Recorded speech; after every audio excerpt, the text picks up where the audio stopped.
Seo Jun, or simply Kim, a 27-year-old natural awakener born with immense strength. Despite his potential, Kim works a laborious job collecting monster bodies for a living. His parents died when he was young, and their debts fell onto him. For the last 9 years, he has been working tirelessly, hoping to become a pro hunter someday. One day, Kim hears people calling his name. They ask him whether he's still passionate about becoming a pro hunter. Kim replies, "Yes, I'm just saving up for the fee, it's quite expensive." He then checks his bank account and smiles. He has managed to save $40,000. Just then, an ad appears on his phone for Transition Academy. Kim is confused, he's never even heard of such an academy. More messages follow, stating that the academy is relocating and is home to powerful and knowledgeable individuals. In fact, some of the academy's graduates have become 9th-class masters and 5th-class sages. The messages claim that if Kim joins, he too could become a trans ed. Kim, in disbelief, says, "What kind of joke is this?"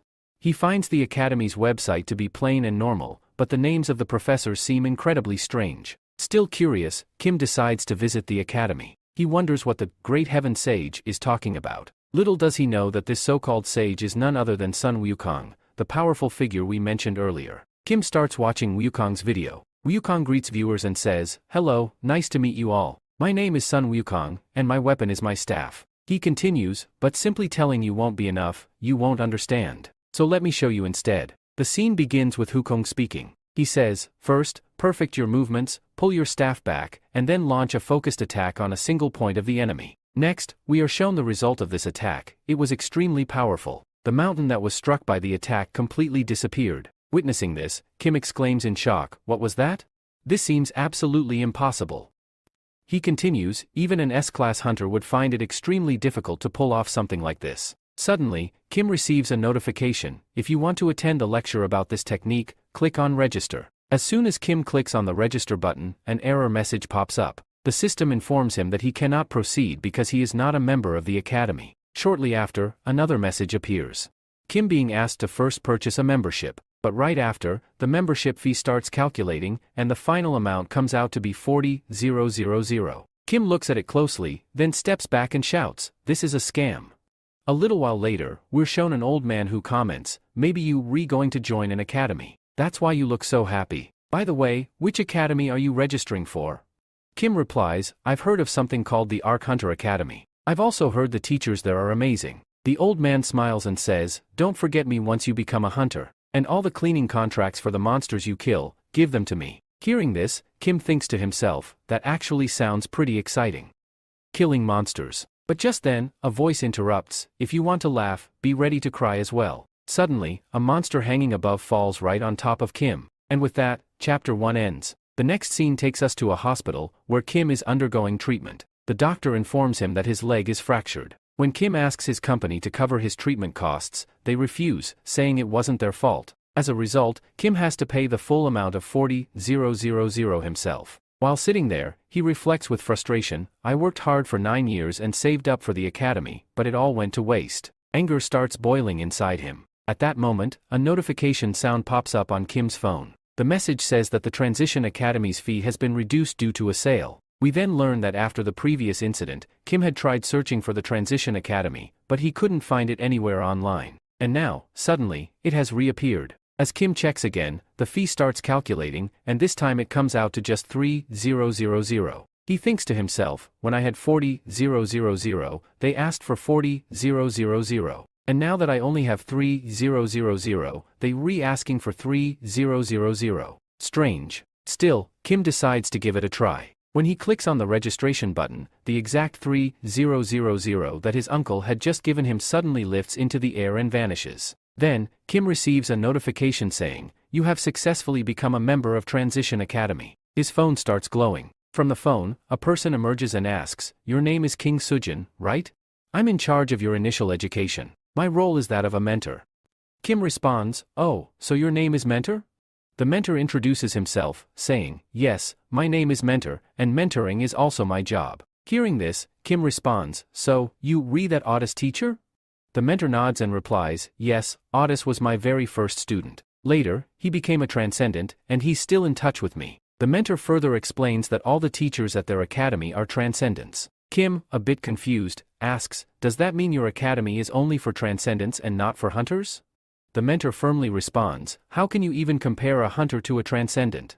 There's a vast difference between the two. Kim tries to reason, but S-class hunters are also incredibly powerful. The mentor smiles and replies, our instructors can defeat an S-class hunter with just one finger. So tell me, what would you choose? Suddenly, a selection screen appears in front of Kim, filled with several options like combat, art, music, mind, and many more. The mentor tells him to choose what kind of transcendent he wants to become in the future. Kim selects combat. Next, he is asked a question, what is your strength? Kim hesitates and admits, I don't have an answer. The mentor probes further, can you crush a mountain with your punch? Kim denies. Can you destroy it in one strike? Again, Kim says no. The mentor starts wondering, how did he even get accepted into this academy? Soon, Kim is visibly exhausted. This test consists of 108 questions. The mentor then tells him, now you have a free pass. You can attend any lecture. Give me some time to analyze your profile. After checking, the mentor says, so you want to specialize in spearsmanship under combat. For you, mana cultivation and spear mastery would be suitable. He adds, the Great Heaven Sage path would be a good match, but currently, you can't even move a mountain. So for now, I'll assign a new teacher for you. Just then, Kim receives a message, your mental state is very weak. You should take Buddha's lecture. You're not just physically injured, you're emotionally overwhelmed as well. The mentor agrees, yes, your first lecture should be with Gautam Buddha. Kim is surprised, saying, Buddha is a very famous instructor. If I can learn his soul purification technique, I can even make good money from it. He gets another message, if you want to attend the lecture, click to register. The title reads, Unwavering Heart. Kim asks the mentor about it, and the mentor explains, unwavering heart is essential to becoming a transcendent. The mentor then says, I will now analyze your profile further. I'll be back soon. And with that, he disappears. Kim begins attending the lecture. Gautam Buddha starts by asking, where do you think this world truly exists? Kim is caught in thought, wondering, is this really Gautam Buddha? The lecture begins. Buddha says, we can never compare ourselves to others. Slowly, Kim starts forming an image of Buddha within his own soul. At that moment, a message pops up, Kim has understood 0.6% of Buddha's lecture. Time skips forward to 1 week later. A doctor speaks to Kim, your recovery speed is incredible. Even though you're awakened, this is still exceptionally fast.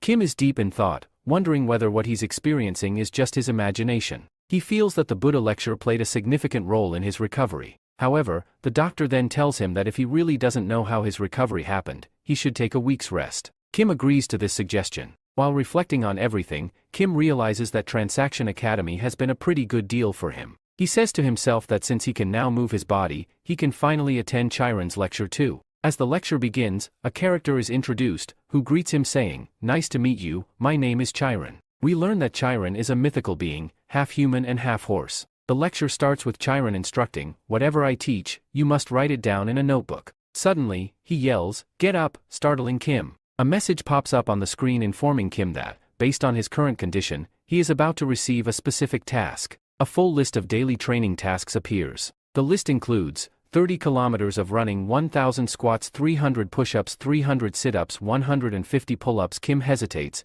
recalling that the doctor advised him to rest for a week. He decides to postpone the daily tasks and instead plans to continue listening to the Buddha lecture. However, an error message keeps appearing on the screen, indicating that until he completes his current task, he won't be allowed to access any other lectures. That's when Kim notices that his membership has only 83 days left. Realizing he doesn't have much time left to become stronger, he resolves not to waste a single day. He talks to himself, admitting that although he doesn't have a strong reason to exercise, he wants to become a pro hunter, and for that, he must become strong. Kim begins his training. He starts with push-ups and proudly exclaims that his 9 years of hard work are finally paying off. He believes he's completed all 300 push-ups, but when he checks his tab, only 81 have been counted. It becomes clear that unless the exercises are done properly, they won't be registered. Determined, Kim begins doing each task with proper form. Gradually, he completes 300 push-ups, 150 pull-ups, 300 sit-ups, 1,000 squats. Finally,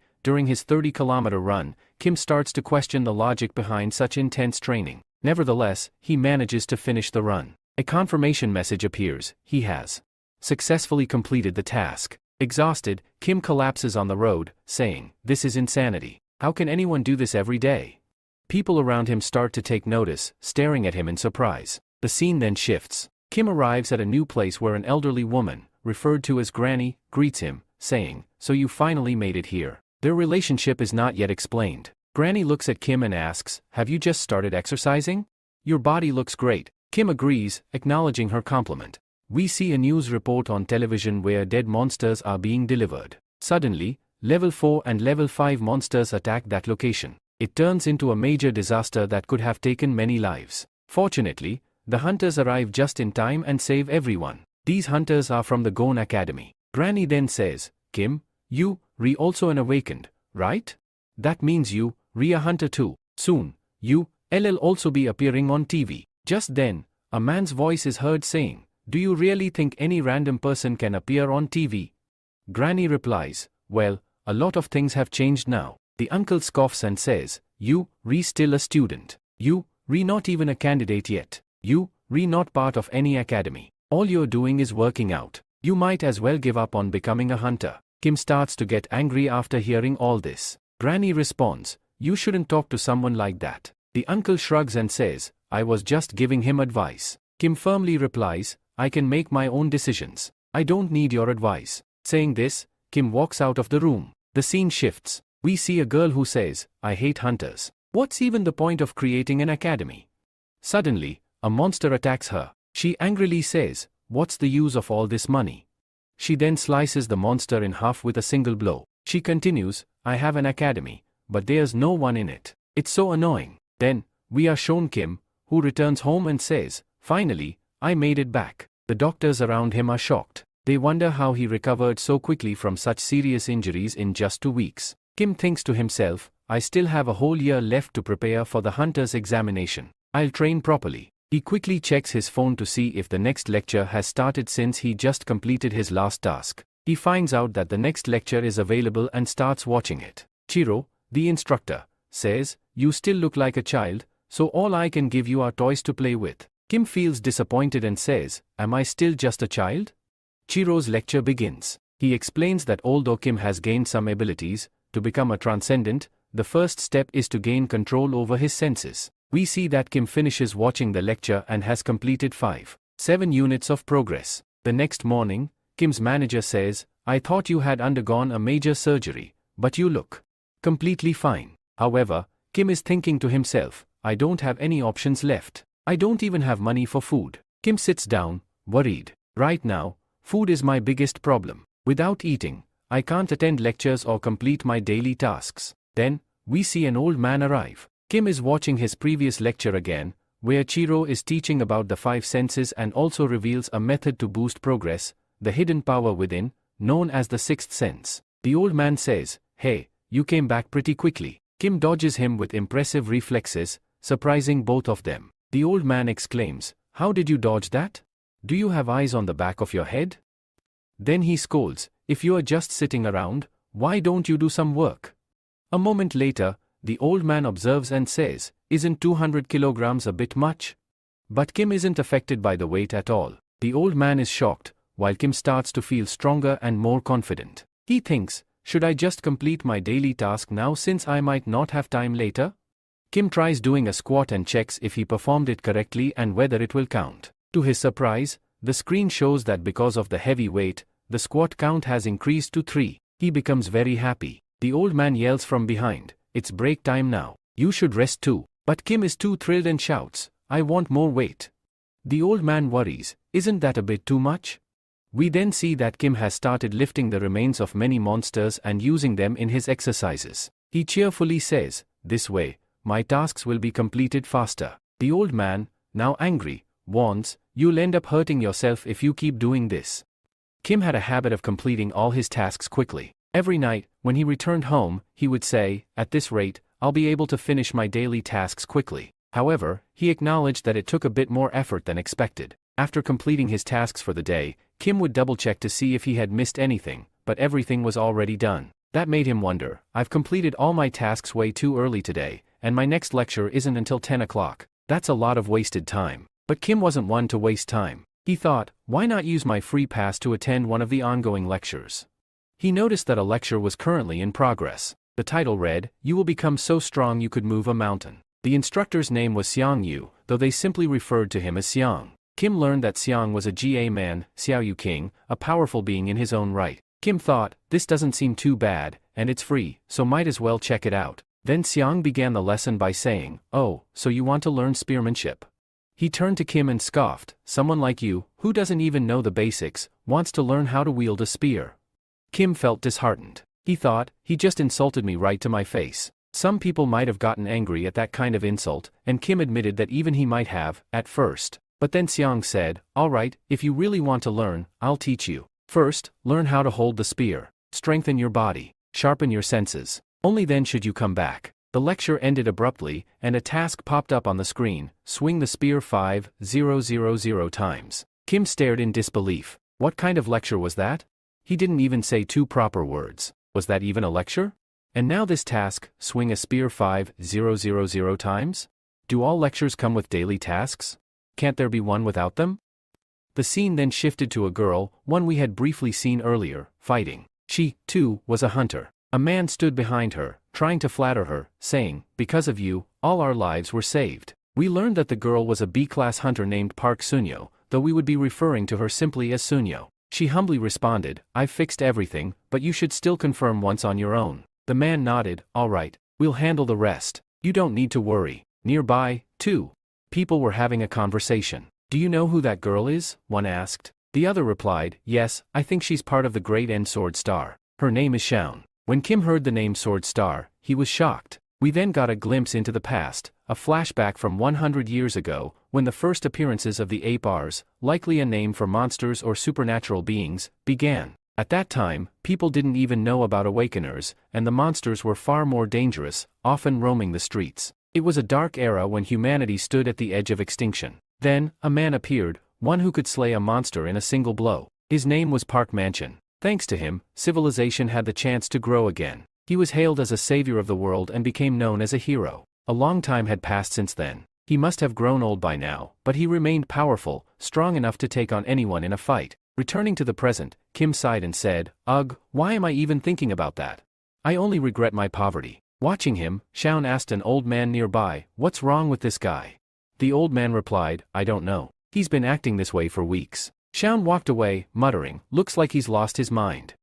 Kim finishes his workout by counting 45, 46, and then turns to the old man, saying that he's leaving the monster pieces to him. He explains that there's a deeper meaning behind all of this, something only they truly understand. The old man, however, warns Kim, saying that if he keeps doing this every day, it will eventually destroy him. Kim remains calm, but suddenly, the old man panics. One of the monsters that Shun had previously defeated starts moving again. It's still alive, and it begins advancing toward the old man to attack. Seeing this, Kim becomes deeply concerned for the old man's safety. Just as tension builds, the scene shifts. Now, we see Shun. Behind her, two people are whispering to each other. One says, "Hey, did you know she's a hunter?" The other quickly hushes him, "Don't say it so loud, she might hear you." What they don't realize is that Shun can hear them clearly. She silently listens as they question how someone who is the granddaughter of a legendary Sword Star can be so weak. We then learn that even though Shun is the Sword Star's granddaughter, the name is all she truly has. People don't genuinely respect her. She recalls how, during the hunter exam, her grandfather appeared and got her a direct pass. Since then, people constantly compare her to him. A flashback reveals Shun telling her grandfather that she doesn't want to be a hunter, she wants to become a teacher. But her grandfather doesn't listen. He tells her it doesn't matter what she wants, he has decided that she will be a hunter, and that's final. Shun laments how different her life turned out from what she had imagined. So, she decided to start an academy. But when people discovered it wasn't the Sword Star himself who would be teaching, but Shun instead, they left. Despite all her efforts to bring students in, she was ultimately left alone. The story returns to the present. Shun, walking alone, wonders if she will ever find someone who would join her academy based on her name alone. Just then, chaos erupts nearby. An old man is shouting at everyone to run, warning them of a monster attack. Shun is stunned. The scene shifts back to Kim. He's still trying to figure out how the dead monster suddenly revived. The old man yells at Kim to run and save himself, insisting not to worry about him. But Kim thinks to himself, an ordinary person can't defeat a monster, and even an awakener can't do it without mana. Worst of all, this is a 2-star monster. It would take a professional hunter to take it down. Kim wishes Shun were here, she could have handled it, but no one knows where she went. He realizes he's not powerful enough to defeat the monster, but someone has to step up to save the old man. The question is, who? As Kim is lost in thought, the monster suddenly attacks. Kim grabs a nearby metal rod and lunges at the monster, but it easily dodges. Still, Kim manages to push it away from the old man and urges him to run. The old man suggests they both escape together, but Kim refuses. If they both run, who will distract the monster? We see Kim trembling from fear. He tells himself that he needs to buy time until a pro hunter arrives. In his mind, he keeps repeating, "Don't panic, don't hesitate." This is Kim's first time in such a situation. Just then, a memory surfaces, Gautam Buddha's teaching about peace. Kim feels like he's entering another dimension, absorbing the lecture deeply. He realizes that he must control his emotions. But the monster strikes again, forcing Kim to respond. As he steps forward for a counterattack, he repeats in his head, "Calm down, calm down." When the monster closes in again, Kim remembers a lecture from Chiro. Chiro had said, if you relayed during a close-range attack and your enemy strikes first, don't think too much. Just let your senses take over. Kim follows this advice. Amazingly, he dodges the monster's attack and moves back skillfully. He realizes that the key is not to overthink, just trust his instincts. Then, Kim makes a high leap and spots the monster's weak point. He thinks, should I strike now or not? That's when he recalls something his spearfighting teacher, Shangyu, once said. Shangyu tells Kim that during an attack, if he ever experiences hesitation, the power of that hesitation attack will be so immense that it could slice a mountain clean in half. Hearing this, Kim gains a little confidence. After all, if it's a technique capable of cutting through a mountain, then it should be strong enough for him too. Kim begins to execute the attack, and we get a glimpse of his overpowered look from the beginning of the series. He successfully launches the attack, which turns out to be incredibly powerful, so much so that it creates a shockwave. Just then, Cheyenne arrives at the scene and is visibly shocked. The monster Kim had attacked is split cleanly in two. Following this, Kim's lecture stats are shown, and we see significant progress: 10 points in Chiron's lecture, 6 in Siddhartha Gautama's, and 13 in Changyu's. Cheyenne is surprised and confused. She wonders how someone who used to just pick up monster parts, without even wielding a weapon, could manage to defeat such a powerful monster. Kim himself is a bit shocked too. But then he remembers the old man, and without saying anything to Cheyenne, he walks past her calling out to the old man. The old man laughs and assures Kim that he's fine, asking Kim not to end up in the hospital again. All the workers around start praising Kim. Cheyenne, looking at him, finally thinks, I found exactly what I was looking for, a perfect candidate to teach. Meanwhile, the manager instructs everyone not to speak a word about the incident. Everyone says goodbye and heads home. As Kim walks home, he checks his phone and is shocked to see that the progress in all his lectures has increased significantly. He reflects that he never made this much progress before, even when he regularly attended lectures. But now, after that fight, his lecture points have seen a huge jump. That's when he realizes, if he wants to improve faster, he needs to fight monsters more often. However, there's a problem: he's not a certified hunter yet. This means he can't enter any dungeons. So, he concludes that he must start saving money to take the Hunter Academy entrance exam. At that moment, someone calls out to him. He turns around to see Cheyenne standing right behind him. She asks if he has a moment to talk. Kim thinks, isn't this the granddaughter of the Sword Star? What business could she possibly have with me? Still, he replies, all right, say what you want to say, quickly. Cheyenne responds bluntly, would you like to meet my grandfather? Kim, in a calm and detached way, replies, no. Why would I? What would I gain from that? Cheyenne smirks and says, I knew you were going to say yes. Then she pauses, a bit thrown off. Wait, did he just reject me? She tries to convince Kim again and again, but he doesn't pay much attention. All he can think about is getting home and finishing his lectures. Finally, Kim asks her directly, can you just tell me clearly what you want from me?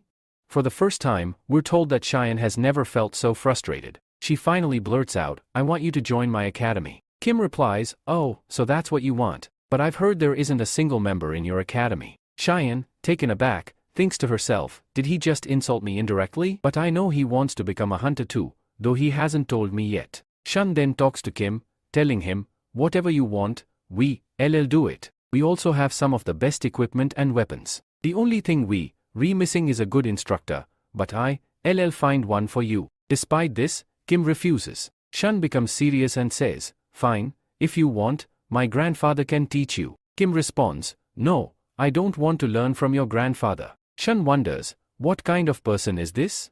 He doesn't even want to learn from a sword star. Shun then thinks, no, I can't let him go just like this. She asks Kim, What are your plans for your hidden test?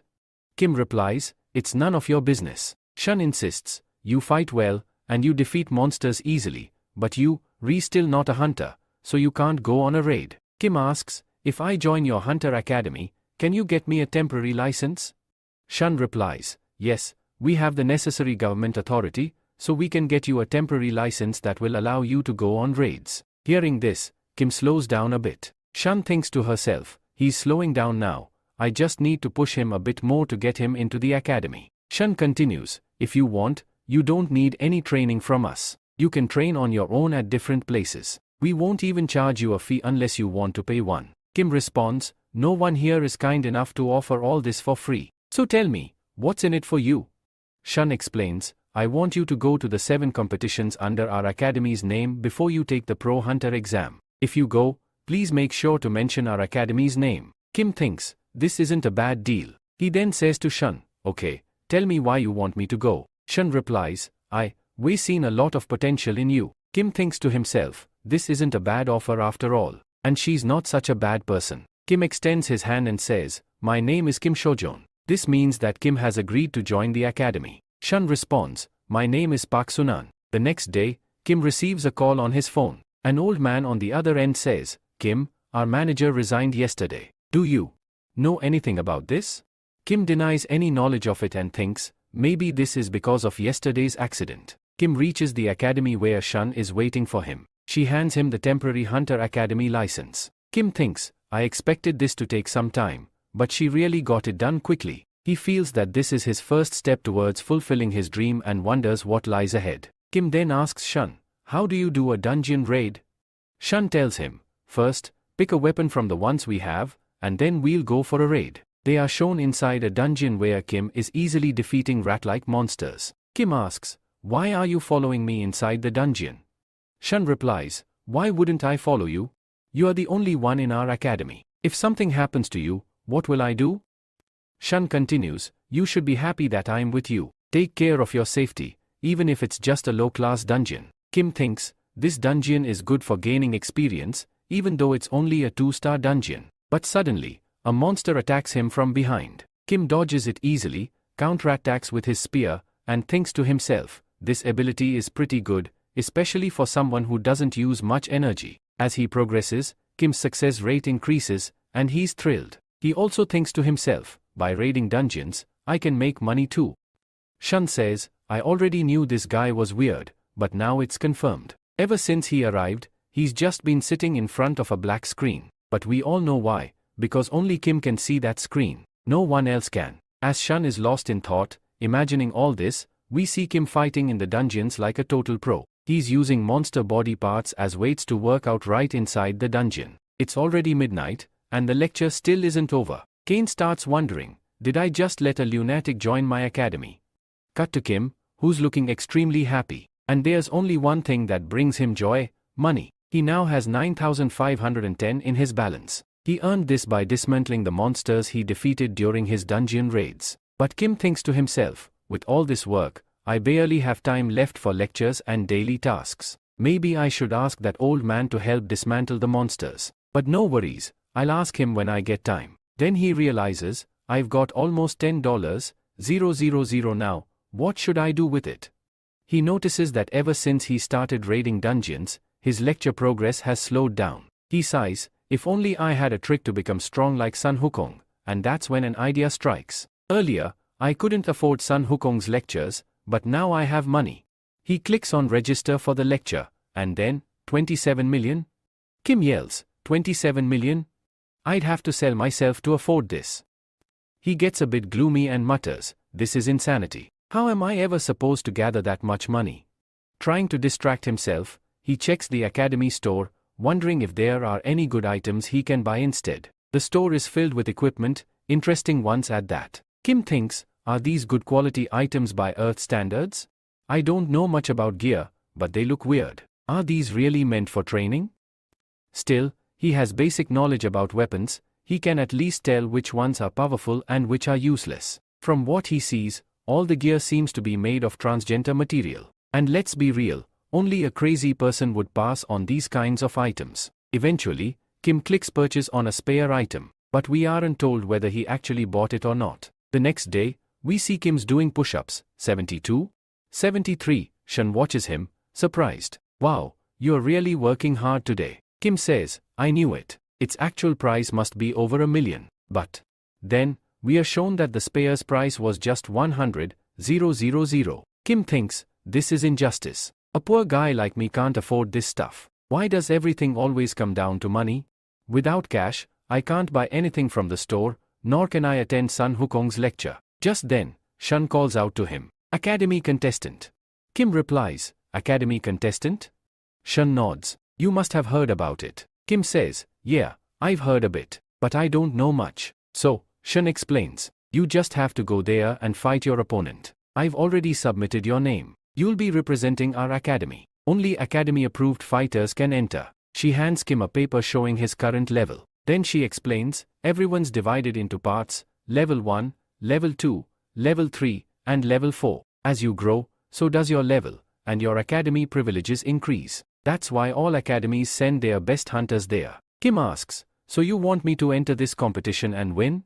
Shun confirms, exactly, that's the idea. Kim thinks, all competitions involve fighting. That could help increase my lecture progress too, and finally, he agrees. Shun is shocked. You seriously agreed to participate? Kim nods. Yup, after all, this is part of our deal, right? But before that, tell me a bit more about the rules. Shun says, I don't know everything, but from what I do know, you'll raid dungeons, collect experience, and eventually face a duel against another fighter. Kim thinks to himself, I've fought monsters, sure, but I've never fought another human before. Then, an idea hits him. What if I fight Shun? That would give me at least some human combat experience. Shun agrees to spar with him, but internally, she's worried. This fight is going to be totally unfair. Shun thinks to herself, it feels like I'm about to beat up a child. Meanwhile, Kim secretly starts getting excited and says, finally, I get to fight. And anyway, Shun is just a B-class hunter. At the very least, I'll gain some experience from this. He adds, plus, she's trained under Sword Star, so this is going to be a valuable chance. Now Kim is visibly cheerful. He says, I really want to see how strong Miss Shun actually is. Shun looks at him and says, do you seriously want to fight me? Kim confidently replies, yes. With that, both of them get into fighting stance. Kim, a little nervous, says, please go easy on me. I'm still not that skilled in combat. Shun replies, don't worry, I'll keep that in mind. In fact, I'll let you make the first move. Kim charges at her with full force and launches his first attack. But Shun effortlessly dodges it. Inside her mind, though, she's thinking, this is getting strange. He used to be much slower before.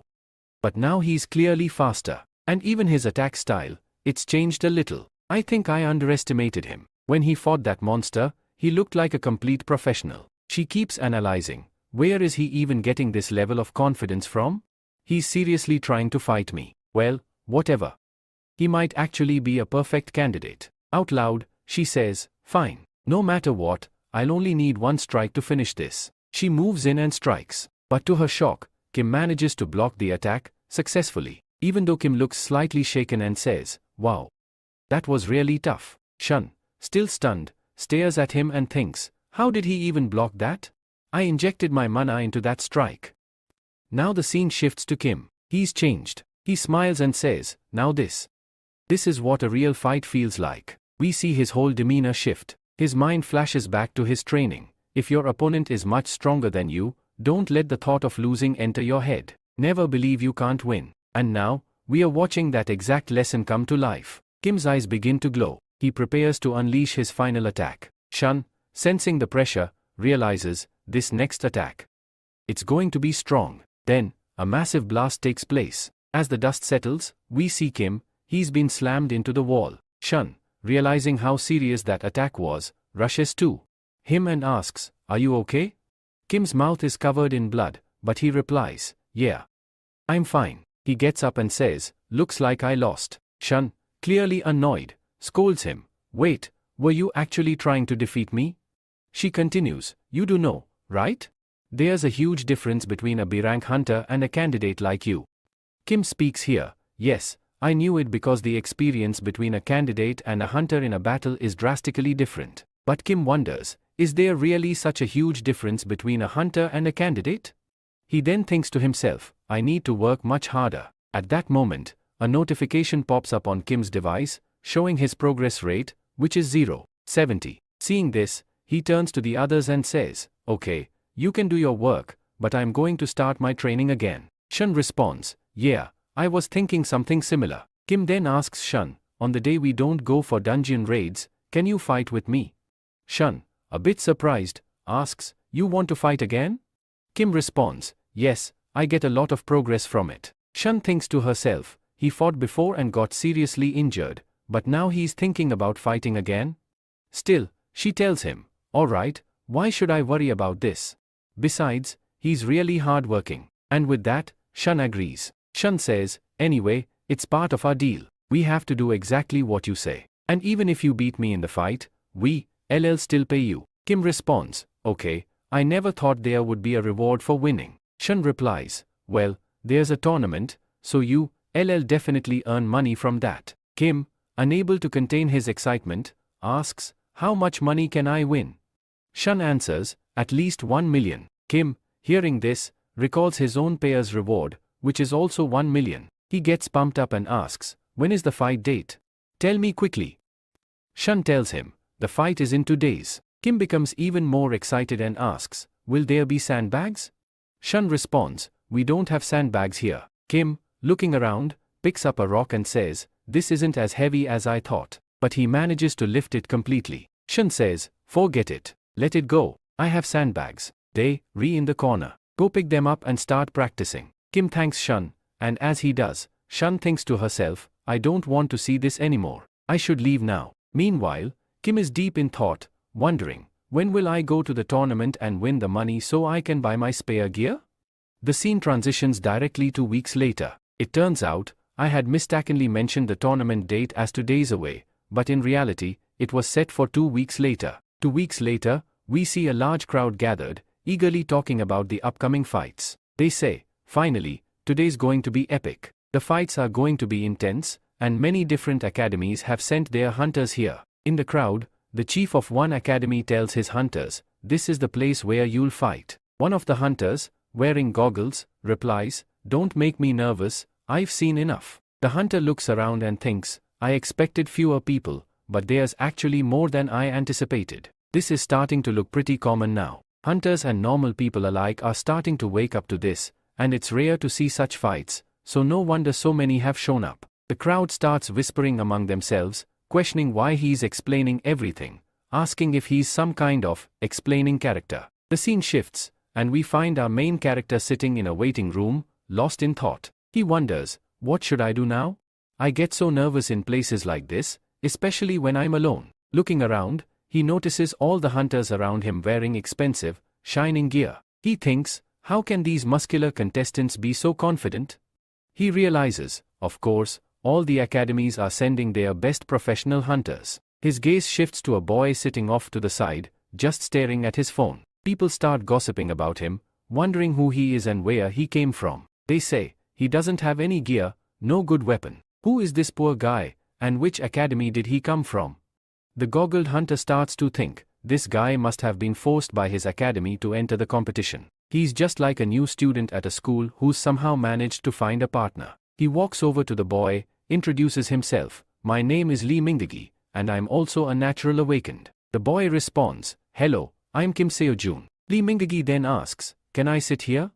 Kim agrees, and Lee Mingdagi observes, this guy looks just like a high school student. Can high school students even fight here?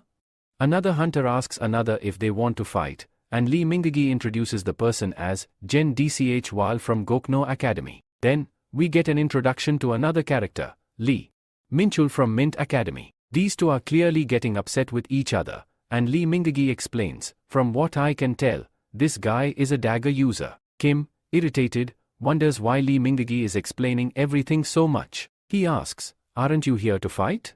Why all the explanations?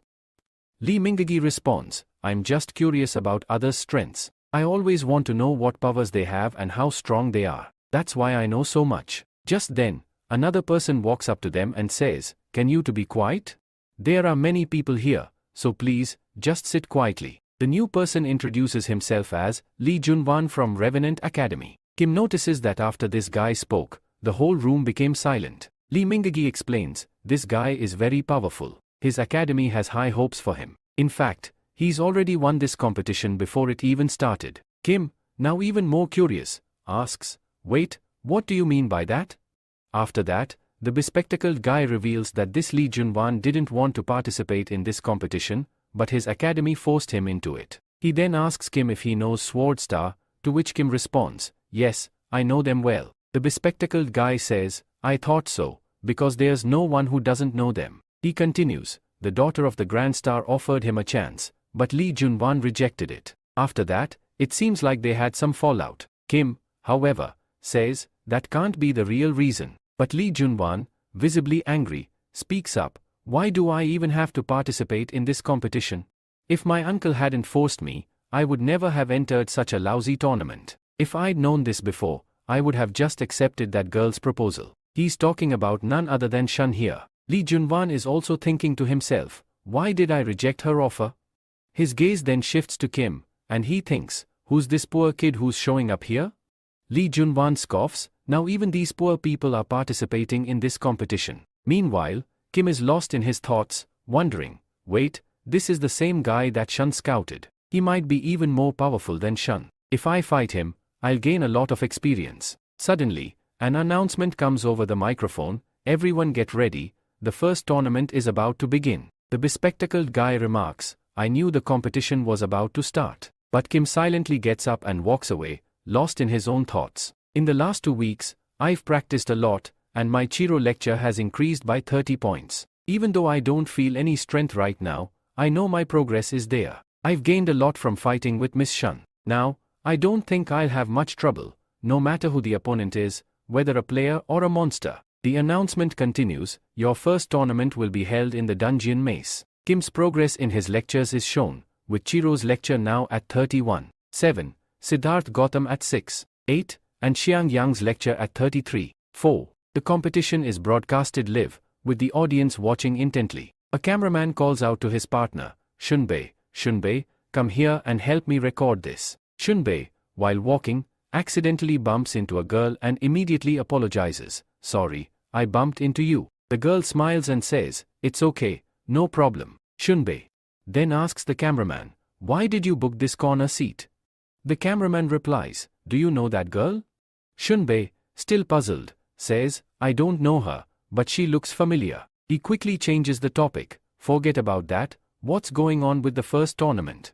The cameraman explains, the first tournament is a dungeon maze. Hunters can't attack each other, but there are monsters inside the maze. Hunters can defeat these monsters and collect clues to easily exit the maze. But no matter how powerful a hunter is, if they lack intelligence, they'll never make it out of the maze. Luck won't help anyone here. We then see all the hunters fighting monsters, defeating them, and collecting clues along the way. After that, the scene shifts directly to Lee Junwan, who is attacking monsters with powerful moves. We then see a group of people in the audience, discussing the situation. One person says, what kind of hunter is this? I don't think he's a candidate because his movement speed is way too fast. How can anyone be this fast? Another responds, his name is Lee Junwan, right? He's an incredibly powerful hunter, and I know he's going to be the winner of this competition. Next, we see a girl, who is none other than Shoni. She starts speaking, that's Lee Junwan. What is he even doing in this competition? But then she catches herself, thinking, wait, I shouldn't speak so loudly. If I do, all the attention will be on me, and they'll figure out that I am the granddaughter of the famous star. That would make it impossible for me to stay here or even enjoy the show properly. Meanwhile, Sean Kim is thinking, I wonder what Kim is doing right now. The scene shifts to Kim, who is pondering, what if these monsters can break through the wall and get in? Kim then decides, I need to follow the usual plan, find and eliminate the monsters. He adds, if I strike this wall twice, it will break. Kim is standing in front of 3 paths and starts to think about which one to choose. He considers, the easiest way would be to stick to the wall closely so I can quickly make my way outside. But then, Kim's eyes start to glow, and he wonders, what is happening? This feels strange. I was thinking of going left, but something tells me to go the opposite direction. Kim recalls, could this be the sixth sense I read about in Sean's lecture? Is it guiding me to the right path?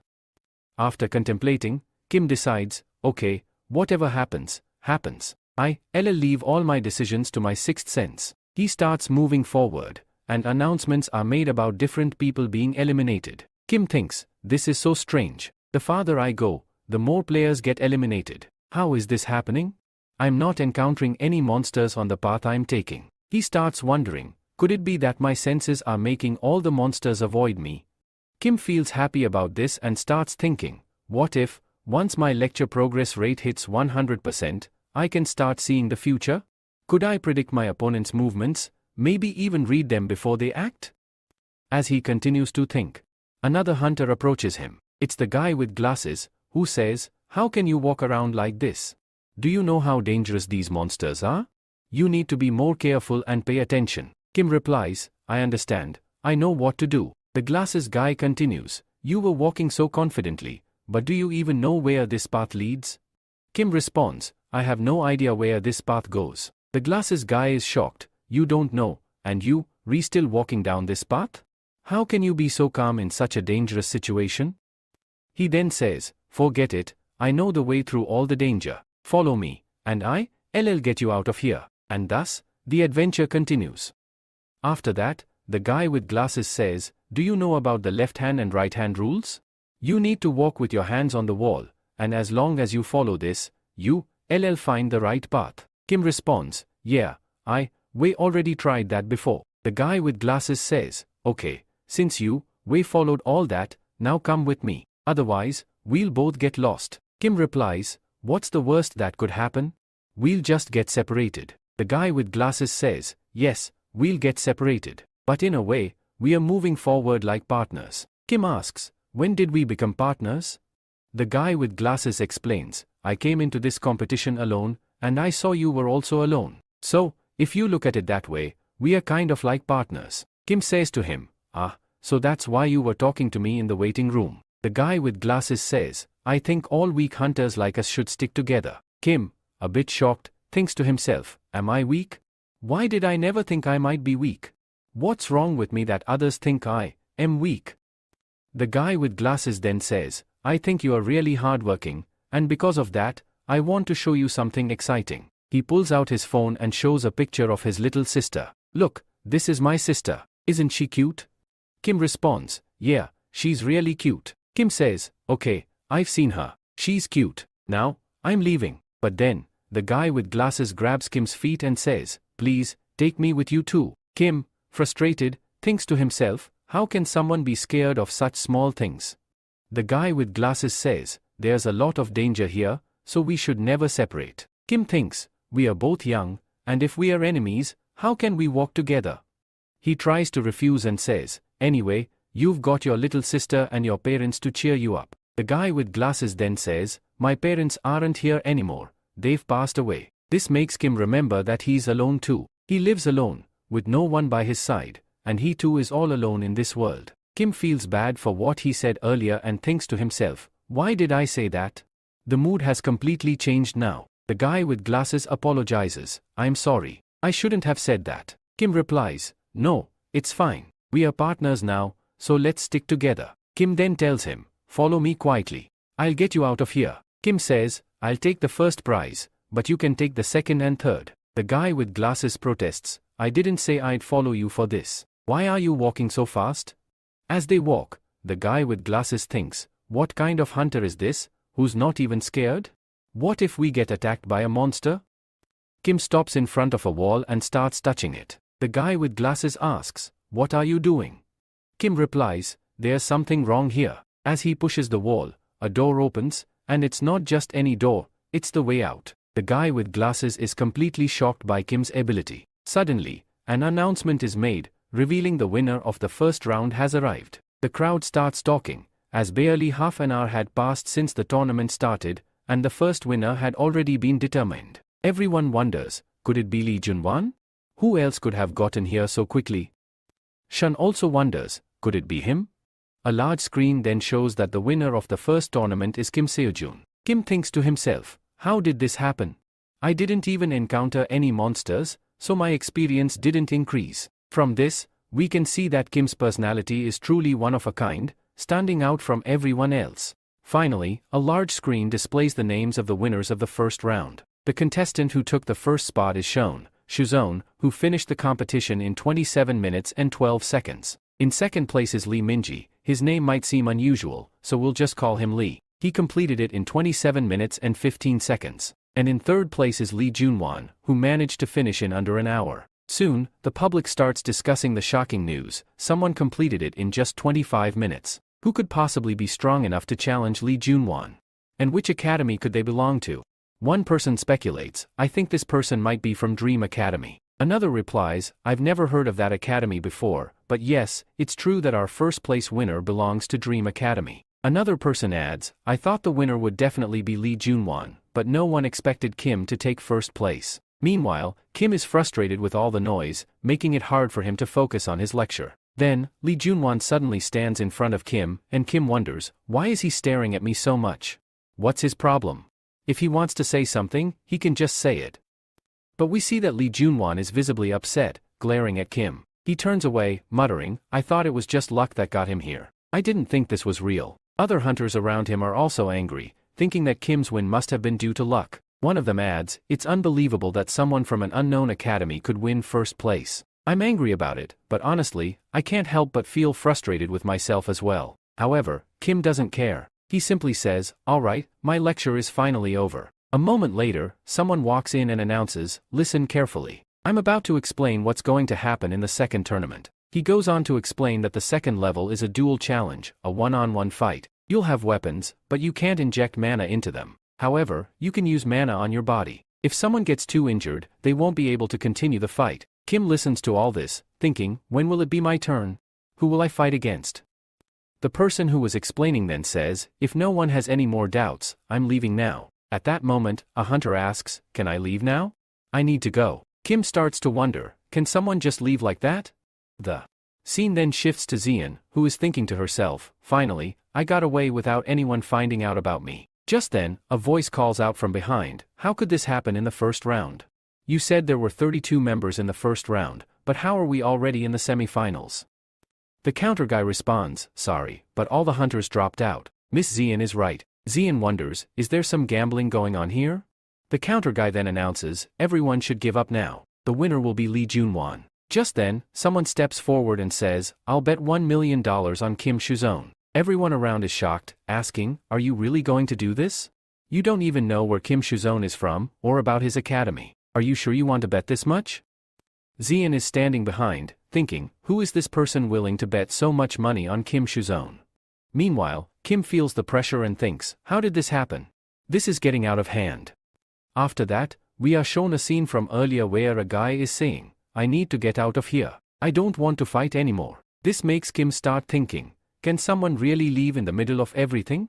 At that moment, Glasses, Chashmish, chimes in, saying, of course, it's common knowledge that you can leave anytime. The main reason behind this is Lee Junwan, who doesn't care about his opponents at all. He fights them as if he's aiming to kill them. Because of this, many people start saying that they want to quit and leave. Then it's said that no matter how strong a fighter is, or how much they keep advancing by fighting, they know that in the end, they will have to face Lee Junwan. No one wants to get beaten up in such a brutal manner by him, which could ruin their dreams. And after that, many people start leaving, saying they don't want to continue or play further. We are told that all the members have left, leaving only 5 contestants remaining. And those 5 are none other than the 2 guys who were fighting from the start, Lee Junwan, Glasses, and Kim. Next, there's an announcement. The first match is going to be between Kim Shuzon and Jang Dakchul, and the second round will be between Lee Junwan and his opponent, Glasses, whose real name is Lee Ming. Kim thinks to himself that since his match is first, if he wins, he'll go straight to the finals. Meanwhile, Glasses starts crying. Kim makes fun of him, asking, how can you cry like that? Glasses replies, how can you make fun of me? You should know my opponent is Lee Junwan. But Kim encourages him, saying, your match hasn't even started yet. How can you decide whether you've won or lost already? But Glasses keeps saying, I know I've already lost because I'm facing Lee Junwan. Then he tells Kim, you can leave if you want, but Glasses refuses to leave. Another member arrives and tells Kim to get ready for his fight. Kim casually responds, "You don't need to panic so much. No matter how strong your opponent is, never accept defeat. You should use all your potential till the very end." Glasses then asks, "How can you be so calm?" Kim smiles and says, "I'm excited to see how much experience I'll gain from this fight." There's a commentary that says, "Please remain seated. The weak contestants have already left the arena, and only 5 strong contestants remain. The upcoming fight is going to be very exciting. So keep your eyes fixed on the fighting arena." And then, the first contestant, Kim Soo-yeon, is introduced. The second contestant is revealed to be the same guy with the hammer, who tells Kim, "Your luck in the dungeon was just a fluke, but your luck won't work here. Now you are facing a strong opponent, Jang Dukchul." Jang Dukchul says, "Should I call you lucky or unlucky? You were lucky to win the first round, but now your second round is with me." Kim, in return, subtly insults him. Then the announcement comes that the second round's first match has begun. As soon as this happens, Dukchul rushes to attack Kim. Kim doesn't react at first and just smiles. The scene shifts, and we see Glasses thinking about what Kim might be doing in his fight. Is he injured, or is he still fighting? But then he notices Lee Junwan staring at him angrily. Glasses thinks to himself, "Maybe I should start thinking about myself before Kim, because Lee Junwan looks furious, and whenever I see him, he's always angry." Then Glasses remembers what Kim said, "If you don't want to leave the match, you must fight until your last breath, never stop fighting until you win." Glasses thinks to himself, "I'm not afraid of big academies like Dream Academy. It's the backing of their academy that's terrifying. We from the lower academies stand no chance against them." Both Lee Junwan and Glasses are completely shocked as something miraculous happens, and the entire arena goes silent. The announcement comes, the winner is Dream Academy's Kim Soo-yeon. It's said, "This wasn't even a long fight, just one attack, and we already have our final contestant who defeated his opponent in the blink of an eye." We see Kim standing in front of Jang Dukchul, and Lee Junwan remarks, "What are they even doing? This is childish. How did they end the fight so quickly?" Meanwhile, Glasses stands up, ready with his sword, and says, "I'm going for the next round." Lee Junwan looks at him angrily. A flashback shows Jang Dukchul attacking Kim, but Kim easily dodges it. Commentary explains that Dukchul has a lot of stamina and power, but Kim also shows that he's not just relying on luck, he's got some serious power of his own. In this moment, Dukchul is internally thinking, "I attacked him relentlessly without pausing, hitting him with so many moves, but he's dodging them like they nothing. How long will this continue? When will he finally get tired, and when will I be able to defeat him?" But then, something unexpected happens. Dukchul, filled with frustration, says, "Let's see how you dodge this." However, we see that Kim, with just a simple twist of his spear weapon, causes Dukchul's attack to fly off course. The projectile starts spinning in the air and crashes behind him. Dukchul watches in shock, surprised by what just happened. At that moment, in disbelief, he kneels down in front of Kim, surrendering. This marks the moment Kim's Ozone clears this round with incredible ease. The announcer comments, "No one expected Kim to defeat Dukchul so easily and claim victory." Dukchul, still in disbelief, is left thinking, "How did I lose? How could this happen?" But Kim, despite winning, is in even greater shock. He's lost in thought, wondering, "How is this possible? I thought my progress would have increased significantly, but my experience barely went up. In some areas, it's hardly increased at all." Kim reflects on the bigger issue. "The members who could have helped me improve my experience have all dropped out of the match. What's worse, my membership expires in just 52 days, and I haven't completed a single lecture 100%. I don't even have enough money to buy the lectures or purchase anything from the store." As Kim contemplates all this, he enters a room where a bespectacled boy greets him, saying, "You are amazing. I watched your entire match, and you defeated him so easily. You are so cool." Kim responds, "When did I ever say I was weak?" The bespectacled boy is stunned, realizing that Kim had never considered himself weak. Just then, the referee enters, announcing that the second round is about to begin. Kim and the others quickly prepare, as the next match is between Lee Mingi and Lee Junwan. Lee Junwan, as he pushes the bespectacled boy out of the way, says, "Get out of my way, pest." The boy, anxious, turns to Kim and says, "I told you, hunters like them don't respect us at all." The two then have a conversation, where the bespectacled boy expresses his gratitude, saying, "I am really glad to have met a friend like you. Talking to you gives me a lot of positive energy. I hope to become as strong as you one day." Kim responds, do your best. The boy nods, saying, I'll give it my all. As the two step into the arena, Lee Mingi reassures himself, muttering, I can do this, I can do this. Meanwhile, Lee Junwan, visibly irritated, growls, what are you mumbling to yourself? The referee intervenes again, repeating the rules one last time. No one is allowed to inject their weapons into their body. You can use mana on your body, but no injecting weapons. The tension builds as Lee Junwan glares angrily at the bespectacled boy. He's deep in thought. I know he's praying to himself, hoping to survive this. But he should understand, the food chain works this way, the strong defeat the weak. After that, we see that Lim Ming, trembling with fear, manages to get into his fighting position. At this moment, Lee Junwan, observing him, is clearly getting enraged. He says, how dare these insects in front of me even think about picking up weapons? This first round was only won by luck, but now I am going to show him his true place. He then turns to the referee and says, hey referee, when are you going to start the match?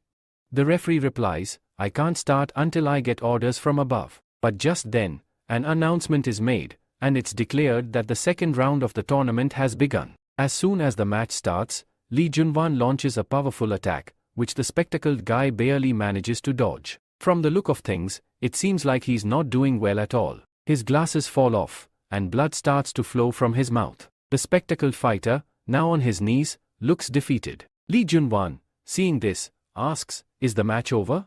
Has my opponent given up? But the spectacled fighter replies, it doesn't matter who wins or loses. I'm no match for you, but I wanted to do something that would make my sister proud of me. I want to be as strong as Kim. At that moment, a surge of confidence fills the spectacled fighter. He says to himself, like Kim did, I'll show everyone I can do it too. He gets back into fighting position, determined. He thinks, I just need to land a hit, even if it's just a finger. I'll do whatever it takes. The spectacled fighter goes for the attack and gets very close to Lee Junwan. But suddenly, the scene changes. We see the spectacled fighter lying flat again. An announcement declares, as expected, Lee Junwan has won this round. The crowd cheers, and whispers spread that Lee Junwan is truly the powerful one, despite Lim Ming's attempts to show off. But then, something surprising happens. Lee Junwan, whose face is now bleeding with a small cut, looks shocked. He wonders, did he really get that close to me? People's perspectives on the match change. Previously, Lee Junwan was seen as a cool fighter, effortlessly defeating an opponent. But now, whispers start about how an elite hunter, like Lee Junwan, could be wounded by someone like him. Angered, Lee Junwan thinks, how did this bug even manage to land a hit on me? How did he cut me? How did a mere insect dare touch an elite hunter like me? He then turns to the referee and says, I'm not continuing this match anymore. The referee asks, what does that mean? Just then, Lee Junwan attacks the spectacled fighter again, saying, people like you don't belong in this tournament. This is why our tournament is ranked so low. The referee announces that the match is officially over. If you don't stop now, we'll have to take action. Lee Junwan, still furious, replies, I've already quit the match, so whatever I do from now on doesn't count in the rules. At this point, the spectacled fighter is unconscious, but Lee Junwan still kicks him in the face, saying, insects like you are only good under our feet, the elite hunters. But just then, Kim suddenly appears and attacks Lee Junwan. Kim says, I've been waiting for this final match, but I've changed my mind. I'm going to fight you right now. Kim adds, people like you deserve nothing but a beating. He then tells Lee Junwan, get out of my way. Lee Junwan, now confused and slightly intrigued, asks, what do you mean by that? Kim says, move your foot off its face, Lee Junwan, to which Lee Junwan replies, oh, so you are talking about this thing? Fine, if I don't do it, what will you do about it? Kim then attacks Lee Junwan, who steps back. Kim lifts Lee Ming and asks, are you conscious? Can you get up, or will you just stay here? Lee Junwan responds, it feels kind of good, doesn't it? Seeing two bugs together for the first time. Kim asks, do you like it when someone looks down on you? He then continues, what's wrong with people like you? How can you treat anyone like this? Lee Junwan retorts, you don't know how it feels? Bugs should stay in their place, know your worth. Kim scoffs, so, you think those below you shouldn't have the right to dream? Lee Junwan responds, people like you shouldn't be dreaming, especially in today's world. Meanwhile, two referees are discussing whether they should stop the fight. One says to the other, if you care about your life, stay here and just enjoy the show. Don't make the mistake of getting involved. Then, we see Cyan, who is deeply concerned about Kim. Lee Junwan, now furious, declares, "Today, I'll teach you a lesson you'll never forget." He goes on, "The world has changed, and I think you realize that now." Kim, lost in thought, recalls his previous struggles over the past 9 years to become a pro hunter. He faced many challenges, doubting his talents and financial situation, realizing that hard work was only for maintaining his status. Kim reflects on how, despite all his efforts, there are things in this world that can't be achieved through hard work alone. Kim continues to think to himself, should I give up on this pro hunter journey? Maybe I've already lost before even starting. Then he tells the referee, take Li Ming away from here. Kim turns to Lee Junwan and asks, now, what do you want to do? Kim, with a cold expression, says, you can't disrespect anyone like that. Without warning, Kim attacks Lee Junwan, but the referee tries to stop him, saying, Kim, you can't do this. It's against the rules. Kim ignores him and keeps advancing. Lee Junwan, however, barely reacts and, with his devilish smile, mocks, you're a real comedian. He easily blocks Kim's attack with his sword. Kim, looking furious, says, you're the lowest here. Lee Junwan counters with a forceful attack, pushing Kim back and charging at him at incredible speed. Kim is taken aback by his speed, shocked by how strong Lee Junwan truly is. Kim begins to think, he's even stronger than I imagined. No wonder everyone praises him. When I fought with Dakchul, I thought I'd win the tournament easily, but now, facing this guy, I'm not even sure I can stand a chance. Kim shakes his head, no, I can't think like that. I don't even have the luxury of a life like his. But I need to let my senses guide me in this fight. At that moment, Kim launches an attack on Lee Junwan, surprising him. But Lee Junwan quickly recovers, pushing Kim back. A referee steps in and says, what are you two doing? Didn't I tell you to just enjoy this fight and not make things worse? Lee Junwan, now enraged, snaps, keep your mouth shut. As the tension rises, Lee Junwan silently thinks to himself, I'm so powerful that no one can stand against me, but when I look into Kim's eyes, something feels off. Why does it feel like he's the one with the real power here? Maybe I've become the bug in this fight.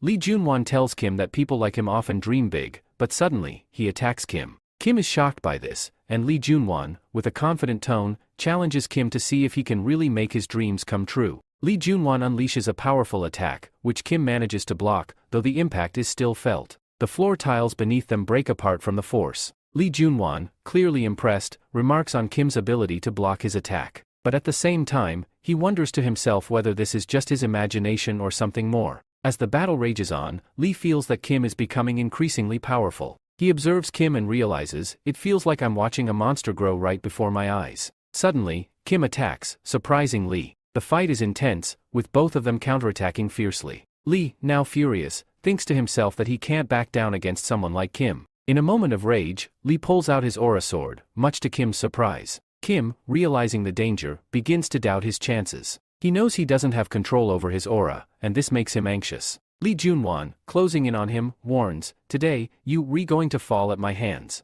Two referees try to intervene, urging Lee to stop, but Kim is considering whether he should just run away. His mind tells him to flee, but he doesn't want to abandon everything he's fought for. As the situation escalates, Kim recalls a lesson from Chiron, his mentor, who had told him, you must never jump into a fight halfway through, because the outcome is always clear. Chiron also shared his fear of making a wrong move and expressed his desire to face every challenge head-on. Kim, inspired by these words, grips his weapon tightly and gains confidence. Chiron's teachings resonate with him as he remembers, you'll only win if you combine your power and will to fight. Kim then begins to harness Chiron's power, the power of the uproot, a spirit that dominates everything around it. With this newfound strength, Kim attacks Lee Junwan. Both Kim and Lee, now enveloped in their own aura, prepare for a massive clash. The resulting explosion of power shakes the stadium, sending shockwaves that even reach outside. Spectators wonder why there's so much smoke and why they can't see anything. As the smoke clears, the shadows of both fighters emerge, but when the dust settles completely, Lee Junwan is on the ground, and Kim stands victorious, though visibly exhausted. Lee Junwan is severely wounded, his mouth bleeding heavily. Kim, having won the tournament, is cheered by the crowd, who chant his name. Meanwhile, Cheyenne, observing from the stands, is shocked. Just a few weeks ago, Kim could barely withstand an attack from an aura sword, yet now he wields one himself. Who is this Kim, she wonders. Suddenly, a voice behind her says, "This is impossible." It's the masked man who had placed a bet on Kim, and Cheyenne recognizes him immediately. Confused, Cheyenne wonders why this man is so shocked by Kim's victory. After all, he had bet on Kim winning. As Cheyenne turns around to confront him, the masked figure vanishes, leaving her puzzled. The scene shifts to Kim, walking away from the arena, looking downcast. A few moments ago, he had been disqualified from the match for breaking the rules, but the situation is unclear. Kim reflects on the rules that had been set from the start, understanding why he was disqualified. Then, the bodyguard informs him that Lee Junwan was also disqualified for breaking the rules, as he had used his aura sword, which could be considered an attempt to commit murder.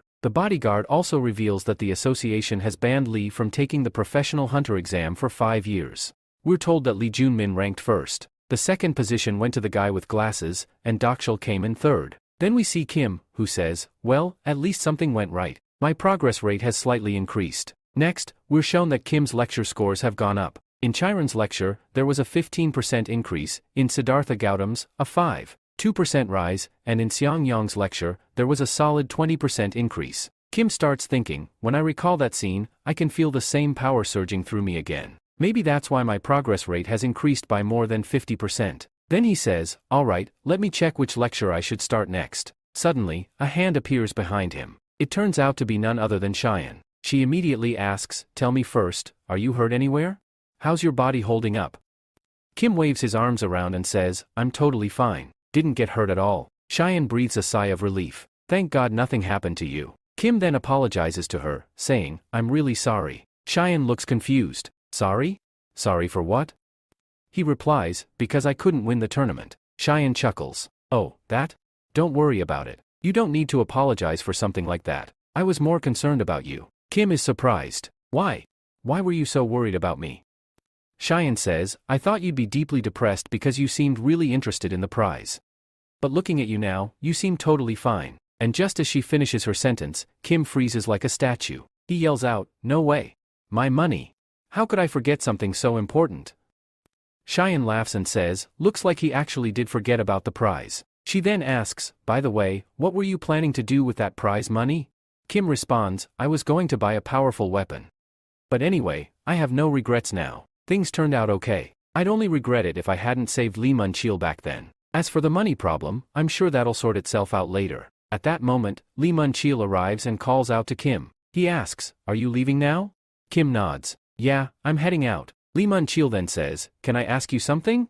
Kim agrees. Lee Mun-chil asks, "Do you think I can become strong like you if I work hard?" Kim looks at him, he's still trembling a little, and says, "Honestly, it might be really tough for you. You've got talent, but the current world is extremely harsh. It doesn't let hunters grow easily." Then he adds, "But don't get too demotivated. Maybe you're not meant to be a hunter. Maybe you're better suited for something else, something you're a real expert in. So don't be disappointed." Lee Mun-chil laughs. "You've got a point. Anyway, I just came to say goodbye. Didn't mean to ruin the mood." As he walks away, Kim calls out, "Never let yourself feel depressed. And never think you can't do what you want to do. People will keep saying things, but don't let that demotivate you. There's no such job in the world that you can't become an expert in. But for that, you'll have to work really, really hard." Hearing that, Lee Mun-chil gets emotional and says thank you to Kim again. As Kim turns to leave, Cheyenne speaks up from behind. "I didn't think you had this side to you." Kim replies, "I never involve myself where I'm not needed." Cheyenne laughs. "How cool is that?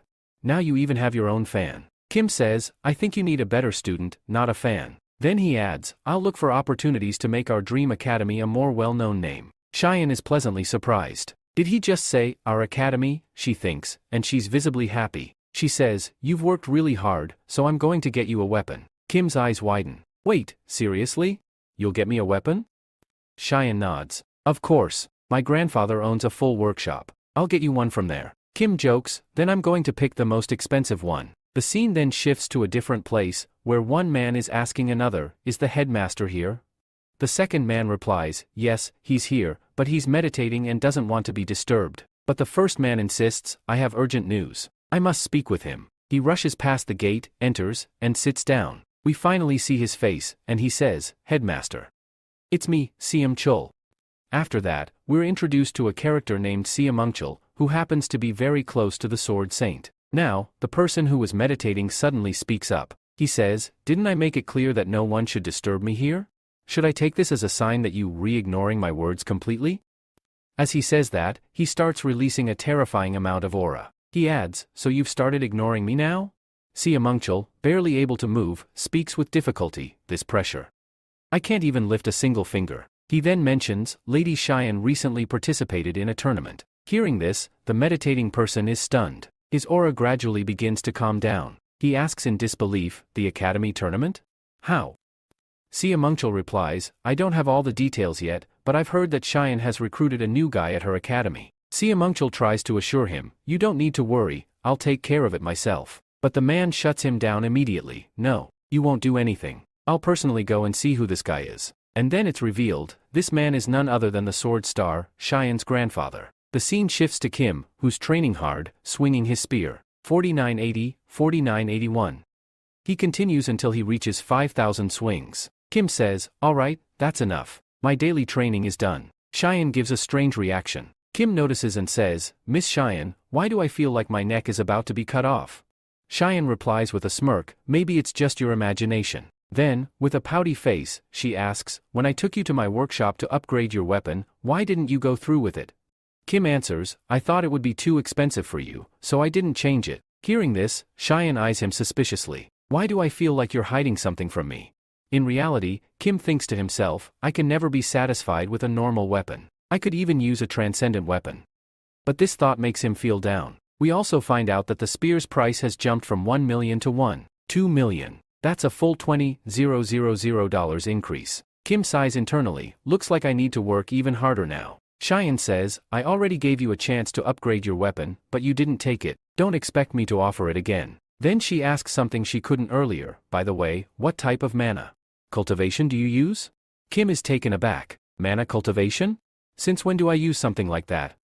Cheyenne explains, "Mana cultivation helps you control mana more efficiently. When I saw you fighting that monster, I could tell you had excellent control over your mana. And during that arena fight, the way you handled your mana was definitely not normal. It must be some high-level cultivation technique. I've never seen anything like it before." Kim is shocked. "I've never even learned mana cultivation." Then, we get some insight into what mana cultivation actually is. It's a technique that allows users to control mana effectively. It's divided into different levels, and its class, high or low, is determined by its efficiency. High-class hunters never reveal their mana cultivation techniques. This is also why Kim wanted to get into a top-ranking academy, so he could learn high-level mana cultivation. Now Kim is confused. What do I even tell Cheyenne? Cheyenne, on the other hand, thinks, is it really that complicated? Anyway, if he doesn't want to tell me, I won't force him. She brushes it off and says, "Alright, continue your training. I've got to go somewhere." Kim asks, "Where are you going?" Cheyenne replies, "I've got some work outside." Kim smirks, "You have work?" That's a surprise. Cheyenne glares at him, "Do you want to get smacked?" Before leaving, she adds, "Make sure you lock all the doors and windows when you leave." Kim nods, "Got it. I'll take care of it." But he's wondering, what's up with this mentor of mine? Why hasn't he shown up yet? Referring to the mentor we saw in the previous episode. Then we cut to Cheyenne again, who's blushing and muttering to herself, "Am I really that free? Do I seriously have nothing better to do?" A little later, Kim attends a lecture where he learns about mana. The lecture explains, mana is bound by laws, and the one who breaks those laws, who stands against them, that is true mana. The one giving this lecture is none other than the Archmage Merlin. Merlin explains, if you truly learn how to control mana, you'll be able to command it at will. Kim, overwhelmed, thinks to himself, if this continues, I might just lose my mind. This lecture is unlike anything I've ever experienced. After that, Merlin says, "For now, your lecture ends here." Kim looks surprised and says, "What? The lecture ended already?"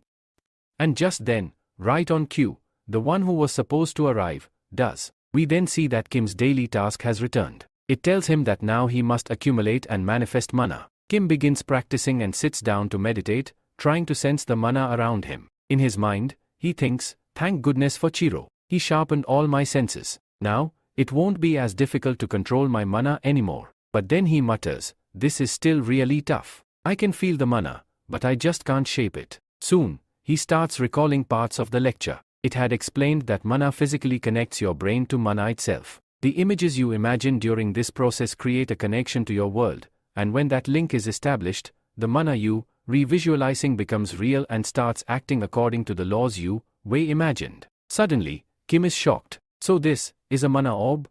But then he thinks, I don't think this counts as part of the daily task, and on top of that, Merlin's probably wondering what kind of bizarre mana I've manifested. Even Merlin is watching from afar, puzzled. Meanwhile, Kim is still thinking, as I keep moving forward, maybe my mana will continue to evolve and grow stronger. But then, Sword Saint arrives. He walks up and says, "Hey, you there. Listen up." Kim turns around and asks, "Who are you?" "Don't tell me, you, the Sword Saint?" The man replies, "I came here to see what kind of student has joined my granddaughter's academy." Then he looks at the orb in Kim's hand and says, "If I'm not mistaken, that's a mana orb. And somehow, you've already learned to condense mana this quickly?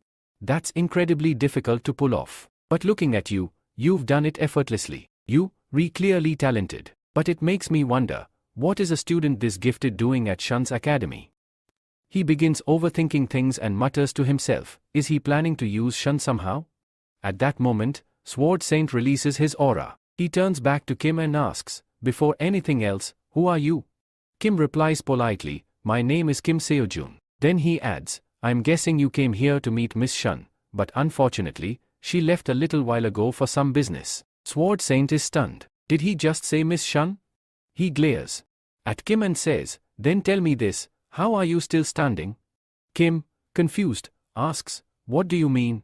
Sword Saint explains, "I just released a tremendous amount of aura. Even an S-class hunter would have been paralyzed by now, but you look completely unaffected." Kim thinks to himself, maybe it's because of my unwavering heart. Sword Saint continues, "Then tell me, what's your objective for being here?"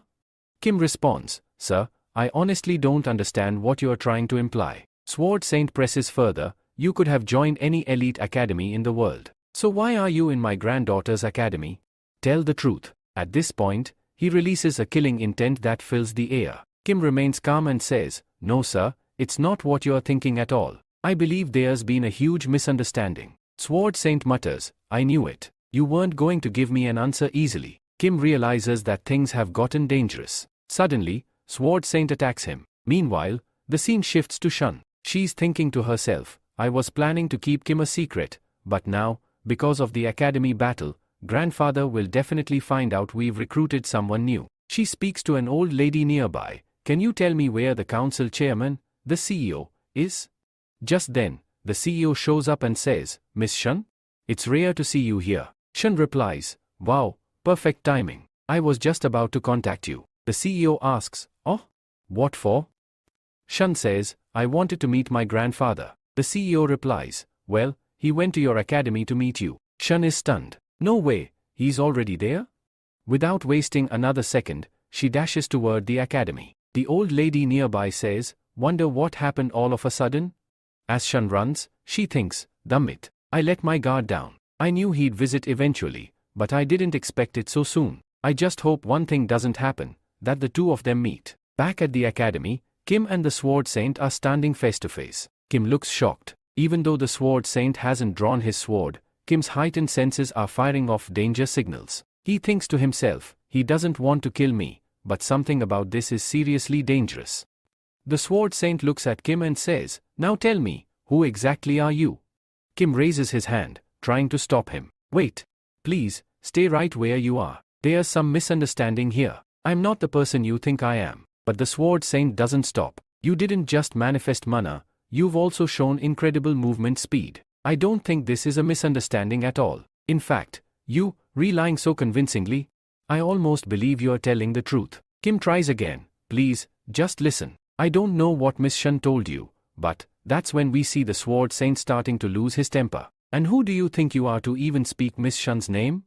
Kim, taken aback, starts thinking to himself, maybe I said something I shouldn't have. The Sword Saint continues, "I just wanted you to be honest. That's all. But clearly, you, hiding something." Kim starts thinking more seriously now. "I know he doesn't actually want to kill me. But it looks like I have no choice but to fight him. This man standing in front of me, he could even fight someone from heaven. He's none other than the Sword Saint." He adds to himself, "If he really wanted me dead, I'd already be lying on the ground. I wouldn't still be standing. Besides, he's my idol. This is the best chance I have to fight him and gain some real experience." Suddenly, the Sword Saint notices something. He wasn't planning to fight earlier, but now, I can see it clearly. He's fully entered his combat stance. Then the Sword Saint thinks to himself, I've faced countless hunters in my life. But these eyes, this aura? I've only seen it once before. He looks directly at Kim and asks, you clearly have experience in all this. But why did you specifically approach my granddaughter? Why didn't you go anywhere else? Without waiting for an answer, the Sword Saint attacks. Kim struggles to dodge the blow, barely avoiding it. Kim thinks, damn it. His speed is beyond even my senses. And now, is it just me, or is he growing in size? The Sword Saint's presence becomes more overwhelming, almost gigantic. Kim feels the pressure. Even countering a simple strike from him feels impossible. But I want to fight, just to see how long I can stand against someone like him. Then Kim charges forward and begins his own assault. He throws out attack after attack. But the Sword Saint? He doesn't even move from his spot. He calmly blocks every single strike. Then, with a slight motion of his hand, he hits Kim, sending him flying far into the distance. Kim crashes to the ground. The Sword Saint, standing firm, says, I just want you to answer my question. Kim, exhausted and bruised, thinks to himself, something's off here. I'm missing something. I need to keep fighting a little longer. I can't lose like this. But he's running out of options. None of my tricks are working. I only have one shot. If I'm going to land a hit, it'll be when the Sword Saint lets his guard down. As the Sword Saint prepares for another attack, Kim braces himself. I just need one opening, he thinks. Suddenly, a memory flashes in his mind. Merlin's voice echoes, use your mana, trick the world. Focus so much that your mana blends into your physical being and becomes reality. The Sword Saint attacks again, but this time, Kim dodges it perfectly. He pours all his aura into his spear. This is it. My last chance. I'll give it everything I've got. Kim launches his final attack. The impact is massive, sound waves blast through the air, dust clouds rise, and the ground shakes. As the dust clears, the Sword Saint is still standing, untouched. Meanwhile, Kim drops to his knees, completely exhausted. Man, this really hurts. Kim mutters. The Sword Saint looks at him and says, see? I knew it. You are finally showing your true self. Kim fires back, my true self? Why don't you admit it was you who started the fight in the first place? I only counterattacked. Even speaking is making it worse. Just let Miss Shun come here, then I'll ask what's really going on. As soon as he mentions her name, the Sword Saint freezes. Again with Miss Shun. He whispers. There's clear shock on his face. I don't even know why her name is affecting me like this. The Sword Saint mutters to himself. Then, as if regaining control, he steps forward and says, fine. If this is how you want it, so be it. If you won't answer my question, then die right here. There's no point in letting you live any longer. Kim, defeated and out of strength, drops his weapon and sighs. Yeah, looks like I'm definitely going to die here. But just then, we see someone entering the scene. It's Shun. She arrives and says, what had to happen has already happened. Everyone, stop right there. Shun addresses the Sword Saint and asks, what exactly are you doing here, Grandpa? After that, we see Shun walk straight up to Kim and ask him, are you hurt anywhere? Kim replies, not too badly, but yeah, I did get hurt a bit. That's when the Sword Saint chimes in and says, you don't even deserve to be called a man if you are whining about such a small injury. Kim immediately shouts, gender doesn't matter here. And more importantly, look who hit me. It was you, the Sword Saint. Do you really think I wouldn't get hurt? The Sword Saint, now furious, asks, what did you just say? Kim quickly hides behind Shun and says, do you still want to beat me up? Shun looks at Kim in shock, thinking to herself, how can someone talk to my grandpa like that? Kim confronts the Sword Saint and asks, first, tell me, why did you attack me in the first place? And just because you are the Sword Saint now, does that give you the right to hit anyone you want? Before the Sword Saint can respond, Shun cuts in and says, Grandpa, please don't say a word. She then turns to Kim, apologizing sincerely, I'm sorry for everything that happened. Kim responds, no, really, there's no need to apologize. It's not that big of a deal. Even so, Shun bows again and says, I'll explain everything to you later. Kim, beginning to understand the situation, says, I think I should leave now. While walking away, he adds, maybe I should go get a checkup at the hospital. Just in case. Shun tells him, don't worry, we'll cover all the hospital fees. Kim thanks her and leaves, while Shun stands quietly, thinking to herself, thank you, for understanding the situation so calmly. Then, she turns to the Sword Saint and says, Grandpa, I need to talk to you. In her mind, she thinks, at first, I thought I could just explain things calmly. But now, I need to tell him the whole truth. The Sword Saint warns Savan, that guy is highly suspicious. Don't get too close to him. Shan replies, he's not suspicious at all. What do you even mean by that? She reflects internally, what do you mean by that? I've been hearing those exact words for the past 21 years. Her grandfather often brushes off her opinions, and when she started the Hunter Academy, she had funded it entirely on her own. Every time she brought a new student into the academy, her grandfather would drive them away. I know exactly why he chases them away, she thinks. And I also know what those people come here expecting. That's why I never had the courage to stop him, until now. The Sword Saint finally says, this has gone on long enough. Pack up your things. From tomorrow, you won't be coming back here. Shan responds firmly, I don't want to do that. The Sword Saint is shocked, asking, what did you just say?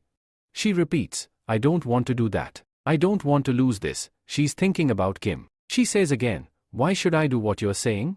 This academy is mine, not yours. It's only been a few months, and yet, she continues thinking, I haven't even made any proper memories yet.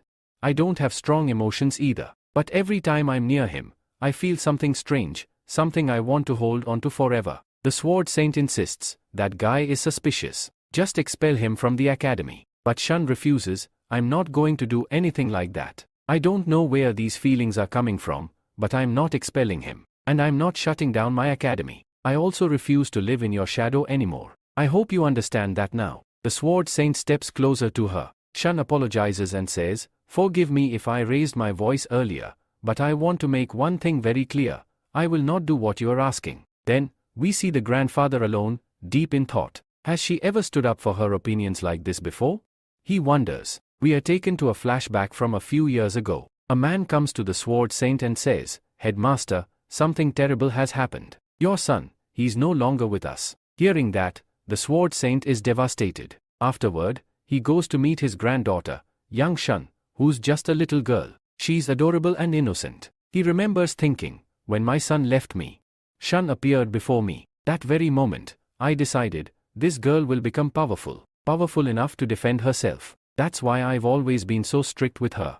After that, we are shown a scene where Sword Saint is talking to Shan. He says, how could you do this? Get up quickly. And if you don't do it, how will you become a hunter? Shan responds, I don't want to be a hunter. I want to become a teacher. Sword Saint is shocked and says, is this why I trained you, so you could become a teacher? I don't want you to become a teacher. You have to do what I say.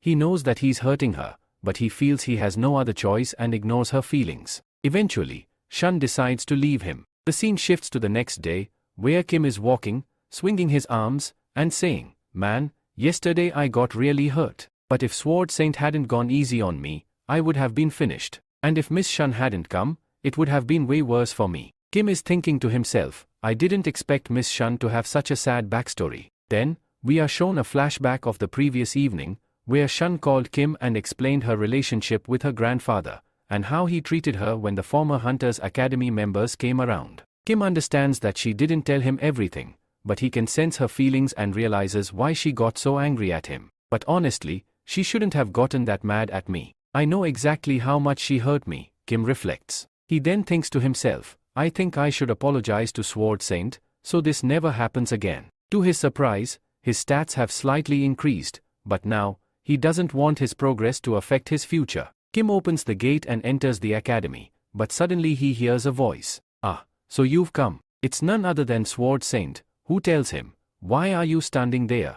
Come sit. Sword Saint has been sitting in front of the gate, seemingly waiting for Kim. Kim is feeling uneasy, thinking, do they want to beat me again?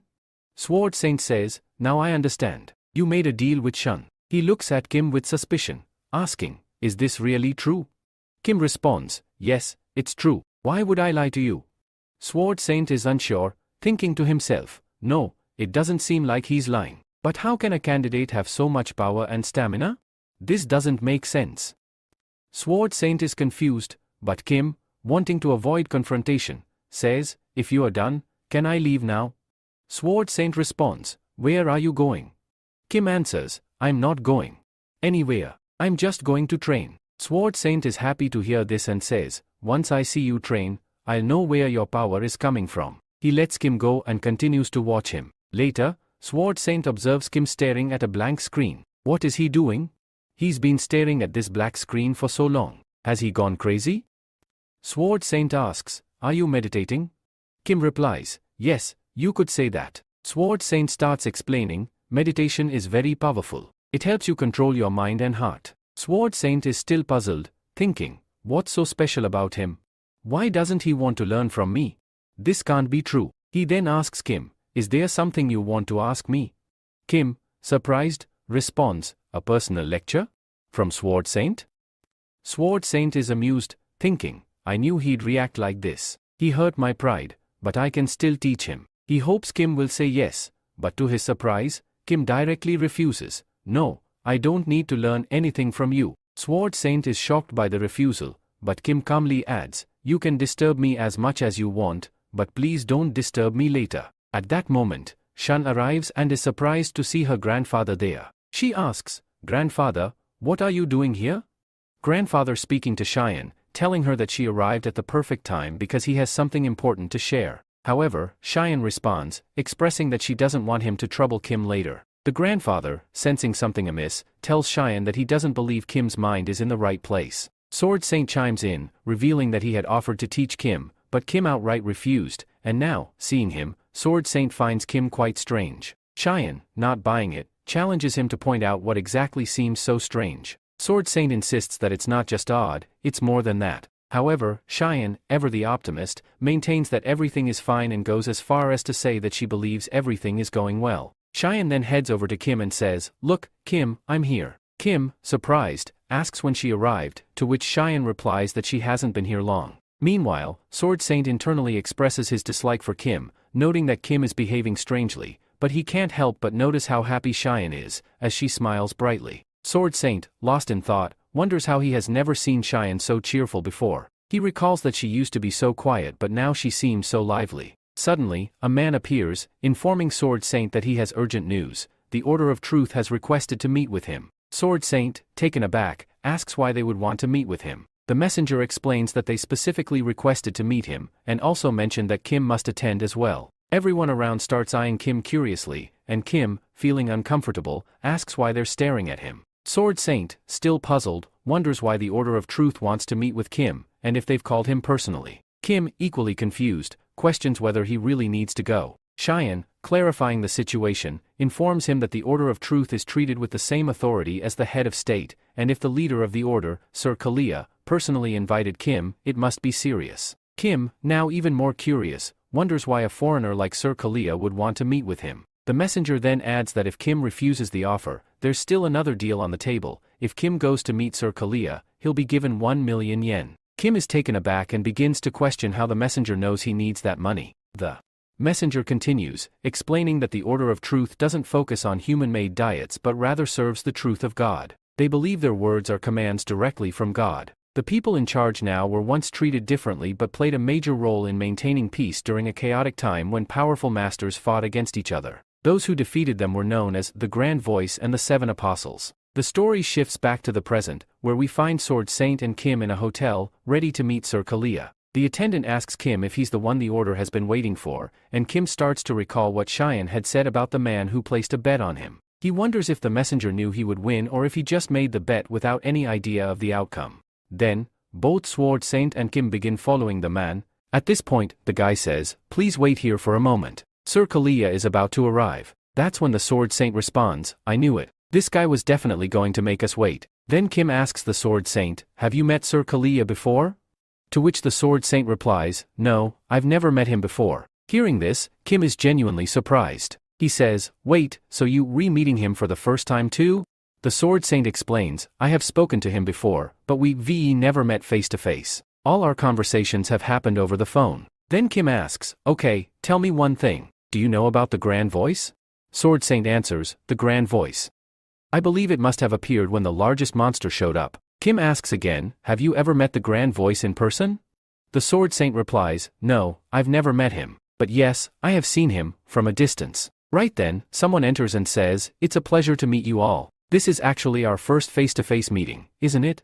Sword Saint replies, "So you re the one who invited us here." And that's when we finally learn the truth about Kalia. Sir Kalia isn't actually a Sir by gender. She's a woman. Sword Saint says, so you're the one who made us wait for so long? Kalia responds, I'm sorry. Before appearing in front of you, I was preparing my body. Anyway, let's get to the reason why you've been called here. Kalia then introduces herself to Kim. My name is Kalia. I believe in the order of truth, and my mission is to spread God's word across the world. She asks, your name is Kim Chosen, right? Thank you so much for coming here. Kim, still a bit shocked, asks, by the way, how do you know me? Kalia replies, I think any misunderstanding between us needs to be cleared. You recently participated in the academy competition, right? One of our people saw you there and told me about you. That's how I came to know about you. He told me that you were incredibly talented and great at what you do, so I decided to invite you here. Kim responds, that's it? That's the reason I was invited? I thought it would be something really big. Then, getting straight to the point, Kim asks, tell me your true motive. Why did you really invite me here? That reason doesn't seem enough. Kalia says, I thought you would believe me no matter what I say. But now I guess I need to be honest about everything. Let's sit down first, talk for a bit, and then I'll give you a proper answer. She then starts talking about the dungeons. Hearing her out, the Sword Saint is visibly shocked. Kalia continues, yes, you heard me right, and I hope you'll help us in raiding the dungeon. Sword Saint replies, okay, but why should I join you? What's in it for me? Kalia says, you know this better than anyone. You must also be aware of what kind of results this could lead to. Sword Saint asks, what exactly are you trying to say? Kalia reveals, we received a report that the dungeons in Korea have changed. You probably know more about this than I do. At that moment, Kim is lost in thought. Dungeons have changed? What does that even mean? Kalia says, the Order of Truth has decided that they will inspect the dungeon. I hope you'll also be there. Hearing this, the Sword Saint responds, so that's why you came to Korea? Just to properly take over your successor's position?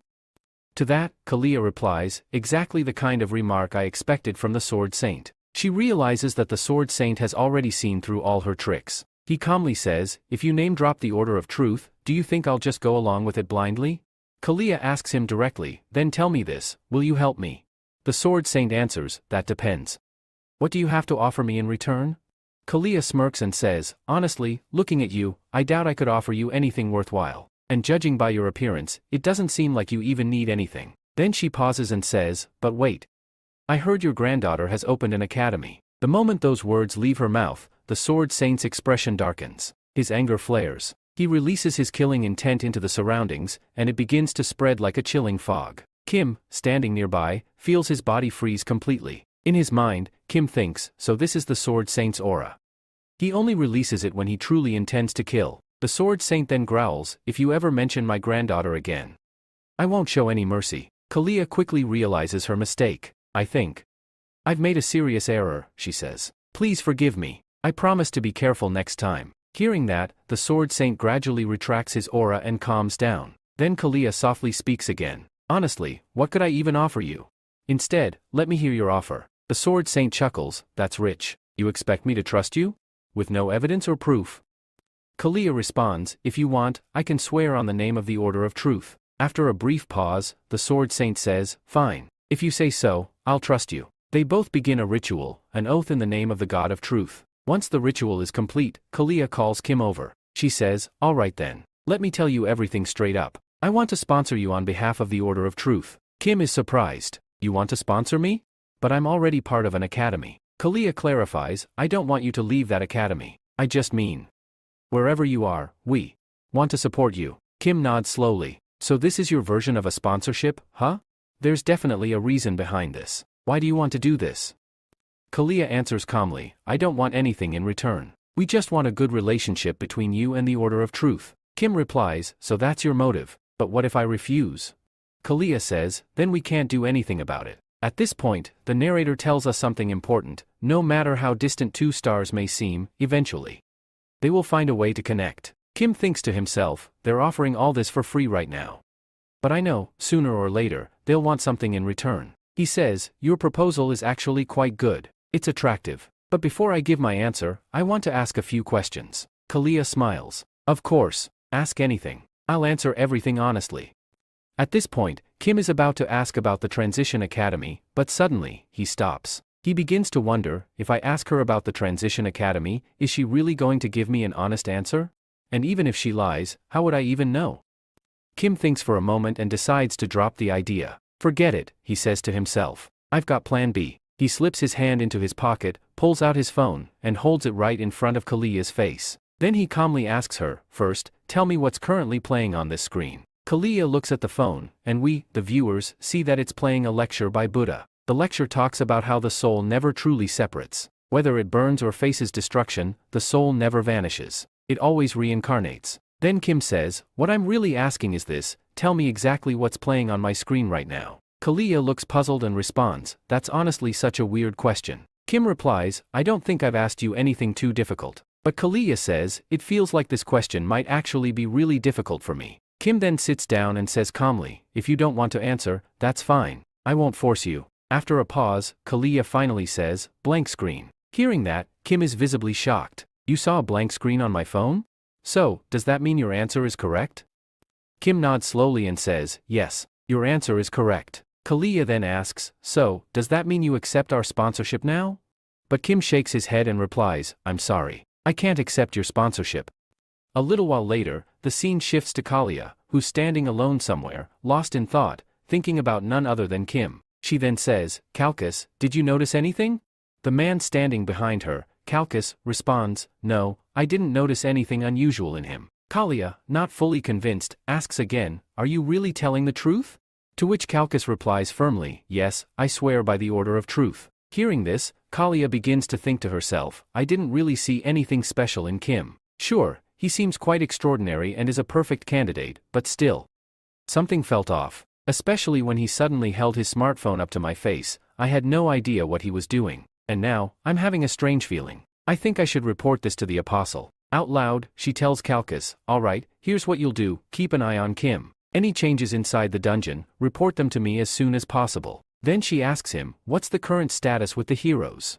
Kalkas replies, "I haven't spoken with the Dark Saint or the Soul Saint yet, and as you probably already know, they haven't been seen for quite some time." The scene then shifts to Sword Saint, who's speaking with Kim. "So, why did you reject Kalia's offer?" he asks. Kim replies plainly, "I didn't like it." The Sword Saint narrows his eyes. "What do you mean by that?"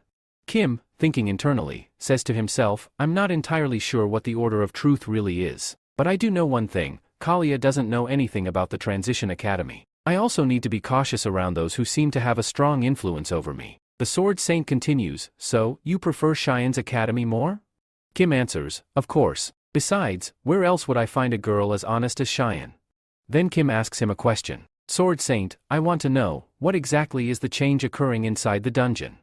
Sword Saint explains, "When the magic inside a dungeon starts increasing, the difficulty level also rises. And when changes happen, either the dungeon gets promoted in rank, or its closing time decreases significantly." Kim follows up, "So when exactly does this happen?"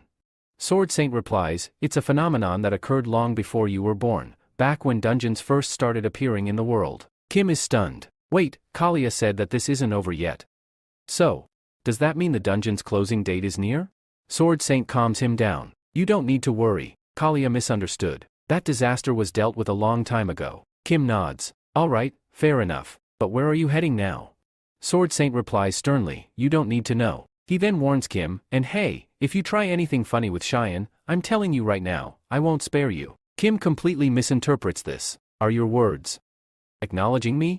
Sword Saint gets even more annoyed. "No, that's not what I meant. It means I'm going to keep an eye on you." Kim smirks and teases him, "But how will you keep an eye on me if you're heading far away?" At this, Sword Saint's face contorts with frustration. Internally, he's cursing Kim, and he's visibly starting to get angry, so much that flames begin emerging from his hands. Kim casually walks away, saying, "Alright then, good night, Sword Saint." The Sword Saint mutters, "He's really getting on my nerves." Kim, in his thoughts, reflects, "Every time I joke around, he gets serious and starts showing off his strength. I need to get stronger, strong enough to face him head on." We then see Kim arrive at the academy. Cheyenne greets him. "So, you're finally here. But where's grandfather? He left with you, didn't he?"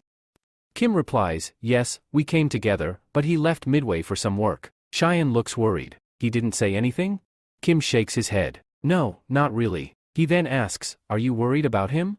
Cheyenne apologizes. "Sorry. My grandfather tends to get angry easily. Sometimes, he even lashes out. Please don't judge him too harshly." Kim replies, "Even if the Sword Saint doesn't have the best temperament, he hasn't done anything wrong. And if he wants, he can change too. And well, if something does go wrong, he might just kill me." Kim then thinks to himself, "What am I even saying? Meanwhile, Cheyenne is smiling and says, "Thank you," blessing him warmly. Kim hears her thanks and suddenly feels a strange sensation, awkward, maybe even a little emotional. Cheyenne adds, "I think you really need money." Kim responds, "Yeah. I do, but how do you know that?" She laughs. "Because even during training or while roaming around, you keep repeating, 'I need 1 million. I need 1 million. Kim looks confused. "Really? I don't remember saying that." Cheyenne smirks, "You seriously don't remember?" Kim blinks. "Actually, maybe I do." Then he thinks to himself, money isn't such a big deal now. Kalia already gave me 1 million yen. With that, I can pay off all my debts. But his smile fades. The money came. And it's already gone. He sighs. "I have to give lectures now. My free pass is about to expire. And worst of all, I still need to buy a weapon. How am I going to manage all this?" At this point, Cheyenne says, "I thought you were in urgent need of money. That's why, after you left, I got a message on this phone, and I figured it would be perfect for you." Kim replies, "Perfect for me? What does that even mean?" Then we're shown that the 24th dungeon sweep contest is about to begin. Kim, confused, asks, "Dungeon sweep contest? What even is that?" But then, Kim sees the prize money, and he's absolutely stunned. The winning prize is a whopping 3 million. Immediately, he asks Cheyenne, "Okay, but what exactly do you have to do in this contest?" Cheyenne explains, "There's not much to it. You just have to clear as many dungeons as quickly as you can." Kim asks, "If it's that simple, then why is there so much competition?" Cheyenne replies, "Because people don't bother going into dungeons where they don't make money." Kim nods, "Yeah, that actually makes sense." Then he starts thinking, back in the day, awakeners used to raid dungeons even without getting paid. But today's hunters, they only care about their own profit. Cheyenne continues explaining, "Most people avoid these dungeons because the reward is too low, and usually the monsters inside are low rank. But if no one clears them, eventually a dungeon break happens. And it doesn't matter whether the monsters are low or high rank, because for an average person, even a low-rank monster is dangerous. To tackle this, the government issued an order, eliminate all low-rank monsters as soon as possible." Then we're shown an example. On one side, there's a level 50 pro hunter. On the other, a level 2 low-rank goblin. The goblin looks at the hunter and asks, "Are you really going to kill me?" Hearing that, even the pro hunter feels a bit guilty and flustered. Because of situations like these, the government introduced a new system. Kim responds, "So, this method is called the dungeon concept, right?" Cheyenne nods, "Exactly. Most dungeons are low rank and can be handled by a single hunter. Plus, there are way more hunters these days, which is why the contest exists." Kim mutters, "I don't know whose idea this was, but whoever it was, they really used their brain." Cheyenne smiles and says, "I think you'll easily win first prize. What do you think?" Kim thinks for a moment, "So the prize is 3 million. There's no way I'm letting this go. Not just for the money, this will also help me level up. I have no reason not to enter this contest." He confidently says, "All right, I'm in." Cheyenne smiles, "I knew you'd say yes." She adds, "All right, I'll go ahead and register you." Meanwhile, Kim starts thinking, "I never asked her for help, and I definitely didn't say I needed money, but she still went out of her way for me. That means a lot. She isn't even telling me directly, but I know she must have done a lot of research for this." Suddenly, Kim gets chills, goosebumps all over. He mutters to himself, "This time, I'll need to be more prepared. Last time, that Limon Cheel showed up out of nowhere and gave me a tough fight. I can't take chances this time." Cheyenne encourages him, "I think you're going to work really hard again today, right?" Kim thinks, "This time, I'm definitely going to win this contest." Then he turns to Cheyenne and says, "All right, tell me, how exactly does this contest work? What are the details?" Cheyenne begins explaining, "The contest will last for a full week. Once it starts, the government will approve all the low-level dungeons that haven't been raided yet. All participants will be able to see those dungeons through an app on their phones." She continues, "If you want to raid a dungeon, you have to register it first. If you don't clear it within 10 hours, your reservation will be cancelled. And remember, you can only reserve one dungeon at a time." Kim says, "So we need to be strategic and reserve smartly." Cheyenne nods, "Exactly. To put it simply, you need to increase your speed. The faster you are, the more dungeons you can clear." Kim says, "So it's all about speed." Cheyenne adds, "Some people even joke that speed is the real fuel in this contest. The more dungeons you clear, the more you earn." Kim says, "Looking at it now, this seems way harder than I expected." Cheyenne laughs, "Hard? What's hard about it?"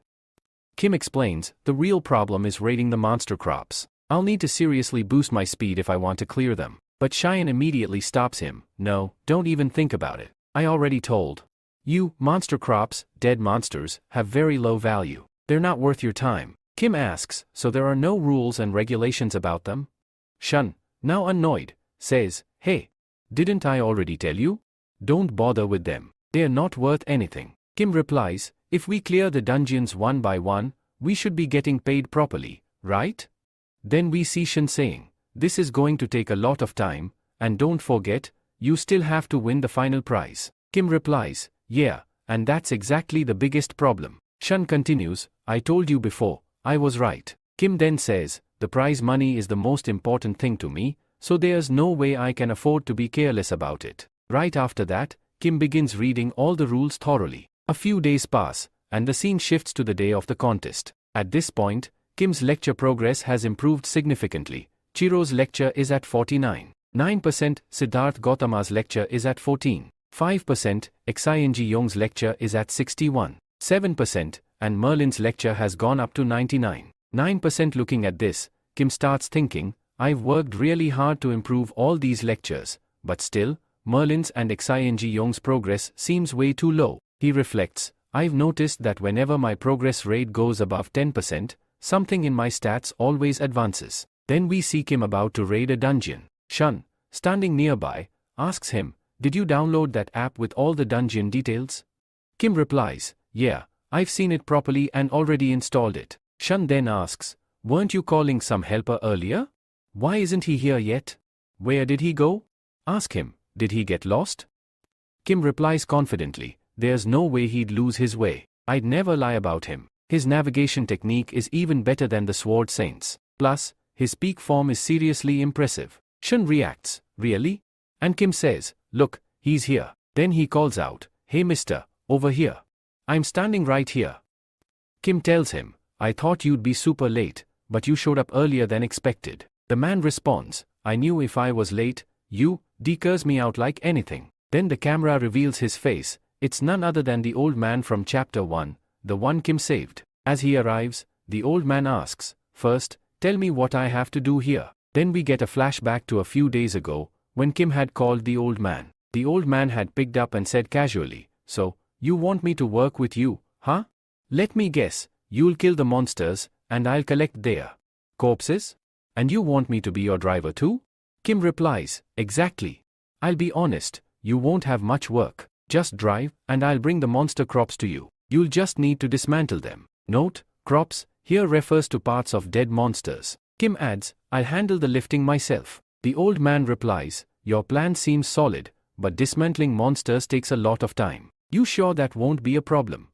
Kim thinks to himself, "I really need you. Dismantling monsters can earn us a good amount of money, and no one can do it better than you." Back in the present, Kim gets a notification on his phone. The dungeon raid has started. Kim says, "All right then, time to get to work." He turns to Miss Shun and says, "I'll see you later." She waves goodbye and leaves. Kim then asks the old man, "You remember all the rules, right?" The old man nods, "Yeah, I memorized everything you told me." Then Kim sits in the truck and says, "You know we've got to clear these dungeons at high speed. So, we'll need fast driving too." He explains, "In this contest, we have to focus on just two things: how quickly we clear the dungeon and how quickly we reach the next one." Kim continues, "Most of the dungeons are 1-star or 2-star level. Of course, their shape and size may vary, but what really matters is how fast we can clear them." He then hands his phone to the old man. The old man asks, "What's this?" Kim replies, "This shows the locations of all dungeons. I want you to pick one from these, so you know how fast we can get there." The old man, looking surprised, says, "You want me to pick?"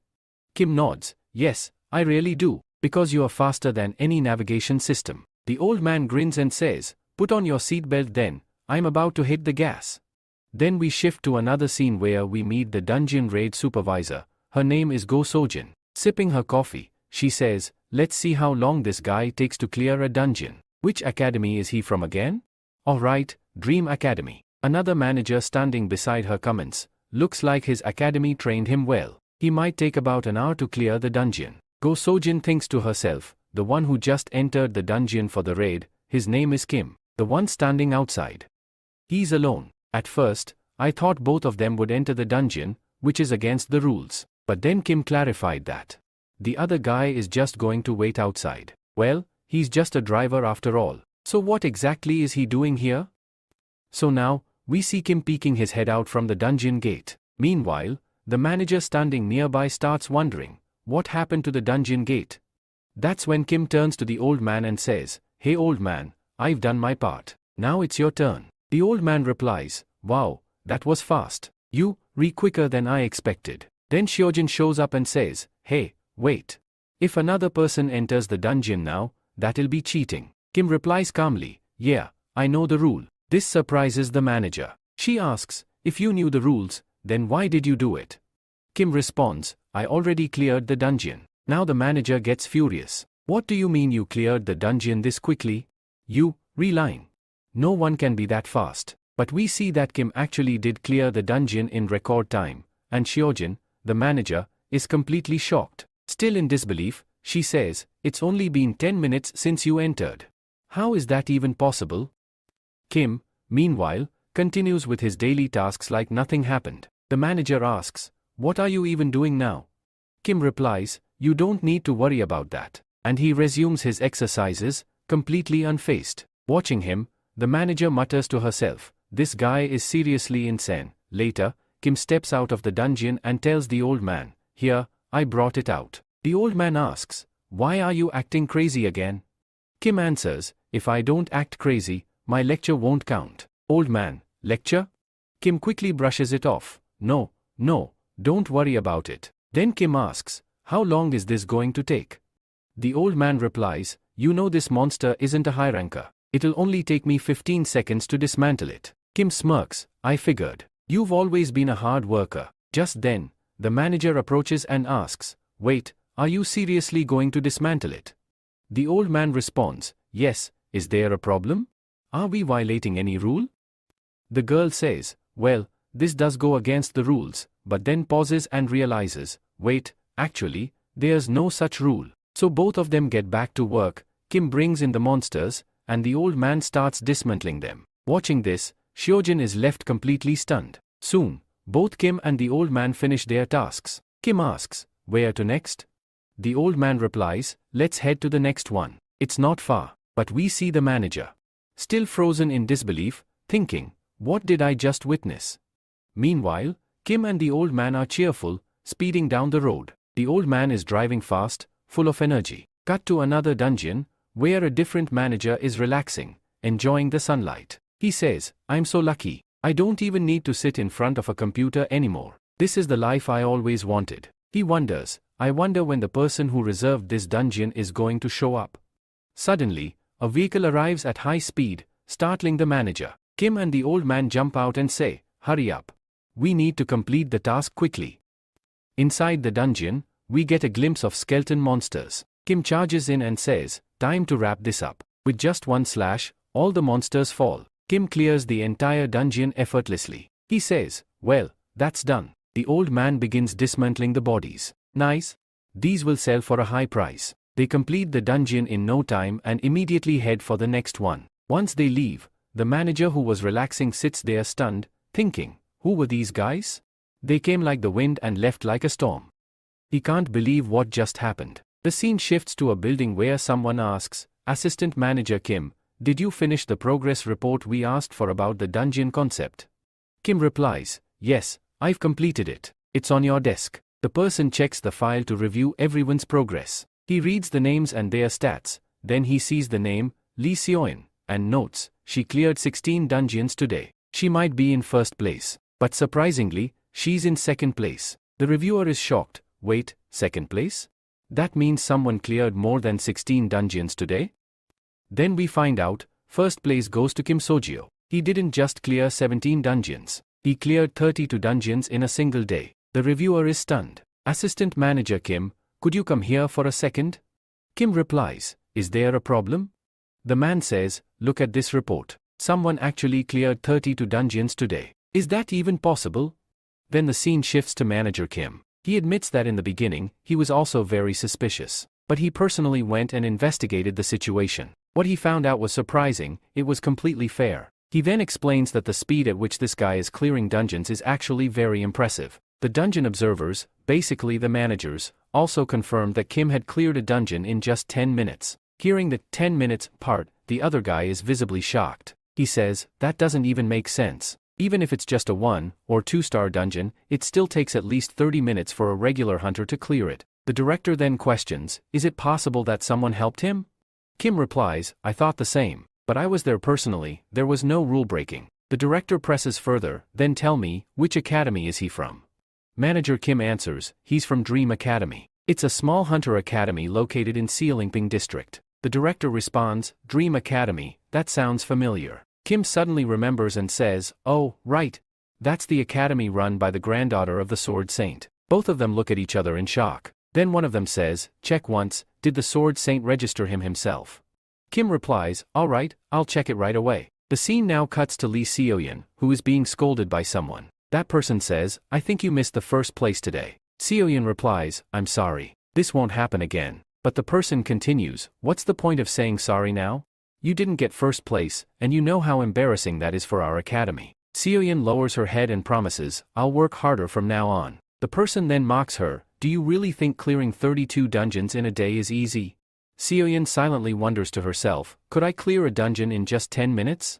Then she thinks again, no, not at all. Even if I did, the distance between the dungeons would waste too much time. The man continues, I'm sure someone helped him. Then he looks at Seoyeon and says, just keep doing what you're told. Seoyeon silently thinks, judging by his reaction, it feels like a new opportunity is coming for me. Maybe, he's about to change the rules. The man suddenly asks, do you think I'd stoop so low?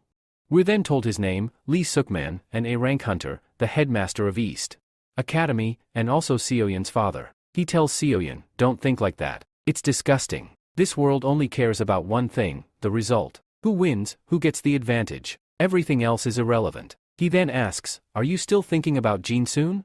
Seoyeon quickly says, no, I'm not. Her father responds, Jinsoon, he was crazy. He never cared about himself. Then he warns her, don't ever act like him. Seoyeon nods, of course, father. I won't. She leaves the office, but memories of Jinsoon resurface. She remembers Jinsoon saying, even if you become a pro hunter, you must keep your heart guarded, never get attached to anyone. She would laugh and say, there you go again with your crazy talk. Every pro hunter works only for money. But Jinsoon would insist, even if the world changes, we shouldn't. Just wait, when your brother becomes a pro hunter, he'll win everyone's heart. That's when we learn that Jinsoon was her brother. Seoyeon had laughed back then and teased, I beg you, never say these things out loud again. People will mock you. She had warned him, if you speak like this in front of others, they'll embarrass you. Jinsoon replied, so, do you want your brother to be humiliated?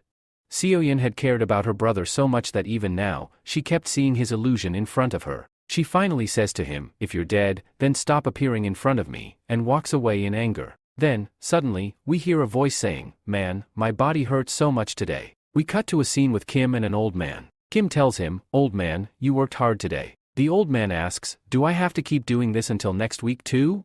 Kim laughs, sometimes, you act just like a kid. The old man yells at him, have you ever driven a truck? Do you even know how hard that is? Kim calmly replies, yes, I do. But if you knew how much we earned today, you wouldn't be complaining. The old man asks, fine. Tell me, how much did we make? Kim responds, after cutting out the commission and taxes, we've got $7,800 left. If we split that 50 to 50, you get $3,900 and I get $3,900. The old man snaps, 50 to 50? No way. It should be 70 to 30. You beat the monsters and brought them to me. I only dismantled them. Kim says, dismantling monsters is also important. I was actually going to do 80 to 20, but I gave you 30. That's 10% more than you deserve. So just go along with it. If not, I won't be coming back tomorrow. After that, Kim says, all right, fine. I'll do as you say. If we take 30% of 7,800, it's around 2,340. But that amount doesn't sound good to me. So, I'll make it 2,500. Hearing this, the old man replies, hey, what just happened? That 2,300 suddenly became 2,500? Kim responds, just pretend you didn't see anything. Because if it wasn't for you, I wouldn't even be making this much money. And anyway, if you think it's too much, just fill up your car with fuel. The old man nods and says, all right, I'll go with what you're saying. Then Kim asks, by the way, tell me something. You didn't look too surprised. The old man replies, surprised? Why would I be surprised? Do you think I'm shocked because of the money? Kim says, no, I'm not talking about money. Didn't you notice I was raiding dungeons? You didn't look shocked at all. The old man calmly answers, not really. I was there at the academy fight. I saw everything. Kim is suddenly shocked. You were there? Then why didn't you contact me? We could have talked. The old man says, talk about what? If we had talked, it would have just added pressure on you. So I chose not to. Kim thinks to himself, just like I thought. The old man may look rough from the outside, but deep down, he's soft-hearted. He helped me when I was drowning in debt. When no one else was around, he stood by me like a pillar. He's always supported me. Then Kim says, hey, old man, I just got a great idea. What if you start a monster delivery service? Doesn't that sound cool? The old man raises an eyebrow. Monster delivery service? And where do you suppose I'll get the money for all this? Are you powerful enough, or rich enough, to start a whole new service? Kim laughs, not yet. Maybe later. Right now, it's like an egg dreaming of becoming a chicken. Here, the old man's sarcasm basically means Kim doesn't even have the money yet, and he's already planning to spend it. Then we're shown day 2 of the dungeon contest. Someone remarks, so you're the two who not only clear dungeons but dismantle monsters too? That guy adds, isn't it weird?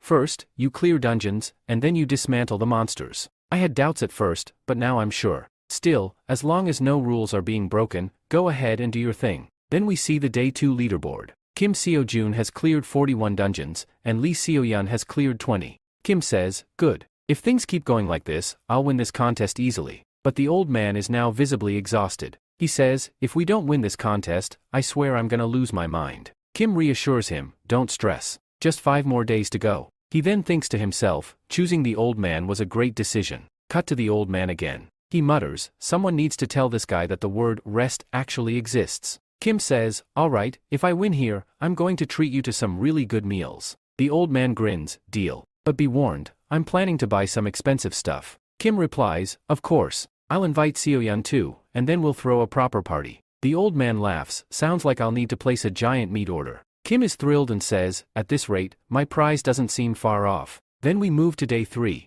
The old man stands there with a strange expression. Kim asks, what's wrong? Did something happen? The old man shows him something. Looking at it, Kim is shocked. All the dungeons around him are marked as reserved. Kim says, how is this even possible? All the dungeons near me are already reserved? He thinks, if I go for non-reserved dungeons, it'll take a lot more time. But why are only the dungeons near me reserved? Is it just a coincidence? Or something else?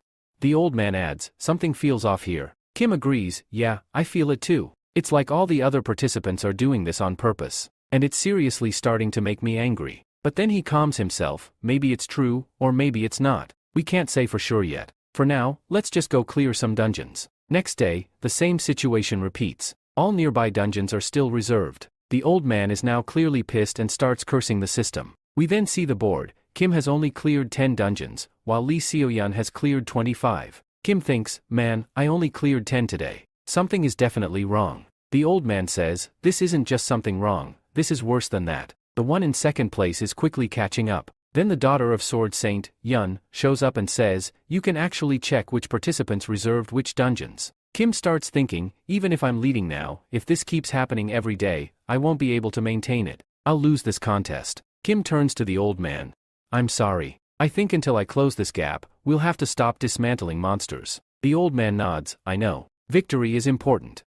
Then he adds, it's not about how quickly you clear dungeons. What matters is how close, or how far, you are from them. After that, Kim starts thinking and says, this is absolutely correct. But then, suddenly, he exclaims, I have an idea, and this might just help us win easily. Next, we are shown a scene with several hunters standing around. One of them says, it's good that you all are talking, but don't get too relaxed. Kim will reserve one area, and you all should register the surrounding areas. One of the hunters replies, don't worry, I'm watching it on my screen. Then, another hunter adds, I know, we just need to do what we did yesterday. 2 hunters are conversing about how one of them completes the raids so quickly. The one standing across from him responds, we don't care how he does it. We just need to focus on what we're getting from him. The first hunter stands up and says, hey, listen to me. He has just reserved it. Remember, we have to do exactly what we did yesterday. Reserve all the dungeons around his area. And don't do it all at once, spread it out over 10-minute gaps. Otherwise, he might get suspicious. The man with the hat agrees, okay, we got it. No need to explain further. But suddenly, the hunters are shocked as they spot something. They rush to the person who had just lectured them. One of the hunters asks, what's going on? Why aren't you reserving the areas quickly? Is something wrong? The other hunter responds, we want to reserve, but we can't because Kim has already reserved it. Leo is already hunting there. Hearing this, the person who had been lecturing them is visibly shocked and says, "Show me the phone." The hunters explain that if they reserve all the dungeons around him, Leo won't be able to raid them. One of the hunters asks, "Can we cancel our reservations?" The other hunter answers, "Once you reserve a dungeon, you can't cancel it." The person who had been guiding them looks at the phone, trembling in shock. Meanwhile, we see Leo quickly eliminating monsters. She then gets into a car and tells the driver, "Hurry up. Take me to the next destination. I need to raid more dungeons." The driver replies, "Ma'am, you cleared that dungeon really quickly. It only took you 15 minutes to finish it." Leo then says, "Why haven't you started the car?" The driver responds, "All the dungeons in this area have been reserved." Next, a list appears showing that Kim Seo-jun has cleared 15 dungeons, while Leo has cleared 13. Leo sighs, "Ugh, we've been tricked. At first, I thought Kim was accidentally reserving areas around us. But now I realize he's deliberately reserving them. If this continues, I'll lose to him quickly, and the gap will widen. I won't be able to catch up." Her father replies, "I knew he'd notice eventually, but I didn't expect him to notice so quickly and take revenge." He then adds, "Don't worry. I've come up with another plan. Just do what you've been doing." The scene shifts to the 5th day of the dungeon contest. Someone approaches Kim and says, "So, you're Kim." Kim asks, "First, tell me, do you know me?" The old man replies, "I knew something was going to go wrong here." Kim then says, "You know the rules, right? Participants can't fight each other. If you try, there will be a punishment. I'm not here to fight you, I reserve my dungeons." Leo, coming over, says, "So you're the participant Kim. Are you the same Kim we've been hearing about?" Kim responds, "So, you're Li Xiaon, or should I say Leo?" Kim then says, "It doesn't matter who wins or loses. What matters is that we should have a fair fight. The competition has started, and we should complete it with good intentions." Leo retorts, "So, you're saying I'm not fighting fairly?" Kim quickly clarifies, No, that's not what I meant," and leaves. Meanwhile, Sean watches him leave. Sean looks at him and starts speaking, "What a nice intention. You really making me laugh." But in her mind, she's thinking, in today's world, no one really thinks with good intentions. Humans, or whatever creatures live here, are only selfish. They act only when there's something to gain, otherwise, they won't lift a finger. She continues, "So basically, what I'm saying is, this world has no justice or equality." Then we see her releasing her aura and stepping into her dungeon. She says, "Alright, let me clear this dungeon first." Cut to the next scene, Li Xiaon quickly clears her dungeon and comes outside. Her driver is there, surprised. He says, "Wow, unbelievable. I thought it was just a rumor, but it turns out to be true. These people really don't stop, do they?" Li Xiaon turns to look, and she's completely shocked. Kim is approaching with a bunch of monsters, while an old man rapidly dismantles them. Kim walks up to her and says, "Impressive. You cleared your raid faster than I expected. I thought you'd take a bit longer." Then Kim asks her, "Can I have the monster crops from your dungeon?" She replies, "Sure, you can take them. I don't mind." Hearing that, Kim gets really happy and says, "Thanks." He then goes back to exercising. Li Xiaon asks, "What exactly are you doing?" Kim responds, "Are you asking about the exercising or the dismantling?" He explains, "I'm doing this because I need money. We even get paid for dismantling monsters." Li Xiaon, walking away, mutters, "I'm really just wasting my time with you." In her mind, she thinks, "I knew it. No one in this world is born with good intentions." Makes sense, though, how could there be genuinely good people in this world? She remembers her brother, who once told her, "Your brother will become a pro hunter and rule everyone's hearts." Now she thinks to herself, anyone can become a pro hunter nowadays. It's just a job title now. With all that on her mind, she walks toward her car. Scene shift, suddenly, there's a massive explosion. Someone says, "Sir Kalia, you told me this was just a 6-star dungeon. So how come there are 10-star monsters here? Care to explain?" A massive monster lies defeated on the ground, with a man standing on top of it. Miss Kalia responds, "I assumed this was a 6-star dungeon, but due to restoration, its level must have increased." The man replies, "Don't say strange things. I know that dungeons don't just change like that anymore. That only happened 30 years ago." It turns out the man is none other than the Sword Saint. He says, "I know this can't be real, this kind of thing stopped happening 3 decades ago." Kalia tries to calm him, "I understand how you feel. I swear on my order of truth, I'm telling the truth." Sword Saint replies, "Are you really being honest? It still sounds like a scam to me." Then suddenly, a man wearing a hat shows up and says, "Oh my god, can you both just calm down for a second?" Another woman appears. She says, "I came here to investigate, not to watch your drama." Sword Saint snaps, "Don't say useless things. I called the Magic Saint here. What are you doing here?" We're then introduced to the woman. Her name is Young Jimin, and she's an apprentice of the Magic Saints. Jimin says, you know the magic saint isn't doing well right now, right? Sword Saint, clearly irritated, says, why are you calling me Gramps? Do you even know how old you are? Jimin replies, I know there's a huge age gap between us, but I was just matching your tone. She then adds, I can feel it, the magic here is different. She continues, just as Sword Saint said, this can't be a normal distortion. Tell me, did you feel anything strange while fighting that monster? Sword Saint says, no, I didn't feel anything unusual. And anyway, you know what 10-star monsters are like. Jimin tells him, you're talking in a really strange way right now. Sword Saint asks, so you saying this isn't a distortion, then what is it? Jimin replies, I'm not saying it's not a distortion, but we can't just leave it like this either. She explains, this kind of thing last happened when the giant beasts began to appear. Then, Kalia speaks up, asking if there's a possibility that the other dungeons might have upgraded, just like the dungeon that has been involved with the issue. Jiminy responds that while the chances are low, it's not something they can completely ignore. Who knows? It could very well happen. She says that before anything happens, they need to investigate this thoroughly. She adds that they should also talk to the association president so he can check on the low-level dungeons. The scene shifts to a girl who asks, is this the same dungeon gate? The boy replies, yes, it's quite rare for one dungeon to be attached to two others. We see 3 dungeons in front of the same person, one red, one purple, and one blue. The person says, this is my first time seeing 3 dungeons attached like this. Next, the scene shifts to a guy who says, maybe I reserved this dungeon. Another person apologizes, saying, sorry, I think I made a huge mistake. The third person adds, yeah, sorry too. I thought this dungeon was mine. The scene cuts to Dream Academy, where someone is asking, have these people gone crazy? We see it's none other than the old man, furiously shouting, how can they do this? Every time we reserve, they all end up here. Kim says, none of our methods will work now because they've changed theirs. The next scene shows a list where Kim has cleared only 5 dungeons, while Leo has cleared 26. Shuryan, clearly frustrated, says, if I used my grandfather's name, I could complain against them. Just then, an announcement is made saying that if anyone can't raid a dungeon, they can join someone else's raid and still earn points. Kim reads the announcement and thinks, alright, whatever happens tomorrow, I feel like it's going to be better. Their useless methods won't work on me anymore. The scene shifts to a truck where the old man shouts, hurry, move your car to the side.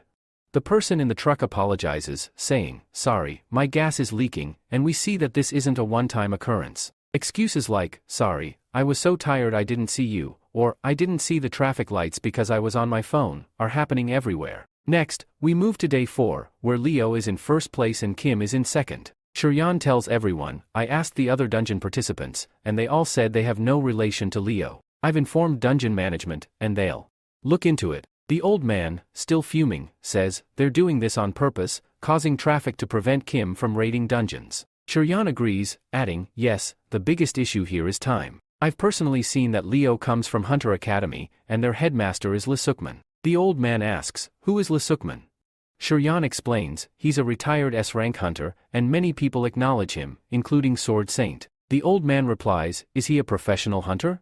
I suppose he must be highly skilled if everyone, including your grandfather, recognizes him. Shuryan cuts him off, saying, no, his skills are actually pretty poor. The only thing good about him is his mouth. The old man says, I had a feeling he used tricks like that. Shuryan continues, I don't think they're doing a good job with the investigation, and it'll only end once the challenge is over and Leo wins. If my grandfather were here, this would be resolved quickly. Kim interjects, no, I don't think Sword Saint can arrive here that quickly. Shuryan agrees, and the old man says, we can't give up. If we do, we'll lose for sure. Hearing this, everyone looks down in despair. Shuryan apologizes to Kim, saying, I'm sorry, I couldn't help you out. Kim asks, why are you apologizing? She replies, I feel like I haven't been of any help to you. Kim reassures her, saying, no, you've already helped us a lot. If you hadn't helped, we would still be way behind. The old man agrees with Kim, telling Shuryan not to worry. We'll figure it all out, he says, then points at Kim and says, he needs to find the way through all of this. The scene shifts again to Kim, who is told by the old man, hey, don't keep your head down. Talk to Shuryan, because I know you're hiding something. Kim smirks evilly, and the scene changes again. A person wonders, have we fallen behind? How is this possible? Another person says, it seems like Kim goes to the dungeons first, reserves them, clears them, and then no one knows where he goes after that. The person sitting in the chair says, I don't know. Do whatever you want, but block his path. Kim yells, it'll only take 5 minutes, and then we'll finish the reservations. The old man replies, that sounds good. If we pay him, he'll tell us which dungeons he's going to raid next. Then he says, I think the Academy's dungeon management team is putting pressure on us not to do this. That's why it's possible that the dungeon management team is supporting Kim. He then yells, are you trying to say that this useless Academy has put pressure on the dungeon management team? How could that be possible? And who exactly is this Academy?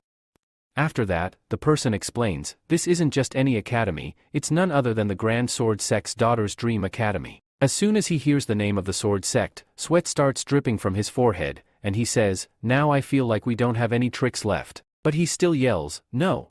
I have no idea about this, but block his path anyway because the East Academy will never win. And even if the East Academy loses, you know exactly what's going to happen to us.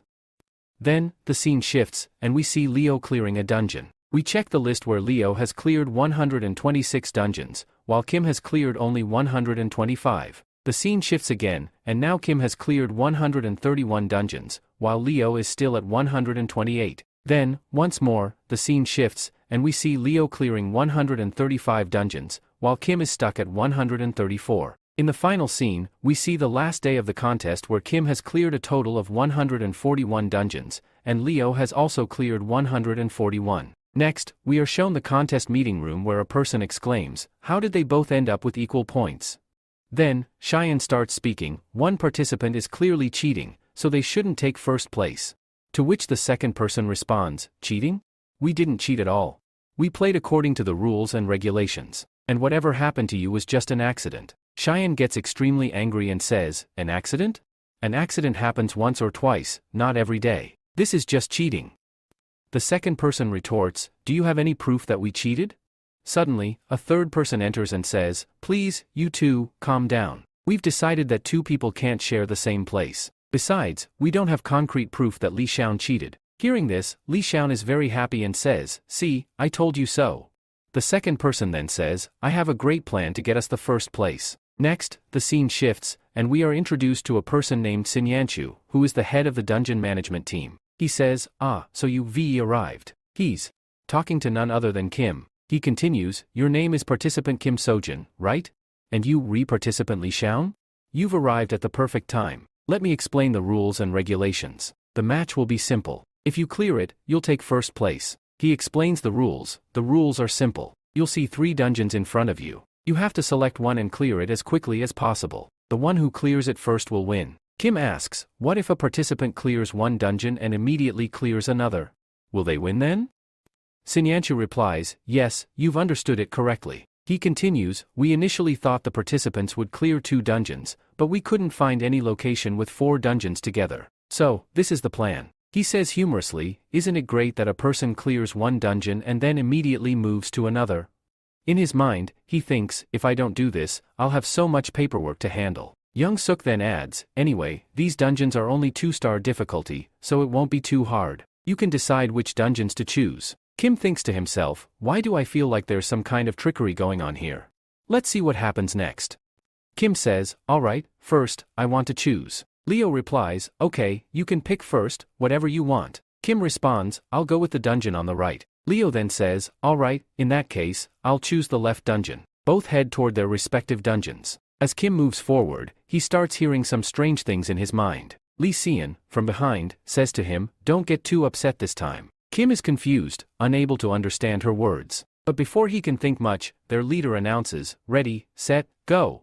Kim and Leo enter their dungeons, but Kim can't shake the thought of why Leo had said that. He keeps pondering the meaning behind her words. But then, he decides to let it go, telling himself, whatever she said, I won't focus on it. I need to focus on winning. Kim moves deeper into the dungeon. He thought there would be many covered monsters, but strangely, he hasn't seen any yet. He hasn't even heard their breathing. Doubts begin to creep into his mind. Could this be a hidden dungeon? He wonders. Just then, an earthquake-like tremor shakes the dungeon. The aura around them changes, and Kim gets a feeling he's never had before. Suddenly, a huge claw appears before him, followed by a lion-like monster with wings. This is a matcore. Kim exclaims. But why is there a 4-star monster in a 2-star dungeon? Before Kim can fully process, the monster attacks. Kim quickly reacts and unleashes a powerful blow. With lightning speed, his attack decapitates the monster. That was too easy, Kim mutters as he stands victorious. He rushes outside, still trying to figure out the oddities. I handled the matcore well, but this dungeon should have only had 2-star monsters. How did it end up with a 4-star one? Kim wonders. He's particularly concerned about Leo. I don't think Leo's dungeon could also be a 2-star dungeon. It's just not possible. When Kim exits, the leader is shocked that he's out of the dungeon so quickly. How did you clear the dungeon in such a short time? The leader asks. Kim, frustrated, yells, it was a mat core. The leader, even more shocked, asks, but this is a 2-star dungeon. How could there be a mat core? Kim calmly responds, yes, there was a mat core. You can go check for yourself. Wait, so you killed it? The leader asks, still astonished. Kim nods, yes, I killed it. This match was completely unfair. I request a rematch. The leader replies, I understand your request, but we can't cancel the match. Kim, confused, asks, why not? The leader explains, because Leo hasn't come out of her dungeon yet. Kim's face falls. That's strange, he mutters. Something feels off. Meanwhile, we see Leo, still deep inside her dungeon. I've been walking for so long, but why haven't I seen a single monster? She wonders aloud. Suddenly, a massive monster lurks behind her, a threat she hasn't noticed yet. In a flashback, Leo's brother is seen in pain, telling her, I'm hurting so much. Leo, trying to comfort him, says, just bear with it. Her brother, teasing, remarks, your hand is getting rough. When you become a pro hunter, you'll be able to take down monsters with ease. Leo, a little irritated, responds, how does someone as weak as you talk so big? She then asks, by the way, why did you reject Dad's order? Her brother replies, I don't want to cheat, even if it's Dad's order. He adds, when you become a pro hunter, you'll never need to compromise. You'll always do what your heart tells you. Leo is standing up and says, you're going way ahead now. Then, she shouts, asking, why are you smiling in such a strange manner? You know that people outside talk about you, right? They say you lazy and can't do anything. Leo responds, no one is judging you for cheating or not, but lately, I've noticed you're being nice to others. If you keep doing this, you're going to lose something important. And if you can't take care of yourself, at least try to make some sense of things. Why can't you compromise here? What's this whole, true hunter, thing?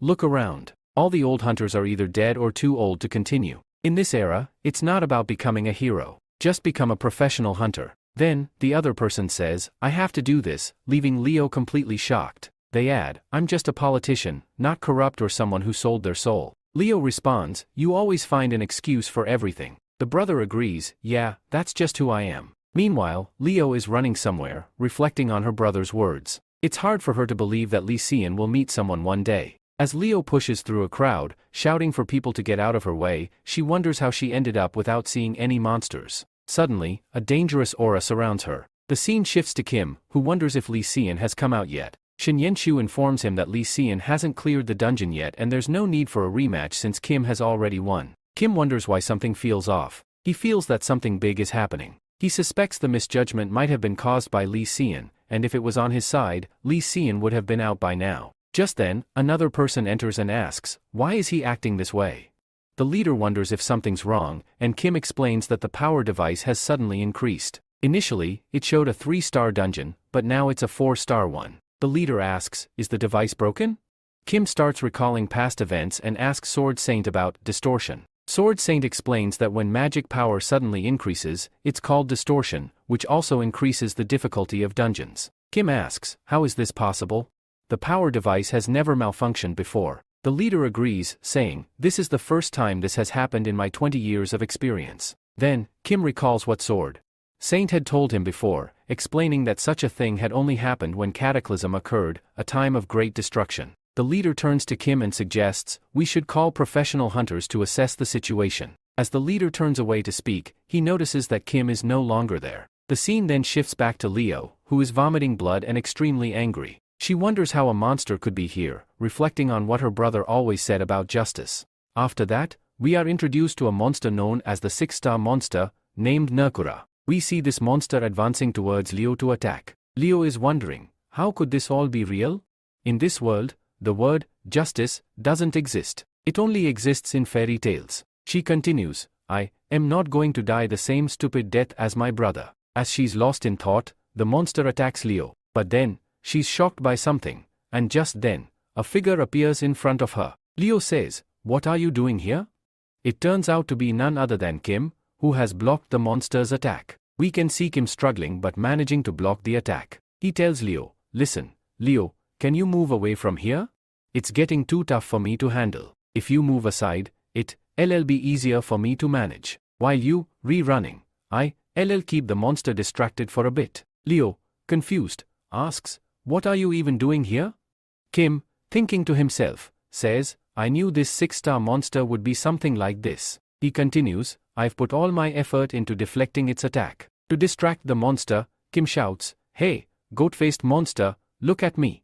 This enrages the monster, and it turns its attention to Kim, attacking him. Kim, in his mind, thinks, "Good thing I managed to draw its attention." The monster attacks Kim at high speed, but Kim blocks the attack with his spear. He thinks, "If I take even one hit, I could be seriously injured. But the good thing is that I've understood its attack pattern. If I continue reflecting its attacks, I can handle this." However, the monster manages to use its horns to stab Kim through his chest, causing significant injuries and pain. The monster then pushes Kim back, and blood starts leaking from his body. The monster creates an aura around itself and begins preparing a powerful attack. Kim tells Leo, "Hey clever girl, I don't think I'll be able to make it out of this. Can you still not move?"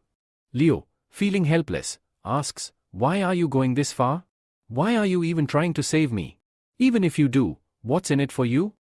She continues, "If you manage to save me, it won't benefit you at all. All you needed to do was raid the dungeon, and you, win. Don't think you'll gain anything by saving me." Kim responds, "Yeah, you're right. I joined this competition for the money so I could earn a large sum." Leo shouts, "Then what are you doing here?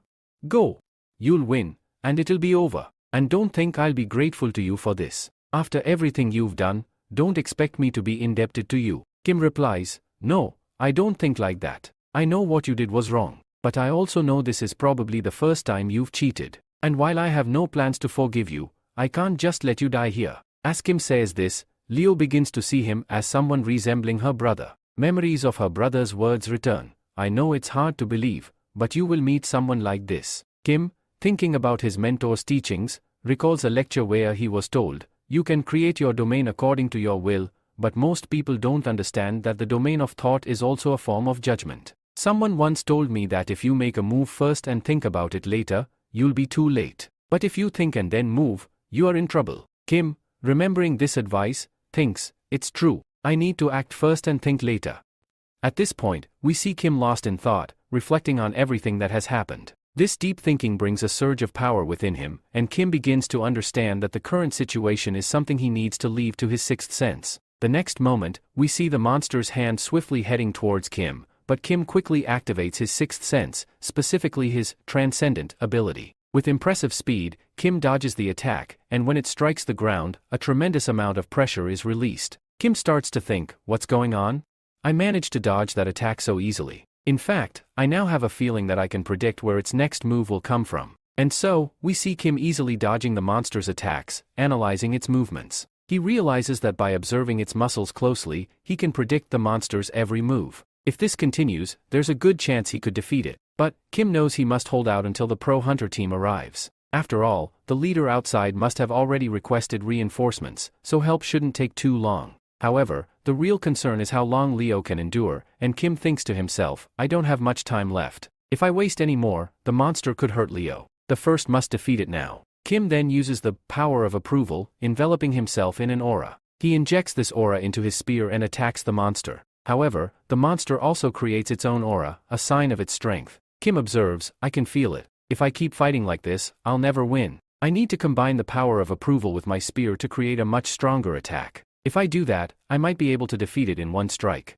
With this resolve, Kim rushes towards the monster. The next moment, all we see is blood, lots of blood. Leo, watching the scene, is stunned. Kim stands unharmed before her, while the monster's head is detached from its body. Leo, still in shock, turns to Kim and says, "This doesn't make sense. How did you do that?" We then see Kim's progress statistics. Chiron's level has increased by 13. 1, Shang's by 7, and Merlin's by 9. Kim leads Leo out of the dungeon, and he says, "I came to save you, but now I feel like I'm making a fool of myself. You were already dead, please, tell me you're not dead. I've made so much effort to save you." Leo responds, "I'm not dead yet." Kim sighs in relief, "That's good. Now, we've got nothing left to do here. Let's get out of here quickly." As they exit the dungeon, the team leader starts shouting, "Where have you two been? How did you get this injured? What happened inside?" Kim responds, "All right, I'll explain everything. But first, could you call the medical team? You can see our condition." The leader yells for the medical team to hurry, as the situation has become an emergency. Leo, still upset, says to Kim, I told you before, I'll never see you as my lifesaver. And honestly, I don't think I've said anything wrong. Kim, not wanting to argue, replies, fine, you're right. As you want, I don't have any expectations from you. Then, a few people approach, suggesting, how could this happen? We think we should send them to the hospital first. Just then, a man steps forward and begins telling the story of the incident. The news of what happened in the dungeon contest spreads worldwide, sparking a wave of curiosity. It's reported that the 6-star monster Narakura appeared in a 2-star dungeon, something that had never happened before. There's never been a case where monsters suddenly changed like this, and it grabs the attention of both the government and various associations. However, no one knows Kim Shuzon's name, his hero status is still unknown. People are asking, who is this guy? Which academy did he come from? He defeated a monster like Narakura on his own. And so, Dream Academy gains widespread recognition. The scene shifts, and someone comments, the apostles of Tempest are watching you. Hearing this, Kalia is shocked. The man continues, the changes that occurred inside the dungeon in Korea might be the reason you've been called. You must be aware that Kim won the contest, and he has already received his prize. Kim, now happy, says, alright, I can now choose any weapon from the Transition Academy. After all, I've got the money for it. After that, we see Kim entering the hospital, and he's talking to himself, saying, well, this is a pretty good situation. I've got 4 million, and the price of the Lens of Luck is only 1 million. I've been eyeing this particular spare item for a while now. He continues, the price of this spare is just 1 million, but the problem is, I don't know the price of the free pass yet. And what if my free pass expires? Will everything inside reset? I lose all the items. Kim then ponders, to be blunt, if I wait here, the prices of all these items are going to increase, and you know how bad my luck is. So, before that happens, I need to buy everything now. That way, even if the prices go up, I won't regret it too much. Next, we see Kim opening the shop of Transition Academy. Inside, there's a ring called Kata Simus. This ring, as described, attracts the opposite sex to you. He also comes across something called Glipna. It's said that this rope can even capture fox gold, and the material used to make it doesn't exist in this world. Furthermore, no one in this world can break this rope. Kim comments, the Lens of Luck might be a great item, but I need to check out some other things too so I don't run out of money. He thinks to himself, it would be smarter to buy all the items now, before their prices go up. Otherwise, if the prices increase later, I won't be able to buy them. And some items that should cost over 10 million are available for only 2.5 million right now. Even though these are copies of the weapons, their powers are incredibly OP, and they can rival the real ones. But the main thing is, I can't ask for a price reduction because the price is already quite low. Kim then reflects, there's a high chance that the prices will go up later. But the biggest problem is, these items don't show their powers. I'll need to research all the different mythologies to understand the effects of these weapons. What if I can't find the mythology for a weapon? That's going to be a huge problem for me. I can't remember all the mythologies either since my mind isn't that sharp. He wonders, could there be a community in Transition Academy where all this information is shared? He then checks out the Academy's community, which is called Freshman Stock Board. However, he's puzzled about why he can't type any messages or leave comments. He decides that when the mentor arrives, he'll ask them about it. Kim scrolls through and finds some information. A user has posted that you should never mock the items from Transition Academy's stores. Always choose your weapons wisely. I've used 100 pieces of gear, and I've mastered them. I'll share my views with everyone. Kim is shocked upon reading this, thinking, this person has mastered 100 pieces of gear. The person then talks about the Aegis shield, saying, this isn't a shield, it's just a piece of garbage. Its effect is terrible. While it can block incoming attacks, the face of the shield is hideous. And if anyone looks at it, they'll turn to stone, even the user. He continues, never buy it. It's trash. If I were to rate it, I wouldn't even give it a 0. 5 out of 10. But if I were to tell my friend, I'd say it's a perfect 10 out of 10. Kim reflects, maybe this person has mastered 100 pieces of gear because they are explaining everything in such detail. I guess they must be telling the truth. The person then talks about the 87th numbers bash, an amazing item, and says, it's awesome. You must purchase it no matter what. Most people don't know about it because it's just a subspace pouch, but it reduces the weight of whatever you put in it by 70%. You can store a lot of items, and all the items in this pouch will freeze time. I went through a lot of trouble to get this, and you, LL, need it too. I highly recommend you purchase it. Its durability is excellent. Kim is interested now, thinking, is it called the Wish? He then wonders, could this item be from Roman mythology? It might belong to the goddess Hera. This pouch was used by the hero Perseus when he stored Medusa's head in it. Finally, Kim decides, let me check the price of this item. Just then, a notification pops up on his screen saying that the price of the item is being settled according to the casualty rate. We then see that the cost of this bag is 1 lakh. Kim starts thinking, the price isn't that high, it's not too special, but maybe I should buy it. He continues, I feel like I can really make use of it. It will help me increase my lecture progress significantly. But then, he also notices the downside. The weight won't be entirely eliminated, it will only be reduced by 70%. Kim then says, if I go into the dungeons and defeat the monsters there, I can easily collect them. Suddenly, he remembers something and says, wait, that's a great idea. I can carry it around and also do some scouting with it, making my daily missions much faster to complete. Only a fool would not buy this. I'm definitely getting it. A few days later, we see Kim with the bag, now purchased. He says, this is amazing. It looks so good in real life too. Even though I don't know much about it yet, the aura of this item is just incredible. We also see that Kim has bought the pouch, which he is now wearing on his waist. But soon, Kim starts crying because his bank account is now completely empty. The 1 lakh he spent on the pouch has now turned into 3 lakh. He curses his bad luck. Just then, Shun shows up and asks, why are you going to raid dungeons?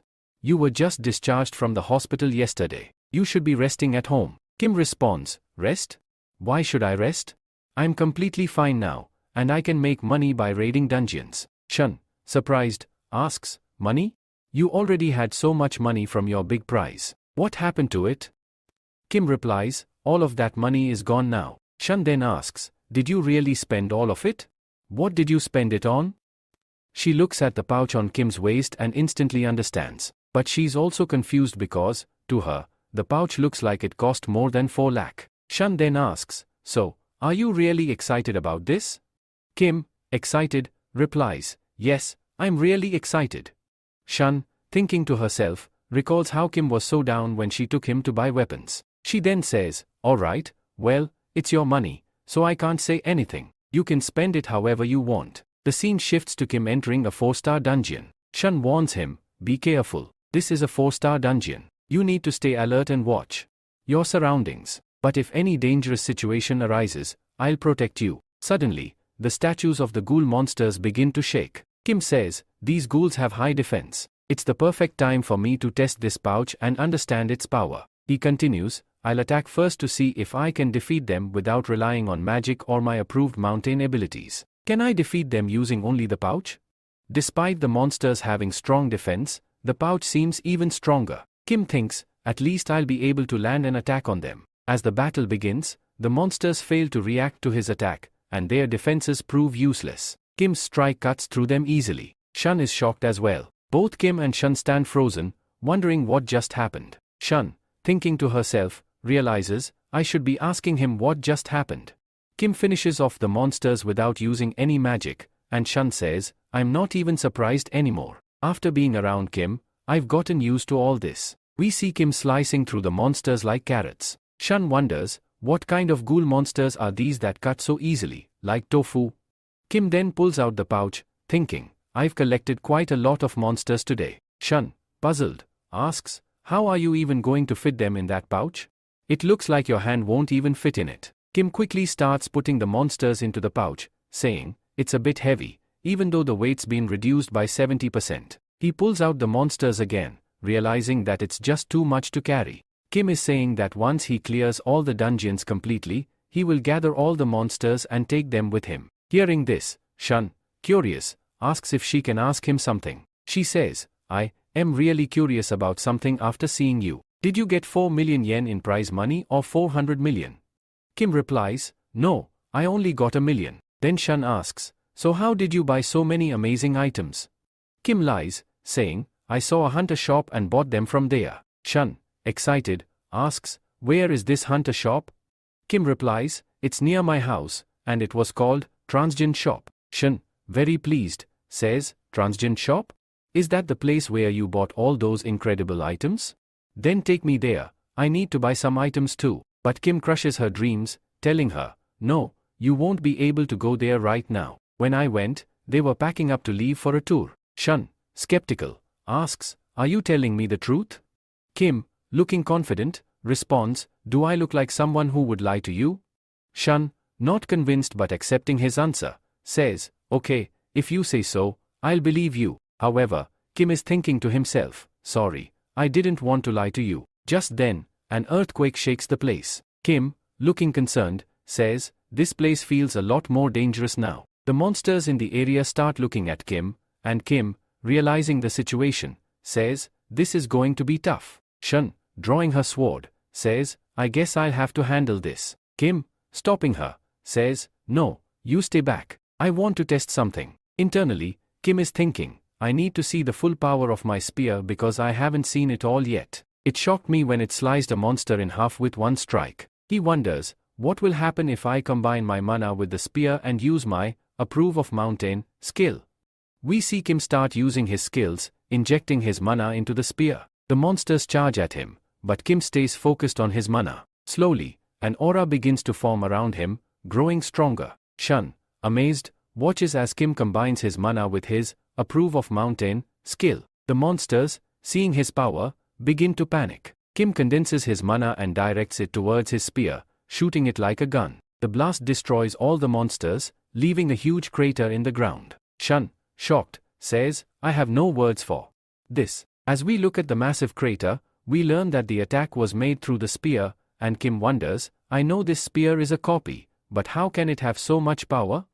Kim reflects, "Experts say we shouldn't depend on our weapons, but this weapon is so powerful that I feel like I don't need to depend on anyone." He then thinks, "I might need to revisit the Transgend Academy store and check the reviews again, maybe I'll find something new. But the problem is, I don't have enough money to buy more weapons, and if I buy too many, it will affect my casualty rate." Kim realizes, "I don't have much time. I need to attend as many lectures as I can in the 25 days left." With renewed determination, he starts practicing. Later, Shun approaches and says, "Kim, I forgot to tell you, Jimin wants to meet you. Can she?"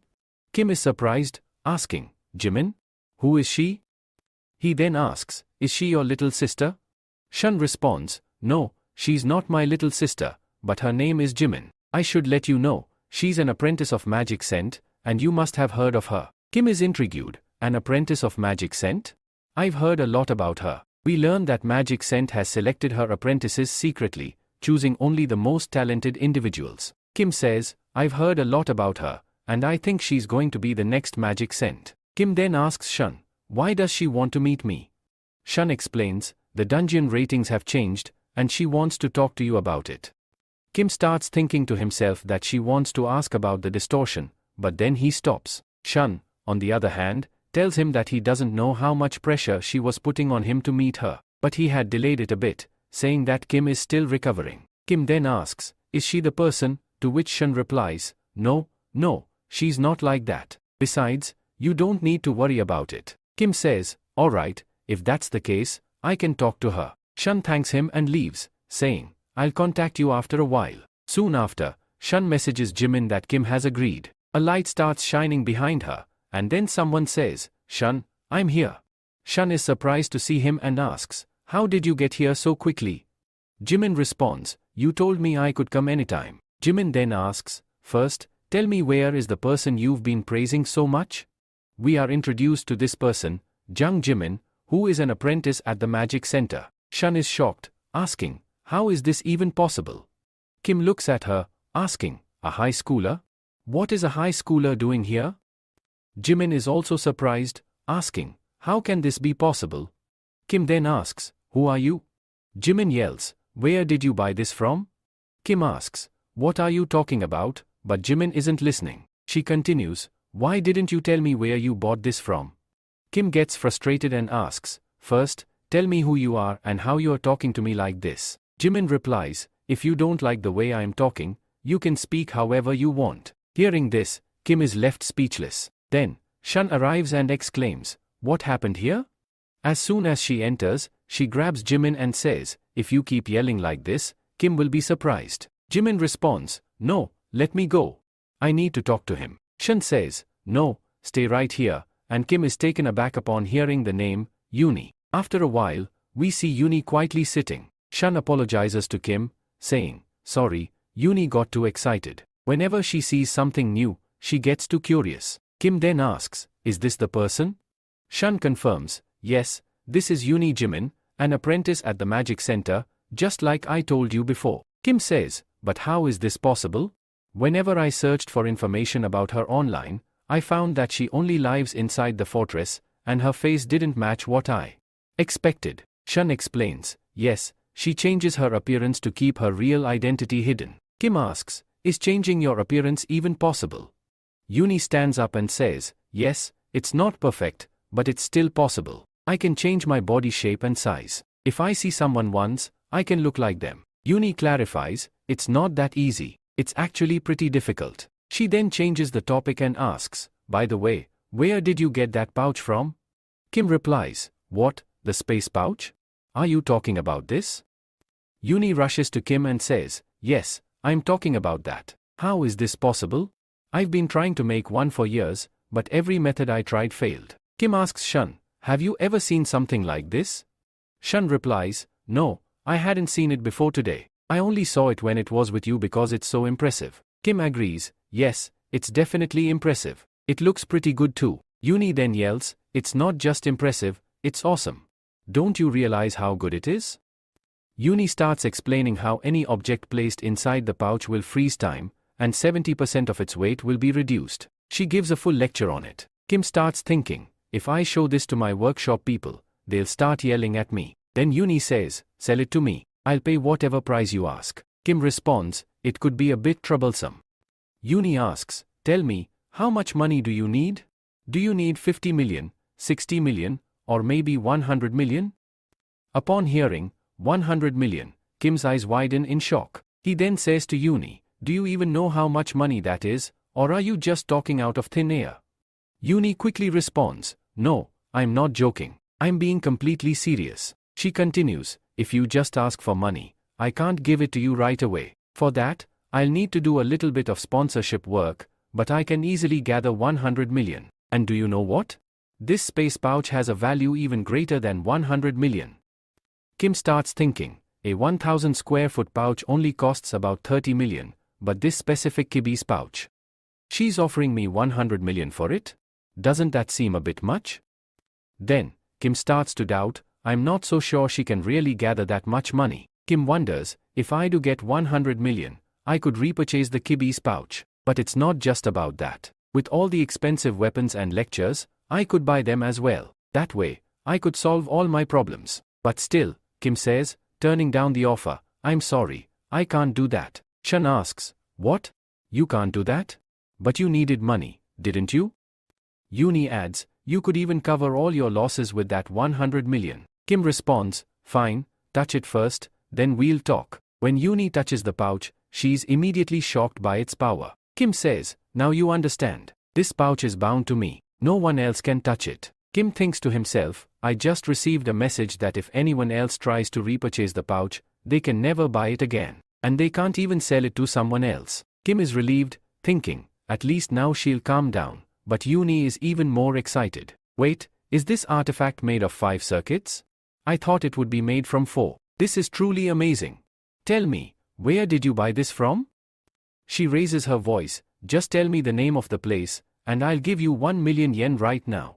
Shun says, please, quiet down. Shun then explains everything as Kim had instructed. Yooni reacts, so you are saying you bought it from a random store near your house, but that store isn't there anymore? That's really unfortunate. Kim thinks, well, at least she's calmed down. Then, Yooni says, let me at least do some research on it. Kim asks, what do you mean by research? Yooni replies, I'm serious. I can't touch the pouch because it's soul bonded to you, but I can still research it indirectly. I'll even pay you for it. Kim thinks to himself, well, if that's how it is, I guess it's fine. What could happen to me? I'm the owner of it, after all. The narrator explains, Kim's pouch doesn't shock him because it's soul bonded to him. But if anyone else touches it, they'll experience a shock. Yooni will have Kim do the research for her, but only through his touch. Kim wonders, this won't interfere with any casualties, will it? Yooni looks at him with hopeful eyes. Kim says, fine, it doesn't sound that bad. If you need help with research, I'll assist you. Yooni's face lights up with happiness. Kim then asks, do you want to start researching my kibbe's pouch right now?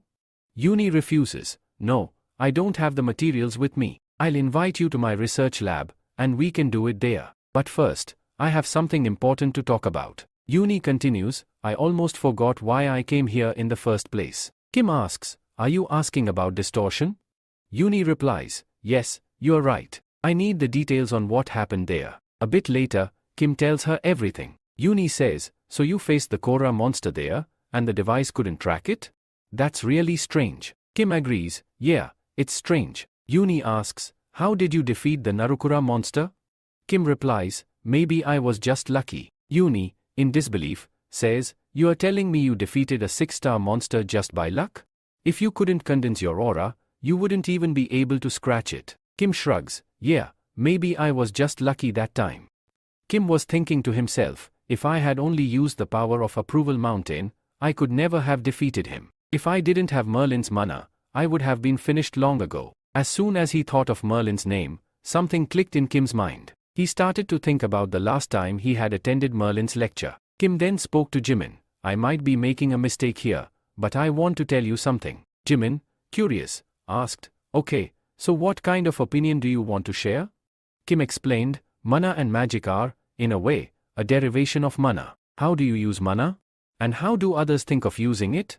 That's what makes individual perspectives so unique. Jimin nodded and replied, yes, you're absolutely right. It could be the same in dungeon distortion as well. Hearing this, Jimin became very excited. She stood up suddenly and said, would you tell me more in detail?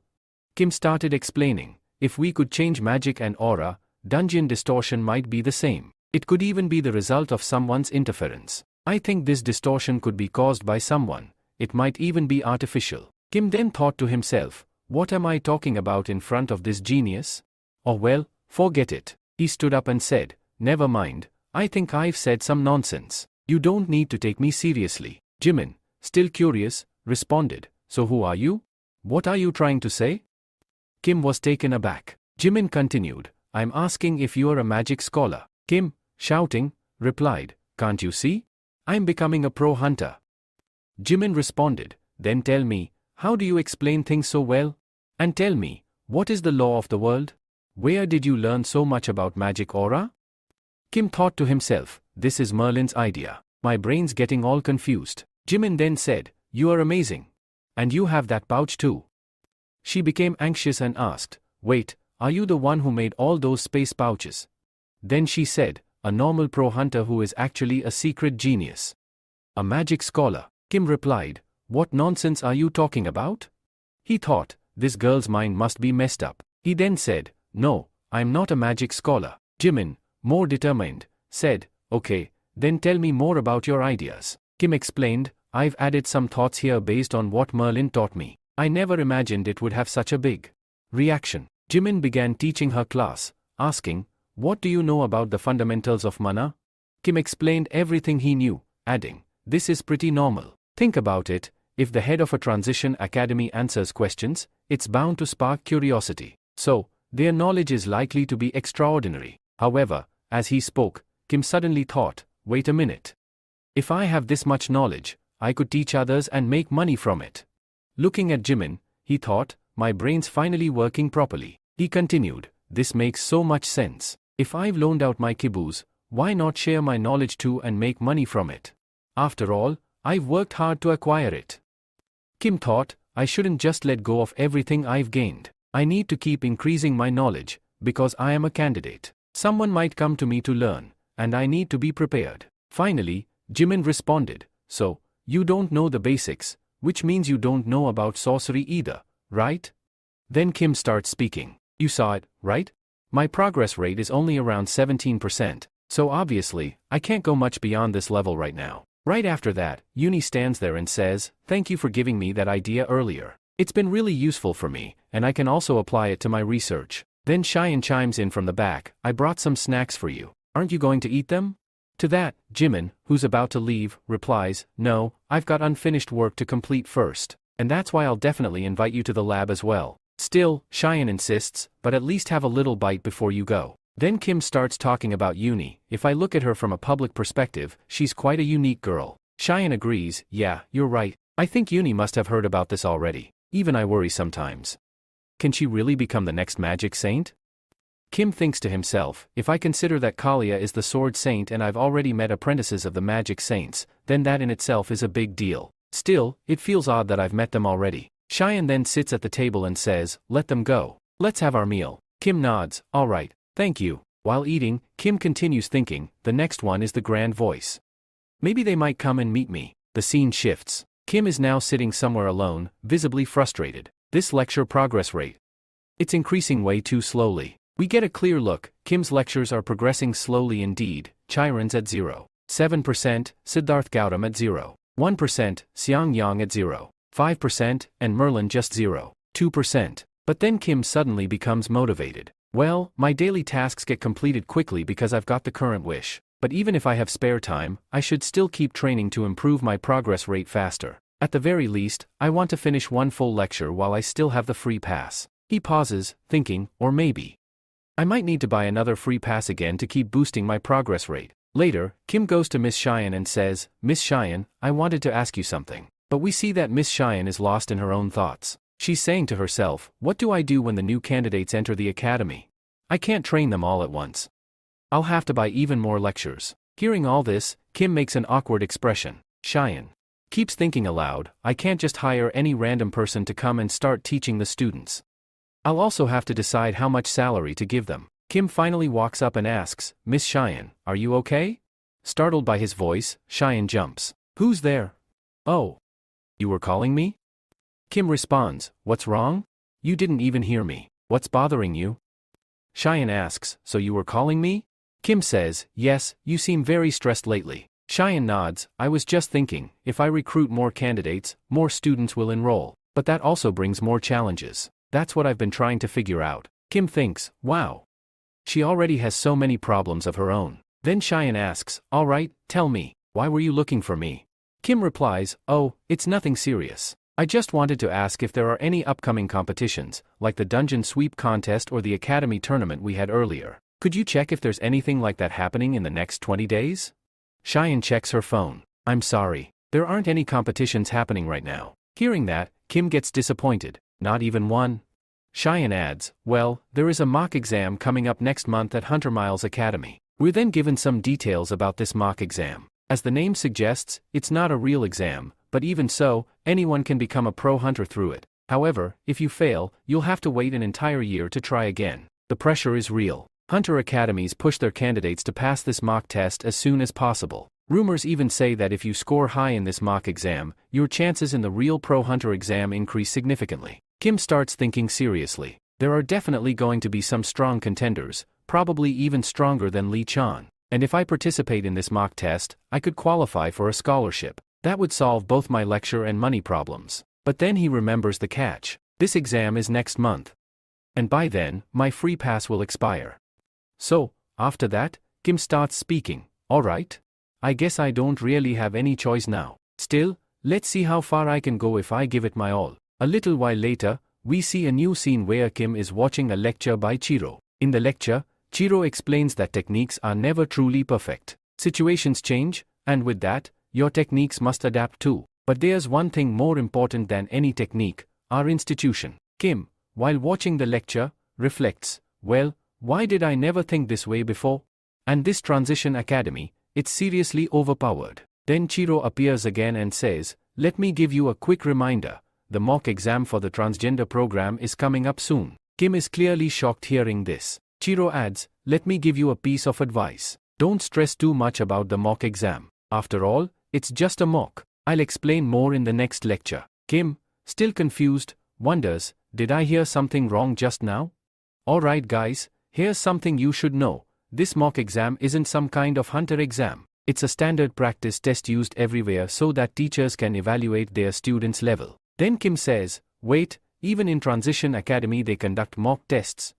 Right then, he gets a notification on his phone. It's the official alert for the Transition Academy mock exam. Kim stares at it in disbelief. This is real. It's actually happening. And it even grants licenses? This feels just like a real hunter examination. He continues, now I remember. When I first saw the Transition Academy advertisement, I noticed a 5th grade sage and a 9th grade sword master. Back then I thought they were just exaggerating, but now I'm realizing it was all true. But almost instantly, Kim loses hope. Forget it. Why would I even take a mock exam? I'm way below their level. What's the point of trying?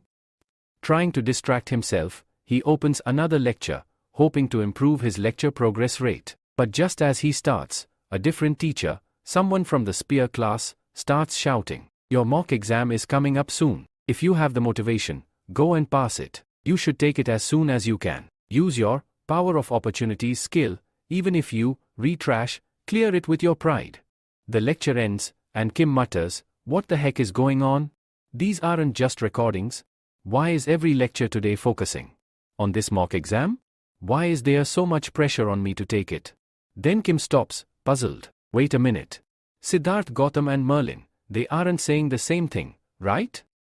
But as we see next, both of them are, in fact, encouraging him to take the mock test as soon as possible. Kim lies down and sighs. Well, this isn't the first time the Transition Academy has acted strangely. But seriously, is this mock exam really that important? Let's check the community to see what others are saying about it. He opens the community section and finds a post by someone who writes, hey guys, how's everyone doing? Seems like most of you are preparing for the Transition Academy mock test. I tried asking around about where it's happening and who's conducting it, but no one knows. Kim thinks to himself, wow, his situation sounds just like mine. He scrolls quickly through his phone until something catches his eye. A user named Ruler of the Forest has posted something. I recommend taking this job. Since you're a freshman, it'll give you a ton of experience, and it'll also boost your lecture progress rate. Kim says, yeah, I should definitely check this out. It might really help speed up my progress rate. And finally, he says to himself, let's try it once and see what happens. If it works, it might just turn out to be a good decision. We cut to the next morning. Kim is standing in front of a door, staring at his phone. He taps on a notification from his mock test app. A message pops up, your casualty level is being measured. Another message immediately follows, do you want to start the mock test now? There are two options, yes and no. Then it says, it's free for the first time. Kim reads that and says, free for the first time, huh? Why do I always feel like I'm doing something shady whenever I use free stuff? He pauses, then corrects himself, no, what am I thinking? I should be focusing on making more money. Alright then, let's accept it. Without wasting time, Kim selects yes and chooses battle mode. He hypes himself up, even if I get matched with a 9th class sword master, I'm ready to fight. With a confident, let's go, his energy surges. From here, the story gets more intense. A message arrives, your custom mock exam is being generated. The difficulty is being calibrated through Transcend settings. There are 7 subjects, and Kim has to score high in each one. The Transcend mock exam begins. Another notification pops up, your first subject is battle mode. It's being created in real time. Kim is stunned. It's starting now? Like, right now? Then he reads further, you'll face 15 stages. Based on the pattern, the first level might have a 5 or 6 star monster, so by the 15th level, I could be facing a 20-star monster? Just then, light starts bursting out from Kim's phone. What the heck? Why is my phone glowing like this? He wonders, does this mean the monster is about to appear right here? And it does. A monster begins emerging from the phone. Kim stares in disbelief. It's growing, and still growing? It's not stopping? The monster finishes materializing. It's not just any beast, it's a dragon. A seriously cool-looking one. Compared to it, Kim looks tiny. Another message appears, level 1 monster, defeat it within 30 minutes. Kim reacts with a bit of sarcasm, yeah, sure. How am I supposed to do that? These Transcend people have lost their minds. But the dragon doesn't wait. It begins charging an attack, Flame Breath. Kim panics, wait. At least give me 2 minutes to prepare. The dragon clearly isn't listening. It unleashes its Flame Breath, blasting Kim with full force. The attack is so powerful, it knocks Kim out instantly. Another message pops up, level 1.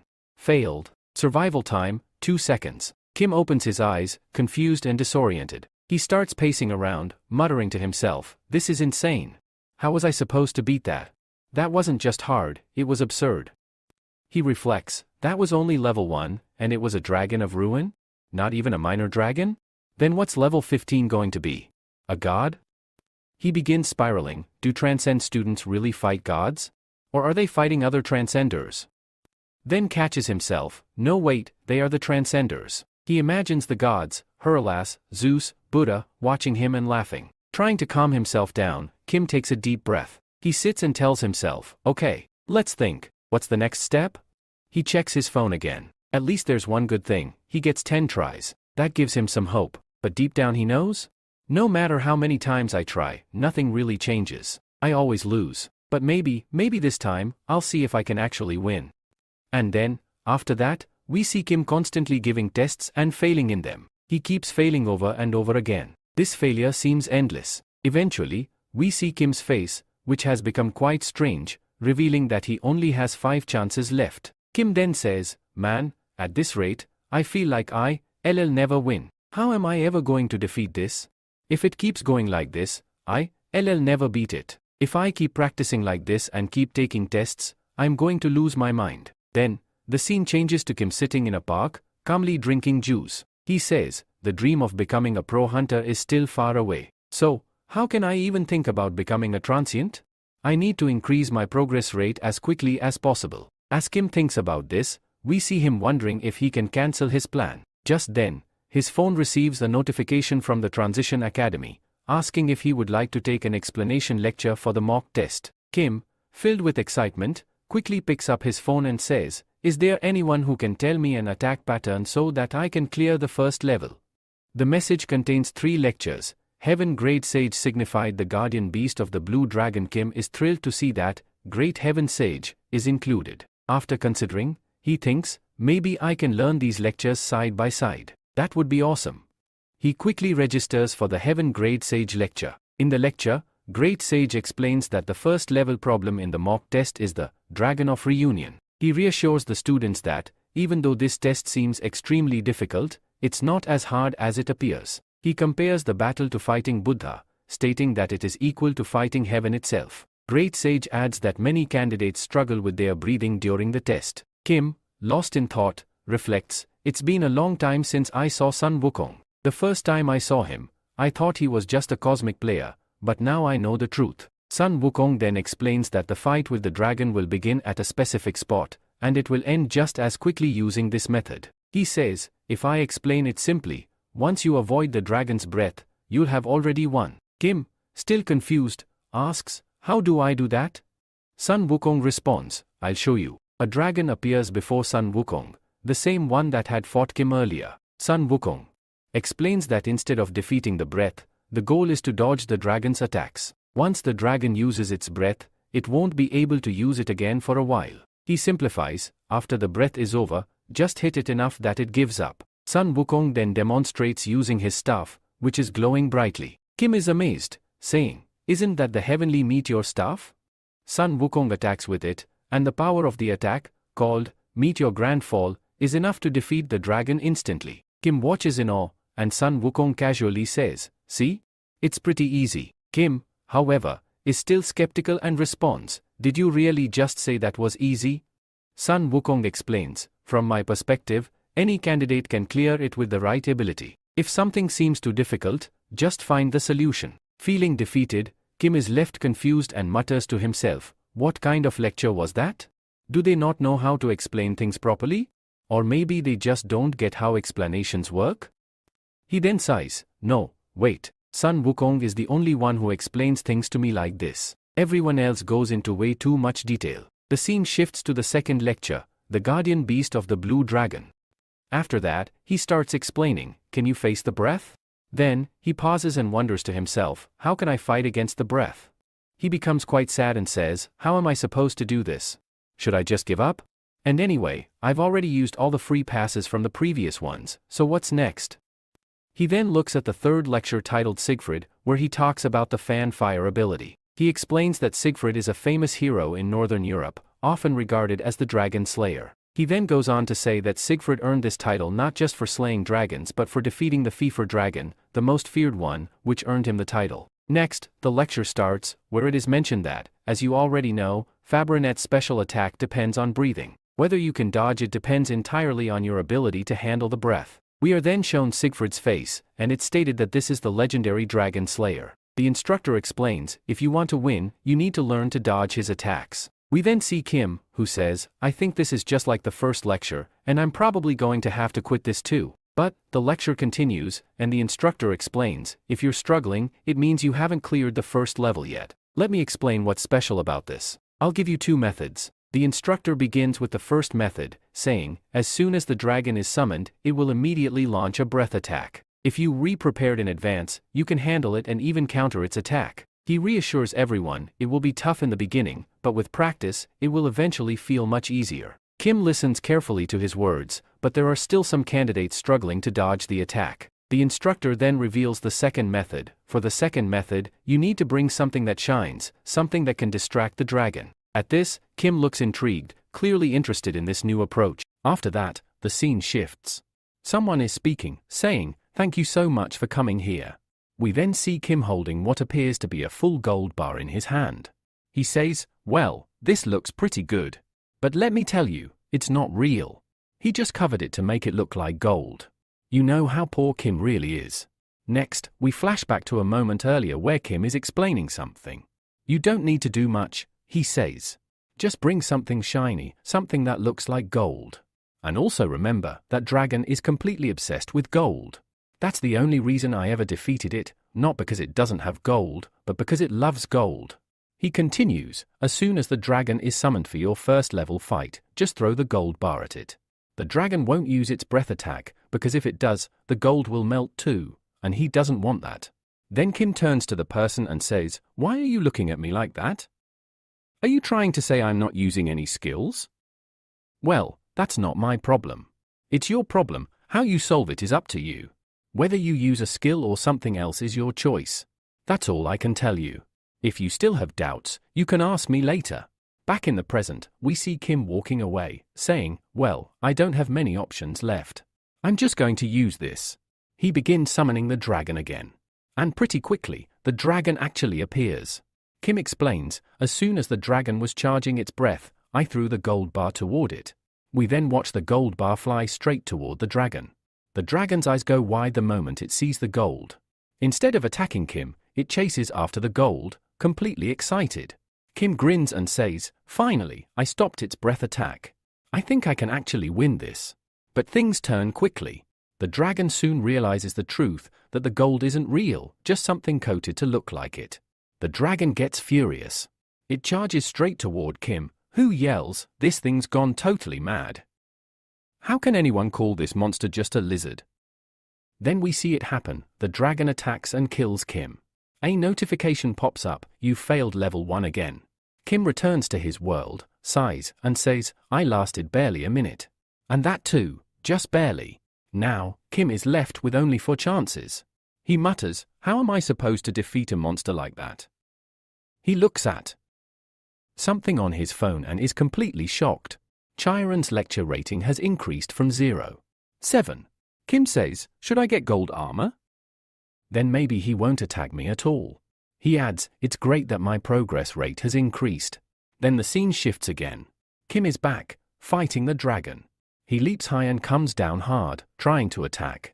But the dragon swipes him away with a kick. Kim scrambles to his feet and starts running. Damn it! Dodging this thing is impossible. I have to attack somehow, but there's just no time.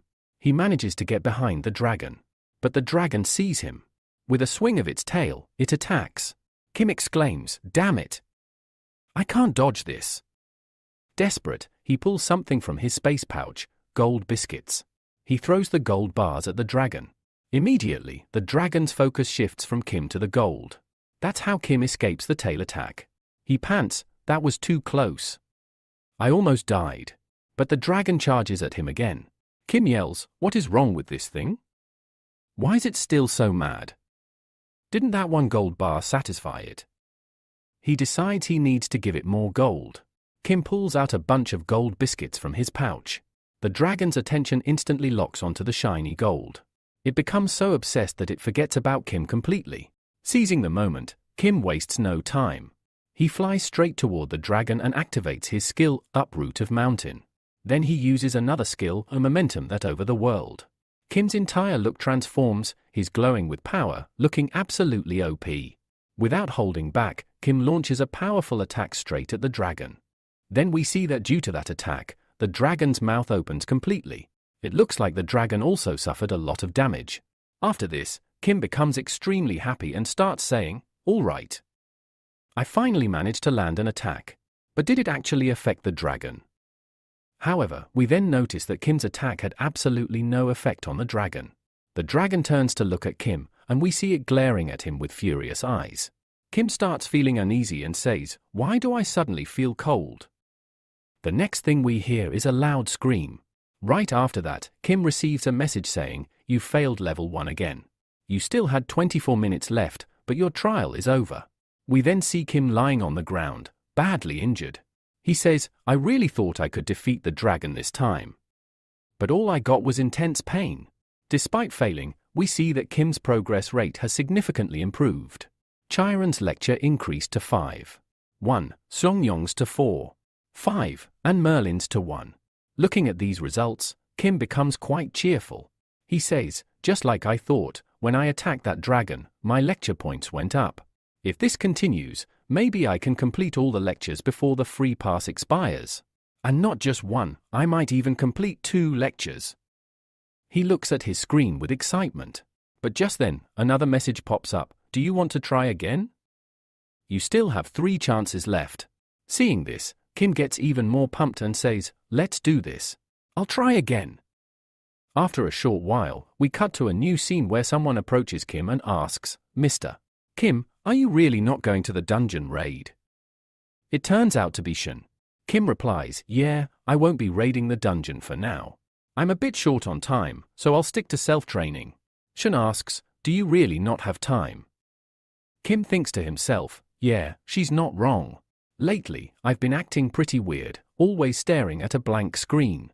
That's probably what she thinks, but she has no idea I'm actually trying to complete lectures." Then Shen says, "All right, should I finish my paperwork then?" Kim responds, "Yes, go ahead. You can finish it first."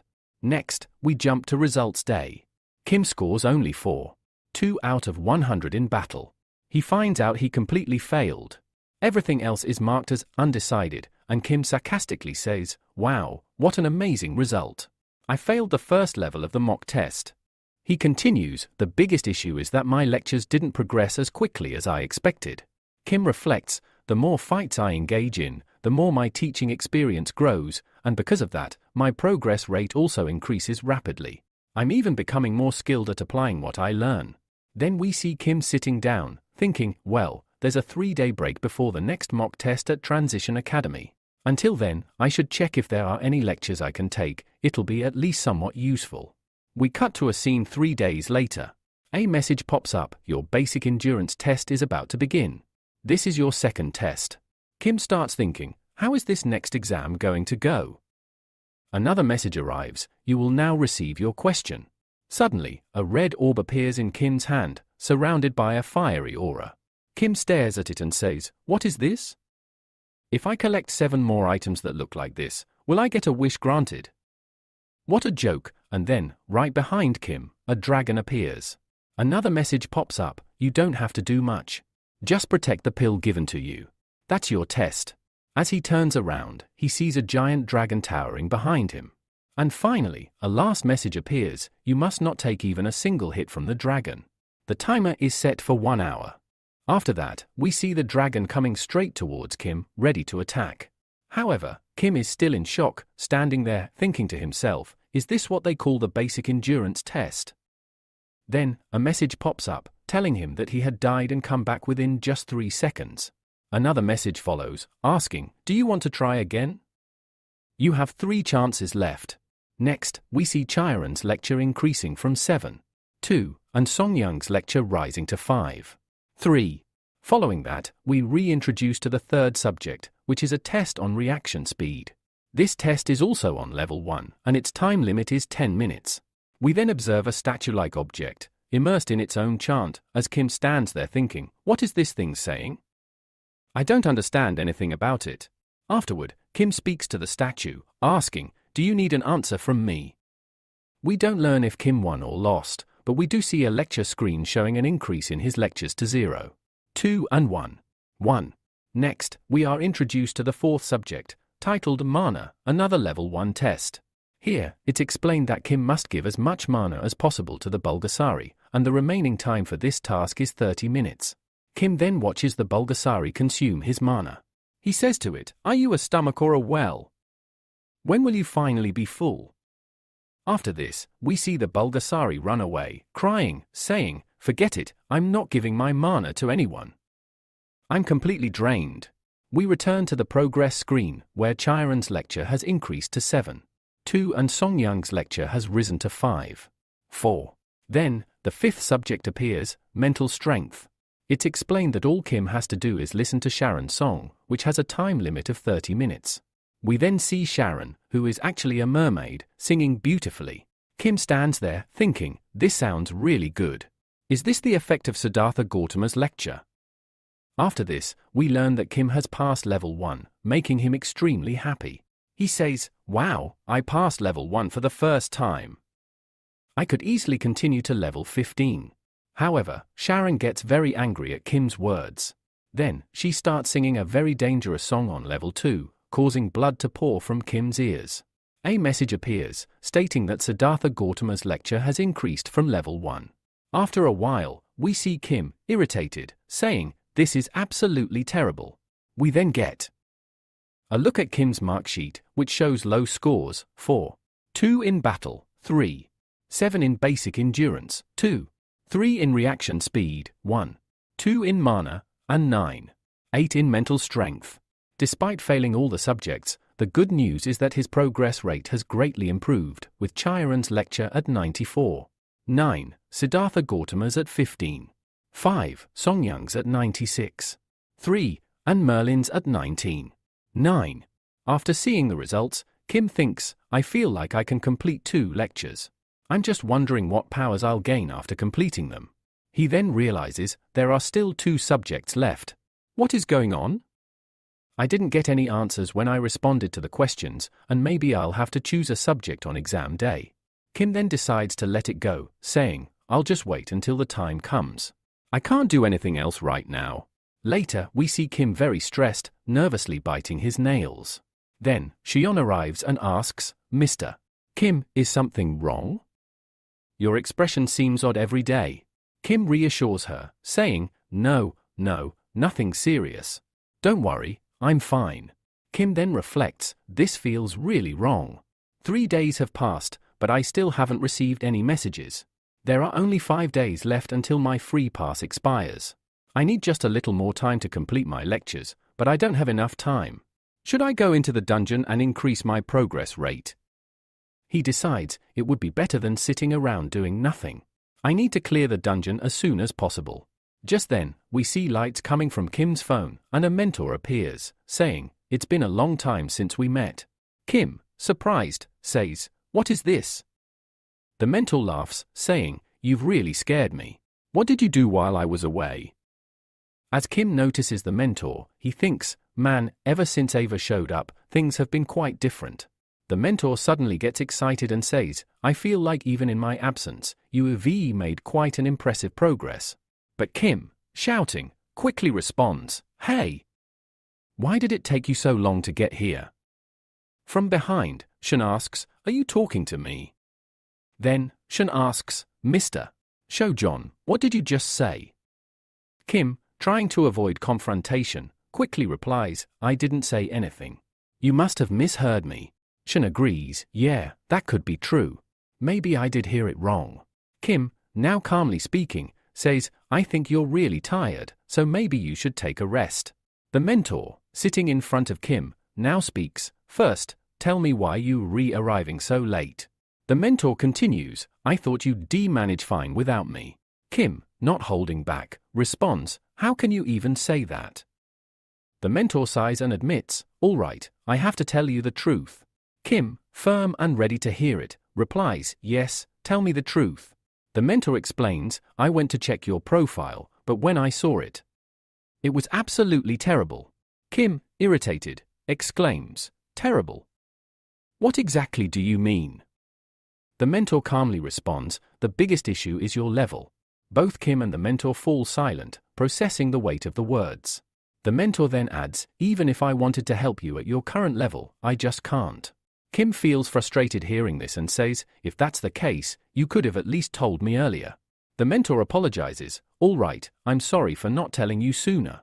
He then asks, but when I wasn't around, did you at least focus on your lectures? Kim, a bit defensive, answers, focus?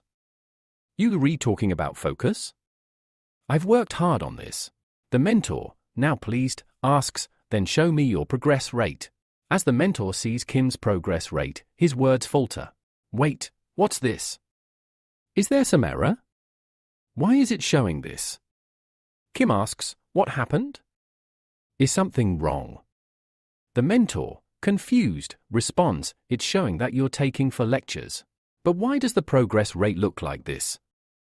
Kim, trying to explain, says, it's showing that because I'm actually taking 4 lectures. The mentor, now even more confused, asks, but how is this possible? Kim confidently replies, yes, the information it's showing is correct. There's nothing wrong with it. The mentor, now in complete shock, says, wait, did you just say that the data is correct? But I thought your progress rate was much lower. How did it improve so much in just 3 months? Kim, somewhat casually, says, maybe it's because I've been doing mock exams for trans exams, and they have really helped me. The mentor, taken aback, asks, wait, you're taking mock exams too? Kim responds, yes, is there a problem with that? The mentor, in utter disbelief, says, man, you really don't need me at all. Kim, with a grin, says, well, since we're talking about mock exams, I have some questions about subjects. The mentor, now calm, says, of course, ask me whatever you want. Kim, now inquiring, asks, how do we choose the right subjects? The mentor responds, you just have to choose the subjects, it's not that complicated. But as the mentor sees that Kim is still undecided about the subjects, he says, wait, this is strange. You're in the middle of an exam and still haven't decided on your subjects. How is that even possible? Kim asks, I have one more question for you. What exactly is this academy ID that I haven't received yet? The mentor replies, what are you talking about? When you enrolled in the academy, didn't you receive your ID? Kim responds, no, I didn't get any ID. The mentor is confused and says, that's impossible. Even if you made a mistake, you should have still received your ID. But then, Kim shows a message that says, you don't have any ID yet, so you can't post anything. The mentor is shocked. This doesn't make any sense. How could this happen? I've never seen something like this before. After looking at the message, the mentor says, I think I need to speak to the principal about this. Kim, with a worried expression, says, are you leaving me again? Are you going to ditch me this time too? The mentor reassures him, no. How could I do that? I'm just going out for a bit and will be back soon. The mentor adds, all right, I'll fix the subject selection issue, and you'll be able to choose your subject. He fixes it quickly, hands Kim his phone, and says, now you can choose any subject you want.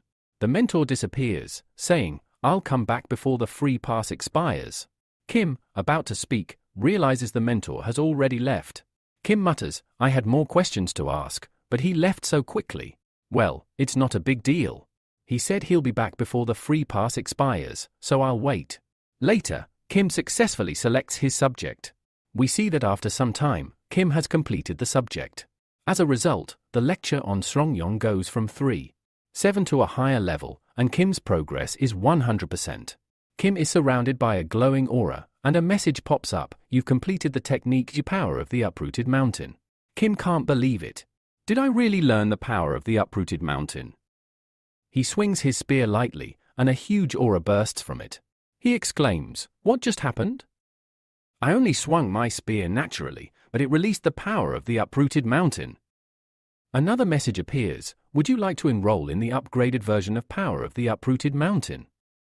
Meanwhile, Srongyong speaks, okay, at least you completed the lecture. I didn't think you'd ever finish it. He adds, those who complete this lecture will undergo a transformation, and they'll be able to use the skill naturally.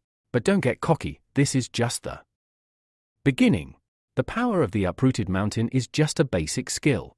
There are some of you thinking you're really powerful now, but remember, you're still just trash. recycling from the trash heap. He pauses, then continues, but congratulations on completing the lecture. Now, let me explain the path to becoming a transcender. It's a tough road, and you'll doubt your choice at times, but don't stop. Keep moving forward. The speed at which you grow doesn't matter. If you're confident in your path, keep going, no matter how slow. After some time, Kim arrives at Shen's academy. Shen greets him. Kim, you'd here. I wanted to talk to you about the mock exam that was hosted through Hunter Miles, as I told you last week. Should I submit your application now? Kim thinks to himself, I was just about to ask her about this. What perfect timing. Kim says, yes, you can submit it. Shen smiles, I thought so. I'll send your application now. Kim reflects, I really nailed the Transcender Academy mock test, but I hope the Hunter exam goes well too. After all, I've completed the power of the uprooted mountain, and now I have my spear. I wonder what my level is now. Shen tells him, okay, I've submitted your application. If there's no problem, the test will be in 10 days. Kim is standing very close to Shen, lost in thought. I'm just wondering, if I fight Shen now, what will the result be? Will I lose, or will I beat her? Then, Ji-hyun begins to speak. Mr. Kim, what are you doing so close to me? Kim, thinking to himself, feels like he should just forget about it for now. I don't need to fight with him, my progress rate is already complete. Kim then says, no, it's not that.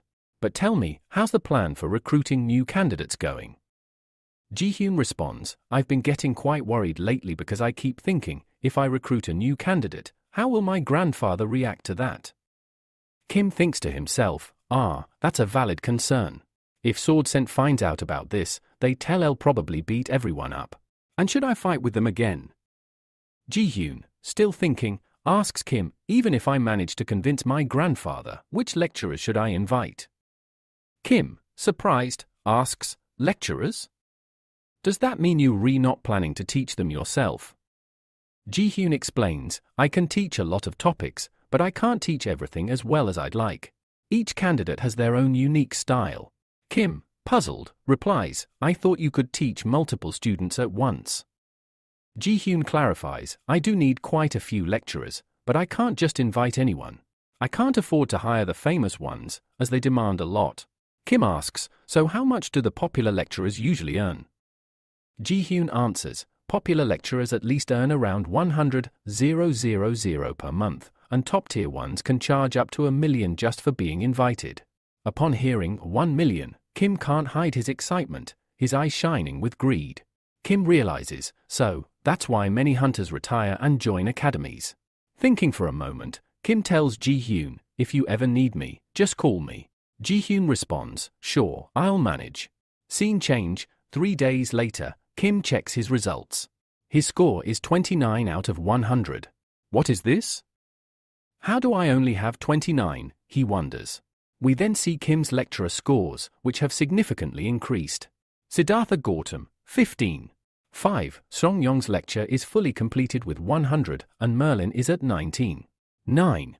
Kim, smiling, says, finally, I've completed Song-yong's lecture. But it's strange that I haven't finished Chaeron's lecture completely yet. I might still manage to finish it before the end. Suddenly, the mentor comes out of Kim's phone. Look, I'm back, the mentor says. But Kim doesn't react much, which the mentor notices. The mentor says, you didn't react this time. Why is that? Kim replies, well, you told me you'd come meet me before the end, and I've completed my lecture now. The mentor, surprised, says, you completed a lecture? I'm shocked. Now I don't have words to say. Kim, changing the topic, asks, did you find out anything about my problem? The mentor replies, I think I got distracted along the way. I wanted to ask you about this before going to the principal. Kim wonders, what problem are you talking about? The mentor shouts, Kim, I think a big problem has come up. Kim is confused. What big problem? The mentor says, before I went to the principal, I thought I should ask you why your ID is like this. But when I checked, I couldn't find anything. Kim, thinking it might be an error, asks, what exactly do you mean? The mentor explains, I've just realized that there is no hunter named Kim Soo-jeon registered in our academy. Kim, shocked, says, what do you mean? Are you saying there's no information? The mentor clarifies, just as I said, there is no hunter named Kim Soo-jeon registered at the academy.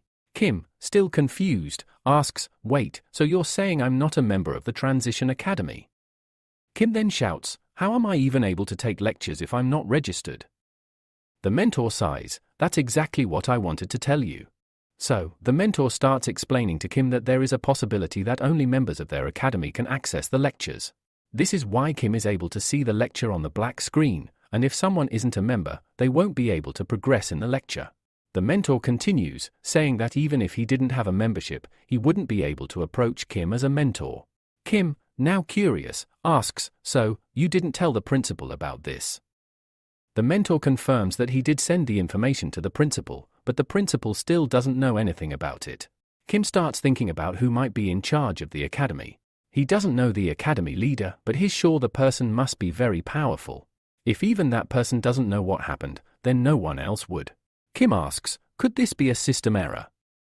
The mentor shakes his head and explains, no, there's never been an error in the system unless its causality is changed, but here the causality remains unchanged. The mentor then adds that the principal had told him that they would trace the issue and find out who tampered with the system. They haven't found the culprit yet, but they're working on it. Kim is confused and asks, so what's going to happen to me? Will I no longer be part of the academy? Will I be expelled? The mentor reassures him, saying, no, you've misunderstood. I told you before that once you're a member, you're always a member. We never expel anyone permanently. This issue is from our side, not yours, so you have nothing to worry about. Kim, feeling relieved, responds, all right, now I'm feeling better. I thought it was a system error, but now I know someone interfered intentionally. But who would do such a thing and why? Kim reflects, I just want to become a pro hunter, and I don't want to be anything special. I just want to live my life peacefully. Kim then asks the mentor for confirmation, so you're saying this problem came from your side, not mine. The mentor agrees and assures him that there's no reason to worry as it's all been sorted from their side. Kim says, no problem, it's not a big issue. I thought it was more serious than it really is. The mentor then suggests they move on to the main subjects. They look at the lecture sheet, and Kim sees the following lecture progress: Chayaran's lecture, 94. 9% Siddhartha Gautam's lecture, 15. 5% Shangyu's lecture. 100% Marlin's lecture, 19. 9% Kim quickly says, Mentor, I think my free pass is about to expire. What should I do? The mentor explains that he will guide Kim about the academy's levels. There are 4 levels: entry, lower, middle, and upper. Kim's current level is entry. Kim asks, does this mean when I cross the upper level, I'll become a transient? The mentor shakes his head, no, there are many levels beyond upper that we've hidden. The transient level is extremely difficult.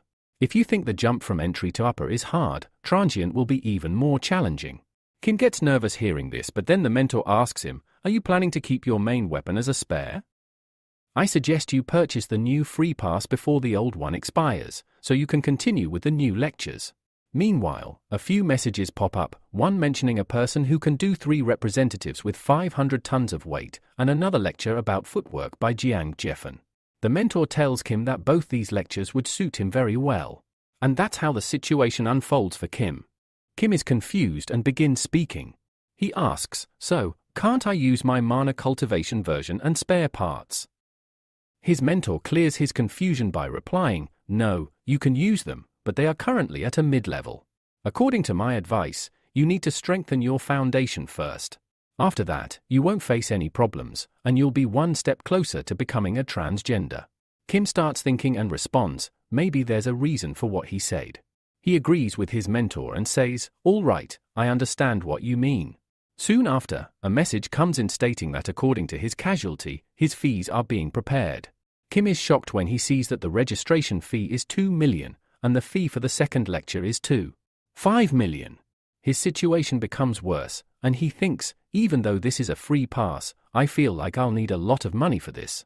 His mentor responds, yes, you'll need to save up for that. Kim then asks, so, what exactly is casualty? His mentor explains, in our Transgender Academy, candidates first cover their basics, which we simply call justification. Kim asks, what does the Academy gain from justification? His mentor replies, "Nothing, but our academy searches for members who truly want to become transgender." Kim asks another question, "But why do they do that?" The mentor apologizes, "I'm sorry, I can only explain so much based on your current level. That's why I suggest you increase your justification quickly, so I can explain everything to you. And yes, I will help you in every possible way." Kim then asks, "Can I ask one more question?" The mentor responds, "Sure, I'll answer if I can." Kim asks, "Are there other candidates besides me?" The mentor says, "Yes, of course. You can check directly on the community board, but I believe you're asking if there are other people in the same dimension as you." Kim responds, "Yes, that's exactly what I meant." The mentor says, "Well, it's a bit tricky, but I'll tell you. According to our Transgender Academy, up to 4 members can exist in the same dimension." The narrator then starts explaining about the top 3 academies in Korea: Hunter Miles, Eli, and Guyan. He continues, "Each academy specializes in something different. If you want to learn magic, you need to go to Eli Academy. If you want to learn about weapons, Guyan's Academy is for you. But if you're unsure, you should go to Hunter Miles Academy. It's explained that if someone doesn't have a specialty, they won't have any weakness either." The narrator continues, "As you know, Eli and Guyan each have their specialties. And as for the Hunter Miles Academy, there will be a mock test today." Kim and Zion are at the test site, where Zion tells Kim, "Mr. Kim, we need to go this way." She insists they move quickly to avoid the crowd. Kim, still lost in thought, notes, "The atmosphere here is completely different from what I saw in the tournament." Zion speaks to a bodyguard, introducing herself as Pak Zion from Dream Academy and Kim as a participant. Kim reflects, "This is completely different from what I saw in the tournament. The mock exam is very different too, and its prize is a 1 million yen scholarship. My 2 new lectures are already priced at 500,000 yen, and so far, I've only earned 300,000 yen. Kim, shocked, thinks to himself, "I knew this day would come, and I even prepared myself for it. But right now, my knees are practically giving way. I know this lecture is crucial, but my main goal is to buy back the free pass." Kim gets motivated and says, "No matter what, I have to pass this mock exam with first place." The bodyguard confirms, "Okay, you're all set. You can go inside." Once inside, Kim sees a large crowd. People are talking, "Hey, don't push," and one person is saying, "Please line up." Seeing this, Kim reacts, "This mock exam is going to be really interesting." Zion tells Kim, "All right, let's meet after the mock exam." We see Zion preparing to leave, and she says to Kim, "I know you'll do great. I believe in you, and I'm sure you'll perform amazingly." Kim, waving goodbye, replies, "All right, I'll see you later." At the beginning of the episode, we see someone yelling, "Hey! Can't you see? I am already standing inside the line." Hearing this voice, Kim turns around and starts wondering, is there really a fight happening here? Then, a guy is shown saying, "What do you want from me?" After that, we are introduced to a boy named King, and throughout the story, we'd be referring to him simply as King. He is from Hunter Mile Academy. As King appears, another guy angrily shouts at him, "Hey, stay right there." But just then, another person steps in, apologizing, and it turns out he was already here earlier. Suddenly, a scuffle breaks out between them. Meanwhile, someone in the crowd starts whispering, "Could it be King Ganchel?"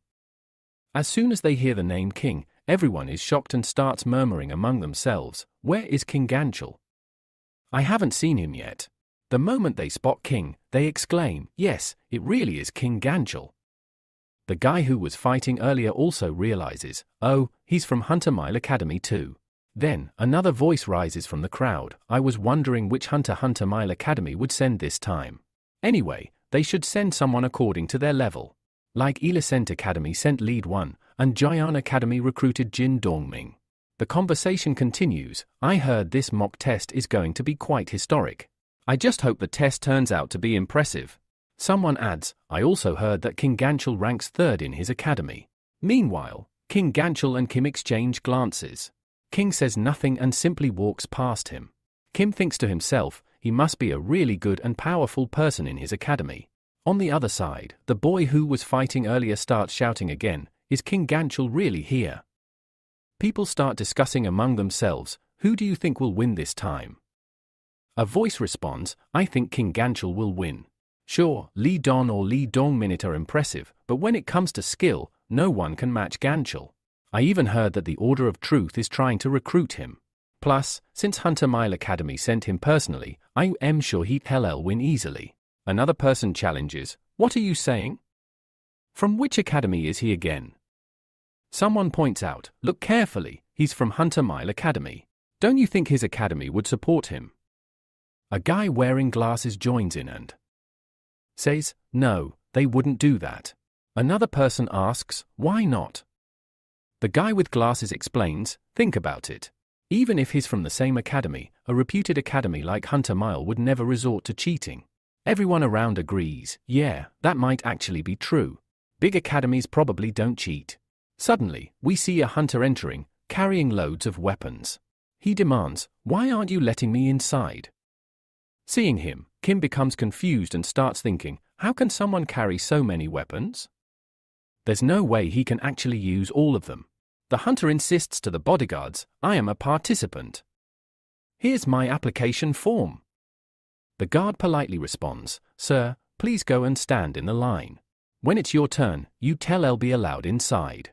Frustrated, the hunter points at King Ganchul and asks, then how did you let him in without standing in the line? The guard explains, he is from Hunter Mile Academy. He doesn't need any permission.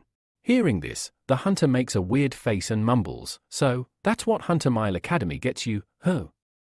The people standing behind him start shouting, hey, go stand in the line.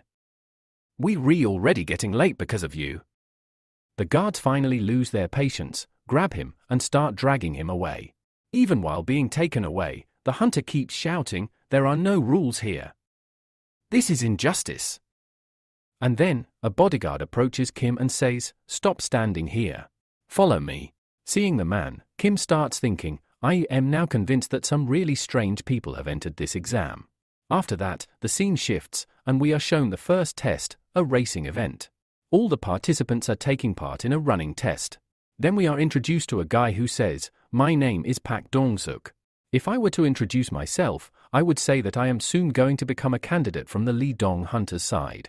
Honestly, I have enough abilities to get admitted into the top 3 academies, like Hunter Mile Academy, Eli Academy, and Jian Academy. But the biggest reason I want to join the Li Dong Hunter Academy is simple, I need money. In Korea, the tuition fees for the top 3 academies easily cross thousands of dollars. And frankly, I had no other choice. Li Dong was offering me a significant amount of money. Many people told me, better be the head of a snake than the tail of a dragon. But I never listened to them. Because if you are the tail of a dragon, at least you can still compete against other dragons. But if you are just the head of a snake, you can only fight against other snakes. That's why I decided to participate in the mocker exam, to feel accomplished. And honestly, I am very satisfied that I took part in this race, especially for this reason. Here, it's clear that he is talking about Kim. The mocker exam consists of 5 parts, basic endurance, mana proficiency, combat proficiency, dungeon raid, and personal combat proficiency. The first test is basic endurance. In the first exam, participants have to run 3 kilometers within 5 minutes. If someone completes it before the 5-minute mark, they can move forward. But if anyone stops midway or fails to complete it, they get disqualified. Simply put, the more you run, the better your endurance becomes. Then Dong-suk comments, I have already run 15 kilometers with this guy, and neither of us is tired yet. At this point, I have no choice but to acknowledge him, the guy running beside me. Soon, he starts panting heavily and says, just a little more. I need to beat him. I just need to get ahead of him to win. Dong-suk struggles to breathe, but still feels a sense of satisfaction. Suddenly, a message pops up, 5 minutes are complete. Everyone is told to stop. But we see that Kim is still running, while Dong-suk has already stopped midway. Dong-suk looks at Kim and says, this guy has clearly surpassed his own limits. Kim completes a full round and reaches Dong-suk. Dong-suk, seeing him, stretches his hand and says, congratulations, you've won. You know, because of you, even I managed to score better. However, Kim simply passes by him without even responding. We are then shown Kim's perspective where he thinks, well, this feels a lot easier than I expected. Meanwhile, behind him, Dong-suk mutters, maybe I was just being too generous. The scene shifts again. Now, a few participants are whispering among themselves, "Does he even look human to you?" Of course, they are talking about Kim. Kim is seen doing weightlifting, and to everyone's shock, he is lifting 600 kilograms. Everyone standing around is in complete disbelief. One of them says, "How is this even possible?" Another comments, "He doesn't look like a human being at all." Meanwhile, Kim, while lifting, calmly thinks, "Well, this is much easier than I imagined. I thought it would be way harder. Maybe it feels easy because I completed so many daily tasks. Perhaps that's why my endurance has improved so rapidly." Here, Kim becomes extremely happy and starts thinking, "I have completely mastered the power of Uproot Mountain. Because of this, I have gained a lot of powers. Now, I wonder what kind of abilities I will receive once I complete Hair Class's lecture." Thinking about this, Kim gets even more excited and continues with his exercises. Meanwhile, a person approaches Kim from behind and says, "Please stop. You have done an excellent job, but now we will be taking a short break." After a while, another person speaks to Ganchel and says, "Ganchel, you did a great job. Now, we will rest a little before the next game." Hearing this, the people around start talking among themselves, saying, "Well, I really like Ganchel. As I mentioned before, he's impressive." At the same time, Ganchel is lost in his own thoughts, thinking about the three main individuals from prestigious academies. He realizes they are only here to show off their fame and celebrity status. Then, a flashback scene is shown. Someone is speaking to King Ganchel, saying, "King, you must participate in the mock exam. Observe a particular person who will seem quite strange. His name is Kim Shozan. Apart from this, you have no other task. Just keep an eye on Kim's actions." Hearing this, Kim starts thinking, "This doesn't make any sense. Why would the Order of Truth assign me such a small task? Yet, they are supporting me and even sponsoring me. What could be the meaning behind this request? And who exactly is Kim?" Kim tries to recall and remembers hearing the name during the dungeon distortion incident. However, when he had seen Kim in the hall, he appeared to be just a normal and useless guy. Then, we see that many people are gathered, watching the screen in complete shock. Even Ganchel becomes confused seeing the huge crowd. He wonders, have the results been announced? Next, it is revealed that in the first endurance test, Kim Jan has scored 100 points. Second place is Lee Meinl. Third place is Kim Ganchel. Fourth place is Jin Doming. Seeing these results, Ganchel is utterly shocked. In his mind, he mutters, "What nonsense is this? I need 11 more points to match up. And to top it off, I am not even second, I am third. Who is this Lee Meinl? If he was so powerful, why have I never heard of him before? Where has he suddenly come from?" After this, Ganchel decides to stay calm. He thinks, anyway, all the candidates here have their own special abilities. I will make sure that this doesn't happen again in the next subject. Then, the second test results are announced. Kim scores another 100 points. Lee Meinl scores 97 points. Kim Ganchel scores 94 points. Fourth is Lee Don with 93 points. Fifth is Jin Dongming with 92 points. Seeing the results, Ganchel is once again left stunned. He recalls the instructions from the Order of Truth member, who had said, "You don't need to do anything. Just observe Kim's actions." Ganchel thinks, "I really don't need to do anything. He is already drawing everyone's attention on his own." Then, another person comes and announces, "The next test will be about mana." He explains, "You don't need to do anything special. You just have to attack this barrier using your mana. Only mana should be used. Afterward, we will measure the power of your attack and score you accordingly." Hearing this, Kim feels a little disappointed and says to himself, "Well, I am not that confident when it comes to magic." He explains, "I understand a little bit about mana, thanks to Merlin, but I still cannot control it properly." Then the announcement is made, the next participant is Lee Don. Kim turns to look and realizes that Lee Don is not a boy but a girl from the Eli Academy, which is famous for its magic. The referee standing on stage says to Lee Don, "Let me know whenever you are ready to start."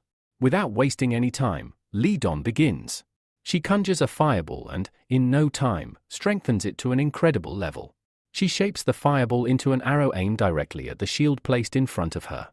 As soon as the attack hits, the shield shatters into pieces, clearly showing just how powerful her magic is. After that, we are shown that Lee Don's score is 100. The people standing behind start talking among themselves. One of them says, as I told you earlier, she even changed her standards, and continues, I don't think anyone can stand against Ellie Academy because Lidon is from there. Watching the attack, the hero remarks, this is called a magic attack. Meanwhile, the referee at the back speaks up, you did quite well, but you still have 2 chances left. Would you like to try something else? Lidon refuses, saying, no, I don't want to do anything more. Then the referee calls the next participant, Kim, who responds, all right, I am coming. Now, we see Kim and Lidon meet at a point. Lidon looks at Kim while Kim thinks, from her expression, it seems like she is saying that no matter how hard I try, it won't matter. She's destined to win anyway. The referee comes and says, let me know when you are ready to start. Kim says to himself, I don't know if I can win, but I'll definitely give it my best. Kim then begins to channel his aura into his spear. Compared to last time, his power feels even stronger. He thinks, there's no need to use my full power, uproot mountain. I'll break this barrier using what I learned from Merlin. Kim charges towards the barrier with his attack, but surprisingly, not only does he break the barrier, he also slices the machine that measures power right in half. Everyone, including Kim himself, is shocked by the sheer force of the attack. As the machine breaks, a massive amount of energy is released. Lidon, seeing all of this, is left utterly stunned. The audience stands in silence, too shocked to even utter a word. Kim's score reaches 100%, while Lidon's score drops to 85%. Lidon's score decreases because Kim's performance surpassed hers. Kim looks at his spear and wonders, how is this even possible? At that moment, an announcement is made, the match has been temporarily paused because the machine has been destroyed. We don't have a backup ready, as we never anticipated someone could actually break the mana generator. Because of this, the final scores became unstable for a while. After a brief delay, the real results are announced. Kim, 100% Lee Manuel, 90% Lidon, 85% Kim Gun Chul, 83% Jin Dongwing, 82%. The audience buzzes with confusion, wondering, what just happened here? How did the top 3 academies get pushed aside like this? Who exactly is this Kim guy? Then we see Shen, who says, so this guy is Kim. Wherever he goes, chaos follows. Another person comments, wait a minute, isn't he the one who defeated the monster during last month's dungeon distortion? Another agrees, yes, that's him. Also, he's from Dream Academy, right? Shen thinks to herself, if Kim keeps improving at this rate, he'll easily clear the mock test. There might not even be a point in continuing the test anymore. She continues, I'm not entirely sure, but if this keeps up, there could be major changes in the mock test. Meanwhile, 2 hunters in the audience discuss among themselves, the hunters gathered here are strong, but the difficulty of the mock test is way too easy. We should increase the difficulty level. One of them adds, yes, I'm preparing a proposal to discuss with the association. They also comment, who would have thought that someone like Gun Chul, from such a prestigious academy, would fall behind so much? Another person says, if Hunter Mile Academy had known this, they should have sent Leon instead of Gun Chul. The other replies, that's not possible. Leon has been heavily trained by Hunter Mile Academy to be their ultimate weapon. They wouldn't risk putting him up against someone like Kim. Even if Leon had been sent, there's no guarantee he would have won. And now, they start to feel that Kim Shozan is a real monster. Kim was sitting quietly in one place, muttering to himself, why do these kinds of situations always happen to me? After that, he began examining his spear and said, I know its name, Holy Spear. From what I've heard in stories, this is the same spear that caused severe injuries to Jesus. Even according to the legends, this weapon is considered extraordinary.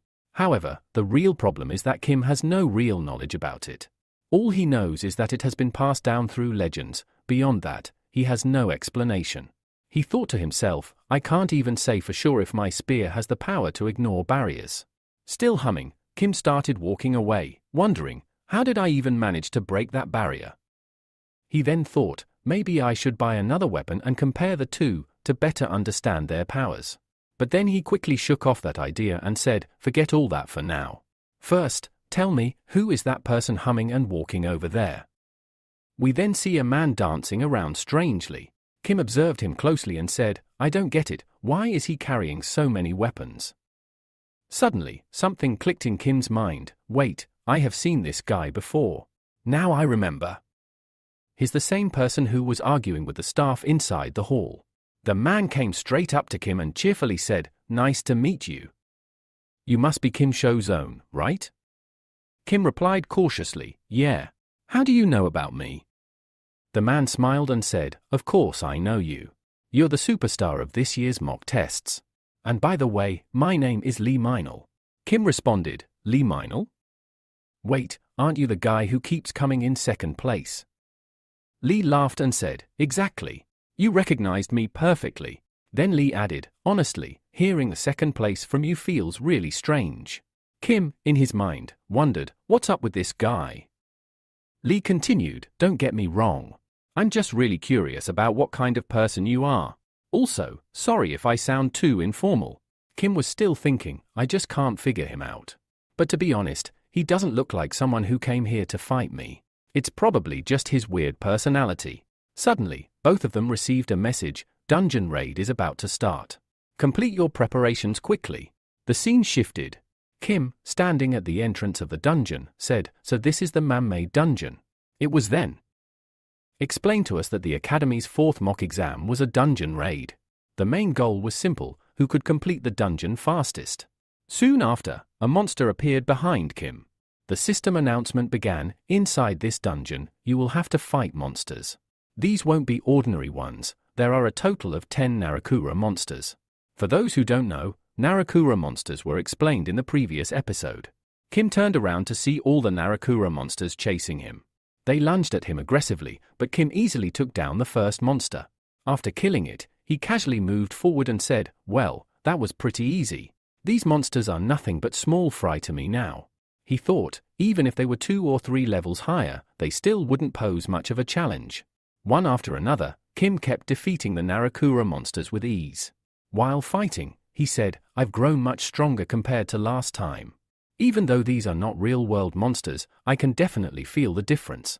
If I think about it, just 3 months ago, I was nothing, just another ordinary guy, busy with daily work. But ever since I joined the Transcendent Academy and Metchen, my entire life has changed." Kim continued wiping out the monsters at incredible speed. After finishing off the last of them, he exhaled deeply and said, "I am not someone who craves fame or pride. I know that the journey to becoming a true Transcendent is still very long." Finally, after defeating all 10 Narakura monsters, Kim stood tall. He smiled to himself and said, "My dream of becoming a professional hunter isn't too far away now." After that, we are shown the results. Kim is the first one to clear his dungeon, earning him a full 100 points. We then see that everyone around is staring at Kim. Kim himself wonders, what is wrong with these people? Why are they staring at me like that? Of course, we already know the reason. Kim is ranked first and has earned the highest points because of it. Some people are even getting angry seeing Kim and are muttering, "Where did this guy come from?" Next, we are introduced to a participant named Jin Dongming, who scored 93 points and secured the 4th place. Standing next to him is Li Don, who scored 94 points and earned the 5th place. Looking at them, Kim starts feeling uneasy. He thinks, why does it feel like these two are staring at me as if they are ready to kill me right now? Still, Kim tells himself that he cannot quit this game yet. He has to keep fighting until the end. Then Minl approaches and says, "Just a little more, and I'll defeat you." It is revealed that Lee Minl scored 98 points, securing 2nd place. Kim then looks towards Gang Chal. Observing him, Kim thinks, I assumed Gang Chal would be very prideful, but he seems surprisingly calm. It is revealed that Gang Chal scored 95 points and ranked 3rd. Kim thanks him, saying, "You are quite impressive." Minl casually responds, "You can speak normally with me, you know." Kim agrees, "All right, if you say so." Minl adds, "That's better. I think you're a pretty good guy too." Finally, Kim asks a question that had been lingering in everyone's mind for a while. Why do you carry so many weapons? Can you really use all of them? Minl replies, "Yes, I fight with all of them. I don't have any particular specialty, but I enjoy using different weapons." Kim, surprised, asks, "Didn't anyone teach you? Are you self-taught?" Minl proudly says, "Yes, I taught myself. I have been training on my own." Kim, thinking to himself, is amazed. He reflects, a guy who trains alone, without any academy, should neither have talent nor resources. But here stands someone with immense talent, self-trained, with such potential that even the top Hunter Academy candidates cannot stand against him. If he wants, he could easily defeat them. Kim then asks, "Why are you not part of any academy? With your level, you could easily join one." Minil replies, "I don't like staying in one place for long. But honestly, I do have a master. Although my master does not even know that I consider him one." Hearing this, Kim gets very confused and is about to ask for clarification when suddenly a staff member rushes in and announces, "Apologies, Hunters. We have an unexpected problem." Everyone listens carefully but is confused. Kim and Minil wonder, what could the problem be now? The staff member explains, the exam judges could not arrive because a dungeon suddenly broke open. It turned out to be a 10-star dungeon and they had no choice but to leave. Hearing this, a boy standing next to Gang Chal asks, "Then what will happen to the mock exam?" The staff member says, "We will have to hold a meeting to decide. It may take some time, so please be patient." Meanwhile, Gang Chal thinks, "I know this must be the work of the Order of Truth. I don't know how they did it, but I am sure they are behind this." He realizes that the mock test itself is now in danger. If things continue like this, Kim Shozan could end up winning without facing any real struggle. Gang Chal then asks the staff member, "Are you considering changing the testing method?" Surprised, the staff member asks, "Testing method?" Gang Chal explains, "Yes, since the next subject is personal combat, we can hold a tournament-style battle, just like we once did at the academy." Hearing this, even the people standing nearby start agreeing that actually does not sound like a bad idea. Then, the guy starts speaking, "Whatever you're saying does make sense, but it sounds a little difficult. There are quite a lot of participants here who have come to Hunter Mile Academy to take the mock exam, so this could take a lot of time. However, the real problem is that if we use this method, the biggest challenge we'll face is how to finalize the total scores. It would actually be better if we waited for the examiners to arrive." Hearing this, Genchal says, "Instead of waiting for the examiners, we can call A-rank hunters. After all, A-rank hunters can act as examiners too.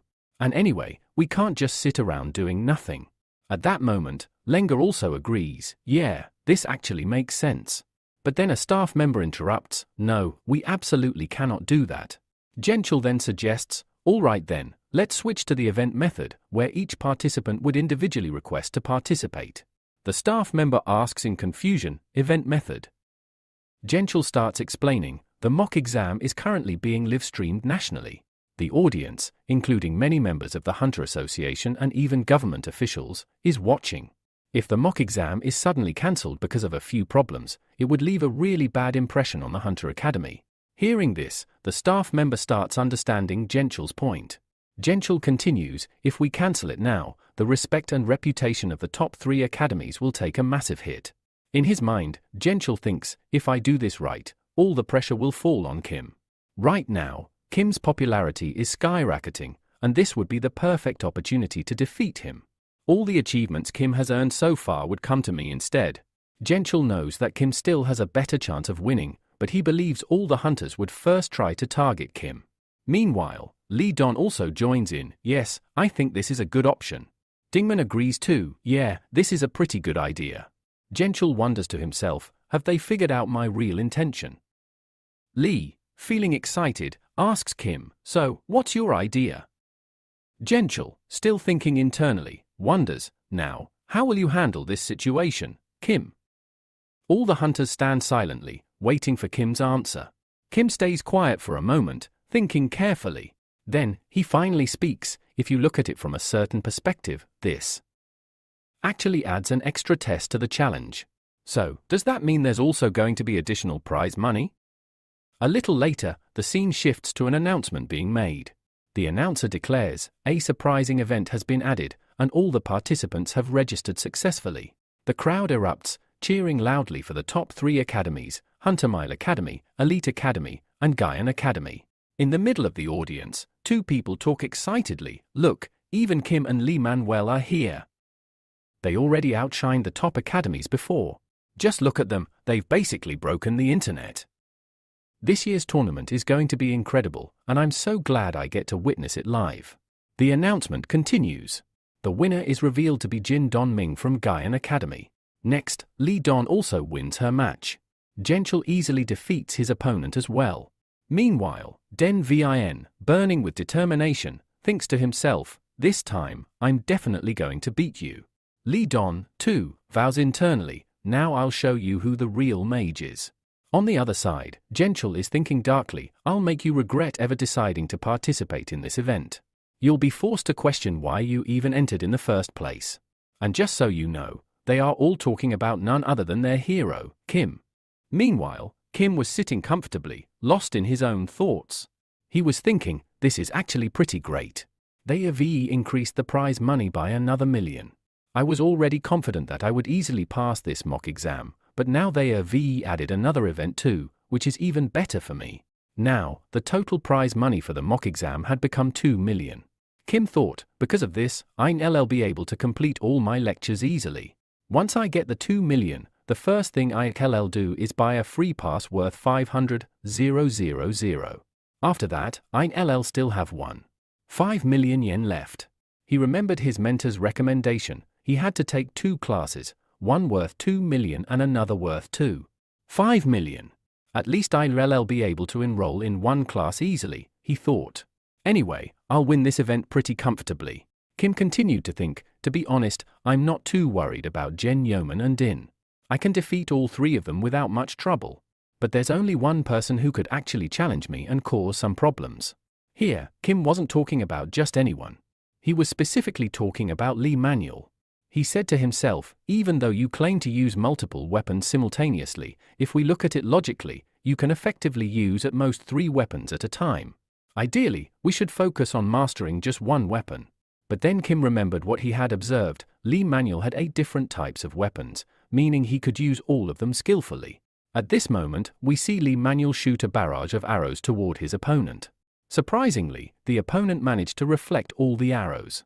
Confused, the opponent said, "What is going on? I thought his main weapon was supposed to be a sword." He said this and quickly reached Lee Manuel, launching a powerful attack on him. As he did so, he said, "Did you think I'd just sit back and do nothing?"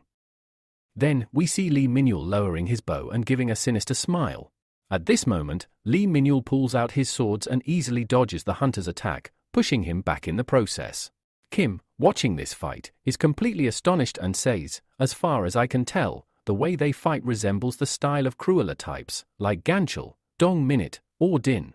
Their fighting style is one in a certain way, but this one is different. It's completely free, and the person can use anything. If I put it simply, this fighting style is something no normal person could use. It's almost like I'm seeing myself in it. Could it be possible that he is also a member of the Transgender Academy, just like me?" Then, Kim recalls a conversation with his mentor, who once said, "From any dimension, at least 4 hunters can be recruited." Kim continues to think, "I can't say that there can only be one candidate from Earth for the Transgender Academy. There are a lot of possibilities that they could select another candidate from Earth." Then, a flashback occurs where Lee Manuel had said to Kim, "I have a master, but he doesn't know that I'm his disciple." Kim reflects on that moment and realizes, even the lecturers don't know who their student is. These thoughts start to make sense. Later, an announcement is made, declaring that Lee Manuel has won. Kim comments, "Of course, it's highly probable that he could be a candidate for the Transgender Academy, but I still need to talk to him and clear things up." The announcer then speaks up, saying, "As expected from the second-ranked hunter, he easily won this fight. I'd say the match was strange but very entertaining. Now, I'm going to announce the next match." The announcer continues, "I think everyone has been eagerly waiting for this one. I will now announce the name of the contestant you've all been hearing about from the Magic Center. Lee Wan from Ellie Academy. This is the future of Korea, and no one else has ever made a name like this," the announcer shouts, and his opponent is the one who created history by scoring a perfect 100 points in the mock exam. This is the first time anyone has achieved a perfect score in the Hunter Mile Academy, and it has now set a world record. Kim Shujon from Dream Hunter Academy. The crowd goes wild as the announcer's energy excites everyone, with the audience in complete suspense. At the beginning of the episode, we learn that Lido is incredibly intelligent and has been acknowledged as the apprentice of the Magic Center. Throughout his life, the word impossibles never existed. Then, we see Lido fighting Kim and thinking to herself, "I lost in the mock exam because of the disadvantages that come with it. If this exam had been at Ellie Academy, I would have surely ranked first." As she attacks Kim, she continues thinking, "I will easily win this match." But as the fight goes on, Lido's expression changes to one of shock. She is completely baffled because Kim had swung his spear once, and suddenly all of Lido's firepower vanishes into thin air. The audience, as well as Lido, are left shocked. However, Kim himself is confused because he doesn't fully understand what happened either. Lido, now furious, says, "This doesn't make any sense. How did he cut my magic without using anything? This makes no sense at all." Lido contemplates. There could only be two explanations: either he used an incredibly powerful technique that overwhelmed my magic, or he used dispel magic. But to cast dispel magic, one needs complete understanding of magic. And here I am, facing someone who doesn't even have a complete understanding of magic yet. How did he do it? From Kim's point of view, we hear him think, "I was just wondering what to do with the magic that was coming at me.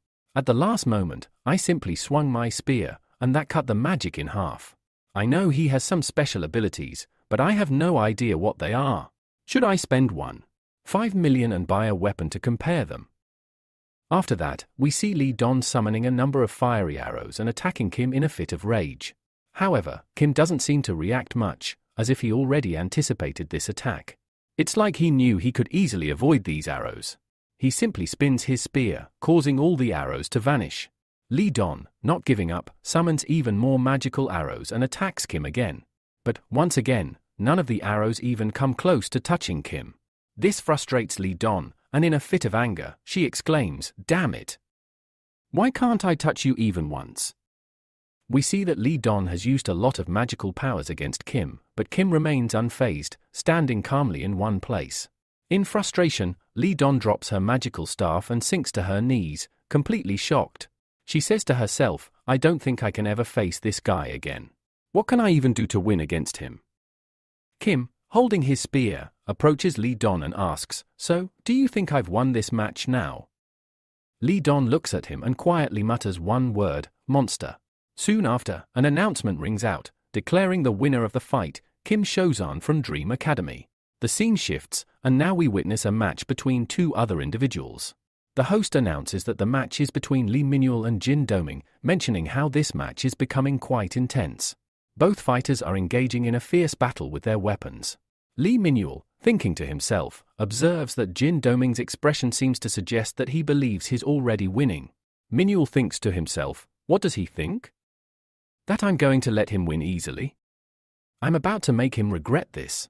We see that Lee Minuel is struggling in the fight, and soon he pulls out a knife from his pocket, charging towards Jin Doming.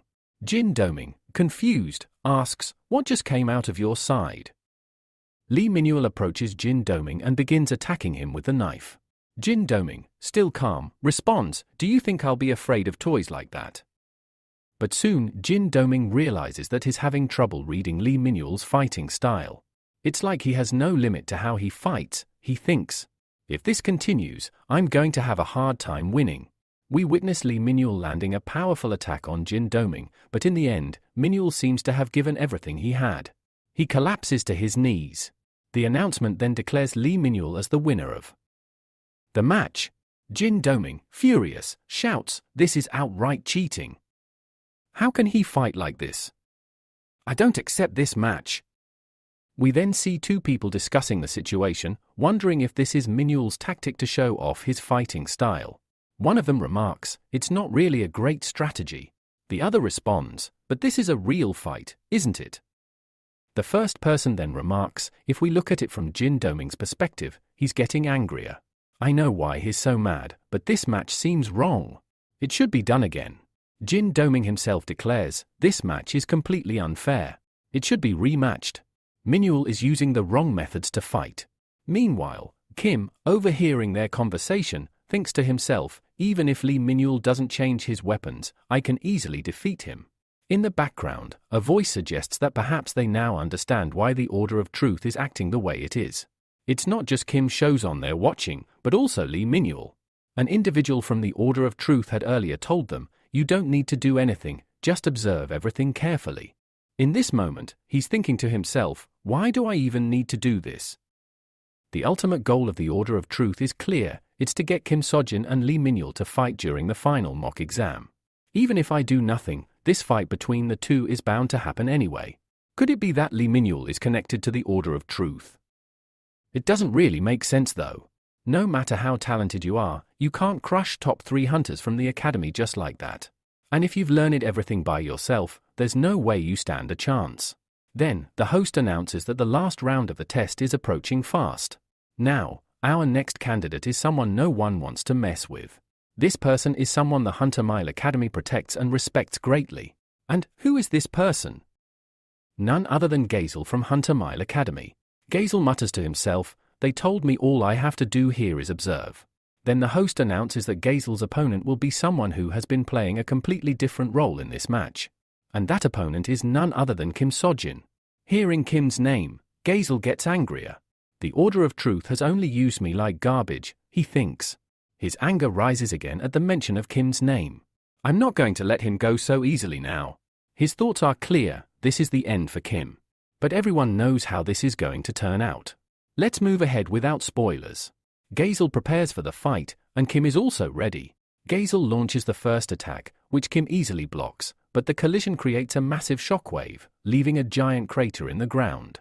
This shockwave forces both fighters to step back for a moment. Kim begins to inject aura into his spear. Gazel notices this and thinks to himself, there's not much aura in this spear, but it easily blocks the aura of my sword. But wait. It's not just blocking, it's even pushing my sword back a little. The power of this spear is actually huge. Every time Gazel has fought, something strange has happened. It's all because of that spear, which is his main weapon. If I can avoid that spear, he won't have anything left to defeat me. Then, Gazel speeds up and attacks Kim with his sword, but Kim blocks the attack effortlessly. Gazel mutters to himself, this time, I'm definitely going to win this match. The host announces, Gazel is attacking relentlessly, and his opponent hasn't even had a chance to strike yet. He continues, as expected, Gazel's powers and speed are overwhelming.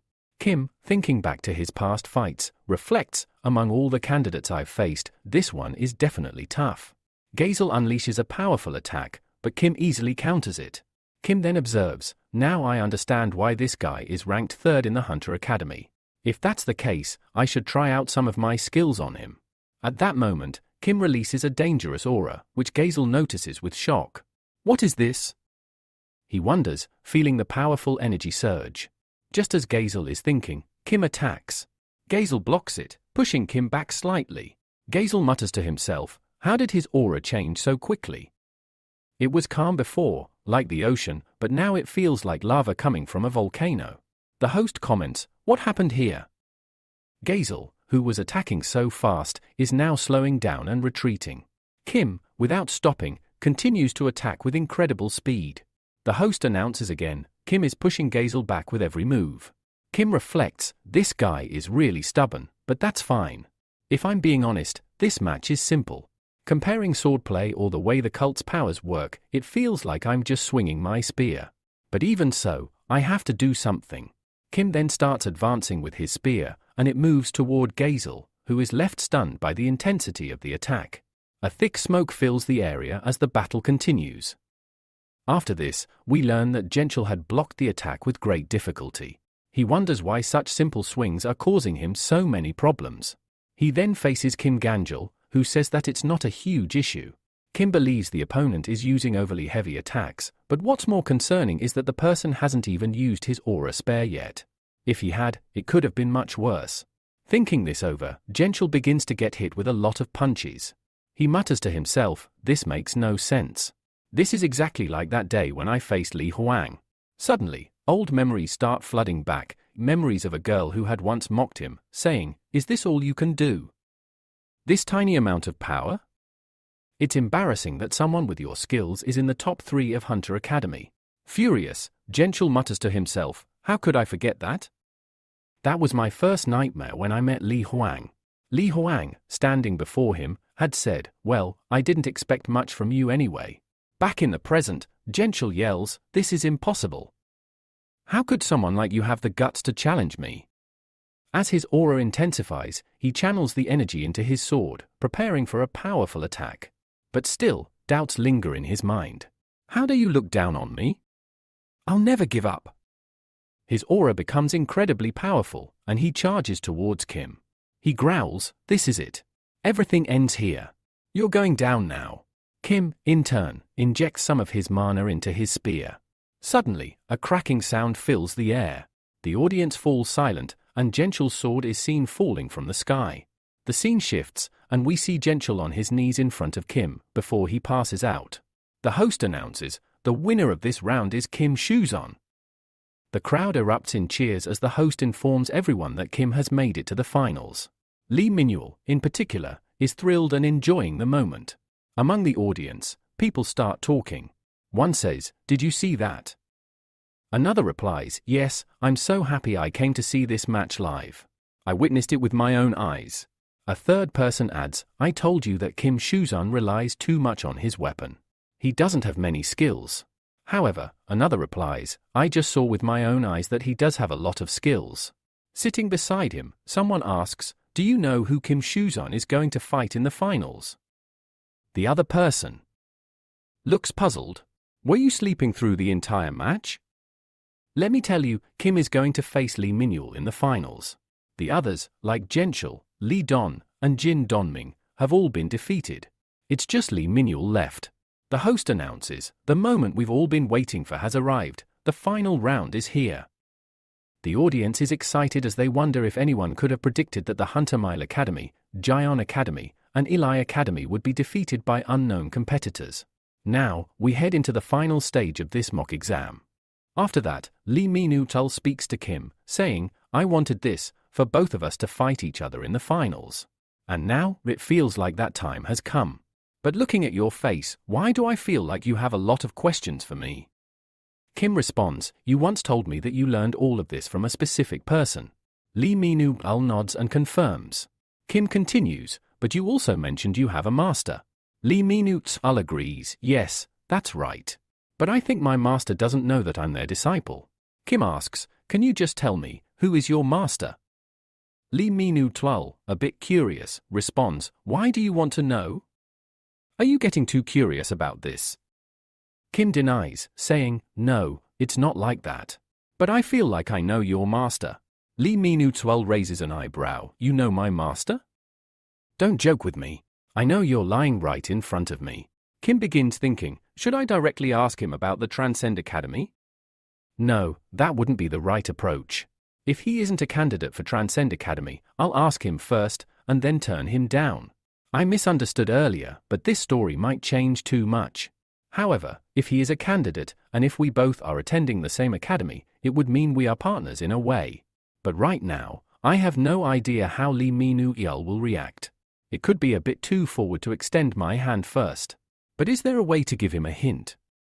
The host announces, "Well, there's no need for me to introduce these two. They have already made their mark in the mock exam." Kim says to Lee Minul, "If your master is who I think it is, then their power level could be beyond Transcend, maybe even beyond their imagination." Lee Minul responds, "How do you know this?" The host announces, "This match will be between Lee Minul and Kim Seo-jun." As everyone knew, this was going to be the final match between these two, but the result is still a mystery. Lee Minul asks Kim, "So what are you trying to say?" Kim replies, "The same thing I wanted to ask you." Kim then adds, "But I also think we shouldn't just tell each other everything. By the way, I need to ask you another question. In this match, the loser will have to answer any question from the winner, right?" Lee Minul asks, "So who will guarantee that whatever you or I say will be the truth?" Kim answers, "Well, that's something you'll have to decide for yourself." The host announces, "Now, the match begins." Kim and Lee both get into their fighting stances. However, rather than fighting, they both stand still, staring at each other. The audience starts whispering, "Why aren't they fighting? Why are they just staring at each other?" Kim remarks, "Well, from the outside, this looks really awkward." Lee Minul responds, "I'm just trying to find an opening, but there's nothing."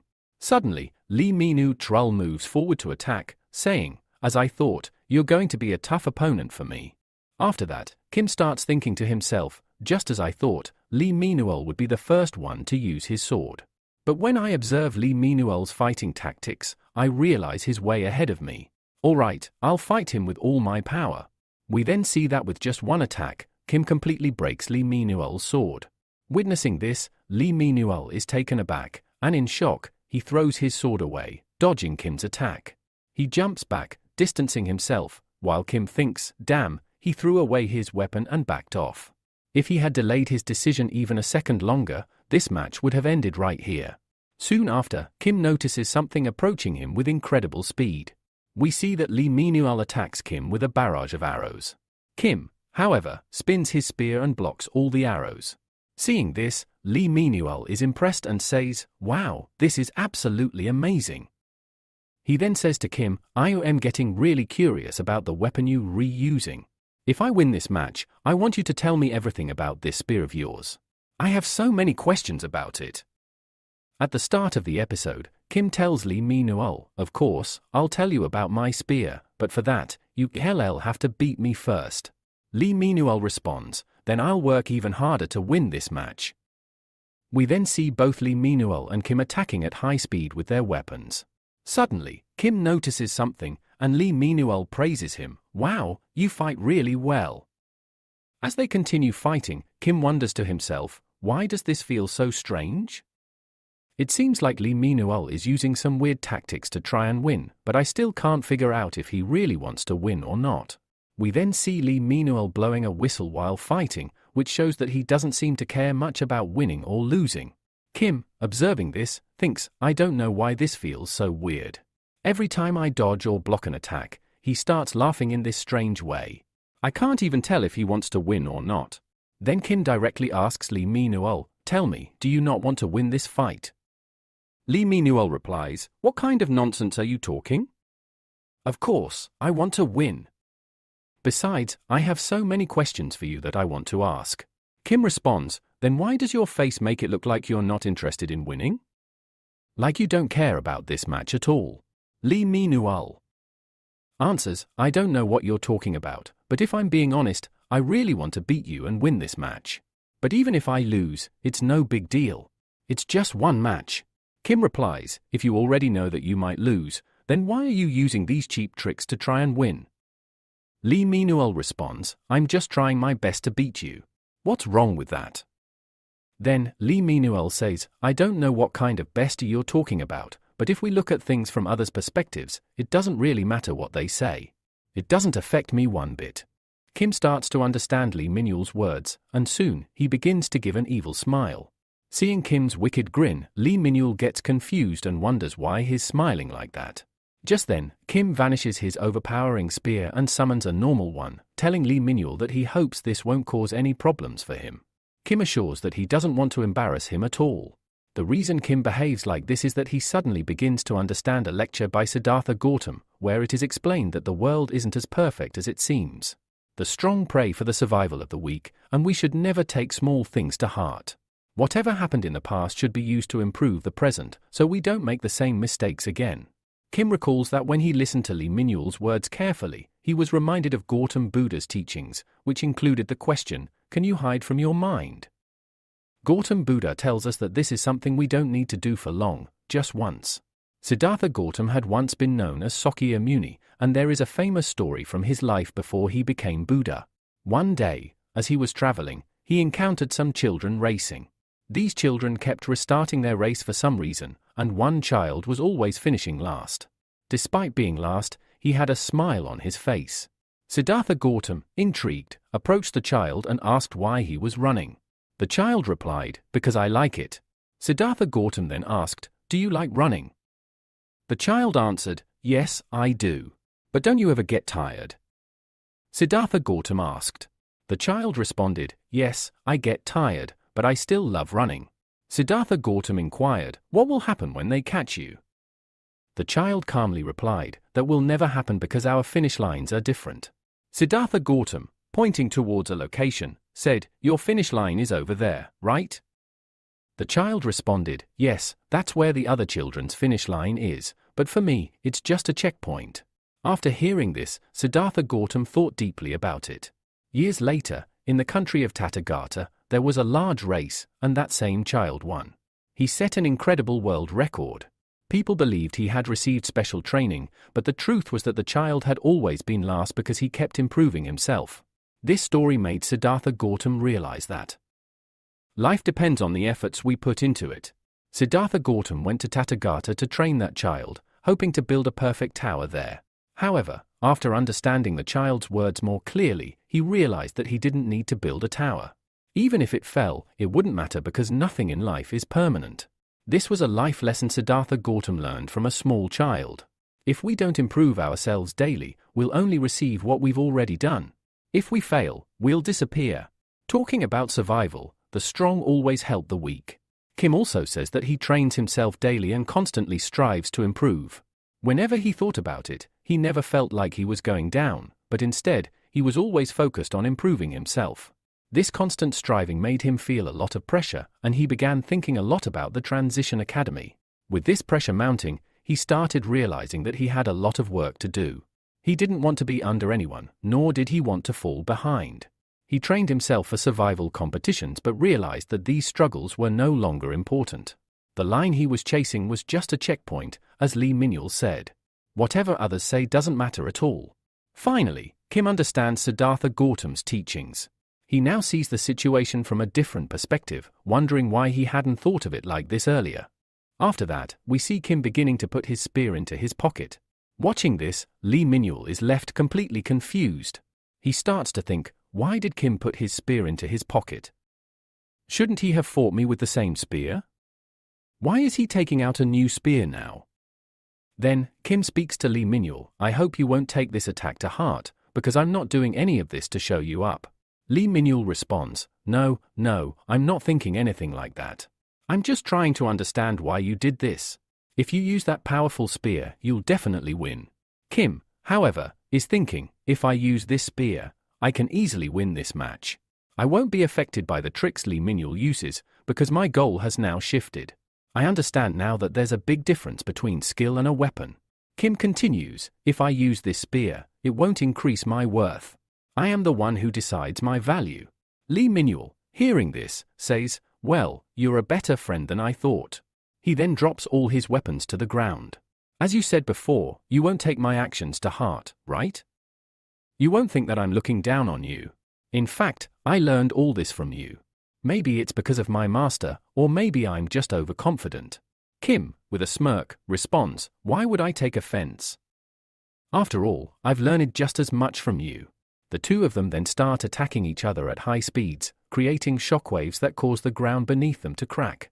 Both of them speak at the same time, now, I want to win this match with my own worth. Kim starts to struggle to block some of Lee Minul's attacks, but Lee Minul also faces challenges. Still, he's smiling.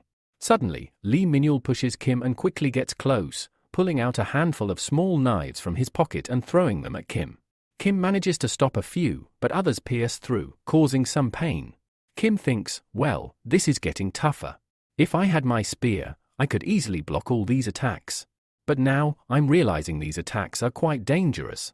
Lee Minul's way of changing his fighting style during the battle is making it incredibly difficult for me to defend. It's not easy to keep up with his techniques. Then, Lee Minul attacks Kim with a dagger. Kim blocks the attack, but it still leaves a cut on his hand, causing it to bleed.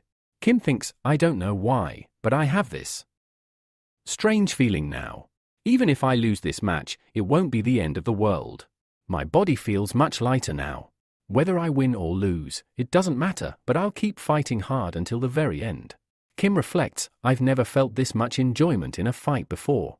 Kim then says to Lee Minul, the weapons you're using now, I think you learned them from your master.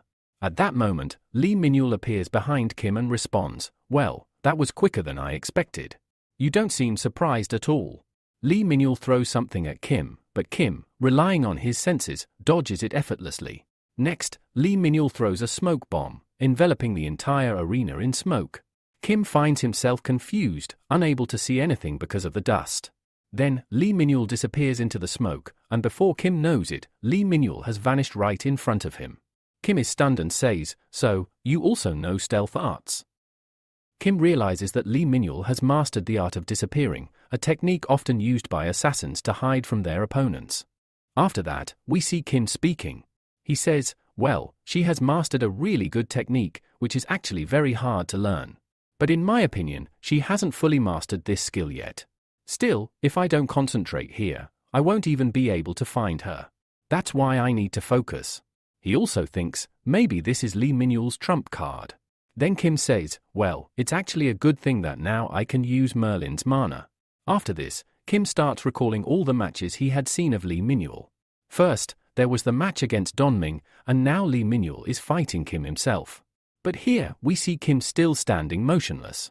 In fact, Kim begins to doubt himself, wondering, is what I'm doing really the right thing? Let me tell you, he is doubting himself because he still hasn't fully understood Merlin's lectures. Kim then says, it's not like I don't believe in myself. In his mind, he recalls, when I observed Lee Min-yul's fighting style, I realized that my own fighting style is still far behind. But just then, Kim begins to understand the deeper meaning of Merlin's teachings. Merlin had explained, learning is good. But if you make learning itself a habit, it will cause major problems when it comes to leveling up. Also, your self-expression will never truly surface because learning alone won't allow you to express yourself freely in front of others. Merlin continued, tell me, how long can you express yourself in front of others while remaining completely silent inside? Hearing this, Kim closes his eyes and thinks, I now understand clearly. This mana isn't Merlin's mana. It's my own. Merlin had said, you will never feel satisfied just by attending my short lectures. Learning is merely a method to discover your self-expression. Understanding this, Kim says to himself, all right then, I think it's time to use my own method. At that moment, Kim begins combining Merlin's intelligence, Chiron senses, and Songyong's powers all together. And finally, Kim even applies that imperturbable mind of Siddhartha Gautama, the mind that never breaks. Kim mixes all these abilities and says, something that doesn't belong to anyone else. Something that is truly mine. Then, we witness a completely new version of Kim. His aura, which was previously blue, has now turned golden. Kim steps forward to attack. You can see his aura, now golden, swirling around him, and a massive amount of energy is being released. The entire audience is left stunned. They shout, what is this? Is this an aura blade? People start exclaiming, this is impossible. The audience discusses how even trained hunters take a long time to create a mana blade. And yet, a mere candidate has managed to achieve it. As Kim moves forward to attack, he suddenly senses something. Instead of attacking ahead, he spins around and strikes behind him. There, behind him, was none other than Lee Min-yul, who was sneaking in to attack. But before Lee could strike, Kim had already aimed his spear at Lee's throat. However, Kim doesn't actually stab him. He just strikes beside him, but his spear remains dangerously close to Lee Min-yul's neck. Seeing this, Lee Min-yul starts sweating and says, all right. I admit my defeat. The audience erupts in excitement after witnessing this intense match. Then, the scene shifts to Kalia. She is calmly sipping tea when someone approaches her with news. The man reports, Kim Shan has secured first place. Hearing this, Kalia responds, so that's how it is. She asks him, tell me, did you notice any changes? The man answers, well, we did notice many changes, but I don't know how to explain them because it's extremely difficult to put them into words. Kalia, with a slight smile, asks, what exactly are you trying to say? After that, the guy there starts explaining.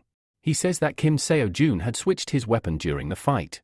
He had changed from his powerful spear to a normal spear. Then, right in the middle of the match, he suddenly used an aura blade. Hearing this, Kalia was completely shocked. She said, this is not something we originally expected from Kim Seo-jun. Then Kalia added, all right, I understand everything. If you notice any more changes, let me know. I will report today's findings directly to Boss Style. At this point, the man hesitates and asks Kalia, do you have any particular reason to dig so deep into this? Kalia replies, what exactly are you trying to say? The man continues, I understand that Kim Seo-jun is very different from ordinary people and is a perfect candidate for our scouting team. But ever since news spread about the 10th Star Dungeon's break-even point in Korea, the association has started several investigations. We have been planning this for a while. Still, I do not understand why we are pushing this far for just a simple candidate. Besides, you already know what the Apostle of Tempest had said. Hearing this, Kalia suddenly shouts, Kelkas. The man immediately falls silent after hearing her loud voice. He apologizes to Kalia, asking for her forgiveness. Meanwhile, Kalia remains confused. She recalls a past memory where a man had asked her, Kalia, I heard there were major changes inside the Korean dungeon. Is it true? Kalia had replied, yes, it's absolutely true. Then the man had asked again, I also heard that someone solved the dungeon changes. Do you know who it was? Kalia had informed him that the person's name was Kim Seo-jun. In her mind, Kalia thought, this is strange. They must have already known about the dungeon disturbances. Then why did they call me here? Are they trying to ask me about the situation? And why are they specifically asking me about the person behind solving it? The man then orders Kalia, if Kim Seo-jun does anything unusual, you must keep an eye on his every move. Kalia asks, can I ask the reason behind this? Before she could get a proper answer, the man suddenly releases a powerful aura. The pressure was so intense that Kalia could not even stand and ends up kneeling before him. He speaks to Kalia, I know you are one of the best candidates among all successors to become the apostle of chastity. The man's aura keeps intensifying, making it impossible for Kalia to even lift her head. He continues, but it seems you have forgotten that you have not yet become the apostle of chastity. Kalia quickly apologizes for her mistake, after which the man finally reduces his pressure. He explains, this is not just my personal opinion. Kalia, confused, asks, what do you mean by that? The man reveals, the apostle of Tempest holds an important position within the order of truth. He further adds, even if you think like everyone else, you must understand that he is among the top 7 apostles. No one dares to disrespect him. The man points out that Kalia has been investigating something without informing the elders and without their permission. He warns her, since you are a successor, you have some freedom. But if you are working on anything related to Kim, you must report everything, whether you like it or not. Because there is a person acting as a messenger for the Apostle of Tempest's orders. Returning to the present, Kalia is still lost in thought, wondering, who could possibly have the power to do this in the entire world? At the start of the next episode, Kalia is still thinking about the same question. Suddenly, she says, no, it cannot be. Only one person can do this. Only one.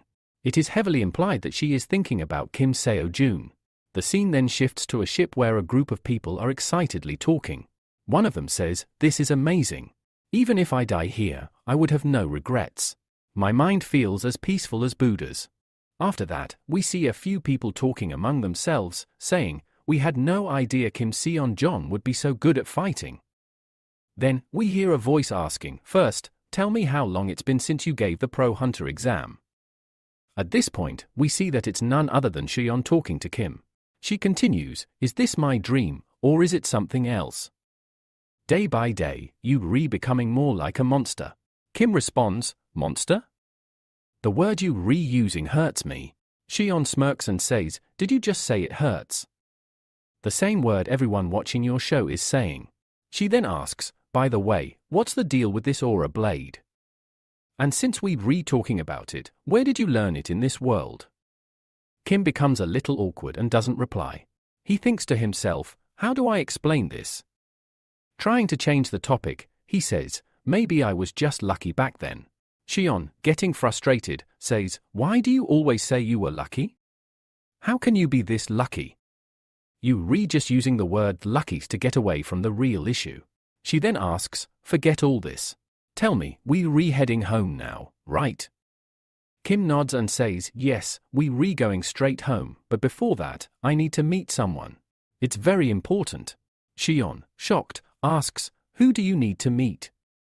At that moment, we see Lee Min-yul in the background, talking to everyone. He says, I told you before, I don't want to join any academy. Several academies are trying to recruit Lee Min-yul, offering large sums of money, high scholarships, and the best facilities, hoping to convince him. Someone from the academy says, our Hunter Academy is ranked number 1. You'll get the best facilities there. Seon points to Lee Min-yul and asks, is that the person you need to meet? Kim replies, yes, that was my plan. We then see Lee Min-yul shouting, I told you, I don't want to join you. No matter how good your treatment is, how much money you offer, or the scholarships, I don't want to be a part of your academy. Kim comments, just as I thought, every Hunter Academy is after Min-yul.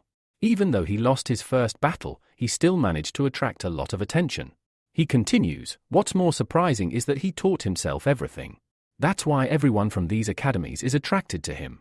Kim then says to Lee Minul, I know you want to join, but how will you get in with all these people around?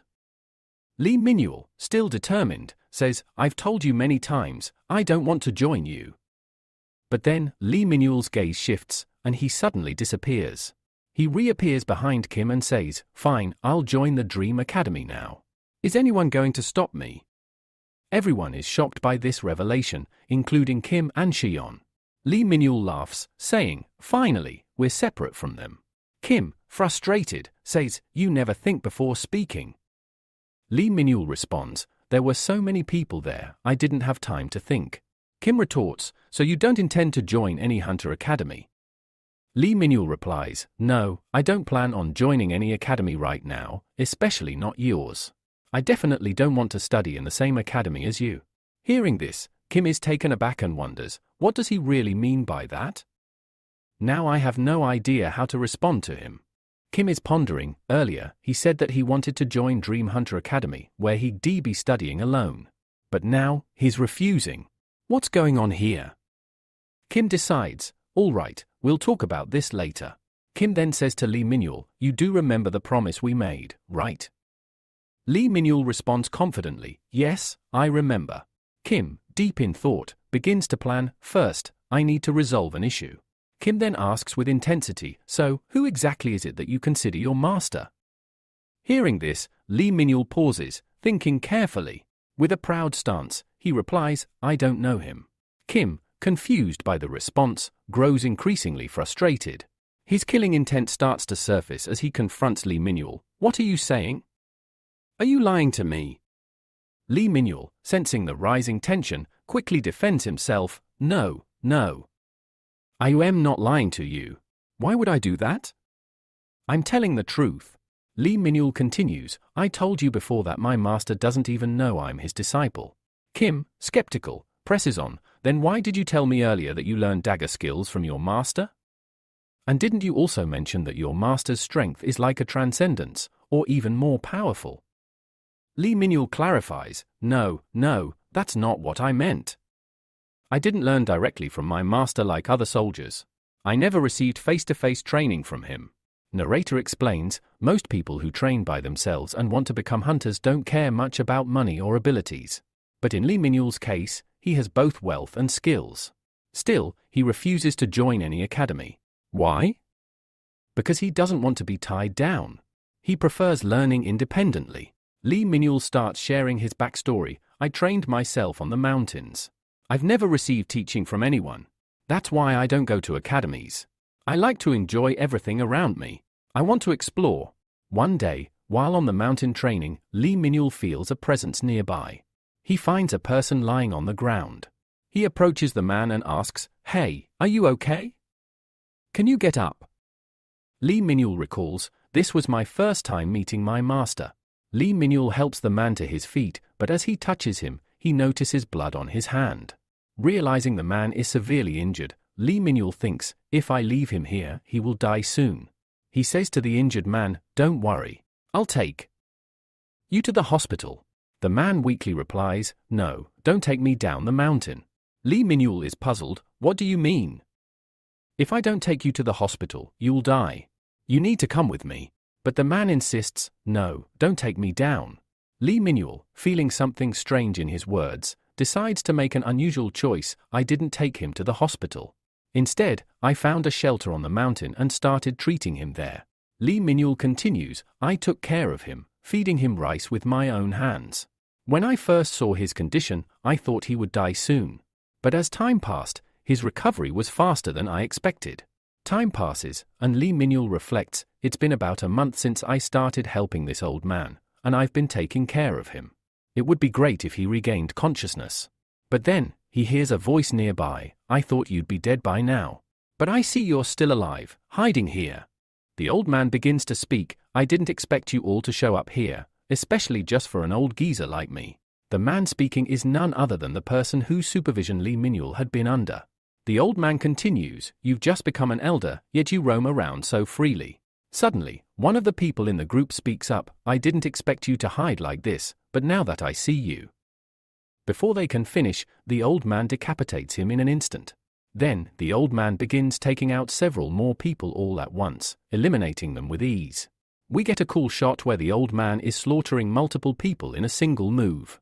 Watching this, many of the onlookers are shocked and say, "Hurry up, finish him right here." Immediately, they all charge toward the old man to attack. Next, we see the present, where Lee Minul's hands are trembling. Kim notices this and points it out. Lee Minul explains, "This was the first fight in my life where I saw such a brutal battle." Then, one of the heads of the group speaks, "This wasn't part of our plan. We see that only one person is still alive, while the rest are all dead." The old man speaks again, "You probably forgot that you can't see me here." The man notices Lee Minul and tells him, "Leave now, and don't come back here ever again." The old man releases an immense aura, and Lee Minul can't comprehend what's happening. He covers his eyes with his hands, and when he removes them, he sees that the man has vanished. Lee Minul explains, "I didn't understand what was happening at that moment, but I took Grandpa's words seriously and started packing to leave. But as I was packing, my eyes fell on a book." He continues, "This was Grandpa's menu slip, which he had forgotten in his haste. So, I packed it up and took it with me." Lee Minul then shares, "My intention was to return the book to Grandpa whenever I met him again, but I never saw him after that day." Kim asks, "Wait, so is this why you call that old man your grandmaster? But he never taught you anything. Why call him a master?" Lee Minul responds, "When I read or saw that man's script, I realized it was something extremely sacred." Kim asks, "So, what exactly do you mean by sacred?" Lee Minul explains, "It's sacred because it contains the art of daggers, and within it, there's also the art of shields. I saw all of it myself. Well, I know it's wrong to look at others' things, but despite my refusal, I eventually opened it." Kim remarks, "So you keep saying your master didn't know you were disabled, right?" Lee Minul continues, "That man fought brilliantly and took down several people, which is why he felt like a true master to me." Lee Minul adds, "My master had no idea I was disabled, but I still learned his arts.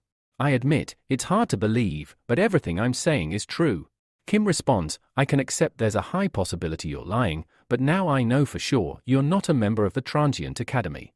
Lee Minul swears, "I swear on heaven, I'm not lying." Kim asks, "Do you really not know who that old man was?" Lee Minul answers, "Yes, I'm telling the truth. I had no idea who he was. I participated in the mock exam because I thought my master might show up. It was a chance to meet him." Hearing their conversation, Shun speaks up. She says, "I've heard everything you both said, and now I think the master you're talking about might be a dark saint." Both Lee Minul and Kim are shocked. "Dark saint? Who's that?" They didn't know about the dark saint. Shun begins to explain, just like short saints, there are also dark saints who were once known for representing Korea among the 5 heroes. The key thing here is that they are always hidden and are considered extremely rare geniuses. They can hide anywhere, anytime, and their presence is almost impossible to detect. Kim asks, "Have you ever met a dark saint?" Shun replies, "Yes, I met one when I was very young. I often went there with my grandfather to meet them." Kim then asks, "Can you ask a short saint if they know about the menu Lee Minul found?" After that, Shion agrees and says, "Okay, I will ask my grandfather and also check if the manual Minul received belongs to Dark Saint. If it does, I'll inform you." We then see Minul in complete shock because he didn't know that Shion is the daughter of Sword Saint. When he finds out, he is extremely surprised. Minul asks, "Grandfather, who exactly are you talking about?" The next scene shows us the following day. We first see Kim, who looks rather strange, sitting while checking something on his system. He notices that the copy of the new weapon costs 500,000. Kim is puzzled, saying, "How can a PC equipment be so expensive?" He adds, "How can this academy do this to me? It doesn't make sense that all the money I earn goes to the academy." Kim then shrugs it off, saying, "Forget it, I don't need this weapon urgently. I'll deal with it later."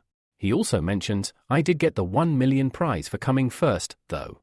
Next, we see Minul still thinking about whether Sword Saint's daughter could really be this beautiful. He quickly bows and asks, "Please, can you help me find my master?" Shion responds, "Of course, I'll speak to my grandfather, but please don't do this." Shion then explains, "At first, he was really anxious when he showed me that menu script. But later, when he showed us the book, he seemed fine. He even mentioned that he would come to our dream academy so we could all visit Sword Saint together. But I still don't understand why Minuel is speaking so formally in front of me. Kim then buys his free pass, and as he does, we see that Siddhartha Gautam's lecture progress is at 2, and Merlin's lecture has increased to 3.1. As Kim observes, he notices that all the lectures are now 100% complete. He says, I get it. If I hadn't bought the free pass, this progress rate would have stayed where it was. Kim continues to watch, noting that Chiron's lecture is also now 100% complete. Suddenly, a bright light shines from his phone, and Kim is left astonished. A message appears on his phone saying, "You've completed an entire lecture. You have received the metamorphosis skill." Immediately, Kim feels a surge of light within him. He raises his hands and legs to check but is confused, saying, "What changed?" "When I completed the lecture on Slongyang, I could feel power, the power of Baparat Mountain. But this time, nothing like that happened." Kim starts to think and says, "As I saw in the Murim story, metamorphosis is something that twists bonuses, breaks and reforms them repeatedly. That's why it's so painful, but it also purifies all impurities within us." Kim then says, "Well, whatever. I've completed everything," but suddenly, he feels a sense of danger. After sensing something, he becomes fearful. Looking around, he sees nothing and starts thinking, "What was that?" "I felt something cold going right into my bones. It also felt like a cold blade was placed near my throat. Then, a voice is heard, saying, 'I never would have believed this if I hadn't seen it with my own eyes. You helped me, but you don't seem to even notice me. Are these your natural senses? If so, they're incredibly powerful, and it's surprising to me.' The voice continues, 'You don't need to be scared. I didn't come here to harm you.' Kim, still confused, asks, 'Who are you?' The voice responds, 'You'd be a tough opponent for me if we were the same age.'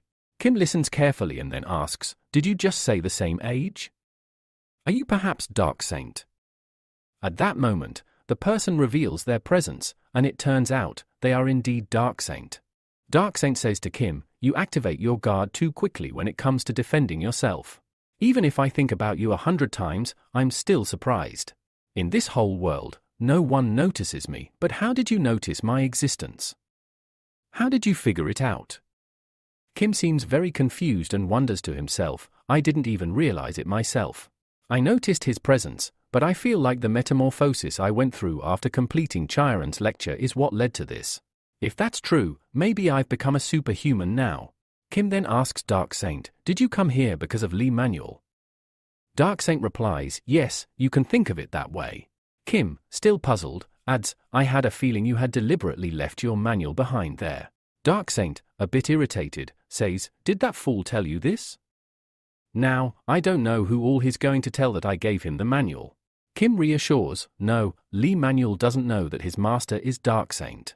Hearing this, Dark Saint is shocked and angry. He mutters to himself, 'Does that fool really not know?' Dark Saint then explains, 'Lee Manuel should be on his way here and could arrive any moment now. Are you here to meet him? He's on his way and will be here shortly. Would you mind waiting for a bit?' Kim, looking surprised, asks, 'What do you mean by you don't have time? Are you saying you don't have time to wait for Lee Manuel?' Dark Saint responds with irritation, 'If I really wanted to meet him, I would have met him by now. I came here to meet you. I don't have much time, so I'll get straight to the point. Are you connected to the Order of Truth?' Kim replies, 'No, I don't have any significant connection with them. I met Kalia once.' Dark Saint asks, 'Kalia? The one who is the successor of the Apostles of Chastity? I get it now. This all makes sense.' Dark Saint then explains, 'I've been gathering information on the Order of Truth for some time. The Order of Truth is considered by regular humans as heroes because they believe they defeated the Cataclysm, but they never knew the full truth. You've heard of the great monster Berserk that the Order of Truth supposedly defeated, haven't you?'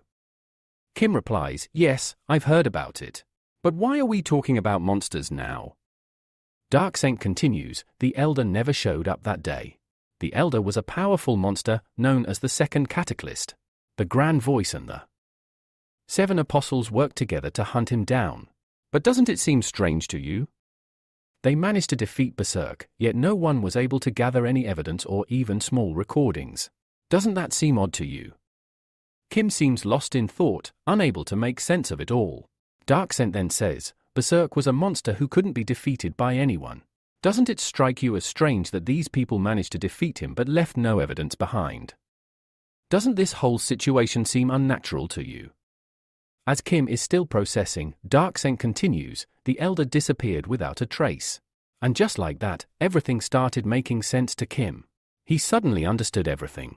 Kim then speaks up, so you're saying that the Order of Truth never actually defeated Berserk? But what doesn't make sense is why people keep saying the Order of Truth saved humanity. Some even claim to have seen them doing something with Berserk, but we still don't know how he actually died. What I don't get is why people keep calling them heroes. Why haven't we been given any clarity? Dark Saint looks at him and replies, look at how many incidents have occurred lately. If you observe carefully, you'll realize that these aren't mere coincidences. Someone is orchestrating all of this.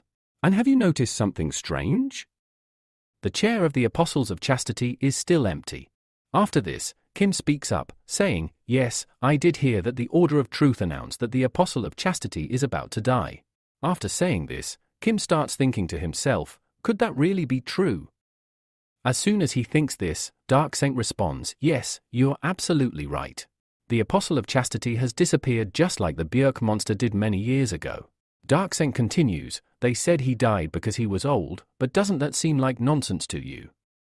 Now, if you observe, the 7 apostles all live together, but the Apostle of Chastity is supposedly dying because of old age. After hearing all this, Kim starts to feel something is off. He begins to think, could there be a connection between the Apostle of Chastity and the Björk monster? This is why I began my investigation into the Order of Truth, to understand what this connection is. As soon as the Order of Truth finds out, they wanted to kill me for investigating them.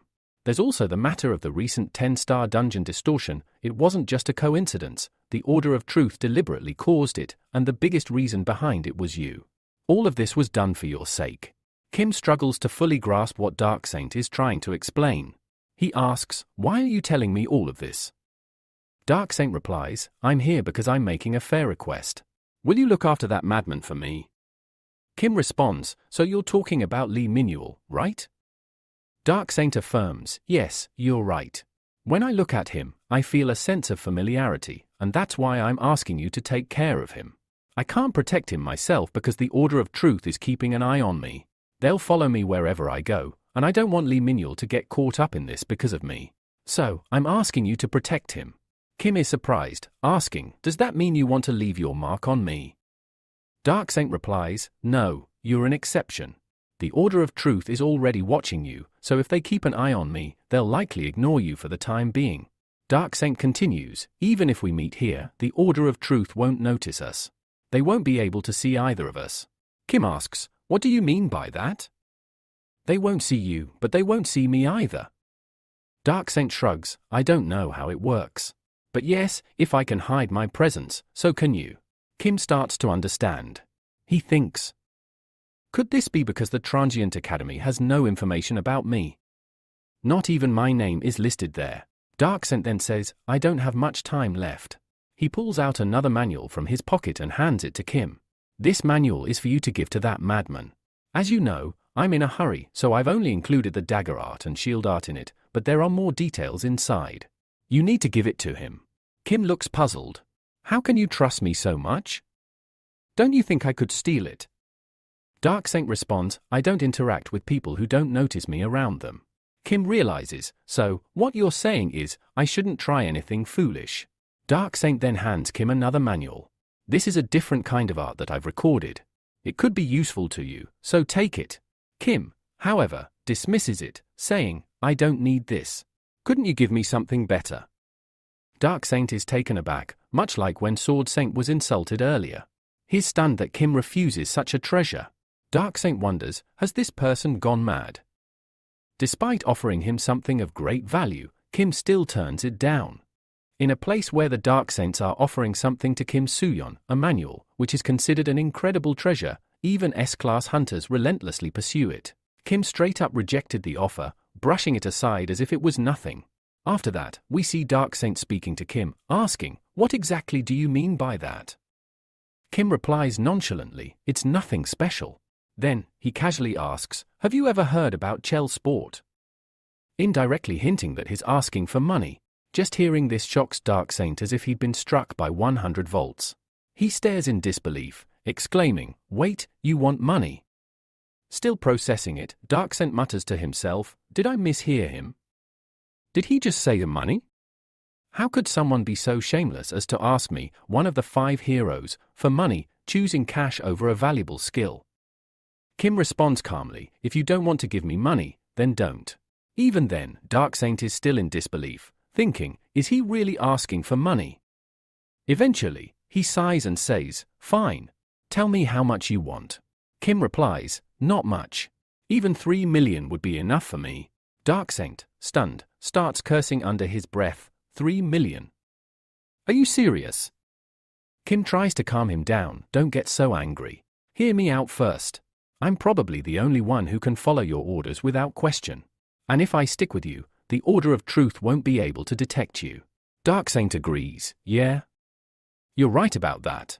Kim then emotionally blackmails him, "You know how important it is that the Order doesn't find out about Minuel's information. If they somehow get another manual, they'll immediately suspect it came from you, which would raise even more suspicions." Dark Saint nods, "That's true." Kim continues, "You can give him the notes once or twice, but you can't keep handing things to him. Still, that doesn't mean you stop helping him altogether. After all, he saved your life. And you know his personality, if you leave him alone, he'll just go back to the mountains and start training again." Hearing all this, Dark Saint sighs, all right. I get it." Kim adds, "And the most important thing is that I'm risking my life to follow your commands. Even if they can't figure out your actions, they'll definitely notice mine. If I keep doing this, they'll start suspecting me too. So yes, I believe I deserve at least that much." After a pause, Dark Saint begins walking away and says, "Fine, I understand everything now. So, will 3 million be enough for you?" Kim replies with a smile, "Yes, 3 million is more than enough." But in his mind, he's thinking, wow, he agreed so easily. If I knew it would be this simple, I would have just asked for 10 million. Dark Saint adds, "I'll send you the money, but I'm not giving you 3 million every month." Kim chuckles, No, I'm not that shameless." He then gets a bit cheeky, "I want 3 million, but I want it after deducting all taxes and charges. I want the full 3 million in hand." Dark Saint rolls his eyes, "I can clearly see that your last bit of shame has vanished entirely." Eventually, Dark Saint agrees, "The money will be transferred to your account under the association's name. Hopefully, there won't be any trouble." As he walks away, Kim asks, "Can I tell Lee Minuel that his master is none other than the Dark Saint?" Dark Saint replies, "Yes, you can tell him. Like I said before, the Order of Truth can't see you. Just make sure he doesn't reveal anything about our relationship." Just as Dark Saint leaves, Lee Minuel shows up. Kim immediately tells him everything, revealing, "Your master is actually the Dark Saint." Lee is shocked, "Wait, really? My master is the Dark Saint?" Kim explains that he also told him about the Order of Truth, but what surprised Minuel more was discovering his master's identity. Of course, Kim conveniently leaves out the part where he took 3 million from Dark Saint. Kim adds, "Before leaving, he gave me this book and told me to pass it on to you." As Kim walks away humming, he thinks to himself, "Well, my job is done. Now, I'll just wait for the money. Should I buy a weapon or invest in lecture materials?" Just then, Minuel calls out, "Then why did you give this to me?" Kim turns around, "I already told you, Dark Saint asked me to give you the book." Minuel says, "But you could have just kept it. I wouldn't have known." Kim is stunned, why is he asking me why I didn't steal the book? He considers telling him that the book is useless to him, but hesitates, thinking it might make it seem like he looks down on Dark Saint. He also decides not to mention anything about the Transition Academy. After a moment, Kim simply says, "Because I didn't feel right keeping it." Minuel smiles, "All right. I've made my decision." Kim asks, "What decision?" Minuel, with excitement, announces, "I've decided to enroll in Dream Academy today itself. I'll be staying with you." Hearing this, Minuel starts thinking to himself, "Now I'm sure Kim is actually a really good person." A golden glow starts radiating from him, symbolizing his growing trust in Kim. Then, Minuel seeks permission from someone, saying, "Can I stay here now?" Kim wonders to himself, "Wait, what misunderstanding does he have now?" Minuel heads straight to Shen and says, "I'm planning to join your Dream Academy. Shen replies warmly, "That's great. We'd love to have you. It's actually really good news." Hearing this, Minuel is overjoyed, while Kim quietly thinks, as expected, Shen didn't refuse him. I was surprised at first, but now I realize it's not such a bad thing after all. He then remembers the secret book Darksaint gave him, thinking, I'll try using it once. After all, I might get more favors from Darksaint this way. And soon, I won't have time to keep chasing after Minuel anyway. Kim's mind starts forming a clever plan. On one side, I take books from Darksaint. On the other, I give them to Minuel. If this continues, I can keep getting money from Darksaint in return. He smirks. Minuel is like a golden goose for me. At that moment, Shen suggests, I think we should enter the upcoming team-based competition. Kim asks, what's that about? Shen explains, in this competition, teams from the same academy participate. Many students join because the prize is huge. Hearing the word huge prize, Kim's ears perk up with excitement. Shen adds, Kim, if you and Minuel team up, we'll have a high chance of winning. Kim, with a cute expression, nods, yes, we can definitely do it. He then looks at Minuel and thinks, ever since this guy came into my life, everything's changed. I'm never going to be short on money again. Kim thanking Lee Minuel. Hearing this, Lee Minuel responds with surprise, asking, thanks. But for what? Then, the scene suddenly jumps to 3 days later. We see Kim attending a lecture. But this is no ordinary lecture. His instructor is lifting an absurdly heavy weight mid-session, doing what looks like a gym workout rather than teaching. The instructor says, just hold on a bit longer. I'm almost done. As Kim watches, he narrates to himself that Lee Minuel has now joined their dream academy. Not only that, they even participated in a contest and ended up winning a reward of 1 million. On top of that, Kim personally received an additional 3 million Darksaints. Back in the lecture, Kim quietly admires the instructor's physique, thinking, his muscles are incredible. But then a wave of regret hits him. Those 4 million. They vanished in the blink of an eye. We're finally introduced to the instructor. His name is Hercules. It's said that attending his lectures can unlock the power of the gods within you. And his second workout is known for dramatically increasing your footwork speed. That technique is called World Walk. Hercules finishes his set and addresses the students, I'm really glad to meet you all. But I won't bore you with a long introduction. It's our first class, so I'll keep it short. Then he formally introduces himself, my name is Hercules. We learn that Hercules hails from Roman mythology, known for his godlike strength and heroic legacy. Hercules then adds, I'm assuming everyone here has already taken Chiron's lecture. If not, I strongly recommend completing that first. It's revealed that Hercules is actually Chiron's apprentice. He then explains the importance of physical conditioning in combat. In a real fight, your reflexes, strength, and speed all matter. That's why I want to begin by teaching you about strength. Once your strength develops, your muscles will follow. He addresses a common misconception. Many believe that increasing size reduces speed. That's simply not true. Suddenly, we see a dazzling display. Hercules activates an overwhelming power. From his eyes to every part of his body, lightning sparks begin to radiate outward. His strength, speed, and reflexes seem to flow directly from his muscle power. Kim is stunned, thinking, this is only a glimpse of his strength, yet his muscles are still growing. Hercules then says, now watch closely. And with that, he sprints at the speed of light. This is what we call lightning speed, he announces while leaping into the air with immense force. He explains that with strong lower limb muscles, anyone can achieve powerful jumps like his. As he lands, the impact shatters the ground beneath him. Upper limbs also play a critical role, he says, then adds, your reflexes must be trained with strict discipline. Make your body so strong that your stamina never runs out. And remember, all of this stems from your muscles. Kim can barely see through the radiant glow coming off Hercules' body. Then Hercules turns to him and says, now you've seen it for yourself. If you want these kinds of reflexes and speed, you must first build strength. Strength is the most basic requirement to become powerful. Kim silently wonders to himself, will I ever be able to become like him? Just then, he receives a notification, his daily mission has arrived.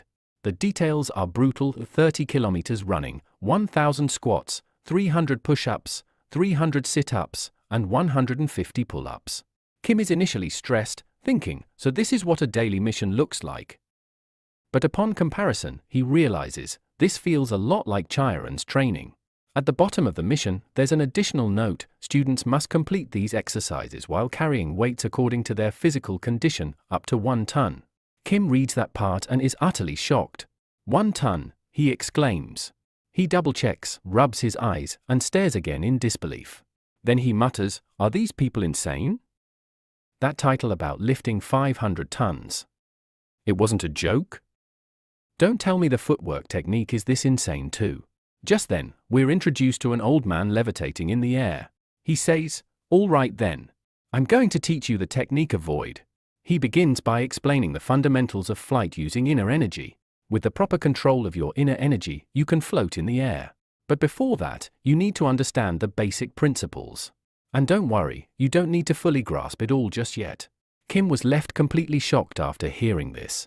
He asked in disbelief, "Can someone really fly in the air just like that? Are there no restrictions for this?"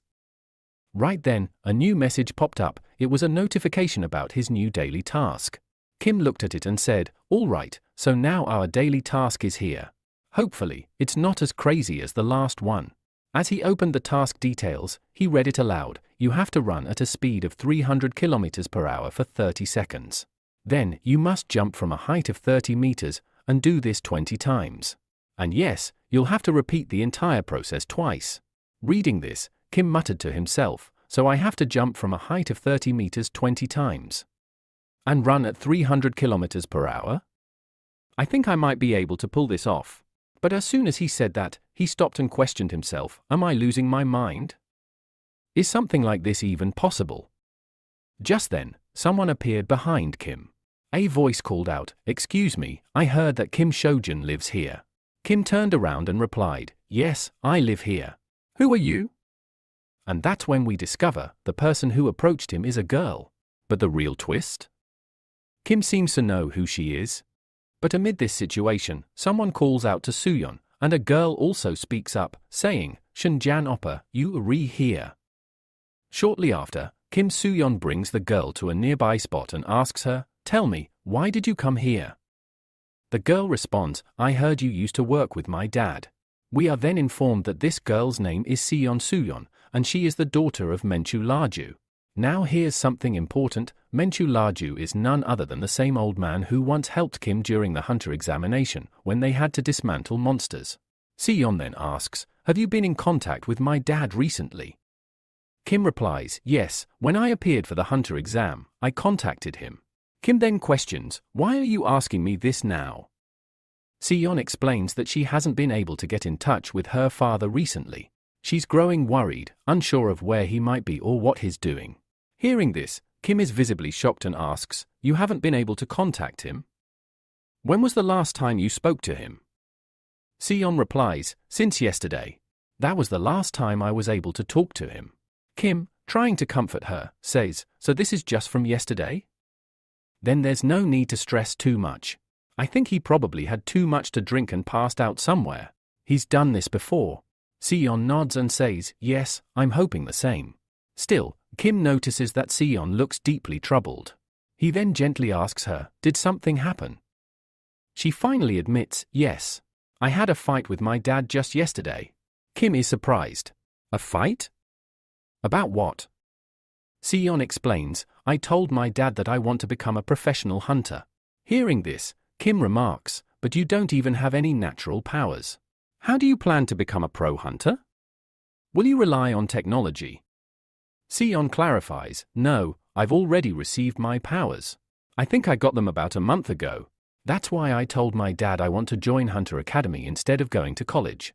But instead of supporting her, her father completely refused. Seon says, "If even you don't know where he is, then maybe you're right. Maybe he did drink too much and is just lying around somewhere." Meanwhile, Kim begins to think to himself, "I can see her point. Becoming a hunter might actually be more lucrative than working in a regular cooperation job. Perhaps that's why she wants to do this, to help her father." But he also considers the reality: parents will always be parents. They wouldn't want to put their children's lives in danger. Maybe a Jushu, Seon's father, has heard too many stories about hunters dying, and that's why he thinks this idea isn't safe. Eventually, Seon decides to leave. Kim walks her out and says, "If you need anything or get any updates, make sure to call me." Sion replies, "Okay. Thank you. If I find anything, I'll let you know." As she walks away, Kim immediately tries to call a Ju Shu. He dials several times, but there's no answer. Now Kim starts to worry. What happened to that old man? Why isn't he responding to my calls? And then, Kim also starts thinking to himself, forget it. It's not like this is happening for the first time. Maybe she'll show up later anyway. Still, deep down, he sincerely hopes that nothing serious has gone wrong. Just then, the scene shifts. We see someone speaking in a worried tone. I think the evil star has noticed what happened. The person is informing Kalia about the situation. Hearing this, Kalia reacts immediately. So, Evil Star and Dark Saint. What about Kim then? The informant responds, so far, we haven't been able to locate Kim. This news causes visible concern on Kalia's face. She starts to panic and mutters, what should I even do now? Turning around, Kalia speaks with determination, we must not let it be revealed how the 10-star dungeon was broken. Whatever our plan was until now, we continue with that, exactly as decided. Now, the scene cuts to Kim again. Frustrated, Kim speaks to himself, had I known this would happen, I would have never sold the crop from my monsters. But then he adds with some relief, though, it's a good thing I bought this cube's wish. I never imagined I'd use it like this. We see Kim has filled the cube to the very top, an entire ton's worth, and now he's trying to lift it. But it's proving far too difficult. Struggling, Kim groans, damn. I think this thing weighs more than a ton. I even used approved mountain, but it's still not budging. Now, he's realizing something. Guess I'll have to use my mana too, anger and frustration grow in Kim as he yells, damn it. Never thought I'd be doing this kind of workout in my life. But soon, that anger turns into resolve. All right then. Whatever I have, I'm putting it all in. A little while later, we see Kim lying down on the ground, exhausted. Just then, Shun arrives. Surprised, she asks, what on earth are you doing? As the scene unfolds, we see that the cube, Key-Bees, is sitting right on top of Kim. And we know this cube contains an entire ton of weight, which is why Kim is unable to move. Desperately, Kim pleads, can you please help me? Please lift it off. If this continues, I might actually die right here. Shun looks at him in disbelief. Looking at you now, I can't even imagine what you've done. She then starts trying to lift the cube. What all did you even put inside this thing? It's not even budging. Despite trying her best, Shun too fails to lift it. So she focuses all her energy, every ounce of power she has, and gives it another shot. This time, she manages to lift it. Kim finally gets up and breathes in relief. Thank you, really. Shun, meanwhile, is staring at her own hand, which is still trembling from the effort. She looks at it, visibly shaken. Kim, now standing, chuckles nervously. For a second there, I really thought I was going to die. Looking gratefully at Shun, he adds, if you hadn't come, I'd already be dead. Then, turning serious again, Kim asks, Miss Shun, do you know what the approximate height of this building is? Shun thinks for a moment and replies, it has 5 floors, so I'd say it's around 15 meters tall. Kim frowns. 15 meters? That's not high enough. Puzzled, Shun asks, why are you suddenly asking me this? Kim answers casually, nothing much. I just need to jump off from the top. Shocked, Shun stares at him. Wait, you want to jump from the top? Kim continues, as if it's nothing unusual. Yeah. 15 meters won't be enough. But I'm not exactly in the condition to jump from 30 either. He sighs and turns to Shun again. All right then, Shun. Let me go check once myself. After that, we see that Kim has suddenly vanished, leaving Shun completely confused. She has no idea what just happened. A few moments later, a loud thud echoes in the background, revealing that it was none other than Kim, who had just jumped down from above. Kim laughs and exclaims, wow, that was insanely crazy. Let me try it one more time. Without hesitation, he jumps again. Shun, watching all this in disbelief, mutters, is he really this insane now? She then starts thinking to herself, clearly in shock, what are the new students going to think when they see this? Oh no. If this continues, will any new students even want to come here? Just then, Lee Minul arrives on the scene, visibly puzzled, and asks, what on earth is going on here? Shen, still overwhelmed, replies, "Don't even ask me. I'm just as confused as you are." Meanwhile, Kim is seen picking up his key piece and completing a task from his schedule. Lee Minul turns to Shen and says, "Does he always act like this, or did he eat something weird today?" To this, Shen begins sharing her own story. "When I first met him, I was just as stunned." Kim eventually finishes his task and sits down, glancing at his phone. "Uncle still hasn't contacted me," he says quietly. It dawns on him, he hasn't spoken to his uncle for 4 days. This hasn't happened even once in the past 10 years. Just to clarify, Uncle and Ajusho are the same person. If you've been watching from the beginning, you probably already know this. Continuing the story, Kim suddenly receives a message from Sunyo. "Did you hear anything about my dad yet? If not, I'm going to inform the police.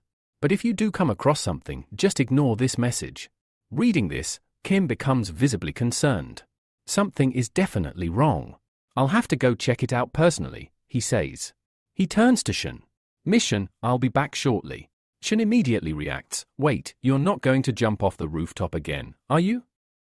And don't forget the police reports, there's a zombie who keeps jumping from rooftops." Kim chuckles nervously. No, I'm not doing that again. I'm actually going to find Mutual." "Wait, did something happen to him?" asks Shen. "I'm not sure," Kim replies. "But I have to check for myself." Then the scene shifts. We hear someone say, "Wow. Isn't that the superstar Kim?" Kim arrives at the place where he used to work. He greets all the old men there, his former colleagues and mentors. One of them says, "You looked so cool during the mocker exam." Another adds, "You've been working hard for 9 years. I always thought you'd achieve something great." Yet another man offers a warning, "But you still aren't a full-fledged hunter. Be careful." Someone else responds, "No need to worry about him. I've seen his growth. He's strong now, stronger than ever. I knew the moment he started carrying monsters that he'd make it." Then one old man asks, "But tell us, why are you here today? Are you hiring someone to carry the monsters you kill?" Kim smiles and shakes his head. "No, nothing like that. I just came to visit you all." The old man then says, "Not much has changed here, but thank you for getting rid of that terrible supervisor. Mutual told us it was you who made that happen." Kim doesn't look too pleased. He thinks to himself, maybe I should have taken Miss Shen's help. She would have uncovered more by now. He then asks, "Have you seen a Jusho recently?" The men exchange confused looks. "No, not at all," they respond. "We haven't seen him around." Then someone says, "If you're asking about a Jusho, I have a feeling he might be passed out drunk somewhere. Or maybe, just maybe, he's doing this on purpose." Kim quietly notes, "Looks like nobody here knows where a Jusho is." Another old man chimes in, "He disappeared around the time he started following someone." Kim's ears perk up. "What do you mean by that?" The old man explains, "A strange guy came here once claiming to be from a monster transport company. From what I remember, a Jusho served him. I believe he even accepted a large commission."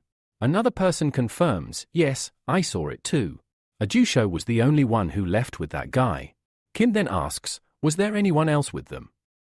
They all say no, it was just a Jusho. One of them remarks, "It was strange. He didn't inform anyone else, not even his superiors. We all refused the job because it looked too risky." Kim asks, "Then why did a Jusho agree to it?" They reveal, he was in desperate need of money to pay his daughter's school fees. Kim suddenly remembers when Suyo had told him that she needed money to take her Hunter Academy exam. He then asks, "Do you have any idea where he might have gone?" They apologize, "Sorry, we don't. But the association probably has records of all transport activities." Hearing that, Kim immediately rushes off, thanking everyone for the information. "I just remembered something urgent. I'll be back soon." The men call after him, "All right. But do visit us again sometime." Later, Kim reaches the association, but is denied any personal information. "I'm sorry," says the official. "We're not allowed to share private data." Kim, now frustrated, argues, "He's been missing for days. And you still won't tell me anything." The man apologizes again, "We really can't. Please understand." Unable to do anything, Kim walks away, angry and helpless. The scene shifts again. Kim sits alone in a park, lost in thought. What can I do now, he wonders. I haven't been able to contact a Jusho in days. Something about this situation just doesn't add up. Even the association seems to be hiding something. No evidence. No trace. Nothing. As sweat drips down his face, he starts remembering past moments with a Jusho. How he had always supported him financially and emotionally. We see a flashback of a Jusho handing him money. It's nothing, a Jusho had said. Just a small envelope. It'll help you in the future. Kim had refused, saying, "Uncle, you work so hard to pay your daughter's school fees. I can't take this from you." But a Jusho insisted, "You should listen to adults. When they give you something, just take it quietly. I believe this will help you recover sooner. And besides, if it's just about money, I can always earn it again." Kim reflects, "When I lost my 9 years' worth of savings, he was the only one who stood by me. Those 3,000 yen he gave me, that's what I used to buy a free pass to Transition Academy. That's why I'm so strong today. I can't just sit still now." He rises with determination and calls Shun. "Mission, I need your help. Can you arrange a meeting with Sword Saint right now?" Soon after, we see Kim standing face to face with Sword Saint. The old warrior says, "Yes, I've heard about your situation. Now tell me, do you need my help?"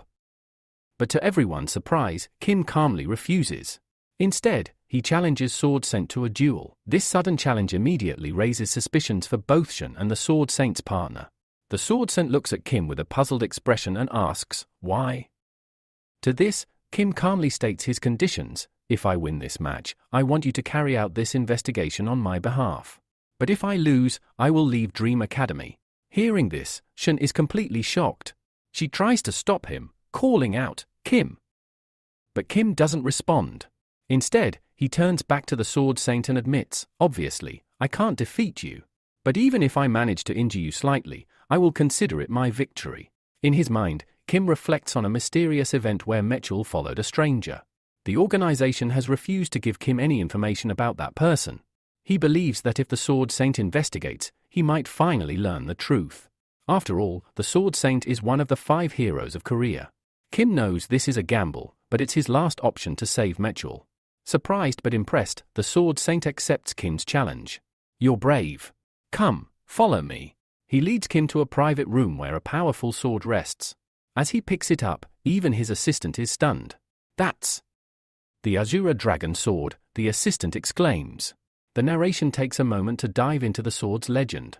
According to history, it was once wielded by General Kim Yushin of the Silla Kingdom.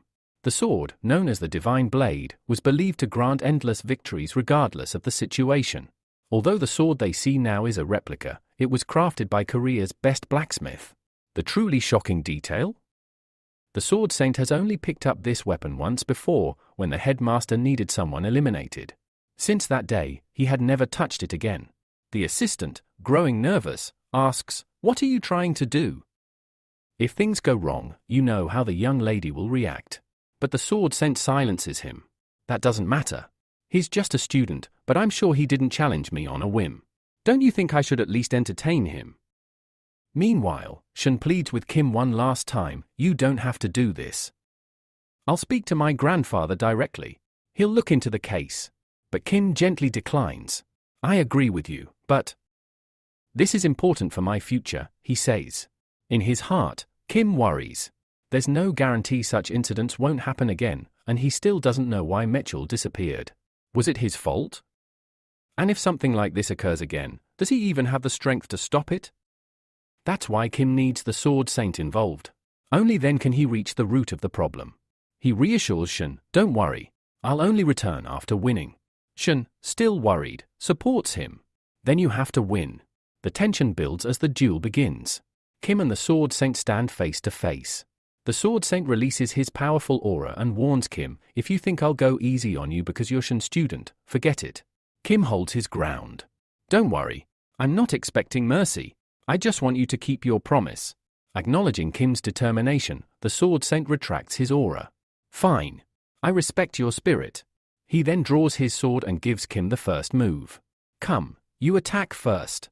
Kim prepares, gathering all the power he's developed until now. "Everything I've learned, everything I've achieved, I'll use it all today." With resolve in his heart, Kim launches his first attack. But what he witnesses next leaves him in utter disbelief. The Sword Saint stops his powerful blow with just one hand, effortlessly. Kim is left stunned. The true gap between them becomes painfully clear. Yet, this is only the beginning of the duel, and the stakes couldn't be higher. And then here, the Sword Saint says, "Is this really all you had to show me?" Right after saying this, the Sword Saint pushes Kim with such force that Kim gets thrown back quite a distance. Kim begins to think about the sheer power behind that attack. Although it didn't leave visible damage on his body, it definitely caused some internal issues. Then, Kim senses something. The Sword Saint rushes toward him with incredible speed to land another attack, but Kim quickly dodges. With each passing moment, the battle between the two intensifies, and the pressure from their fight starts shaking the surroundings. Kim looks at the Sword Saint and thinks he's taking this fight really seriously. Every attack and every movement of his feels like it's meant to be the final blow for me. We then see the Sword Saint activate one of his skills, Sword Dance. As soon as he uses it, he launches an attack on Kim. Kim tries to dodge, but it's extremely difficult. The sheer pressure of the move is so immense that even Shun and the other guy watching from the sidelines are struggling to stay on their feet. Shun becomes worried for Kim. And although Kim manages to dodge the attack, its aftershock has clearly taken a toll on him. He's not looking good anymore. Kim then looks at the Sword Saint and says, "So this is the Sword of Catalyst. A being above even S class. The elite among elites. And you re the Sword Saint himself." As the Sword Saint comes in for another attack, Kim barely manages to dodge or block them. Observing Kim's movements, the Sword Saint remarks, "When I first saw him, he seemed like an immature kid. Though I did sense potential in him, typical of a student.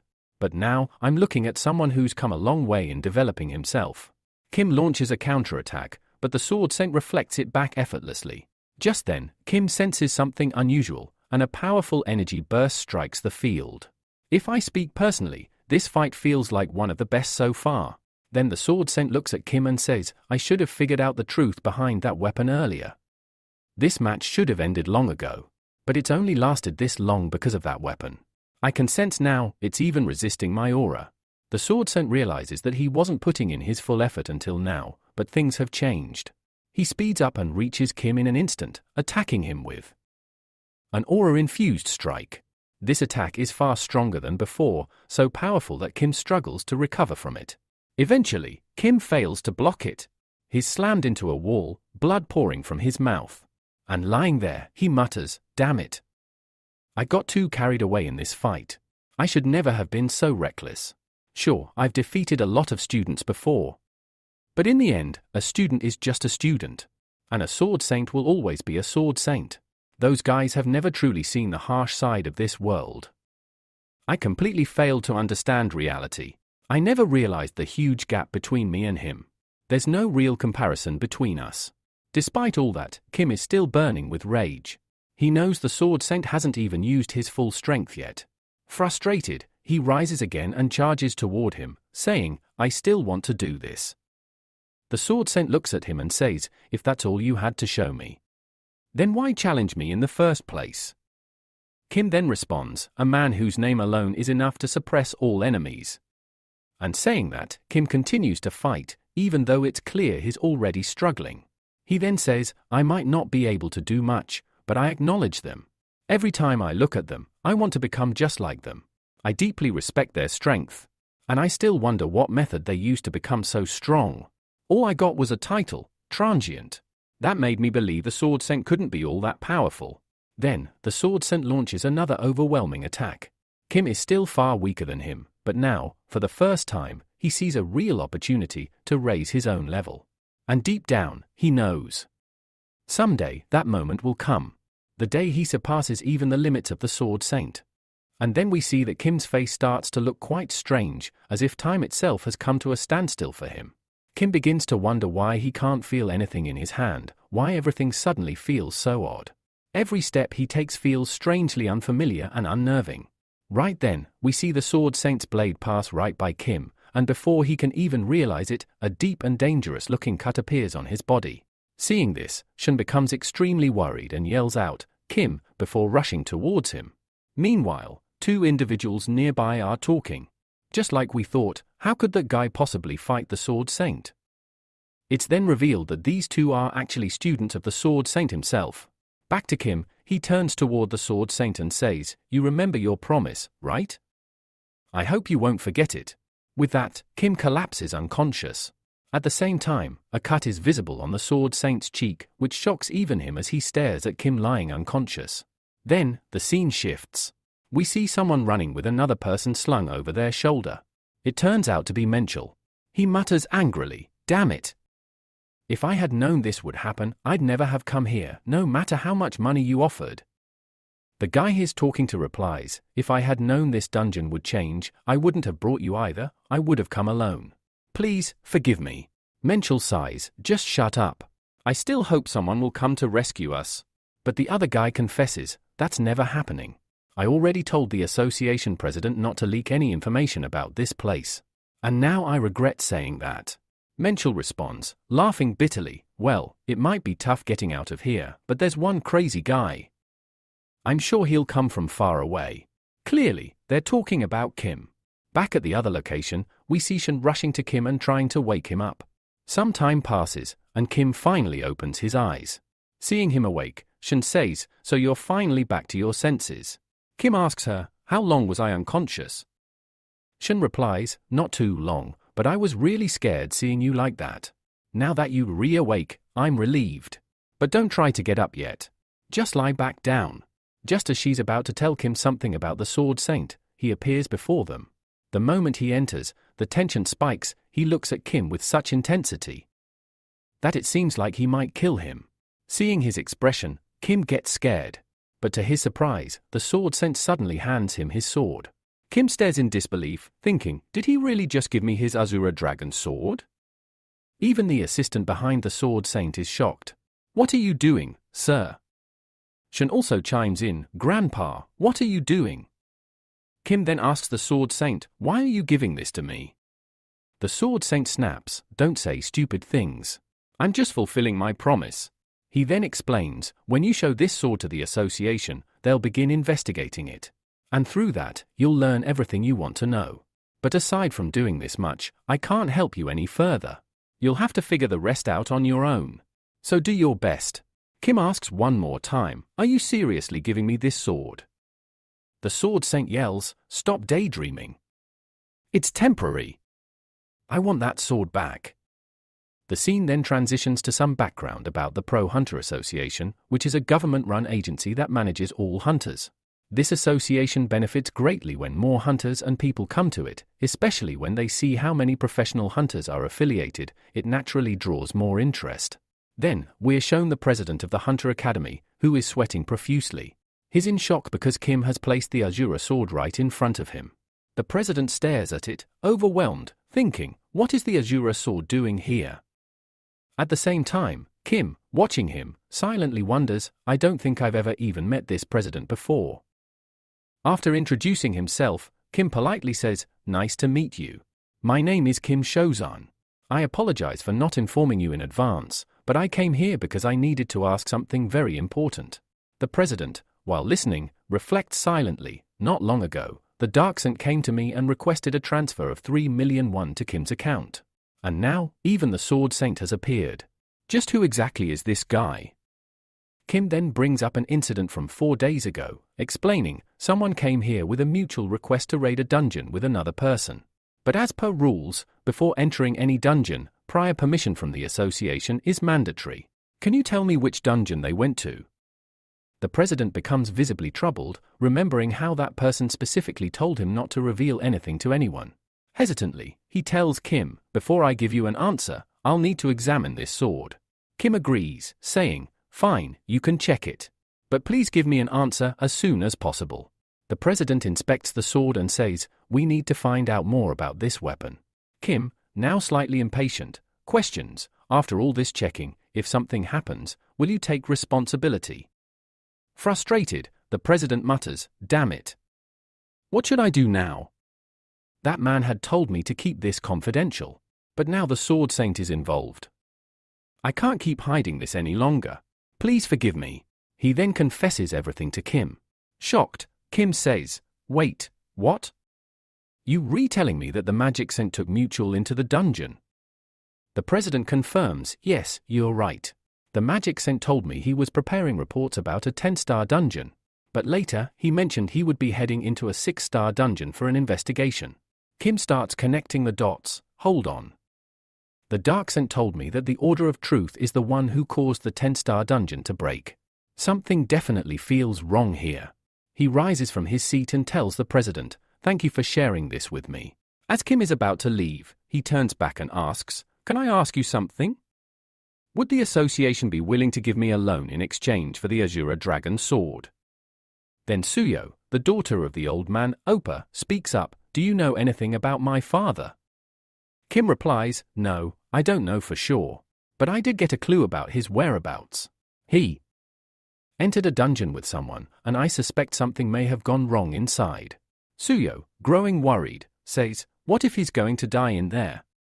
We are then shown Suyo's tragic backstory. Her mother had died 11 years ago during a dungeon break, sacrificing herself to save Suyo's life. Tearfully, Suyo says, "What will I do now?" Kim believes this may be why she wants to become a hunter, to protect the people important to her. Crying, Suyo fears losing her father too. Kim reassures her, "You don't need to worry so much. Just calm down. I will bring your father back to you, no matter what." With that, Kim ends the call and mutters, "According to the president, the Magic Saint and Mutual entered a 6-star monster dungeon filled with dried monsters." He continues thinking, the Magic Saint is old and recently has been quite sick. Still, he's one of the 5 great heroes. That shouldn't be enough to trap him in a 6-star dungeon. Unless this was a trap laid by the Order of Truth to kill him. They've had their eyes on him for a while now. At this point, I may be the only one who can help them. Just then, Kim receives a notification, 500 million won has been deposited into his account. He recalls, "When I offered the Azure Dragon sword for a loan, the president initially rejected me outright. He thought I was joking. Even after I insisted, he seemed frustrated. But in the end, he agreed." Now Kim is a bit concerned. This sword does belong to the Sword Saint. Is it really okay for me to use it this way? But he shrugs it off, thinking, even though the Azure sword is extremely valuable, it's nothing compared to what the Transient Academy shop has. That shop has so many powerful items, and I need to prepare before entering that dungeon. Kim then proceeds to purchase items from the Transient Academy. A message pops up, monitoring your casualty risk. Kim clicks on the purchase button, saying, "This is the item I've had my eye on for days." A mysterious spear-like object appears before him. We're told the weapon's name is Gun Jinna, and it's a replica-type weapon. Kim then turns to the direction of the dungeon and says, "All right then, it's time to head into the dungeon." After that, we see Kim entering the dungeon, looking around and muttering, "Seriously, man? So many trees? What is this, a nature documentary?" Then we are reintroduced to the dire wraiths. Even though they are 6-star monsters, they are still incredibly difficult to hunt. Why? Because it's nearly impossible to tell them apart from the surrounding trees. Imagine playing hide and seek with creatures that are the forest. Not fair. Kim senses danger and thinks, this could be serious. If they all attack me at once, I'm done for. He begins using his sensory power, checking the trees by touching them one by one to detect how many monsters are around and where they are hiding. Suddenly, Kim feels something odd. He thinks, this one's perfect. But it's going to be really hard to destroy.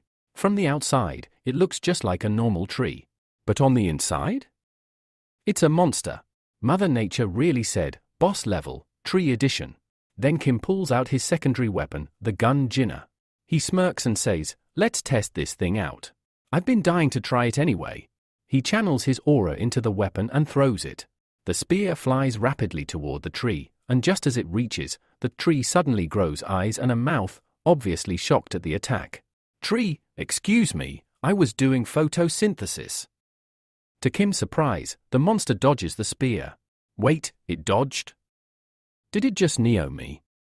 But just then, the spear spins around mid-air and hits the tree from behind. Homing attack?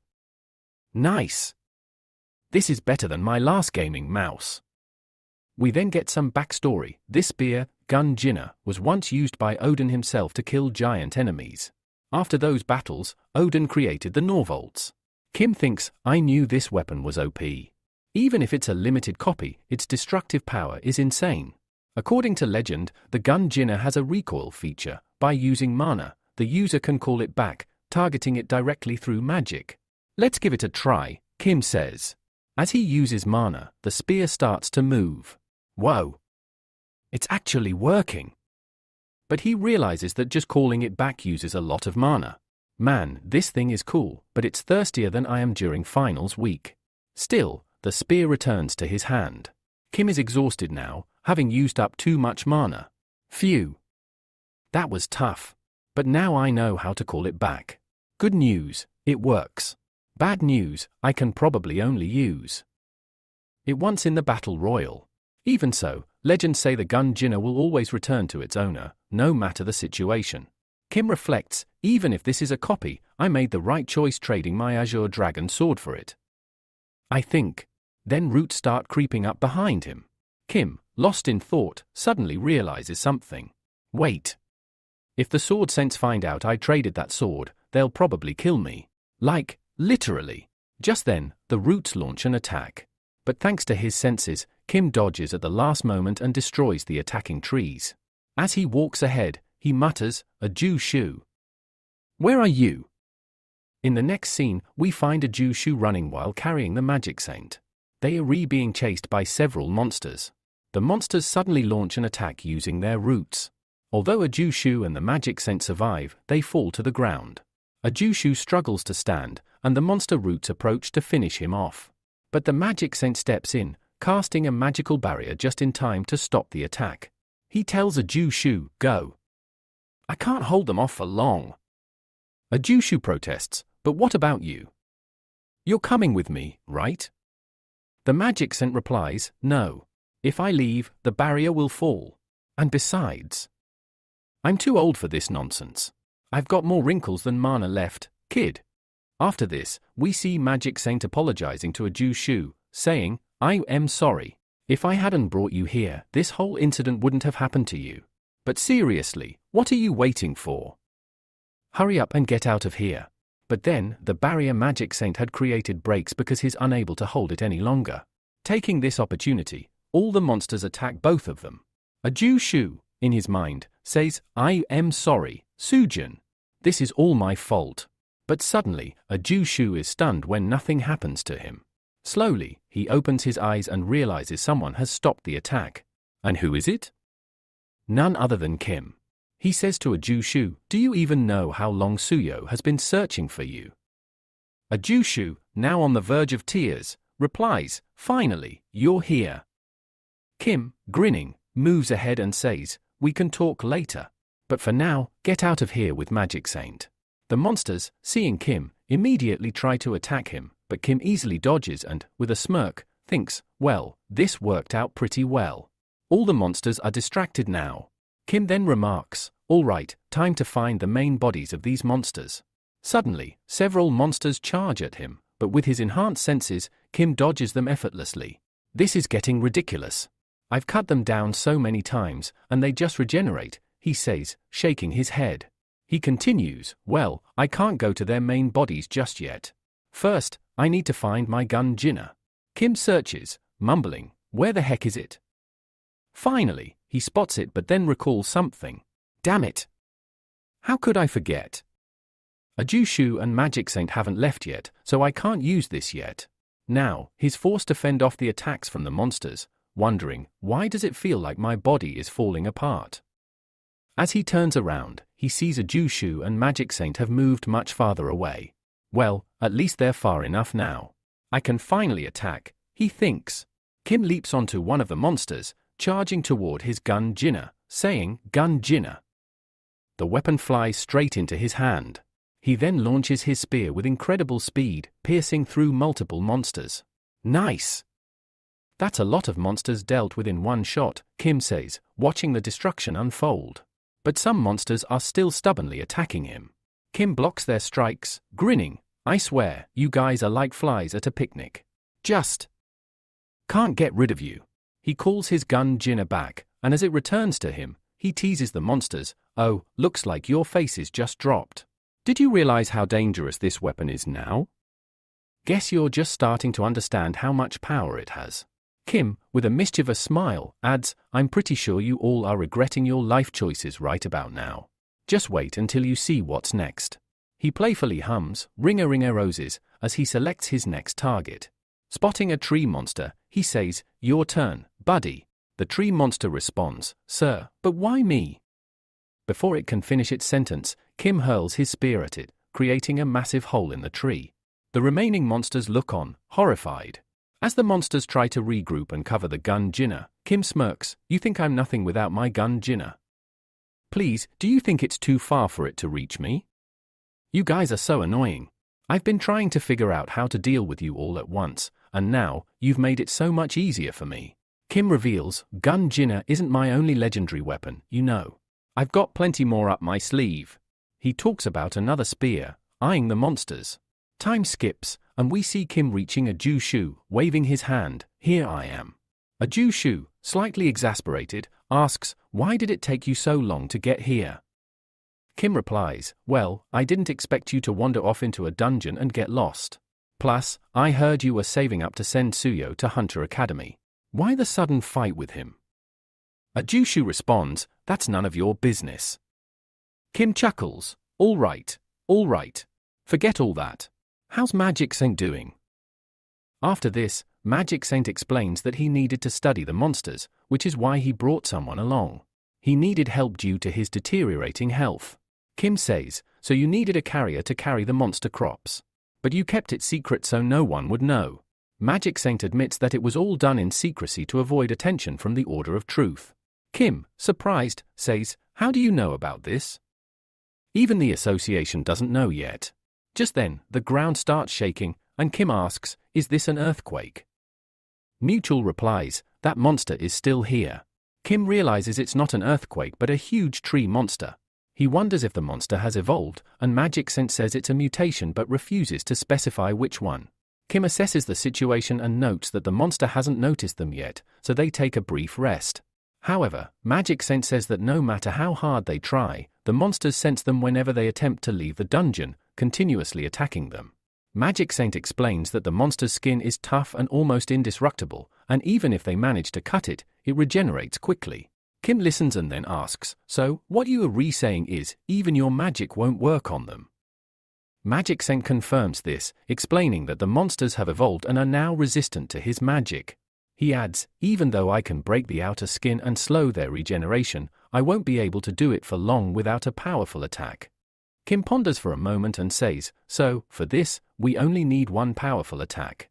He then shows his gun, saying, "Once you fully recover, I'll use my weapon to attack it." Both Magic Saint and Kim are quite shocked by this, as they have no idea about the power of Kim's gun. Magic Saint, still skeptical, responds, "Your normal attack won't work on this. It's not going to be perfect to destroy its core, and if I try to do it myself, I can only weaken it at best. But the problem is, if I fail, I don't even know if I'll get another chance." Kim, deep in thought, replies, "Yeah, I understand. The situation is really bad right now. The emergency medicine I gave you isn't as effective as I hoped, but we should still try." Magic Saint then shares his plan, "All right, I'll attract the monster's attention. You use that time to escape." Kim shows Magic Saint his special sphere and says, "We can easily use this to get out of here." Magic Saint is unaware of the sphere's power and asks, "What is this?" Kim explains, "This is a sphere that helps me perform powerful attacks. But be careful, don't let anyone else touch it. If they do, a reaction happens." Magic Saint, visibly surprised, says, "What do you mean by reaction? Are you saying it recognizes its owner?" He soon feels the energy from the sphere and starts trembling, saying, "How can such a complex circuit exist? It doesn't even have any flaws. I've never seen a magic circle like this before, and I can't manipulate it either. Where is all this energy coming from?" Azushu and Kim, both astonished by Magic Saint's reaction, exchange a look. Azushu remarks, "I never thought this old man would talk this much." Kim, thinking about it, remembers something and thinks to himself, "I knew it, his reaction is just like his apprentice's." Kim, recalling the apprentice from the academy who had once seen his pouch, looks at Magic Saint and asks, "Now that we have this, can we defeat the monster?" Magic Saint, now confident, responds, "Yes, we can definitely win with this. I feel like I won't even need my weakening magic, as this weapon is already top tier." Magic Saint then, full of curiosity, asks Kim, "But tell me, where did you get this weapon?" Kim falls silent for a moment, then answers, "I got it from sword scent." Magic Scent, surprised, reflects, "That old man never had such a weapon, as far as I remember." Kim, thinking to himself, wonders, "If I tell him I got it by selling the Azure Dragon sword, what will his reaction be?" The focus then shifts back to the tree monster. Kim says, "Well, let's start hunting the monster." He then outlines the plan, writ simple. When Magic Scent weakens the boss monster, I'll use this sphere to attack its core. Kim asks Magic Scent, "Can you still use your weakening magic?" Magic Scent answers, "Yes, I can cast it, but it'll be more powerful than usual. Don't worry too much though. I'm willing to take the risk." Kim responds quickly, "No, don't risk your life. Prepare yourself to cast the spell, and I'll distract the monster in the meantime. This way, you'll have more time." Kim then explains, "The plan is simple. First, I'll distract the monster. Then, Magic Scent will prepare the weakening magic. Finally, when the monster is weak, I'll destroy its core." But then, Kim contemplates the risks. There are two big problems in this plan that could turn dangerous. The first problem is that I might die before the weakening spell is cast. The second problem is much bigger. If the monster realizes Magic Scent is casting the spell, it might kill him before he can finish it. The first problem depends on how hard I work to dodge it, but the second. If Magic Scent is vulnerable while casting the weakening spell, he won't be able to protect himself, and that's what worries me the most. We see Kim having a serious conversation with a Jushu about their plan to deal with the monster. Kim tells a Jushu that while he will try to distract the monster, he can't guarantee his safety. If things go wrong, he asks a Jushu to leave. A Jushu reassures Kim that he's not going to die anytime soon and even jokes about how Kim can hold him tightly for protection. The humor is light-hearted, which lightens the otherwise tense moment. Magic Scent joins in, acknowledging the risks, but is willing to take them in order to ensure success. They all share some jokes, and despite the humor, there's an underlying seriousness to their conversation. Kim then emphasizes the importance of staying at a safe distance from the monster, warning that if they get too close, it might sense that they are reusing the weakening spell. Magic Scent agrees and assures Kim that despite the danger, he'll protect him. After saying their goodbyes, Kim rushes towards the monster. As he gets closer, he notices the monster is growing larger and more dangerous, surrounded by powerful energy. The tension escalates as the environment around Kim begins to shift. A dark and powerful energy pulses in the air, radiating from the enormous dire root monster. Even the surrounding trees have transformed, towering and more menacing than ever before. Kim narrows his eyes and mutters, "Now I get it. This must have been hell for the Magic Scent to deal with. This thing isn't just huge, it's terrifying." As he scans the battlefield, Kim suddenly notices something strange. Wait, where did the other dried monsters go? Don't tell me this dire root monster destroyed them all. And just like that, Kim stands face to face with the monstrous tree creature. But instead of charging in recklessly, he forces himself to calm down. "First, I need to clear my head. One wrong move, and I'm dead." He takes a deep breath and shouts, "Hey! I'm right here." The monster turns its attention to Kim. Instantly, the pressure in the air shifts. A suffocating, crushing aura bursts from the creature, its shadow looming like death itself. Kim grits his teeth. What the hell is this thing? Just its gaze is paralyzing, then, whip. Dozens of thick roots lash out at lightning speed. A brutal barrage hurtles toward Kim. He leaps to the side just in time, dodging the first attack. But the monster doesn't relent. More roots come crashing toward him. Even Kim, with all his speed, now struggles to avoid them. How the hell are there so many roots? I don't even have time to breathe. But finally, after dodging relentlessly, Kim manages to create some distance. Good. I'm outside its immediate range, and the Magic Scent must almost be ready with his weakening spell. I need to keep my distance and play it smart. Just then, whoosh! Another root attack barrels straight at him. Kim spins and evades just in time. But he's not safe yet. A storm of roots erupts around him, coming from all directions. Panicking, Kim blocks with his spear, deflecting as many attacks as he can. But the pressure, the aura, continues to weigh on him. Damn it! I didn't think its presence alone would be this overwhelming. I'm literally shaking from the inside. If this keeps up, something's going to go very wrong. He clutches his spear tighter. I've got to dodge as many attacks as possible. Stay moving. Don't let it land a clean hit. Then, Kim shouts toward the old mage, Magic Saint. Now's the perfect time. But before anything can happen, a cluster of roots lunges again. Kim takes off running, just in time to avoid getting skewered. The roots crash into the ground where he was a second ago, sending debris flying. The roots pause. Something's wrong. They realize Kim's not there. Then they hear him shout from behind, "Hey, dumb tree. I'm over here. Who are you aiming at?" Kim grins playfully, taunting the monster. Infuriated, the dire root monster roars and lashes out in fury, launching another wave of attacks. Kim dodges with ease, laughing internally. Sheesh, this guy's got anger issues. But then his smile fades. Wait, what's taking the Magic Saint so long? Why hasn't he cast the weakening spell yet? Flashback to the beginning of this episode, the monster had begun attacking Kim immediately using its roots. And now, it hasn't stopped for even a second. Kim dodges another barrage as he thinks, the good news is, it's still chasing me. Just like we planned. We're almost ready to put our plan into motion. With that, Kim begins leading the monster toward the designated location, the place where the Magic Saint is preparing his final spell. The dire root monster doesn't let up. It unleashes another wave of deadly roots behind him. They're faster, more accurate, and closer. But Kim's senses kick in.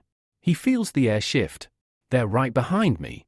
And with razor-sharp instincts, Kim dodges again, barely. What happens next could be the key to turning this entire battle around. As Kim keeps luring the monster deeper into the trap, something begins to stir beneath the earth. Suddenly, crack! Zap! From the ground, glowing chain-like structures burst forth, crackling with electrical energy. These aren't just any chains, they are re-infused with powerful magic. It's happening. Kim says with relief. The Magic Saint has activated the weakening spell. Massive chains shoot out and wrap themselves tightly around the dire root monster. Each link pulsates with magical energy, locking the creature in place. The monster thrashes, but it's too late, the spell has taken full effect. Kim watches, a wide grin forming on his face. Finally! The Magic Saint did it. The monster's movement and power are dropping fast. As the chains tighten, the monster's attacks grow sluggish. The air feels lighter. The pressure on Kim begins to fade. That spell's insanely effective. Now, I've got a clear shot at its core. But just as Kim prepares to strike, the monster makes a sudden, desperate move. Its roots pull away from Kim and redirect elsewhere. Kim's eyes widen. No. It's aiming for the Magic Saint. He immediately realizes the danger. This is bad. The Magic Saint used up nearly all his mana for that spell. He can't defend himself now. And worse yet, the person carrying the Magic Saint is a Jushu, an ordinary man without powers. He can maybe dodge 2 or 3 attacks at best, and that's with the Magic Saint on his back. If those roots reach him, it's over. Kim clenches his fists. He knows there's no room for error now. This is my last shot. Whatever strength I have left, I'll pour it all into a single, final attack. He breathes deeply and focuses. Calm your mind, and tear that thing apart. Then, there it is. The monster's core, glowing faintly, now visible through the cracks in its bark-like armor. Without wasting another second, Kim channels every ounce of his remaining strength into his spear. Energy begins to surge and swirl around him. The very air trembles. And then, boom! He hurls the spear with such ferocity, it tears through the air like a bolt of thunder, so fast, it looks like it's ripping through space itself. The dire root monster senses the incoming attack, and it panics. But it's too late. The spear pierces straight through its core, bursting out the other side in a blinding explosion of light and shattered bark. The force of the attack is overwhelming. The monster's body convulses before collapsing. Its glowing eyes flicker once, then fade. Kim's final strike was so powerful, it didn't stop at the monster. The spear continued slicing through the forest, destroying everything in its path for hundreds of meters beyond. Finally, silence falls. The monster, defeated. The forest, scarred. The battle, won. Kim breathes heavily, exhausted but victorious. Just when they thought the nightmare was over. After unleashing his final, devastating attack, Kim drops to the ground, completely drained. His chest rises and falls with heavy breaths, and sweat drips from his brow. The effort had taken everything out of him. Finally! It's over, he mutters with a tired smile. I put every last ounce of mana into that spear. Honestly, I feel like I could pass out right here. He chuckles faintly, half conscious, and adds, but at least I destroyed the monster's core. It's not coming back this time. I just hope a Jushu and the magic scent are okay. With effort, Kim rises to his feet and begins staggering toward them. From a distance, he calls out, a Jushu. Magic Saint! Are you two all right? The magic saint responds, his voice steady, I'm perfectly fine. But this guy. He gestures to a Jushu, who's wincing in pain, his leg injured. Kim rushes over. What happened to your leg, a Jushu? A Jushu tries to downplay it. Nothing major. Just a scratch, really. Kim kneels down to examine it. Let me take a look anyway. In his mind, Kim reflects, I knew dodging those attacks while carrying the magic saint must have been tough on him. He reassures a Jushu, don't worry. This doesn't seem too serious. Once you get some treatment, you'll be just fine. Then he glances around the damaged battlefield and says, I think it's time we finally leave this cursed place. A Jushu tries to lighten the mood. Told you, it's just a minor wound.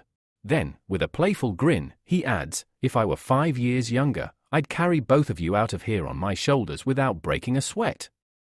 The magic saint laughs, amazing how your sense of humor kicks in during moments like this. Kim observes the two, smiling softly. They've only been together for a couple of days. Yet it already feels like a deep friendship has formed between them. A Jushu stretches and says, all right, now we just need to find our way out of here. Kim nods. Yeah, I destroyed that monster's core for good. There's nothing left to worry about. Let me just check where my spear landed. But before they can move, rumble. Rumble. The ground shakes violently beneath their feet. All three freeze. An earthquake. Kim says, alarmed. No, it's something else. Their eyes widen as they see the monster's roots, the ones that were supposed to be dead, begin to move again. Then comes the worst part. A terrifying aura starts to rise. Thick, dark, and malicious. Kim and the magic saint immediately sense it. This isn't possible, Kim whispers, eyes filled with fear. I destroyed its core. But the nightmare turns real when Kim spots it, a second core glowing faintly next to the shattered one. Even the magic saint is shaken. Wait. 2 cores? But that's impossible. Monsters are only born with one. Before they can process it further, the monster lets out a horrifying roar, its massive body pulsing with fury, and launches a brutal root attack straight at the trio. Kim instinctively braces to block the strike, but wait. My mana. It's gone. His body freezes. He's running on fumes. The magic saint quickly conjures a barrier, but his face tightens in pain. He's struggling too, his weakening magic had already consumed much of his power earlier. Kim gasps as he notices blood dripping from the saint's lips. He's already beyond his limit. This is bad. He yells out, stop. If you keep pushing, your mana will burn out completely. Kim thinks fast. If we're going to end this, we have to destroy that second core. But where's my Gunjin spear? I can't see anything with all these thick roots tangled around. He searches frantically but finds nothing. Damn it! Is this monster hiding my weapon on purpose? Then, a thought strikes him. Forget the new spear. I still have my old one. It may not be as strong, but it's all I've got. Determined, Kim turns to the magic saint. Can you cast your weakening magic one more time? The magic saint hesitates, but nods. I'll try, but it won't be easy. Kim clenches his fists. Fine. While you prepare the spell, I'll distract that thing. Just hold on and cast when the time is right. The saint warns him, this is dangerous, Kim. If you get hit even once, but Kim cuts him off, his voice sharp. We don't have time for caution.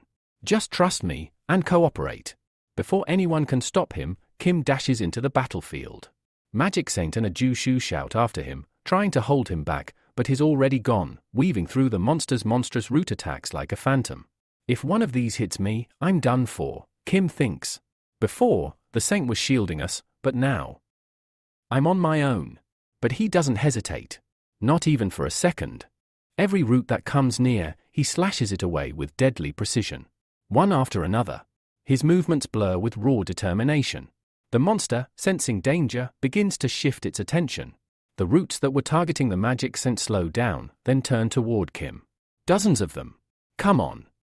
Just a little more, Kim urges himself, narrowly dodging each deadly strike. The monster glares at him with furious, bloodshot eyes, its expression now filled with primal rage. But Kim doesn't back down. He runs straight at it.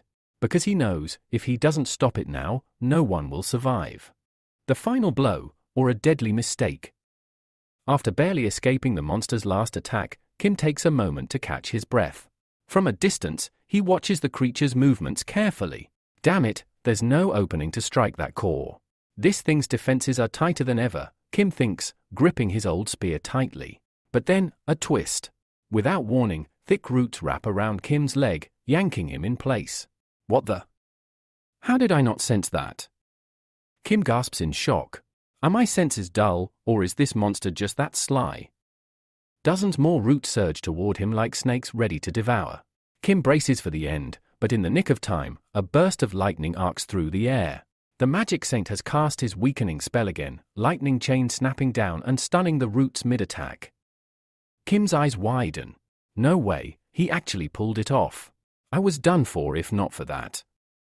As the crackling energy pulses through the monster's body, Kim glances toward the saint. His expression darkens. The chains, they're weaker this time. They're thinner.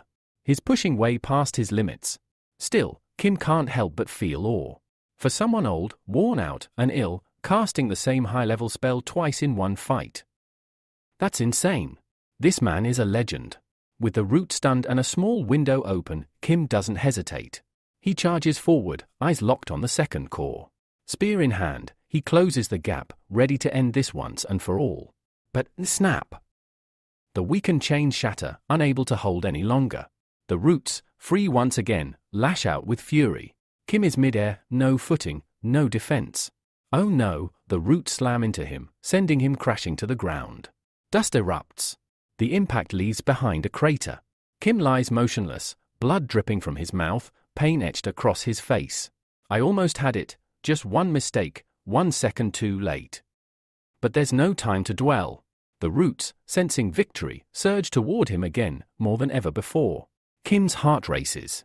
I can't move fast enough, is this the end? And then, a miracle. A sudden barrier forms around Kim, halting the incoming attack.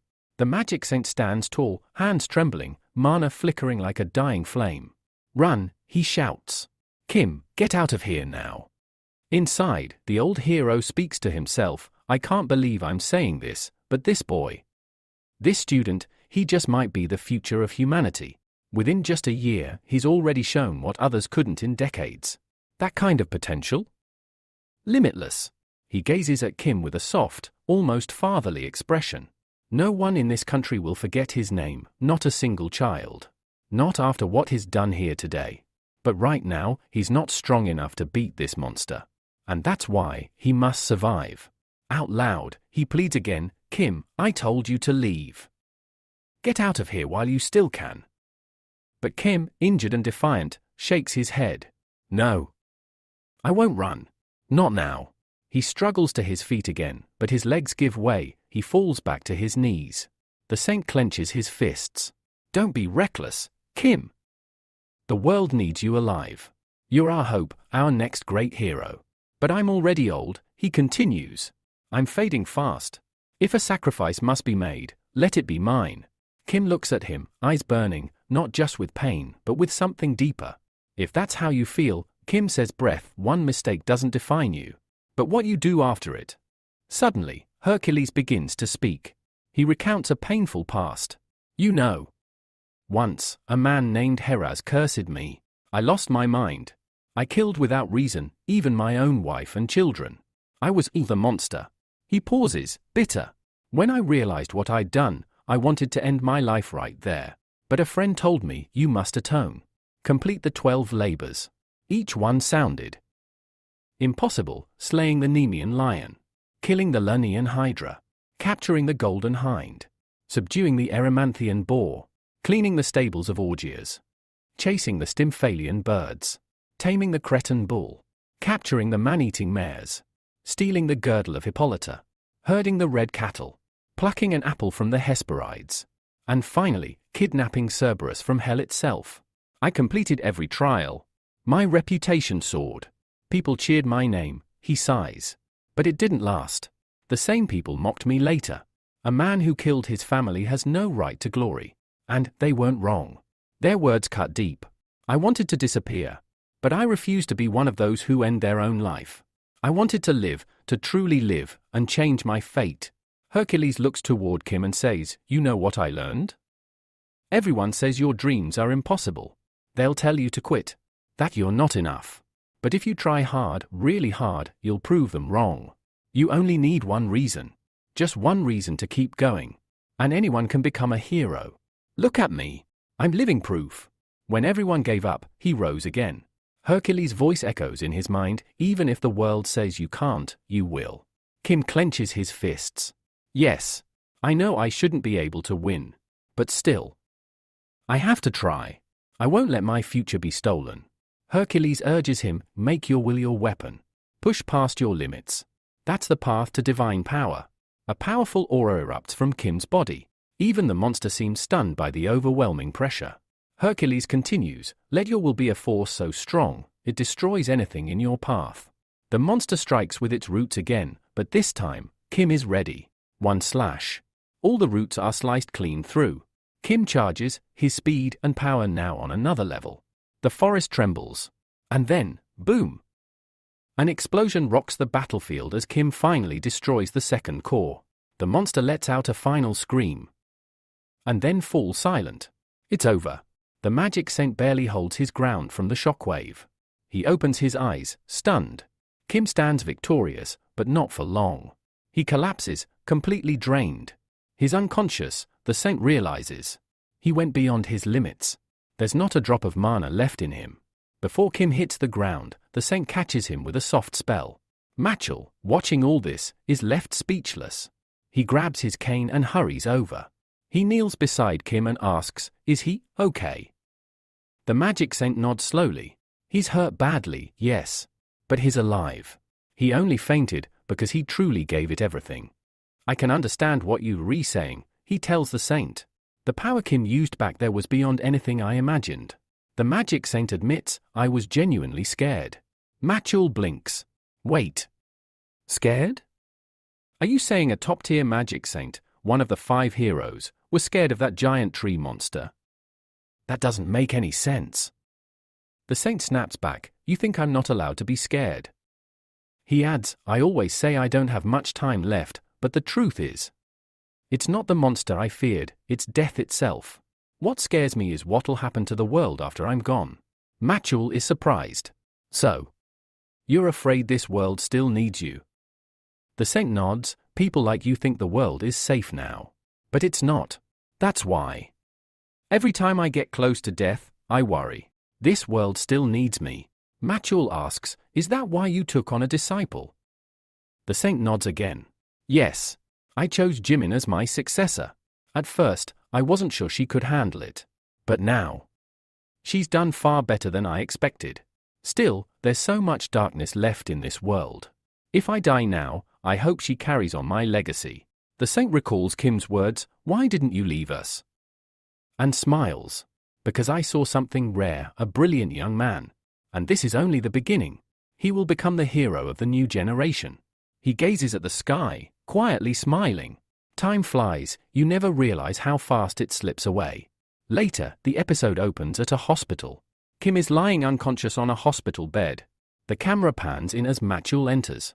"So, you're finally awake. Hey," he says. From the other side, the magic saint adds with a warm smile, "Looks like our hero's back." Kim opens his eyes and thinks, "Wait. I'm in a hospital?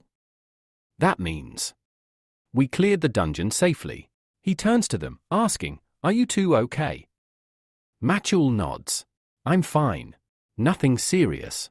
The doc said I'll be up in no time." The magic saint smiles. "All thanks to you. You made this possible. And no, I didn't get seriously hurt." Kim looks at both, then glances toward Ajushu, relieved she seems all right. But something about the magic saint still worries him. Before he can speak, Matchel nudges him. Enough about us. What about you? Do you know you've been out cold for half a day? Kim stares, speechless. After hearing all this, Kim became quite curious. He said, "Have I really been sleeping for half a day?" Then, turning to Mutual, he asked, "Did you manage to contact Shen?"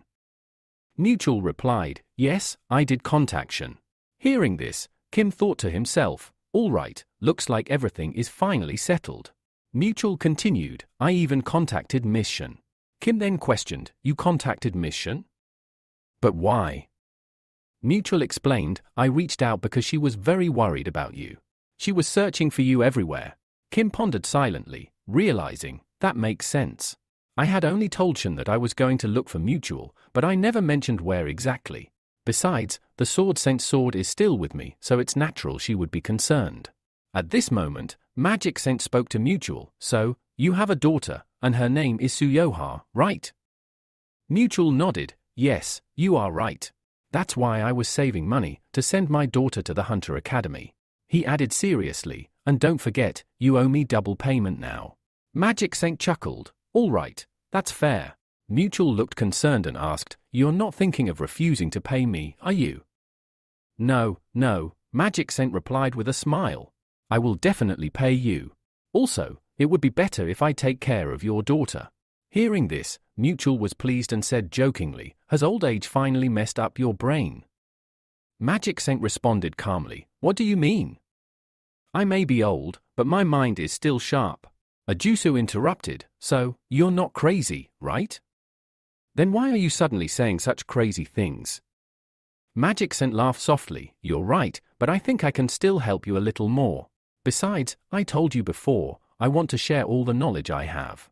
I don't have much time left to live, so consider this my gift, that I will look after your daughter in my final days. But if she doesn't want to become a magician, that's her choice."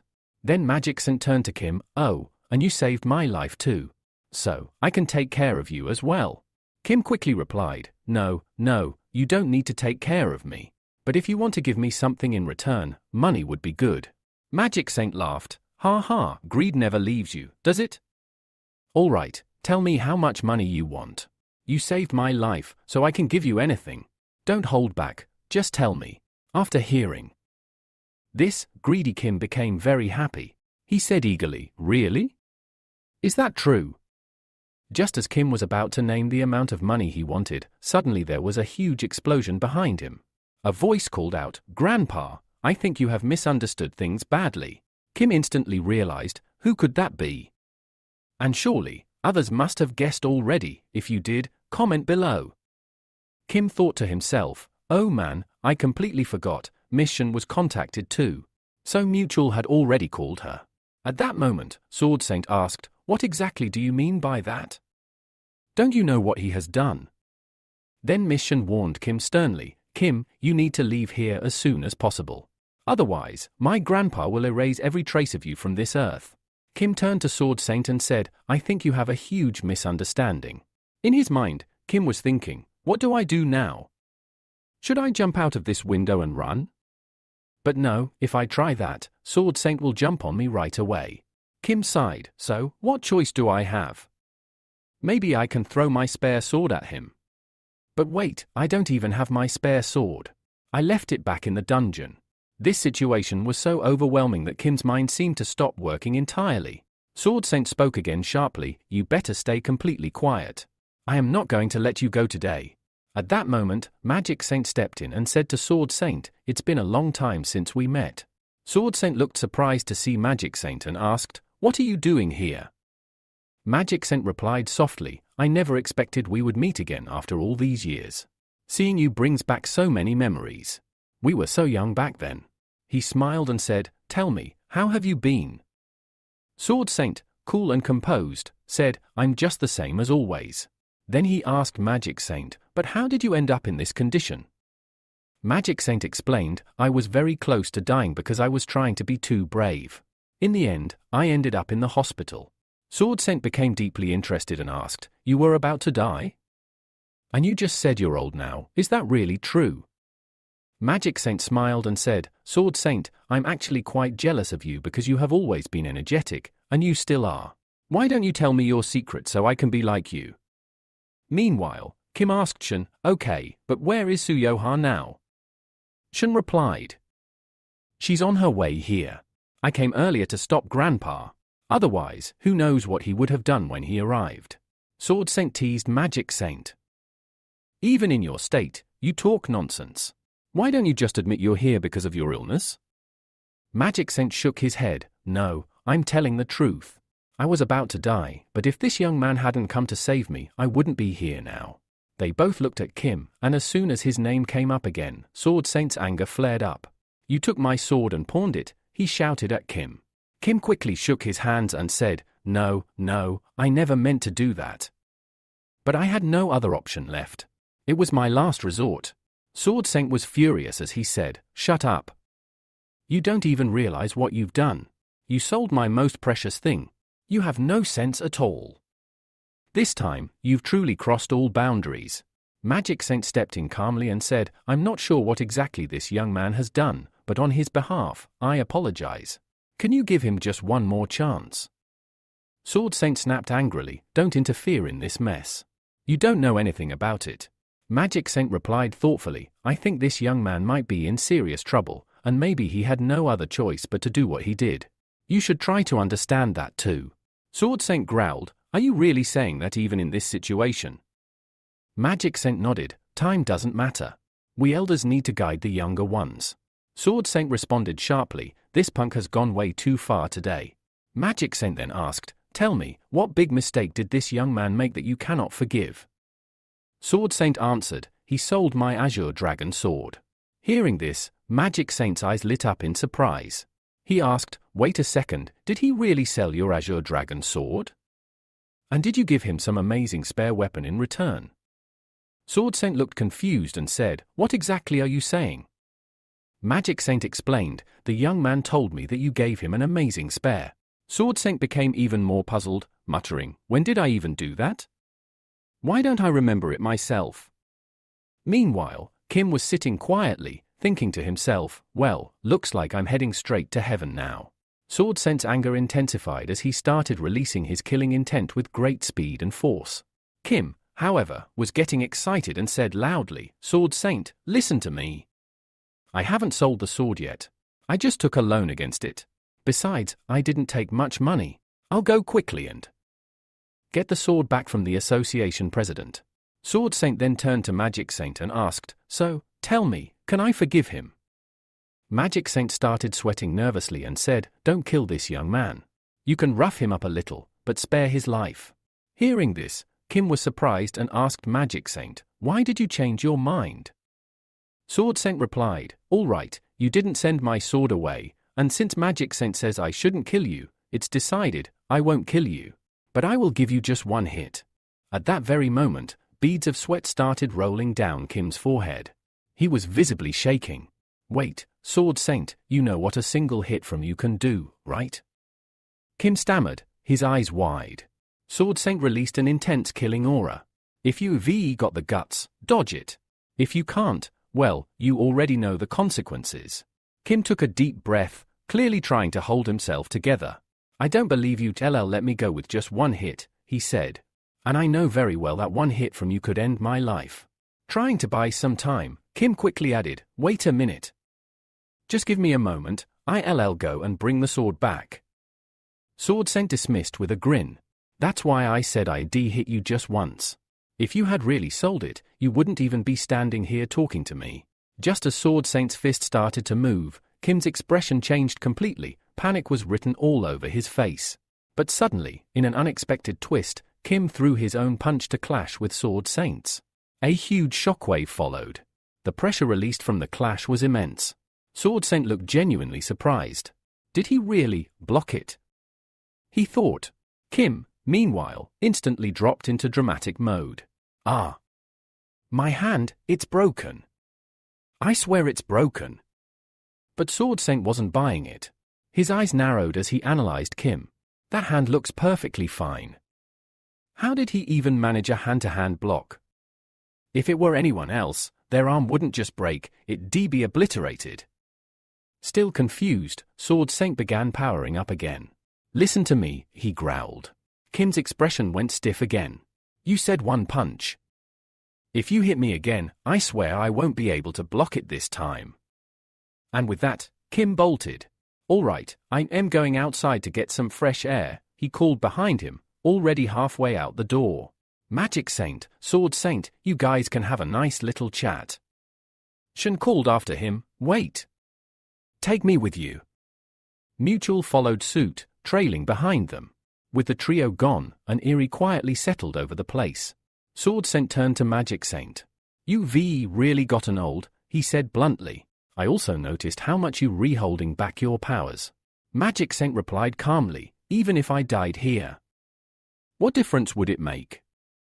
Sword Saint raised an eyebrow. Be honest, do you hate that young guy? Magic Saint chuckled. What are you talking about now? Give me a chance, I'll kill him myself right here. Are you sure about that? Magic Saint asked, grinning. Or is this because Shen clearly favors him? Sword Saint waved him off. Fine, fine. Let's put those little things aside. He changed the subject. First, tell me, what exactly happened in that dungeon? Magic Saint's tone turned serious. The Apostle of Tempest was spotted in the 10th dungeon. And when I tried to dig deeper into the Order of Truth, mutants started appearing inside the dungeon. Sword Saint listened carefully. So, in the end, that punk killed it, who? He was clearly referring to Kim. Yes, Magic Saint said. As you saw for yourself. Sword Saint reflected silently. When I fought him recently, he didn't seem all that skilled. You still don't acknowledge him, do you? Magic Saint said. You rewrite, Sword Saint admitted. Even if he's skilled, I won't acknowledge him. Magic Saint didn't seem surprised. You still distrust the new generation of pro hunters, don't you? That's exactly my point, Sword Saint said. Even if he were an S-rank hunter, I tested him myself, and the result was the same. Magic Saint abandoned. I used to think the same way. The story then cuts to a broader perspective, reflecting on the mindset of both Sword Saint and Magic Saint. Both once stood as pillars of the ideal era, but now, the new age of pro hunters revolves around fame and fortune. Today's hunters believe this era is peaceful, but the world is far from safe. When the old heroes disappear completely, will these new hunters be able to face the monsters that once threatened the world? No one knows for sure. But perhaps that's exactly the goal of the Order of Truth. Back in the conversation, Magic Saint said to Sword Saint, we can't change anything now. Our era is over. Sword Saint looked at him quietly. So what are you trying to say? Magic Saint just laughed. Time has passed, old friend. That's all. As the scene shifted, we see someone approaching from a distance. Shen, Mutual, and Kim all stop in their tracks, their eyes wide with shock. Something, or someone, was coming. And it wasn't just anyone. After that, we see that the person approaching is none other than Shen. Please forgive me if I pronounce some names incorrectly. These names are so common, I sometimes confuse myself too. Anyway, let's continue. As soon as Shen sees Sun Mutual, she runs to him and hugs him tightly, tears of joy streaming down her face. And Mutual? He turns to Kim and says with heartfelt gratitude, Kim, thank you so much for saving my life. Kim, ever the humble hero, waves it off and replies, oh, come on now, we're friends, aren't we? In his mind, though, Kim reflects, the best time in this world is when everything falls perfectly into place, at the right time and in the right way. Kim then tells us that after some time passed, he and Mutual left the place, and everyone else went back to doing their original work. But of course, not everything in the world changes. Some things, it seems, stay the same no matter what. Somewhere else, Suyok is seen saying with determination, I'll definitely do it. Kim explains that Magic Saint had accepted Sun as his disciple. And, just as Magic Saint had promised, he gave Kim 10 billion. That's right. 10 trillion. Jackpot. Kim, still in disbelief, asks, you really giving me 10 billion? Magic Saint looks at him and replies, didn't I already tell you? My life isn't that cheap. Besides, now that I am returning to normal society, I don't have any burdens anymore. Kim can't help but make a weird face at this. Then he explains, I used 500 million to pay off the debt I took for the Azura Dragon sword. After paying that off, I got the sword back. And returned it to Sword Saint. And with all these actions? Kim's progress rate shot up, by 47.3%. He looks at his stats and mutters, I didn't even mean to increase my progress rate, but with how things unfolded, it just happened. Oh, and the best part?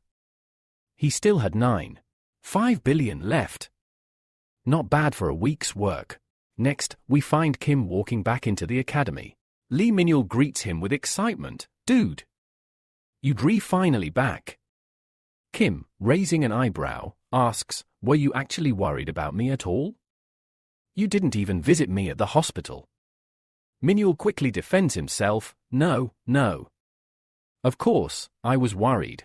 But Shun told me you were doing fine, so I figured there was no need to visit.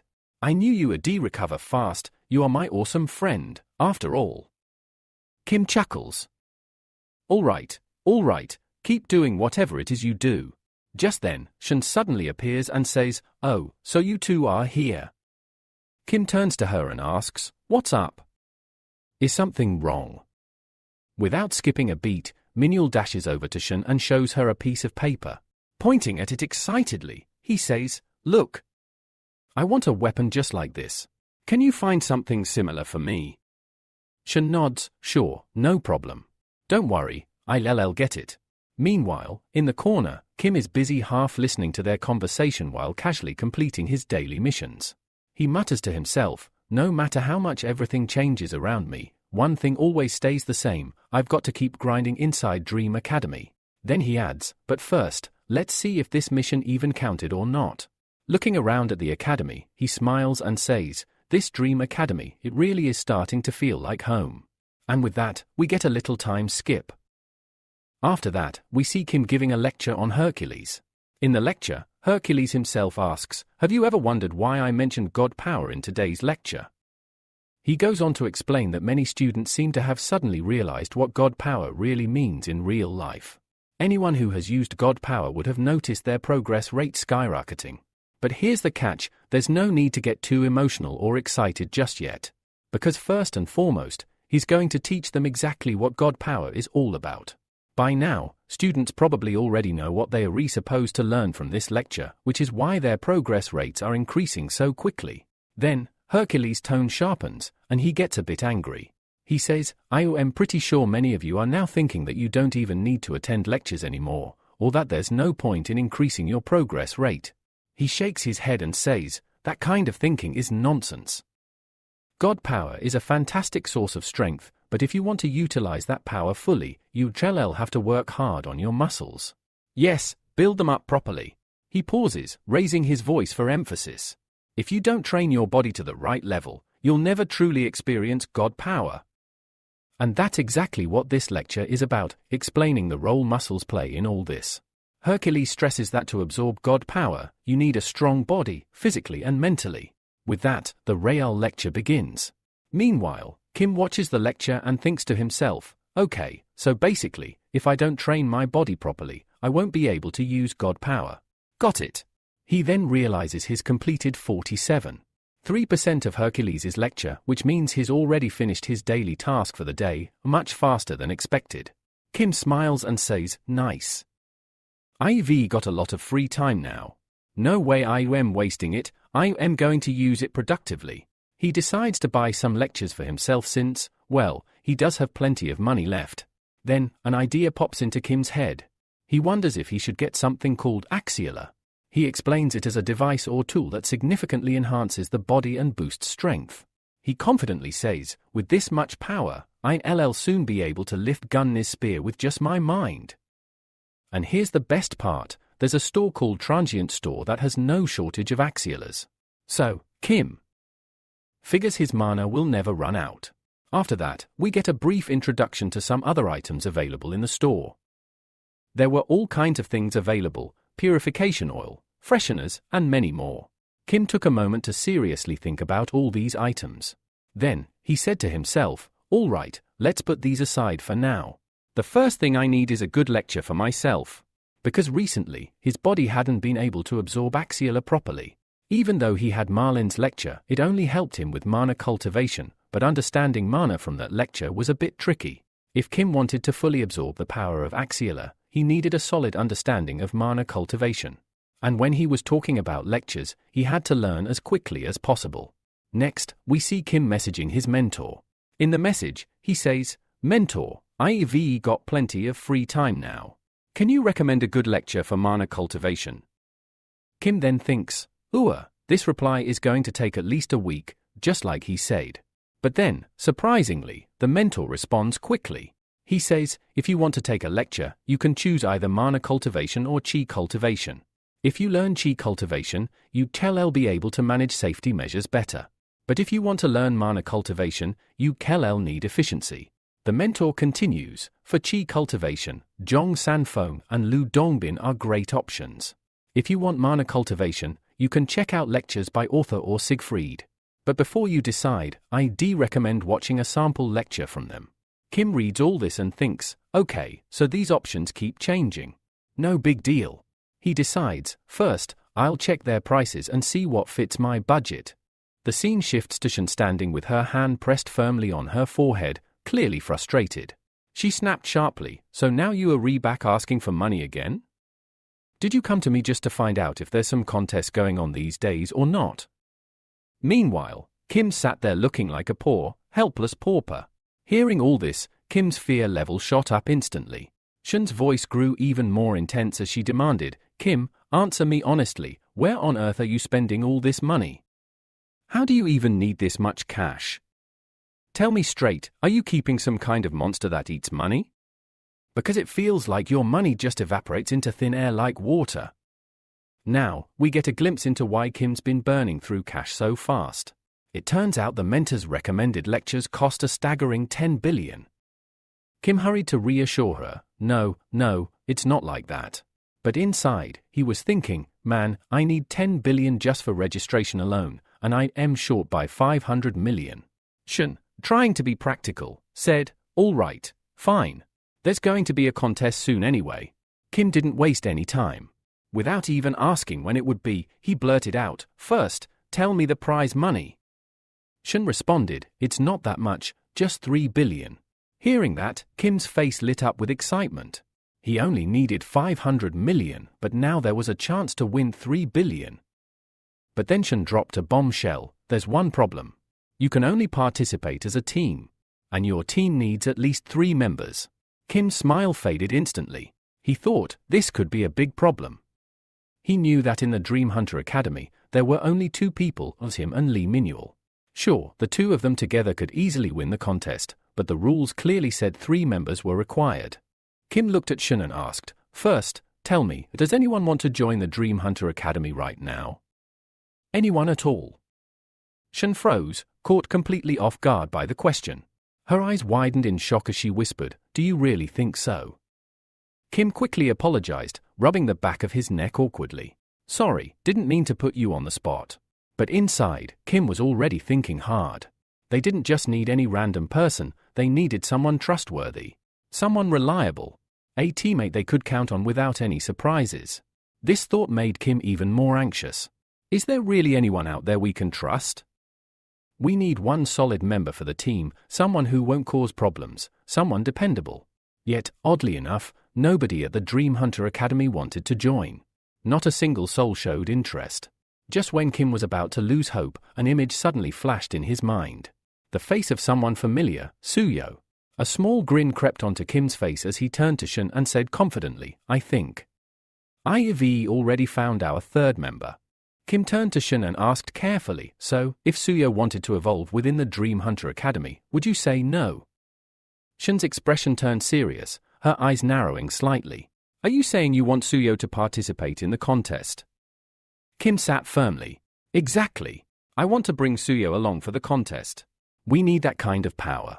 But Shen immediately shook her head. No, you absolutely can't do that. She took a deep breath and explained, Suyo is disabled by Magic Saint now. I am not saying it would be a bad thing if he joined our Dream Hunter Academy, it would actually be great. But entering him in the contest under the Academy? That's a completely different matter. It just wouldn't be right. Kim frowned, trying to understand. I am not asking to do this just for one contest, he said. There's another reason behind it. Before Shen could respond, the scene shifted. Suddenly, we see the majestic Taj Mahal, But this isn't just any place, this is Magic Saint's domain. Inside, a man approaches Kim and says, "Please wait here for a couple of minutes. Magic Saint will be with you shortly." Kim sat down on a plush sofa, remarking to himself, "Well, this is surprising. One call from me and Magic Saint fixed the appointment so quickly. And this sofa is surprisingly comfortable." Just then, a voice called out from behind, "Who are you?" Kim turned to see none other than Magic Saint himself, stepping into the room. "It's been a long time since we last met," Magic Saint said calmly. He looked directly at Kim and asked, "Now tell me, why exactly do you need me?" Kim looked at Magic Saint and said, "I'm guessing your health still isn't back to 100%, huh?" Magic Saint chuckled lightly and replied, "You right, it's not the best yet." Kim smiled and said, "Feels like we met just the other day, right, Magic Saint?" Magic Saint declined and agreed, "Yeah, not the best timing, but here we are." Without wasting time, Kim got straight to the point. "So tell me, how's Suyo doing?" Magic Saint's expression softened. "She's doing pretty well. I think she's already trying to demonstrate elemental magic." Hearing that, Kim's eyes widened in surprise and excitement. "Elemental magic? Wait, she's only been here 2 days and already started working on elemental magic? That's fast." Kim then explained, "Usually, when someone tries to learn the mana proficiency for the first time, it takes at least 3 weeks. Magic Saint smiled knowingly. "You know, when I saw Suyo do it, I was pretty shocked too. She learned mana proficiency properly in just half a day." Kim's jaw dropped. "Half a day? No way."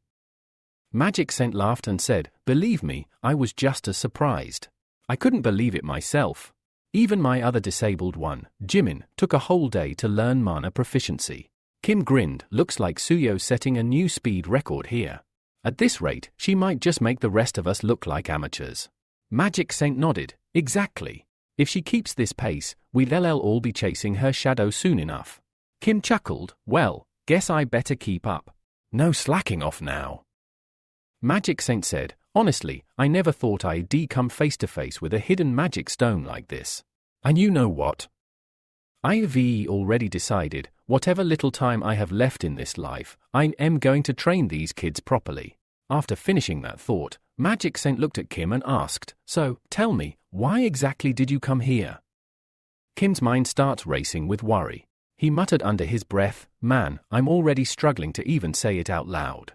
But then, summoning all his courage, Kim laid everything out for Magic Saint, all the struggles, the challenges, and the situation they were in.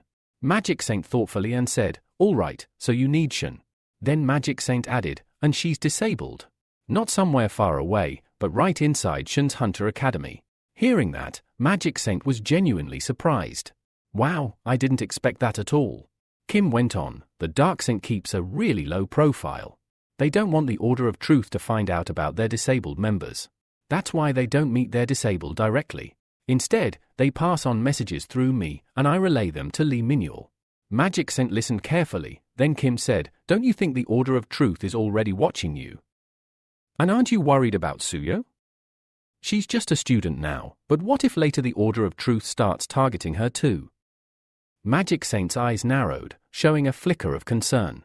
"That's a valid point. The Order of Truth doesn't miss much. We have to be extra careful." Kim sighed. "Yeah, we can't afford to slip up. Not now." Magic Saint replied, "But if I stay with Suyo, the Order of Truth will never find out about me. And because of that, they'd never dare mess with Suyo either." Then Magic Saint asked, "So, you want to enroll Suyo in the same academy where you study?" Kim nodded eagerly. "Yes, exactly that. But there's just one problem, the time you have to train Suyo will be a bit shorter than usual. I hope you never overlook her safety." In his mind, Kim was thinking, "Suyo is like my little sister, Manuel's daughter. I was already planning to propose this idea to her." Magic Saint smiled and said, "All right then, the Dark Saint is doing the same. Look, I don't have much time left, but I can't ignore Suyo's safety either." Hearing that, Kim's face lit up. He said, "So you agree, right?" Magic Saint firmly, "Yes, I agree. Besides, I can't keep her as my disabled for too long. If Suyo fights, she'll gain experience. Fighting experience is training too, after all." Soon, both Suyo and Kim arrived at the Dream Hunter Academy. Seeing Suyo, Shun's face brightened with joy.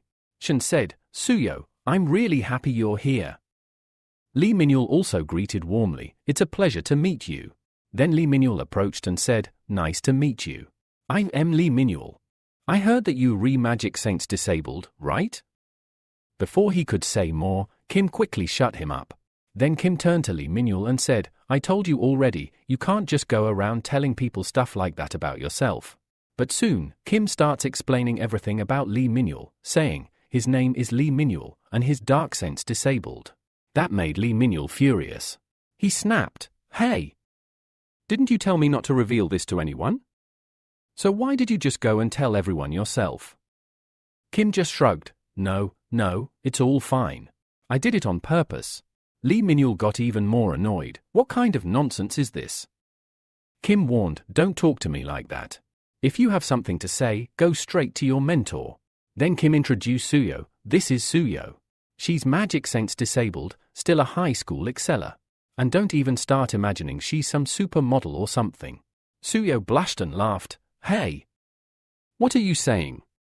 I am about to graduate soon, you know." Finally, Suyo said, "Can you please stop treating me like a kid already?" Kim chuckled and replied, all right. Enough introductions. Now it's time to get down to business." He continued, "We three are going to participate in a contest. We'll have to fight, and the three of us, me, you, and Lee Minul, will represent our academy." Lee Minul enthusiastically, "Sounds good. Let's do this fight together." Suyo looked a little worried and asked, "Do you really think I can do this?" Kim reassured her confidently, "Don't stress. The contest isn't happening anytime soon. Until then, Lee Minul and I will train you well." Lee Minul smiled and stood next to Suyo. "That guy's right. Plus, we're friends now, so I've got your back." Just then, Shun called Kim over and said, "If you have decided to join the contest, first things first, you need to think of a team name. Have you thought of one yet?" Kim scratched his head nervously and said, "Yeah, I do have a name in mind." Everyone turned to look at Kim, their eyes practically burning holes through him. Kim suddenly felt awkward and asked, "Why are you all staring at me like that?" Then Lee Minul said, "All right, if you have decided, then you officially our leader." Suyo quickly added, "Yeah, you our leader now." Kim got excited and said, "Wait, me? I am the leader." Shun nodded in agreement. "Yes, you are. After all, you're the one who put this team together." Kim shrugged and said, "Well, if you say so, I'll accept it." But in his mind, Kim was thinking, "Man, I was only thinking about the contest. I never even considered having to come up with a team name." Kim then looked around at the Dream Hunter Academy and asked everyone, "So, what do you think? How should our dream team be?" Hearing this, both Lee Minul and Suyo became really happy and said, "Yeah, that name sounds perfect. It has a great meaning too." Shun chimed in, "Definitely, it fits perfectly, Dream Hunter Academy's dream team." Kim smiled and declared, "All right then, our team name is officially set, the Dream Team. And our goal is simple, to win this contest." From that day on, Kim explained, their team's name started becoming famous. And just like that, the Dream Team began to spread its wings and grow stronger. After that, we see Kim scrolling through his phone, preparing for training. Meanwhile, Suyo is practicing her magic skills, and Lee Minul is busy training with his dagger. Watching all this, Shun mutters, "Honestly, I can't tell if they re-practicing or just playing some video game." Then, the scene shifts, and we get an explanation about the Red Battle. It's described as a special competition organized by private organizations, no government, no official associations involved. To put it simply, it's the guilds themselves who sponsor these contests. The reason is straightforward, guilds want to pick out the best students to support. Of course, many professional hunters work alone and don't belong to any guild, but they still form their own teams. The main focus here isn't about who's the strongest individually, it's all about the potential of the team and how well they work together. That's why they select the best students from these competitions, and the whole purpose of the Red Battle is to find the cream of the crop. The main reason behind all this is exactly why so many big associations, guilds, and hunters sponsor this battle. A huge amount of money is spent here, which draws lots of media attention. Even the organizers themselves come to watch the event live. But here's the catch, only those coming from League 1 or League 2 academies can participate. This is why so many hunters are eager to compete. Then, the scene shifts straight to the day of the battle. People are chatting, asking, is that Junk Sivu? Suddenly, Junk Sivu's face appears on screen. Someone confirms, yeah, you absolutely right. But wait a minute, behind him is Park Inju. They go on, joking about how complicated these names are. I am going to mess up pronouncing these swordsman names. Then they mention Minju as well. The crowd gets amazed when they realize it's not just Junk Sivu who's here, his entire team has come along. All of them are from the Gun Academy, and remarkably, all 3 hold spots in the top 5 of their academy rankings. People start whispering excitedly, this is crazy. Gun Academy has sent some of their most powerful members here. Everyone grows curious to see which members Hunter Mile Academy and L Academy will bring. Then, one guy in the group says firmly, don't tell me Lee Hyun is coming from Hunter Mile Academy. Right next to him, another person nods and asks, is this the one they say is the most powerful pro hunter in history? A third voice joins in, yeah, I think it's finally time for him to make his appearance. Amidst the crowd, someone whispers, I heard that even the 5 heroes disables are going to enter this contest. Another person immediately snaps, come on, don't joke with me. How can their disables even compete here? It doesn't matter at all why such great heroes would pick these useless disables. Meanwhile, their own dream team arrives. Lee Minul grumbles, hey, why is no one talking about our master here? Kim shrugs and replies, and why would they talk about me anyway? Then, we get the rundown on round 1 of the Red Battle. The goal, defeat the 7-star monster Archnie as quickly as possible. The faster you take it down, the more points you score. We see a guy named Lee Don, who belongs to the Aries Guild. He's currently a B-rank hunter. He watches as the Sudra Academy tries to clear the stage but fails, taking 37 minutes and 12 seconds, way too slow. Next, it's revealed that Nature Academy also failed the challenge. He was getting really frustrated now and said, how on earth are so many people failing the first round? Just then, a bald guy sitting nearby chimed in, of course. The difficulty this time has been ramped up way beyond before. And guess what? Jimin did some research on this dungeon. He explained that Jimin, who is Magic Saint's apprentice, had studied the dungeon thoroughly. There's even some artificial magic embedded in it, he added with a sly smile. Lee Don, overhearing all this, finally understood why so many contestants were failing. He thought to himself, this time, my master is going to be seriously surprised. Meanwhile, I'll just watch what the remaining teams are up to. Soon after, it was announced that the first round had been cleared by the Gaywan Academy. They clocked in at 30 minutes and 12 seconds. The crowd buzzed excitedly, chatting among themselves. So Gaywan Academy finally did it, someone said, but what about Hunter Mile Academy and L Academy? What are they doing? The bald guy from before shrugged, their time difference is huge. That's probably why they haven't cleared the dungeon yet. Suddenly, someone else exclaimed, hey, look! Someone else cleared it too. The bald guy perked up, really? Who? Hunter Mile or L Academy. But it wasn't either of those, it was their very own Dream Academy. Hearing this, the bald guy blinked in surprise, Dream Academy? I've never heard of them before. Well, whatever, let's just check how fast they cleared it. Everyone turned to look at the timer. It showed an amazing 9 minutes and 34 seconds. Both men were absolutely shocked. One of them gasped, wait, what? They cleared the dungeon in under 10 minutes. How is that even possible? The bald guy, clearly suspicious, pointed at the machine monitoring the dungeon run and said, hey, check that machine. Maybe it's malfunctioning. He muttered, there has to be something wrong with the machine. No way someone can finish this dungeon in 9 minutes flat. The man standing below the machine scoffed and said, give me a minute to check. After a brief pause, he said, sorry to disappoint, but there was indeed an error in the machine. Then the bald guy started talking again, just as I thought. Behind him, Levi nodded and said, yeah, I also felt something didn't quite add up. This just doesn't make any sense. The conversation continued, and the guy below the machine said, the machine is showing a 30-second delay in the timing. Hearing that, both of them got even more curious and said, wait, what did you say? The man below replied, give me 2 minutes. The real-time data will show up soon. After a moment, the screen finally updated, revealing that Dream Team had completed the dungeon in just 9 minutes and 1 second. Then the scene shifted to the 7-star monster, Archina, where we see someone effortlessly slicing through it. And guess what? The person doing all the slashing isn't just anyone, it's him, thinking to himself, if Mr. Ark hears about these monsters, he's definitely going to lose his cool.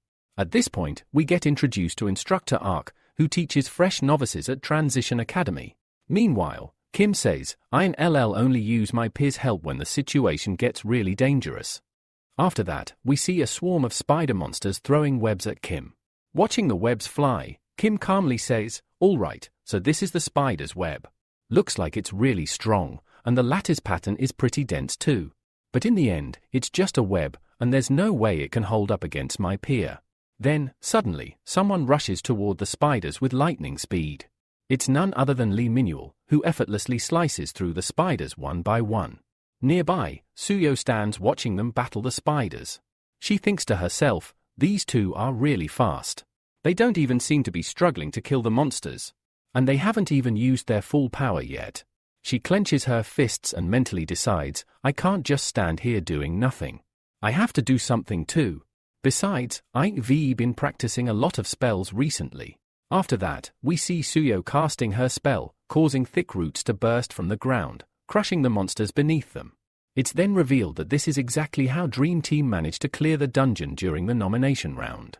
Lee Minuel turns to Kim and says, Captain, every time I meet you, you surprise me. How do you move so fast? And whenever I see you, you seem to have grown so much. Are you not going to share your secret with me on how you grow so quickly? Kim chuckles and replies, hey, calm down for once. And besides, what happened to all those weapons of yours? They were so many, where did they go? Lee Minuel grins, I threw them all away. Kim raises an eyebrow, wait, what? Why on earth did you throw them away?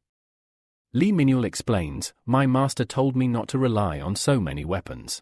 Kim shakes his head in disbelief, well, that's one way to make a point.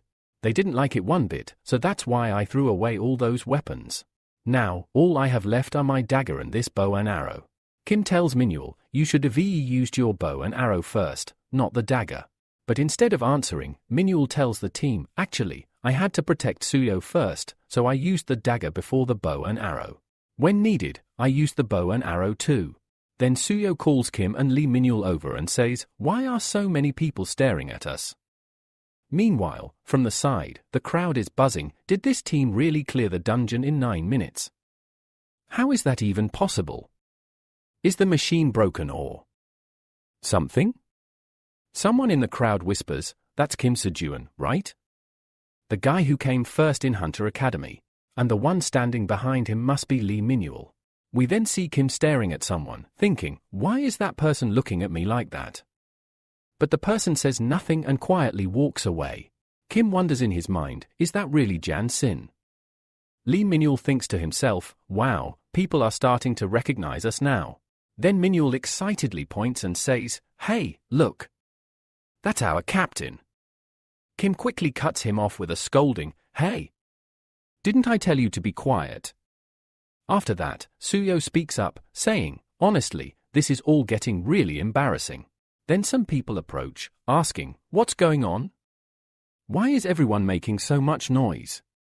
Did they just find out about the amazing feats we have accomplished?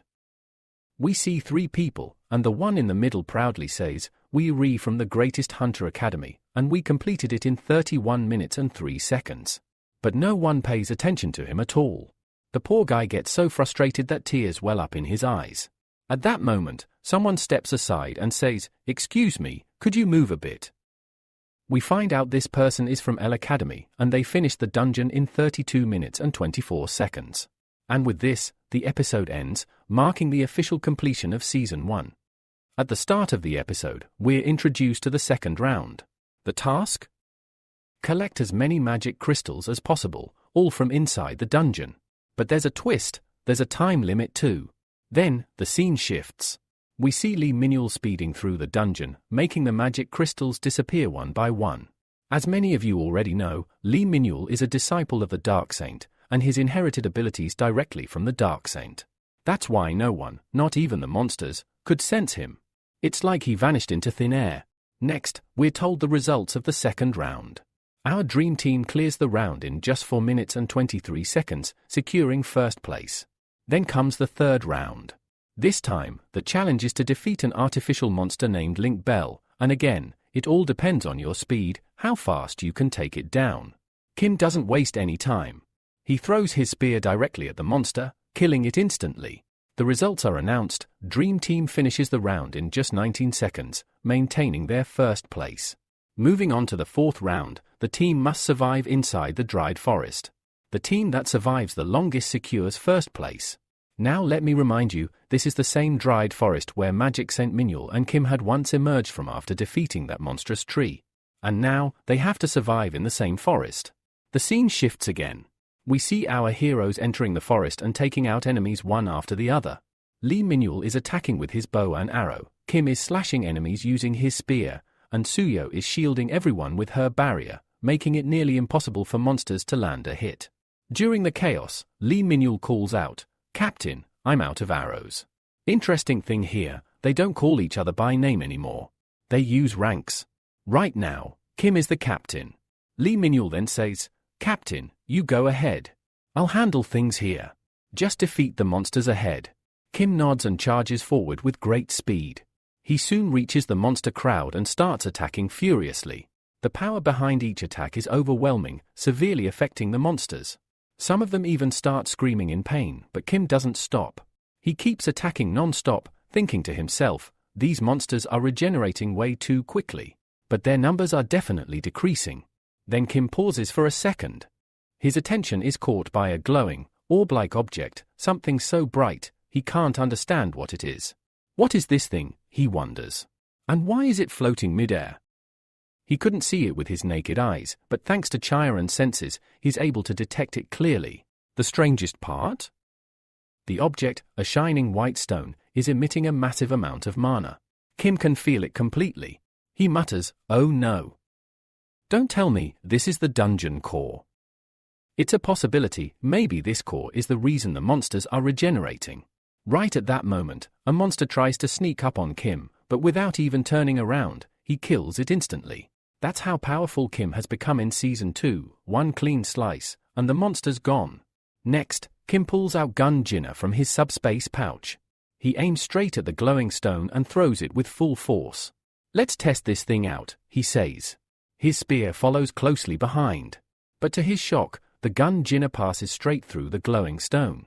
The spear also stops mid-air, hitting something invisible. Kim is stunned. What just happened? How did it pass through? Did I misjudge this entire situation? But he quickly reassures himself. No, that can't be. Chiron's senses are way too sharp to be wrong. Kim stands still, trying to make sense of it all. Then something clicks in his mind. He looks at his spear and thinks, I never truly tried to understand the full power of this spear. I still don't know what it's capable of. What if this spear is just as overpowered as my Gun Jinna? That thought alone makes him break out in sweat. Suddenly, a mischievous idea pops into his head. Without hesitation, he teleports near the glowing stone. He raises his weapon and says, "Let's try it once and for all. What's the harm?" Right then, the scene shifts again. We're taken to the Gain Academy, where students are battling the same type of monsters. After that, the scene shifts to the dungeon. From behind, someone named Minchen Jung says, "You must stay at your center and don't move from there at all." Minchen Jung reassures, "You don't need to worry. I will stay right here." The scene then shifts back to the dungeon where someone says, "You all are doing really well. Just try to survive a little longer here." Next, the results of the Dungeon Academy are shown. Those who cleared the dungeon finished with a time of 44 minutes and 51 seconds. After that, we see the Goyang team coming out of the dungeon. The person standing at the very back says, "This is a good sign. Now, we will definitely move ahead of many other teams." Then a girl agrees, "Yes, that's right. This time, we didn't make any mistakes." Man Jung, in his mind, says, "This is really good. We didn't make a single mistake here. That's great because the Hunter Mile Academy's previous record was just 20 minutes. We survived 20 minutes more than them. Then, the girl standing at the back says, "Look, even Jung isn't angry this time. That means we did a really good job." And if you look at Jung, he seems quite happy. Jung thinks to himself, this result is going to be the best result yet. Meanwhile, at the Goyang Academy, the girl's attention shifts to the Dream Team. She says, "Look, that's the Dream Team. Lee Minute Kim is talking. Captain, I don't think I will ever be able to surpass you in my life. I feel like I will never become even close to what you are." Suyo says, "Oppa, how did you finally do it?" The suspense is about to be revealed a little later. Then the girl tells Sinwoo, "Look, they all arrived before us. So, it's confirmed that the result will definitely be in our favor this time. Get ready, we are going to move ahead of them." Sinwoo thinks to himself, "Just as I thought. These people always brag the most, but they won't be able to do anything here." Then we see a man with a shield who gets very curious after seeing something. He says, "What exactly is this? And why do I feel that there is some problem inside every machine they have?" Sinwoo's attention also shifts towards that direction. When he looks back, he becomes very shocked. His sweat starts to pour, and his face shows extreme fear. The audience is also shown, and they look very curious. The crowd is just saying, "How is all this even possible?" Everyone there is asking the same question, how can someone see the main core of the dungeon? Then we see Lee, who also looks very curious. Finally, the Dream Academy's results are shown. The results say that the Dream Team's time is Imra Jabal, which means no one can measure or surpass them. Suddenly, someone shouts, "What does it mean by Imra Jabal? It can't be measured." Lee says, "I feel this is just a matter of a month ago when they gave a mock test inside Hunter Mile Academy. But still, how can anyone get this strong so quickly?" He continues, "If they keep progressing like this, those who haven't become professional hunters yet will become one in just a month. For me, it won't take 5 years, it might not even take a year to surpass everyone. But no matter what happens, I have to recruit this guy into my guild." Then we see several people on the phone with each other. They are asking, "Tell me, what is the current fund of our guild? How much money is available in our guild?" It's clear that everyone is excited to recruit Kim into their guild. Then we see Kim looking at something with a sharp gaze. He's not looking at anyone else but at his old spare weapon. In his mind, he thinks, "I swear, I can't believe it myself. What is it exactly?" There is some power inside that ignores any mana barrier. It means mana doesn't affect it, it just passes through. But my new spare weapon also has some kind of similar power. At first, I thought there was no difference between the two. I assumed both weapons were the same. Now, I feel there is something special about my old spare weapon." The scene then shifts to the previous moment, where Kim has reached the white stone. He attacks the stone with the help of his old spare weapon. As a result of the attack, the stone splits right in the middle. Kim is very surprised because he had thought the gunner weapon had passed through it, but now his old spare weapon has cut the stone in half. And here, in the present time, Kim is also thinking the same thing, what exactly are the properties of this? Until now, he doesn't even know the special feature of his old spare weapon. Then he starts wondering in his mind whether this weapon's ability could be that if it attacks anyone, it provides some kind of assistance.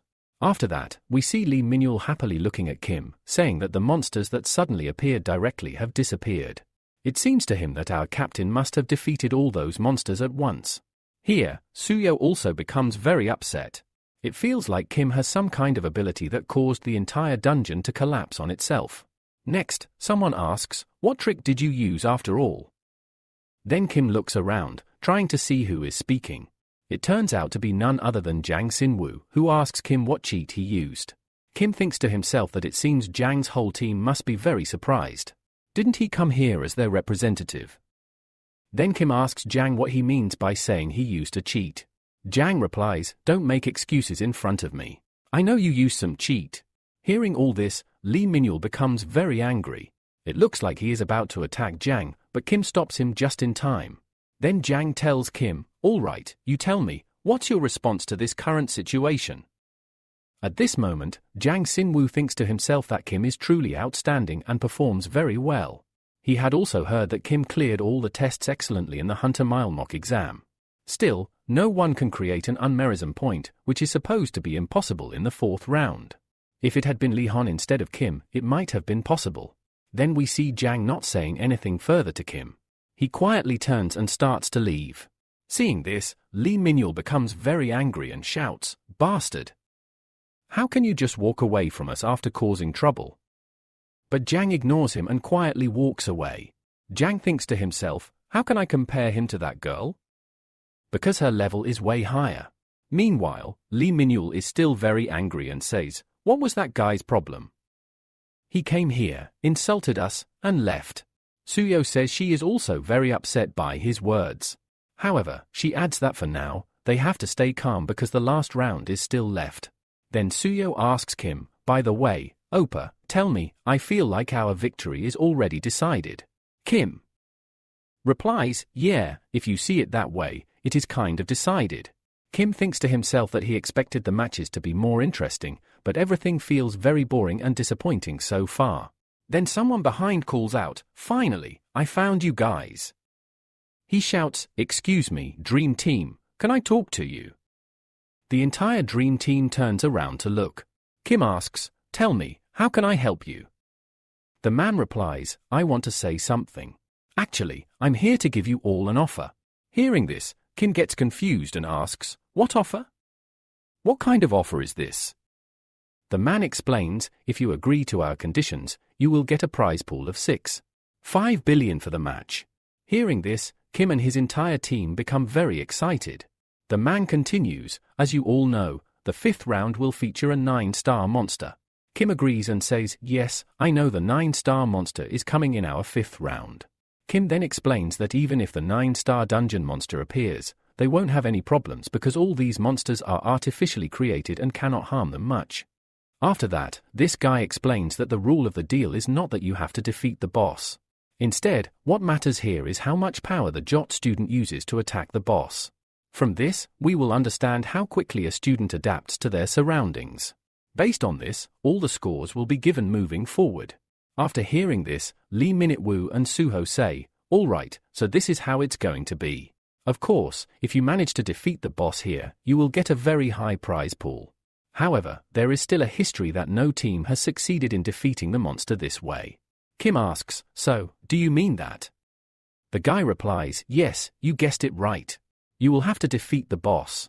What this guy means is that until now, in all the rounds cleared here, the goal was either to defeat the monster or quickly complete the task. But according to this offer, Kim will have to defeat the boss. Then, the guy explains that if the Dream Team fails to defeat the monster, they will not receive any of the prize money. Kim then asks, "So, what happens if I refuse this?" The guy says, "Of course, there won't be any disadvantage to you if you reject this offer. After all, it's just an offer, not a permanent rule. You can decline the offer and continue clearing your levels normally, earning your regular prize money." Next, the guy clarifies that this offer is not being given by him but by someone else. He thinks to himself, "I had a feeling this wouldn't be possible. It must be the Grade 3 Academy that is offering such an offer." Importantly, just like Junk Sinwoo was suspected of cheating, all the top 3 academies probably believe that the Dream Team is cheating. They all want to easily destroy the Dream Team to regain their pride. After this, Lee Minute-woo says, "Captain, you don't need to think too much. Whatever decision you make, we will agree with it." Then Suho adds, "Yes, you can do whatever you want."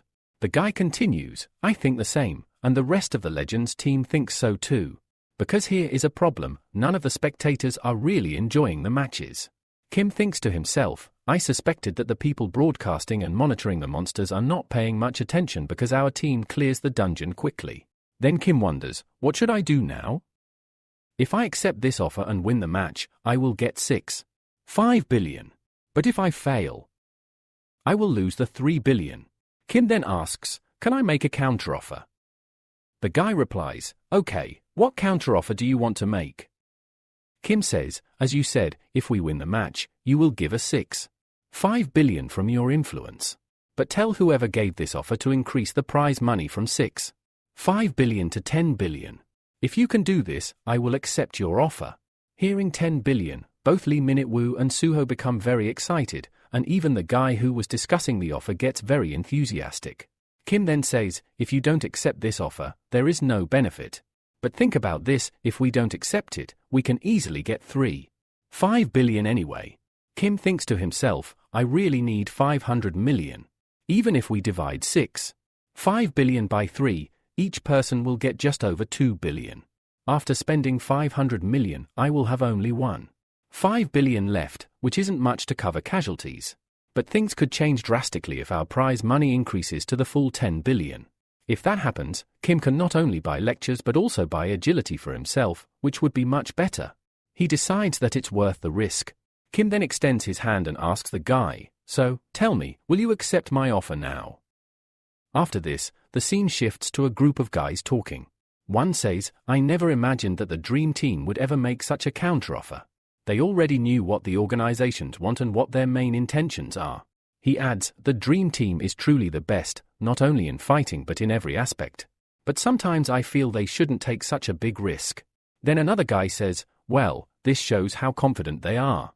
The scene then returns to our protagonist, who asks Lee, "Do you think they will actually do it?" Lee, while sipping tea, replies, "Yes, I think they will." Hearing this, the protagonist gets very excited and says, "Can you be this sure? Because until now, you have never answered so confidently." Lee responds, "You should know that this time's monster is not an ordinary one, it's going to be a revenant monster." We are shown the face of the revenant monsters. We learn that these are a type of undead monsters known as 9-star monsters. If you kill one, it will revive once again from a second core, which means you have to kill it twice. After this explanation, Lee speaks up. He says, "Yeah, this one seems pretty decent, nothing too special though." But Tackler replies, "Hey, you're not joking, right? You should know this is a 9-star monster." Then Lee responds, "Even if we talk about the dream team, it's possible to handle this." Tackler says, "I know it's performing well, but you should still think carefully." Lee tells him, "Come on, be quiet now. Let's just stand here for a while and see what happens." Next, the scene cuts to the dungeon, where Lee is talking to Minuel and Suyo. Lee asks Suyo, "Don't you think our captain has already been captured through ghost money?" Then he asks, "Suyo, tell me, was the captain always like this?" Suyo replies, "Yes, you're right. He was always chasing after money, but still, he might not be that bad." After this, Kim quiets them both down and says, "Hey Brett, listen to me. This is our last chance. If we get 10 billion this time, we will give it our best in this final round." After hearing this, both become highly motivated and say, "Yes, we will definitely give our best." Here, Kim and his entire team sense something different. Suddenly, a ghost-type monster appears.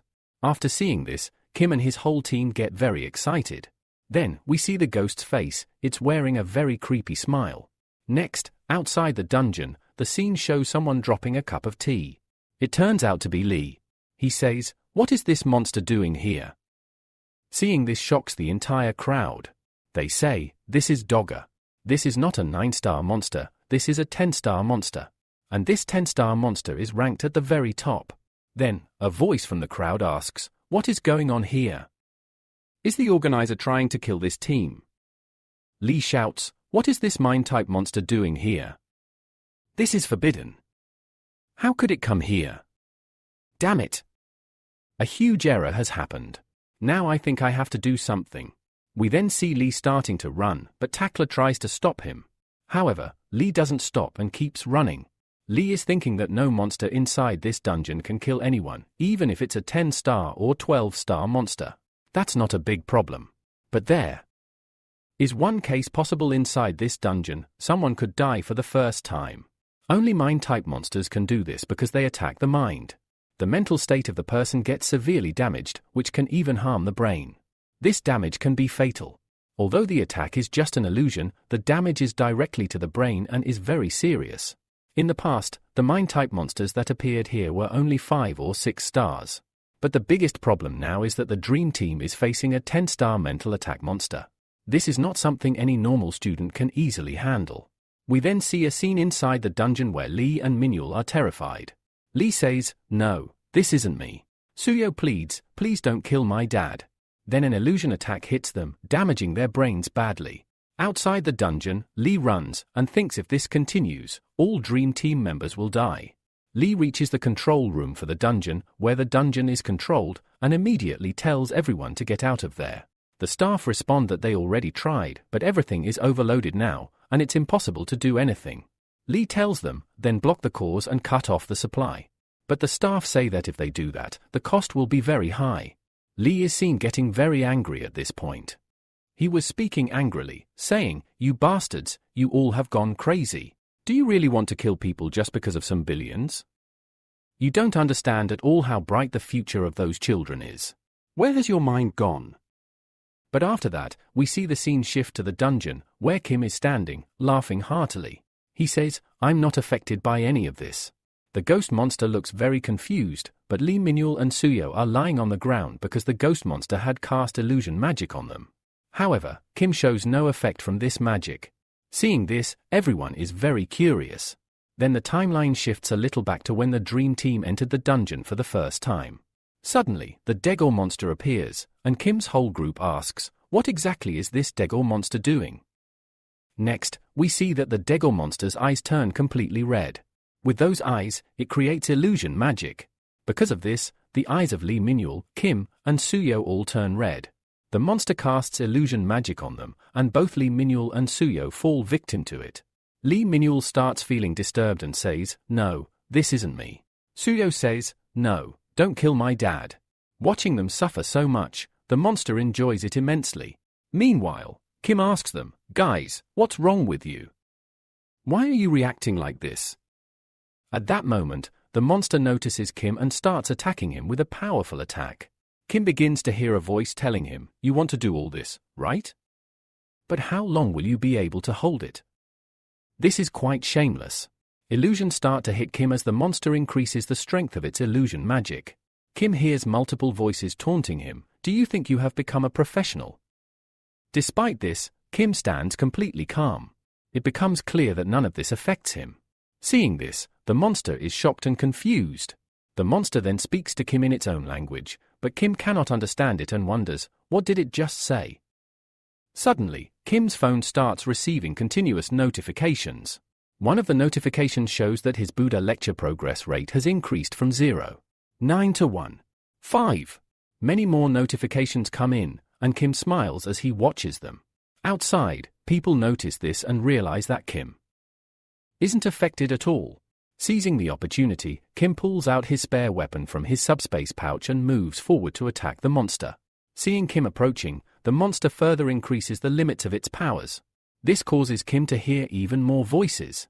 The voices say, "Tell me the truth. If you didn't have Transient Academy, you would be completely good for nothing.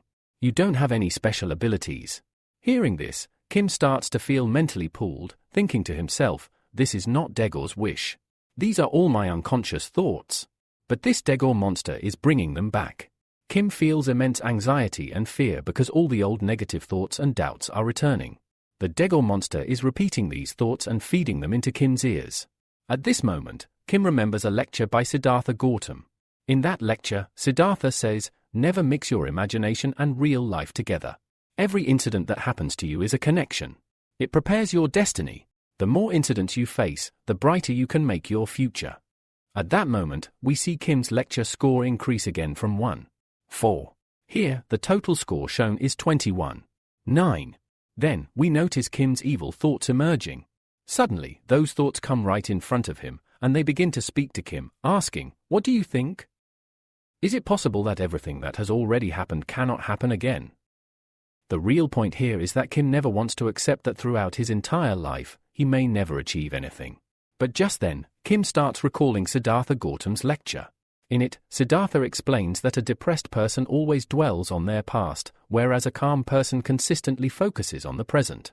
After that, Siddhartha Gautam goes on to say that if a painter becomes overly greedy, meaning excessively selfish, they start throwing all the colors onto the canvas without any thought.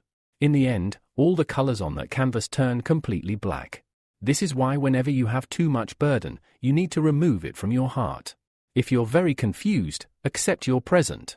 First, climb up the mountain, then come down. Listen carefully to all the sounds of water. Watch the clouds fluttering in the sky.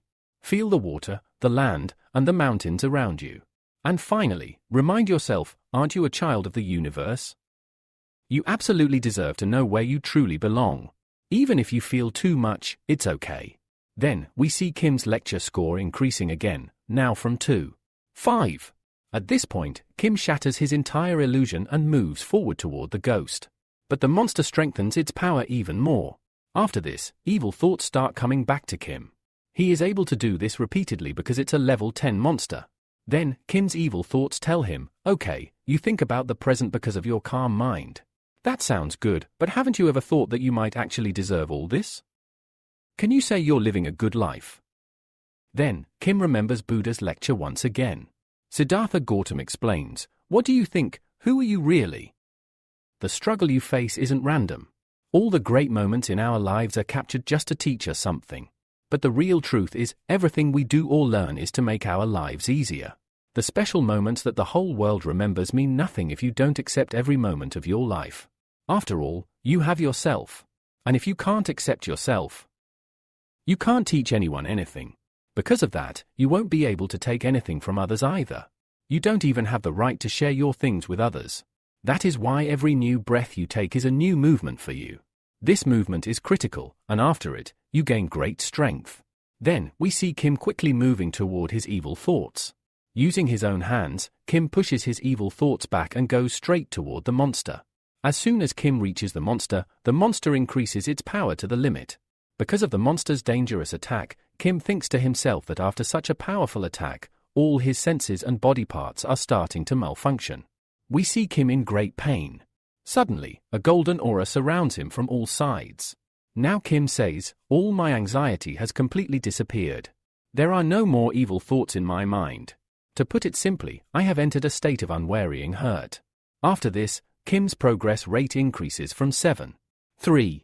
Despite all this, Kim disconnects his entire aura and all his godly strength into his spear. Because of this, a powerful aura forms around him. Seeing Kim's power, even the monster becomes quite afraid. And here, Kim is talking to that monster. He says, by now, it's way too late for you. You have already made mistakes, and because of that, you can't dodge this at all. But actually, here, I want to thank you a lot because it's because of you that my progress rate has increased significantly. You have, in a way, acted like a lecturer for me. After this, we see Kim directly attacking the monster, which causes the monster's heart to come out. Then the scene shifts, and we see the entire screen turn completely black. After that, all the screens go off. Seeing all this, the members in the control room become very shocked. They have no idea what's going on. After watching all of this, everyone starts discussing how all this could even be possible. Anyone who saw this was completely stunned. One of them thought, how on earth did he defeat the Dagon monster? Because the Dagon monster was ranked top even among 10-star monsters, and it was a mind control type monster. Honestly, there was no candidate who could withstand or block the mental attacks of a 10-star monster, let alone deal with it physically, because the monster was just like a ghost. Only soul-based attacks could even challenge it. When 8 Dagon monsters appeared together in the dungeon in the past, only those soul-based fighters helped us. But I still don't understand how Kim Soojeon managed to defeat that monster with just a single attack. Then the person says, seriously, no one in our guild is capable of handling this, so I can't even imagine bringing him into our guild. Next, we get a scene from the player waiting room, where a member of the GAO Academy is also shocked and thinking to himself, how is this even possible? He knows this is a 10-star monster. Even if it was artificially created through resource recreation, it must still be at least an 8-star or 9-star monster. Besides, it was a mental-type monster. Even if there was an S-rank hunter, it would still be very difficult to defeat. If Li Hon had been involved, maybe it would have been possible, but otherwise, it just can't happen. He thinks to himself, there's no way I can catch up with Kim. He's way beyond me. Then the scene shifts back to Kim, who is limping because he used a lot of his power, more than his limit. Kim says, well, it's good that I didn't faint like I did in that Dryad monster's forest. Maybe that's because my old man's lecture really worked. He remembers how, the first time he got a free pass, he defeated the monster at level 17 with some difficulty, but now it has increased to 14.2 in a very short time. Well, that's still good, he thinks. At this point, Kim's energy had greatly decreased, so he was struggling badly. At this moment, Kim is feeling quite happy, not because of the victory alone, but because his progress rate has significantly increased after defeating the monster. Meanwhile, Lee Minul and Suyin begin regaining consciousness. As they start coming to their senses, Kim looks at them and says, all right, finally. You both are back to normal. Minul, seeing Kim, reacts with concern. Captain, how are you? What happened to you? Suyin adds, Oppa, are you okay? Both of them then look around and realize that the monster has been defeated. Shocked, they exclaim, Captain, don't tell us you defeated that monster alone. Kim simply replies, yeah, I'm the one who took it down. Then he adds, come on, let's get out of here first. Following that, Minuel and Suyin assist Kim as they all exit the dungeon together. As soon as they step outside, people standing outside begin shouting, look. They re-back. Hearing this, Kim mumbles, oh great, now who started yelling again? He looks ahead and sees a large crowd gathered. One of them steps forward and shouts, Candidate Kim Soojin, no wait, Hunter Kim. Would you like to join our guild, the Vacu Guild?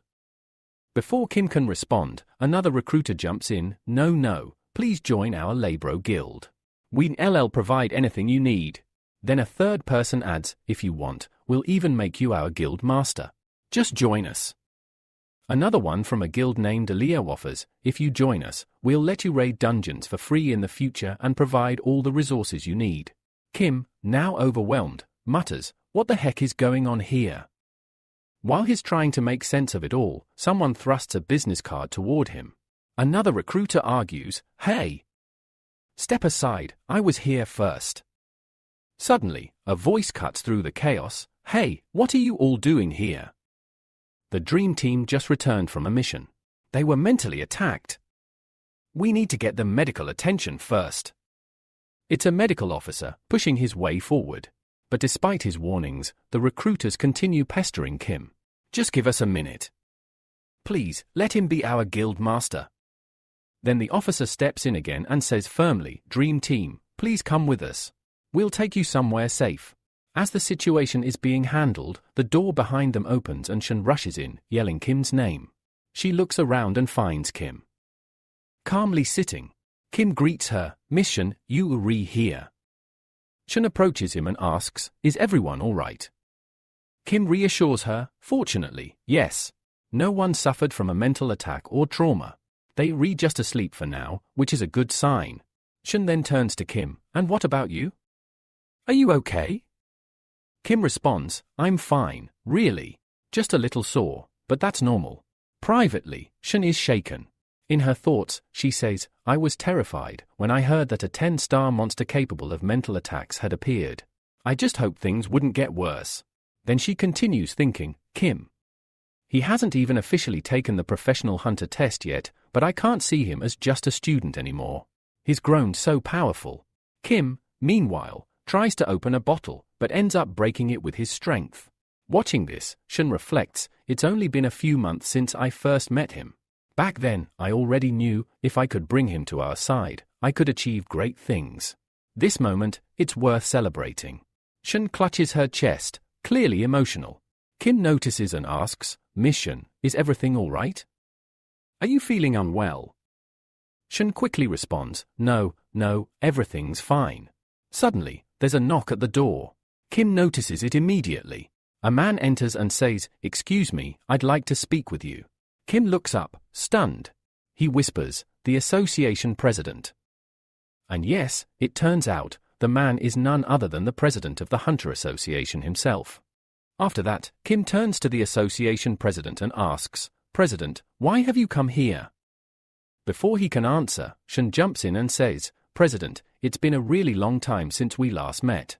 Then the president steps forward and replies, I was really worried because there was an accident here. Hearing this, Kim responds, so, you came because of the Dagor incident? The president nods, yes, that's exactly why I came. As the president looks at Kim, he begins thinking to himself, this is the guy who brought me the Azura Dragon Sword, a sword that the Sword Saint never handed over to anyone. When I heard about the accident, I assumed he had died. After all, that was a 10-star monster, Dagor, known for mental attacks. I never thought he'd survive that alone. This situation intrigues him even more.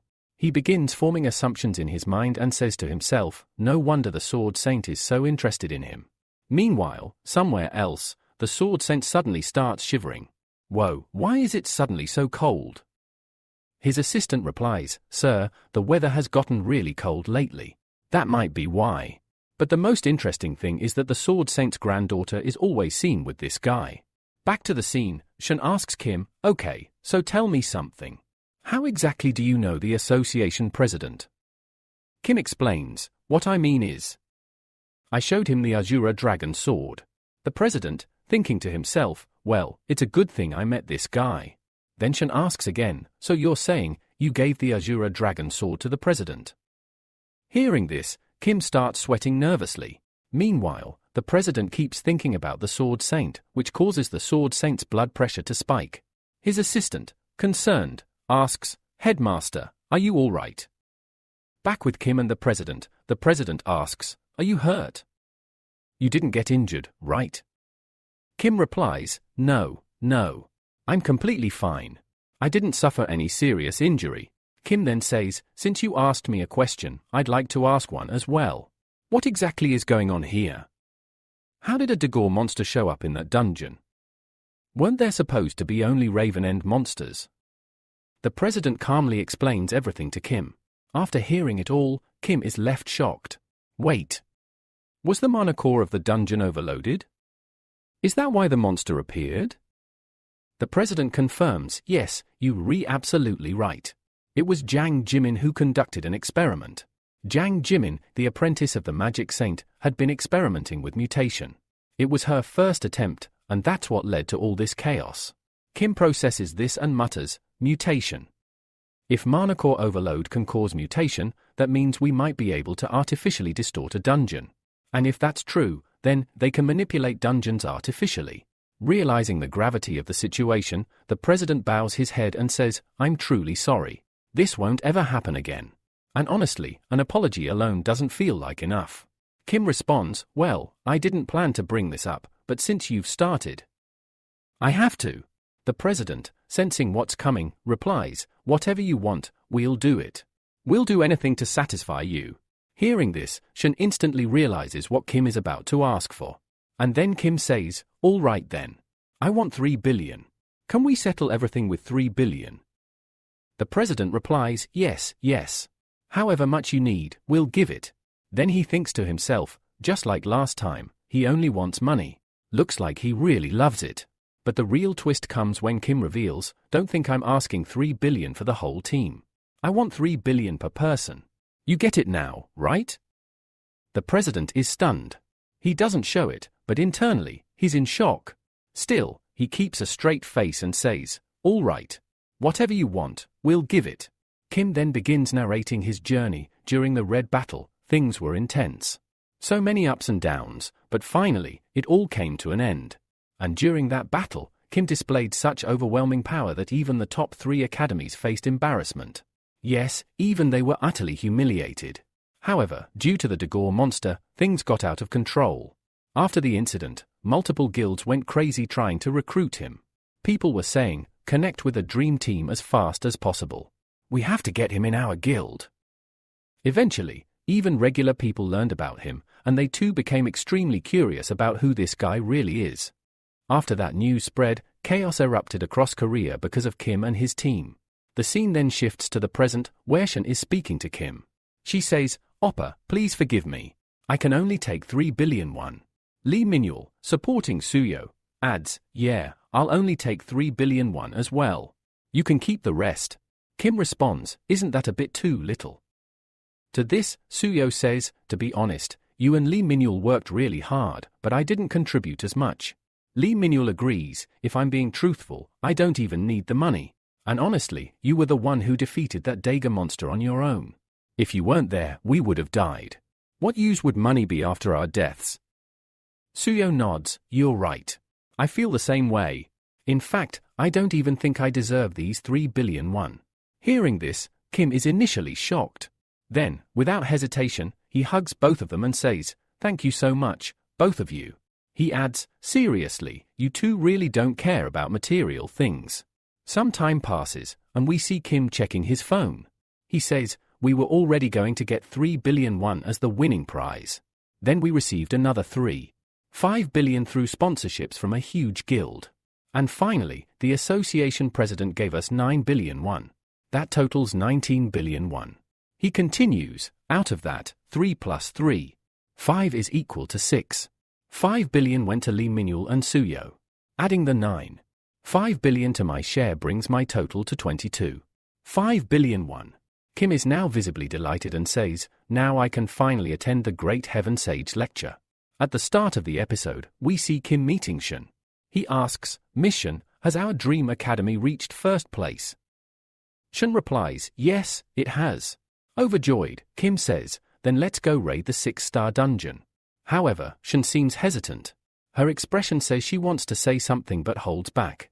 Finally, she says, actually, to raid a 6-star dungeon, a hunter must be A rank. Kim, thinking to himself, says, oh no, how could I forget? Miss Shun is still a B-class hunter. If this continues, I won't be able to raid that dungeon. Shun apologizes, I'm sorry, Kim. Because of me, you won't be able to enter the 6-star dungeon. Kim quickly responds, no. What are you saying? If you weren't there, I wouldn't have even participated in the tournament, let alone earned all this money. After saying that, Kim steps outside and starts thinking, I shouldn't have said that. I think I messed up. What should I do now? I can't raid the 6-star dungeon yet. How will I earn more money? He begins thinking hard. Should I wait and try to save another 4.5 billion won? Or should I attend the Mana lecture first? It would have been great if I could attend both lectures at once. Kim decides, let me ask my mentor once. He starts typing a message on his phone, I need your help.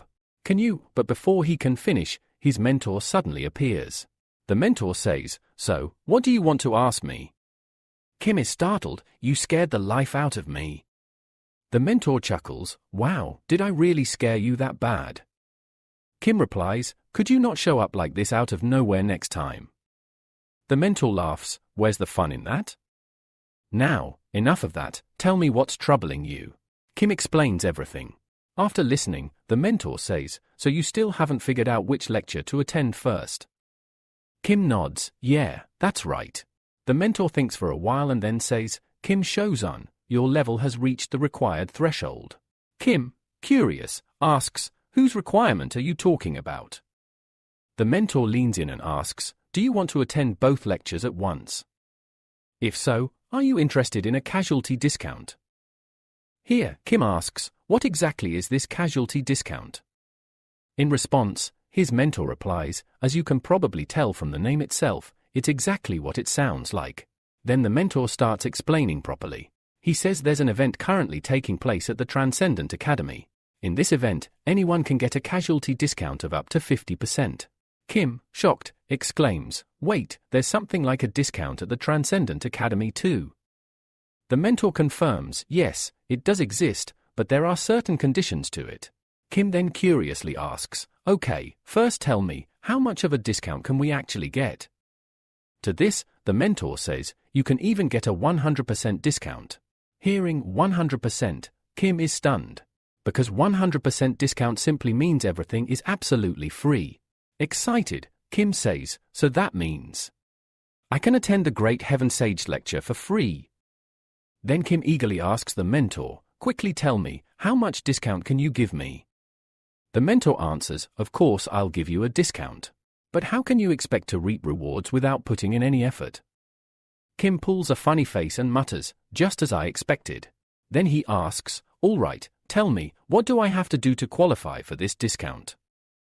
The mentor explains, this event is being held to benefit students who have scored high in the Academy's mock tests. Kim, confused, asks, what do you mean by a support event and a highest? What are you trying to say? The mentor clears it up, the main goal of this event is to reward those students who scored the highest in the mock exams.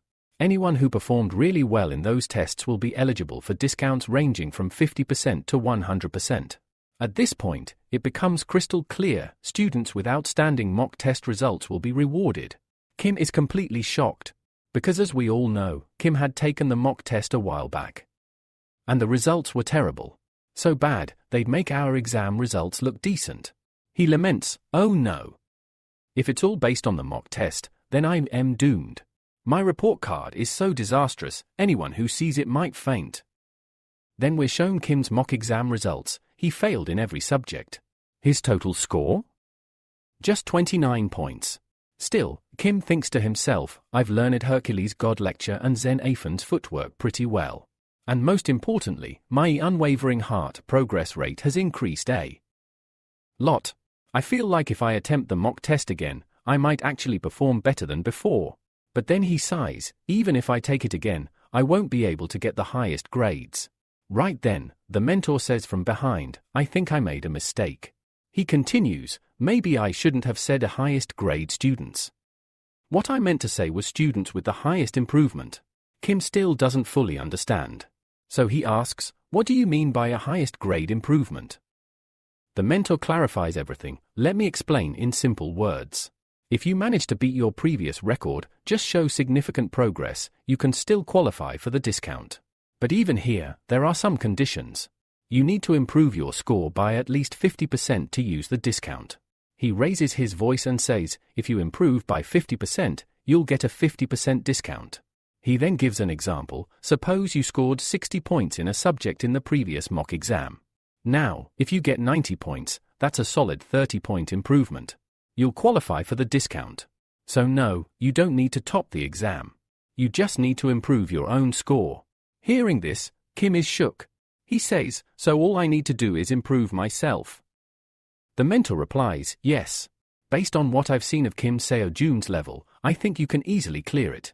So, do you want to give it a try? Kim starts thinking, if I had 28 points in one subject last time, and I improve that by just 14, 5 or 17, 5 points, I could easily reach 50 or 60. Excited, Kim exclaims, no way, I am going to miss this golden opportunity. He tells the mentor, of course I want to go for it. Later, we see a scene where Kim says, finally, my fake gold brick is ready. He thinks to himself, I know how greedy that dragon is for gold bars. I've fought it before and used this same trick. That's why I'm so confident right now. The mentor tells Kim, please wait just a little longer. Then Kim gets a notification, your casualty is now being measured. And then, after that, another message arrives explaining that your fee is 1 billion.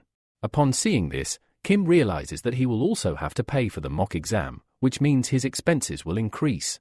Seeing this, Kim becomes quite curious and asks his mentor, do I really have to pay to take the mock test as well?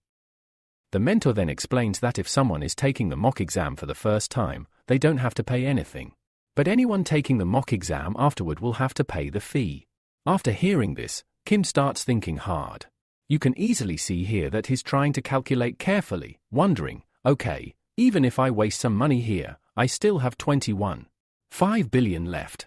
So, if I want a discount, I need a 60% discount so that I can attend both lectures for just 10 billion. If I get a 70% discount, I can even buy another item, like the accelerator, which is quite cheap. Then, Kim looks on sharply and says, all right, if I want to get a 60% discount, I need 3 points in each subject. Since there are a total of 7 subjects to be tested, Kim quickly starts clicking yes on the screen. Immediately after clicking, a message pops up saying, your test is being prepared. Please wait a moment. Soon, a scroll appears in front of Kim informing him that the test will cover all 7 subjects. Then another message arrives telling him that his first test will be on combat proficiency. It asks him to wait a little longer. Meanwhile, Kim is still holding the gold brick in his hand, saying, finally, the time has come. Dragon of Destruction, I am coming to meet you. Again, a message appears confirming that Kim's match is set. At that moment, Kim notices a strong gust of wind behind him. He throws his gold bar in that direction and starts running quickly. Using a subspace pouch, Kim pulls out his spare gear and runs excitedly, thinking to himself, when the dragon destroys the gold bar, I'll attack it. But then, instead of the dragon, its brother, the second dragon, appears. This one has multiple heads, and seeing this completely shocks Kim. He starts sweating profusely and says, what? How did a hydra appear here? This can't be possible. No matter how strong a dragon is, it can never have 2 or 3 heads. Then, Kim looks at his mentor. Instead of looking at Kim, the mentor checks a message on the phone. The message states that Kim has to defeat the 9-headed monster within 30 minutes. While Kim is still reading the message, the dragon charges all its attacks. Seeing this, Kim starts sweating even more. Next, the mentor encourages Kim, saying, come on, Kim, you can do this. Kim replies, wait a minute. You never told me the difficulty would increase. Suddenly, a huge explosion happens because the Hydra monster charges its attack and hits Kim. But Kim manages to dodge the attack. The mentor then tells him, "I never told you about the difficulty level because we never repeat the same test twice." Kim realizes why he has been holding the gold bar tightly all this time. Kim says to the mentor, "You should have told me all this earlier. Why are you telling me now?" The Hydra attacks Kim again, but this time, Kim dodges it once more. Kim says, "All right, I don't need to do much here, I just need to boost myself a little." Then, Kim starts moving through the air, showing that he has learned the footwork skill well. The mentor looks at Kim and asks, "Okay, tell me, where did you learn to increase your footwork speed? And it's not that long ago since I recommended it to you." Kim thinks to himself, "Good thing I learned this technique, but I'm still struggling to dodge the monster's attacks." The Hydra comes very close to Kim and begins charging its attack again. Kim barely dodges it, but on the last move, the Hydra hits him. Kim says, "It's okay. It just hurt a little. I don't think it's a serious problem." But then, the pain grows intense where Kim was hit. Kim starts thinking, "What is this? Why does it hurt so much? I can't bear this pain. If it's going to hurt this much, just kill me here." A notification appears informing Kim that stage 1 has failed. He still had 28 minutes and 47 seconds left, but he lost in just 1 minute and 13 seconds. Kim steps out of the test, panting heavily. The mentor approaches him and asks, "Kim, are you in pain?" Kim's face turns pale as he replies, "Pain? I feel like I'm in hell." The mentor then explains that it's the Hydra's poison causing Kim so much pain. After that, the mentor begins explaining that the Hydra monster ranks at the very top among all monsters, specifically, among poison-type monsters. This means that its poison is extremely painful. Meanwhile, Kim is thinking to himself, "Someone please shut this thing up. Because of it, I'm in such a bad state." Then Kim recalls what Chiron had told him earlier according to Greek mythology. Chiron explained that Hydra's poison is extremely dangerous. Not only that, the pain caused by the poison is so intense that no one can bear it. Chiron himself had once been poisoned by Hydra and had begged to be killed because of the unbearable pain. At first, Kim didn't understand why Chiron had said that, but now, in the same situation, Kim can fully feel it. Just then, we see Johnson's finger lecture level increases from 2-1, and Kim thinks, "This was my first attempt. Maybe that's why I couldn't perform well. If this keeps going, I think I might have to take a casualty discount." Next, Kim gets 10 chances to repeat the test. He is ready to click yes, but still hesitates. The mentor watches this and cannot understand why Kim isn't clicking. Kim then asks the mentor if they can stop the test here. The mentor replies that they could, but he can't guarantee the points Kim will earn will be good enough for any discount. Kim starts crying, saying, "I had a feeling something like this would happen." Since he has no other option, he finally clicks yes. At that moment, the Hydra monster appears again, and Kim prepares himself to fight. He thinks, "This test will be about combat proficiency. I don't have to do anything extraordinary, just capture more points than before." We then see Kim take out a new spear, his gun gear, and with great force, throw the weapon at the dragon. The spear hits the Hydra, and one of its heads disappears. Kim feels very happy and says, "This is great. I've taken down one head. I'll keep doing this for every head and easily win this match." But suddenly, the severed head starts regenerating. Seeing this, Kim becomes scared and wonders how this is even possible. The Hydra has reattached its head, and now it seems even angrier. Then, the Hydra attacks Kim with its poison. Seeing the attack, Kim realizes exactly what is going to happen next. He turns to the dragon and says, "Tell me, what do you want? Whatever you say, I'm ready to do it, just kill me with my own hands." After that, a message pops up saying Kim has failed stage 1 again, despite having 29 minutes and 41 seconds left. Kim opens his eyes and says, "How can I even fight that? How can anyone think I can defeat it?" He knows if this keeps going like this, he's in big trouble. Last time, he managed to land a hit on the dragon, but he still doesn't understand how to properly use points. If points come only from critical hits, then he's sure he'll end up with 0 points because he hasn't been able to scratch it properly yet. The mentor looks at Kim and says, "I think you're struggling a lot. You should try checking your commentary lectures." Kim is surprised and happy to hear this. He asks, "Do such things even exist?" The mentor explains that if Kim takes the commentary lecture, his score will be deducted. But if the lecture helps him, his score might increase. It depends entirely on whether Kim wants to take it or not. Meanwhile, Kim is crying and says, "What else can I do now?" In the end, Kim decides not to take the lecture and tries to give the test again. The Hydra appears once more, but soon after, Kim dies again. He says, "Just finish this already." The mentor encourages him, saying, "Come on Kim, you can do this." But this only makes Kim angrier. He gets hit by the Hydra and says, "I hate you so much. I don't like you at all. What kind of teamwork is this? I'm fighting alone here." But after that, we see that all the chances Kim has, they all get used up, and finally, Kim fails. Then, Kim receives a notification on his phone saying that he has used all the remaining chances, and his next test will be after 9 days. So, for now, his current score is being considered. Kim is pleading a lot, saying, "Please, at least give me some decent marks." After that, we see Kim's points are 8. 8. Seeing this, Kim becomes quite happy and says, "Finally, I have doubled my score." The mentor then says, "Wow, Sojin, you've done a great job. Your current score is double your previous one. But honestly, I don't understand when you learned the footstep technique. Last time, I only recommended it to you, but now I see you have mastered it." The mentor adds, "If I compare you with previous students, your growth rate is really impressive." Hearing so much praise, Kim becomes very happy and says, "Really, man?" But then the mentor points out, "Your state has dropped significantly." This means Kim's overall level is still quite low. Hearing this, Kim replies, "Why do you always say such things to me? Please don't." The mentor says, "I'm just speaking the truth." Meanwhile, Kim thinks to himself that sometimes people who seem good on the outside actually hate him a lot inside. Still, he is glad his score has reached 8 and decides to keep improving from here. Next, we see a scene a few days later where Kim is staring intensely at someone. After a while, he drops to his knees saying, "Man, I'm exhausted." Then, we see a scene from 9 days earlier, where Kim is taking a basic endurance test. A person tells him to do his best. Kim is given a level 1 task, he must carry heaven for an hour. The person adds that Kim has to carry it only until he returns with the golden apple. Kim pleads, "Please have some mercy on this beggar and give me at least a little time. This is madness, how will I complete this?" After the test, Kim's score is 5. 9. Then, we see a scene from 6 days earlier, where Kim takes a reaction speed test. The level 1 task is to keep looking into the eyes of the person in front. One person tells Kim, "When I close one eye, I open the other."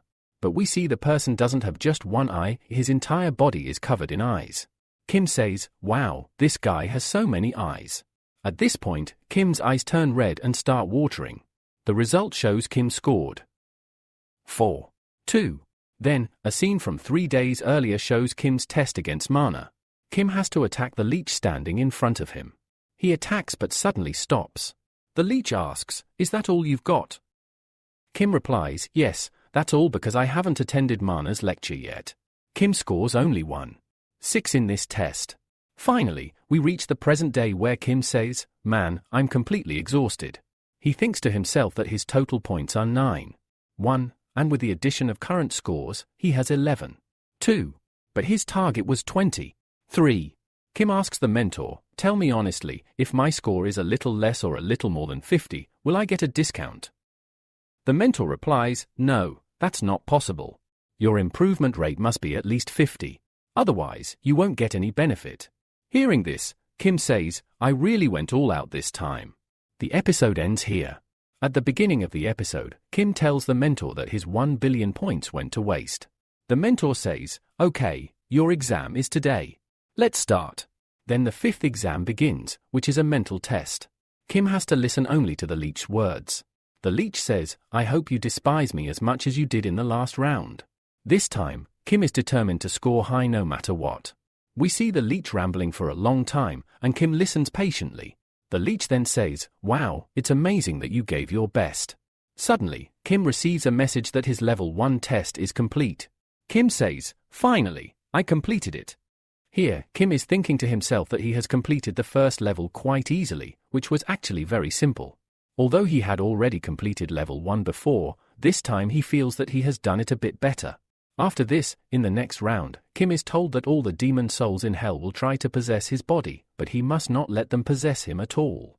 The time limit for this is 1 hour. Then, we see Kim starting to feel something. He begins to hear many voices speaking to him, blaming him. They say, "This all happened because of you. We died because of you. We will never forget you." However, Kim remains unaffected by these voices. He thinks to himself, what nonsense is going on here? Next, we see that level 2 is also completed, and then level 3 begins. In level 3, Kim has to become a tough guy. A very beautiful lady appears before him, trying to tempt him with her words. She says, "Wow, you are really cute." But Kim, now acting as a strong guy, responds firmly, "Auntie, why are you behaving so coldly with me?" From this, you can understand how tough Kim has become. After this, level 3 is completed easily. Seeing all this, the mentor is very impressed and asks Kim, "How did you do this?" Kim replies, "I don't really know, but yes, I endured it." Then, Kim receives a notification that level 4 is about to start. In this level, Kim is told that he will only hear the sounds of hell, screams and cries, for a full 30 minutes. We see that Kim's entire atmosphere changes, and he starts hearing many voices again. These voices plead, "Either save us or kill us." All the souls blame Kim, saying, "Because of you, we are dead. Now you have to take responsibility for this." Suddenly, a monster appears before Kim, accusing him, "All this is your fault." Kim calmly extends his hand and asks, "Wait a minute, have we met before?" This surprises the monster, who is confused and doesn't understand what Kim means. The scene becomes awkward, and Kim repeats, "Have we met somewhere, or do you know me?" After this, we see that level 4 is completed. The mentor is again very impressed by Kim's progress. Next, level 5 starts. Kim is told that if the Demon King offers him anything, he must refuse it without accepting. Then, a Demon King appears before Kim, with large wings. As the Demon King arrives, Kim hears strange voices saying that even the strongest could not endure this challenge before. The Demon King explains that there are 4 desires that even heaven cannot grant. The first desire is lust. For those who don't know, lust means intense desire or craving. Kim hears many voices related to this desire. The Demon King tells Kim that lust is a desire everyone has, and few people reject it easily. Kim manages to endure this temptation quite easily. The second desire is greed. Kim is known to be very greedy for money. However, we see Kim struggling hard to control himself.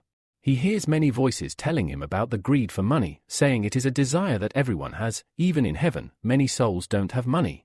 The Demon King says, "If you want, I can give you as much money as you want, and with this money, you can order all the delicious food you desire." The third desire is sloth, meaning laziness. Kim hears voices telling him that even angels rest a lot and don't have to do much work. Kim almost gets influenced by this temptation, hearing voices that say, "Do whatever you want. Even heaven won't stop you. You can live your whole life comfortably." But Kim resists this temptation as well. The fourth desire is anger. The voices tell Kim that the more anger he feels, the more relief he will get. He can torture all those who troubled him. They urge him not to force himself and to come quickly if he wants to. After that, we see Kim firmly refusing it, saying, "No, man, I'm not going to do this." Then, at the 5th level, there is enum, which means the desire to obtain something. At this point, Kim starts hearing many voices telling him that with its help, he can do anything. Whatever you want inside heaven, you can get it all. You can even use it to burn others. But then, we see Kim easily registers this too. After doing so much, Kim becomes very exhausted and says, "Man, I barely managed to register this. Otherwise, I would have completely failed here." Then, at the 6th level, some danger appears. This is of pride. You all must know well about pride. It is talked about everywhere. We see that Kim has fallen into this illusion. He is thinking in his mind, this has become really dangerous. Then, we see Kim coming out of that match, where he is told he has failed level 5, even though he still had 22 minutes remaining. Kim regrets it, saying, "Damn it, I failed." After that, Kim checks his phone and says, "The previous levels were quite easy, but suddenly why did this become so tough?" Then, we see Kim still has 10 chances left, and he clicks retry. But after that, the results come immediately, showing that Kim keeps failing repeatedly at this level. He tries again and again, but keeps losing. In his mind, Kim is saying, "I will definitely clear this at least once." Then, Kim receives a notification saying that he has cleared level 5, which means the mental level. Let me clarify, this does not mean he has completed the entire level 5, but that all his chances, 10 out of 10, are now over. That's why Kim gets this notification. Next, Kim receives another notification telling him that his next exam will be in 3 days and that his scores are still being measured. Then, Kim says, honestly, every time I got stuck at the same place, inside the illusion of pride, which was really tough for me. At this moment, the mentor asks Kim how he managed to reach level 5. Kim replies, it's a good thing that my unwavering heart's progress rate has increased a lot. After this, the mentor makes a strange face and says, it hasn't been long since I last saw your progress rate. How much have you really increased it? Tell me. Kim tells the mentor that his unwavering heart's progress rate is 31.7. The mentor asks, what did you say? I didn't hear properly. Kim repeats, it is 31.7. Hearing this, the mentor becomes very curious and asks, how is this even possible? Last time your progress rate was approximately 15.5. How did you increase it by 16.2 in such a short time? Kim says, it just happened. But the mentor doesn't believe him and snatches the phone from Kim's hand. The mentor checks all the progress rates Kim had mentioned and finds them correct.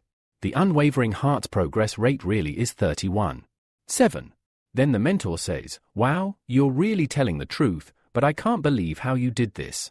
The mentor then watches Hercules' lecture where the progress rate is at 53.6. Seeing this, the mentor becomes even more curious and asks, how are you doing all this? How did you increase Hercules' progress rate so much? Kim replies, well, I guess I just got a little lucky. The mentor makes an even stranger face and asks, which heaven's definite luck do you have that is increasing your progress rate so much? Kim tells the mentor, why is your expression changing so much? Then we see the mentor suddenly yelling loudly, how do you get so many numbers increased? Put all this aside and first tell me, how did your Buddha lecture's progress rate increase so much? Even all the students in my academy have never increased their progress rate this much. Seeing the mentor shouting so much, Kim puts his fingers in his ears and says, it must be luck. I was just really lucky. That's all. Hearing this again, the mentor makes a very strange face. After that, Kim's result is finally calculated, and it comes out to be 22.8. He has a plus 13 bonus. Seeing his result, Kim says, finally, I have done it. Then we see the results where Kim has failed in every section, but his total score is 52.2 points.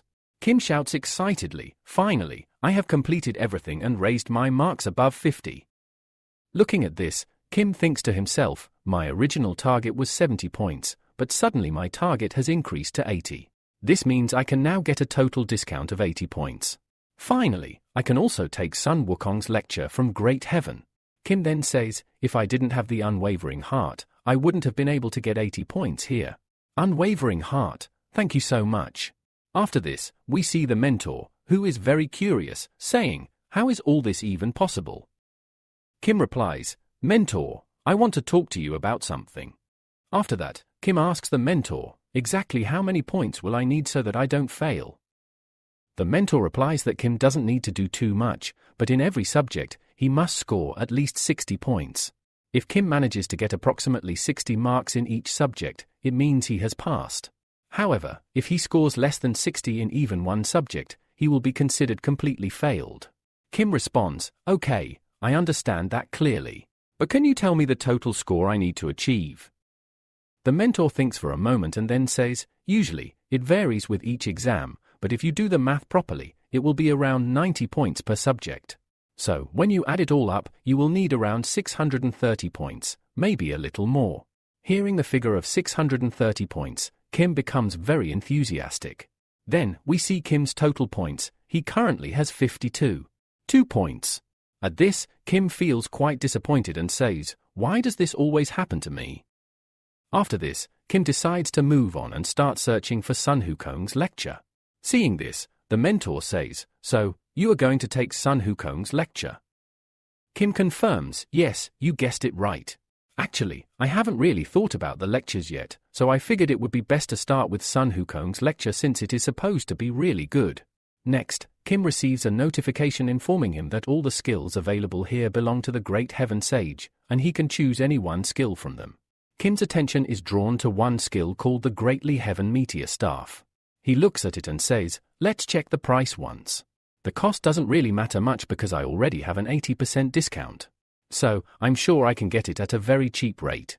Kim then decides to try it once and clicks on the Great Heavenly Meteor Staff.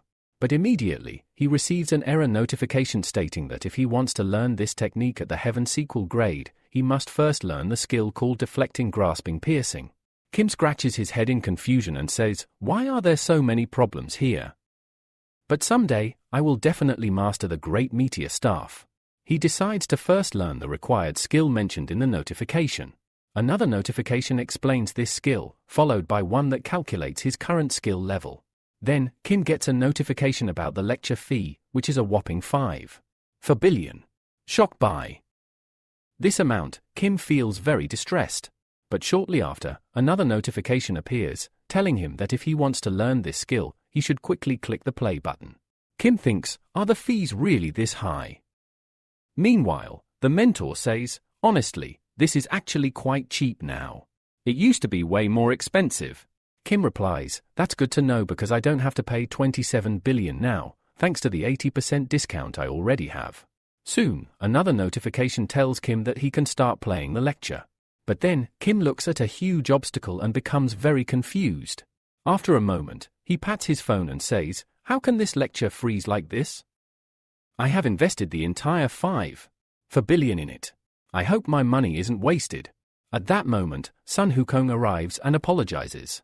We then see Sun Wukong's face fully. Sun Wukong says, "Sorry, I'm late. Master Tropica called me suddenly, so I was delayed." Sun Wukong then gets angry and says, "That monk can't do anything to me. He may have grown up, but his habits are still childish." Kim feels very happy hearing this and says, "So, this is the great heavenly sage, Sun Wukong." He smiles and adds, "It's really great that I'm able to attend his lecture." Sun Wukong apologizes again and says, "I apologize once more for being late, but I promise to give you a perfect lecture." Then, Sun Wukong starts explaining that today's lecture will cover some special points. First, he will teach the basics of the staff, how to properly use it. Then, he will explain sparesmanship. Finally, he will talk about reflecting and piercing techniques.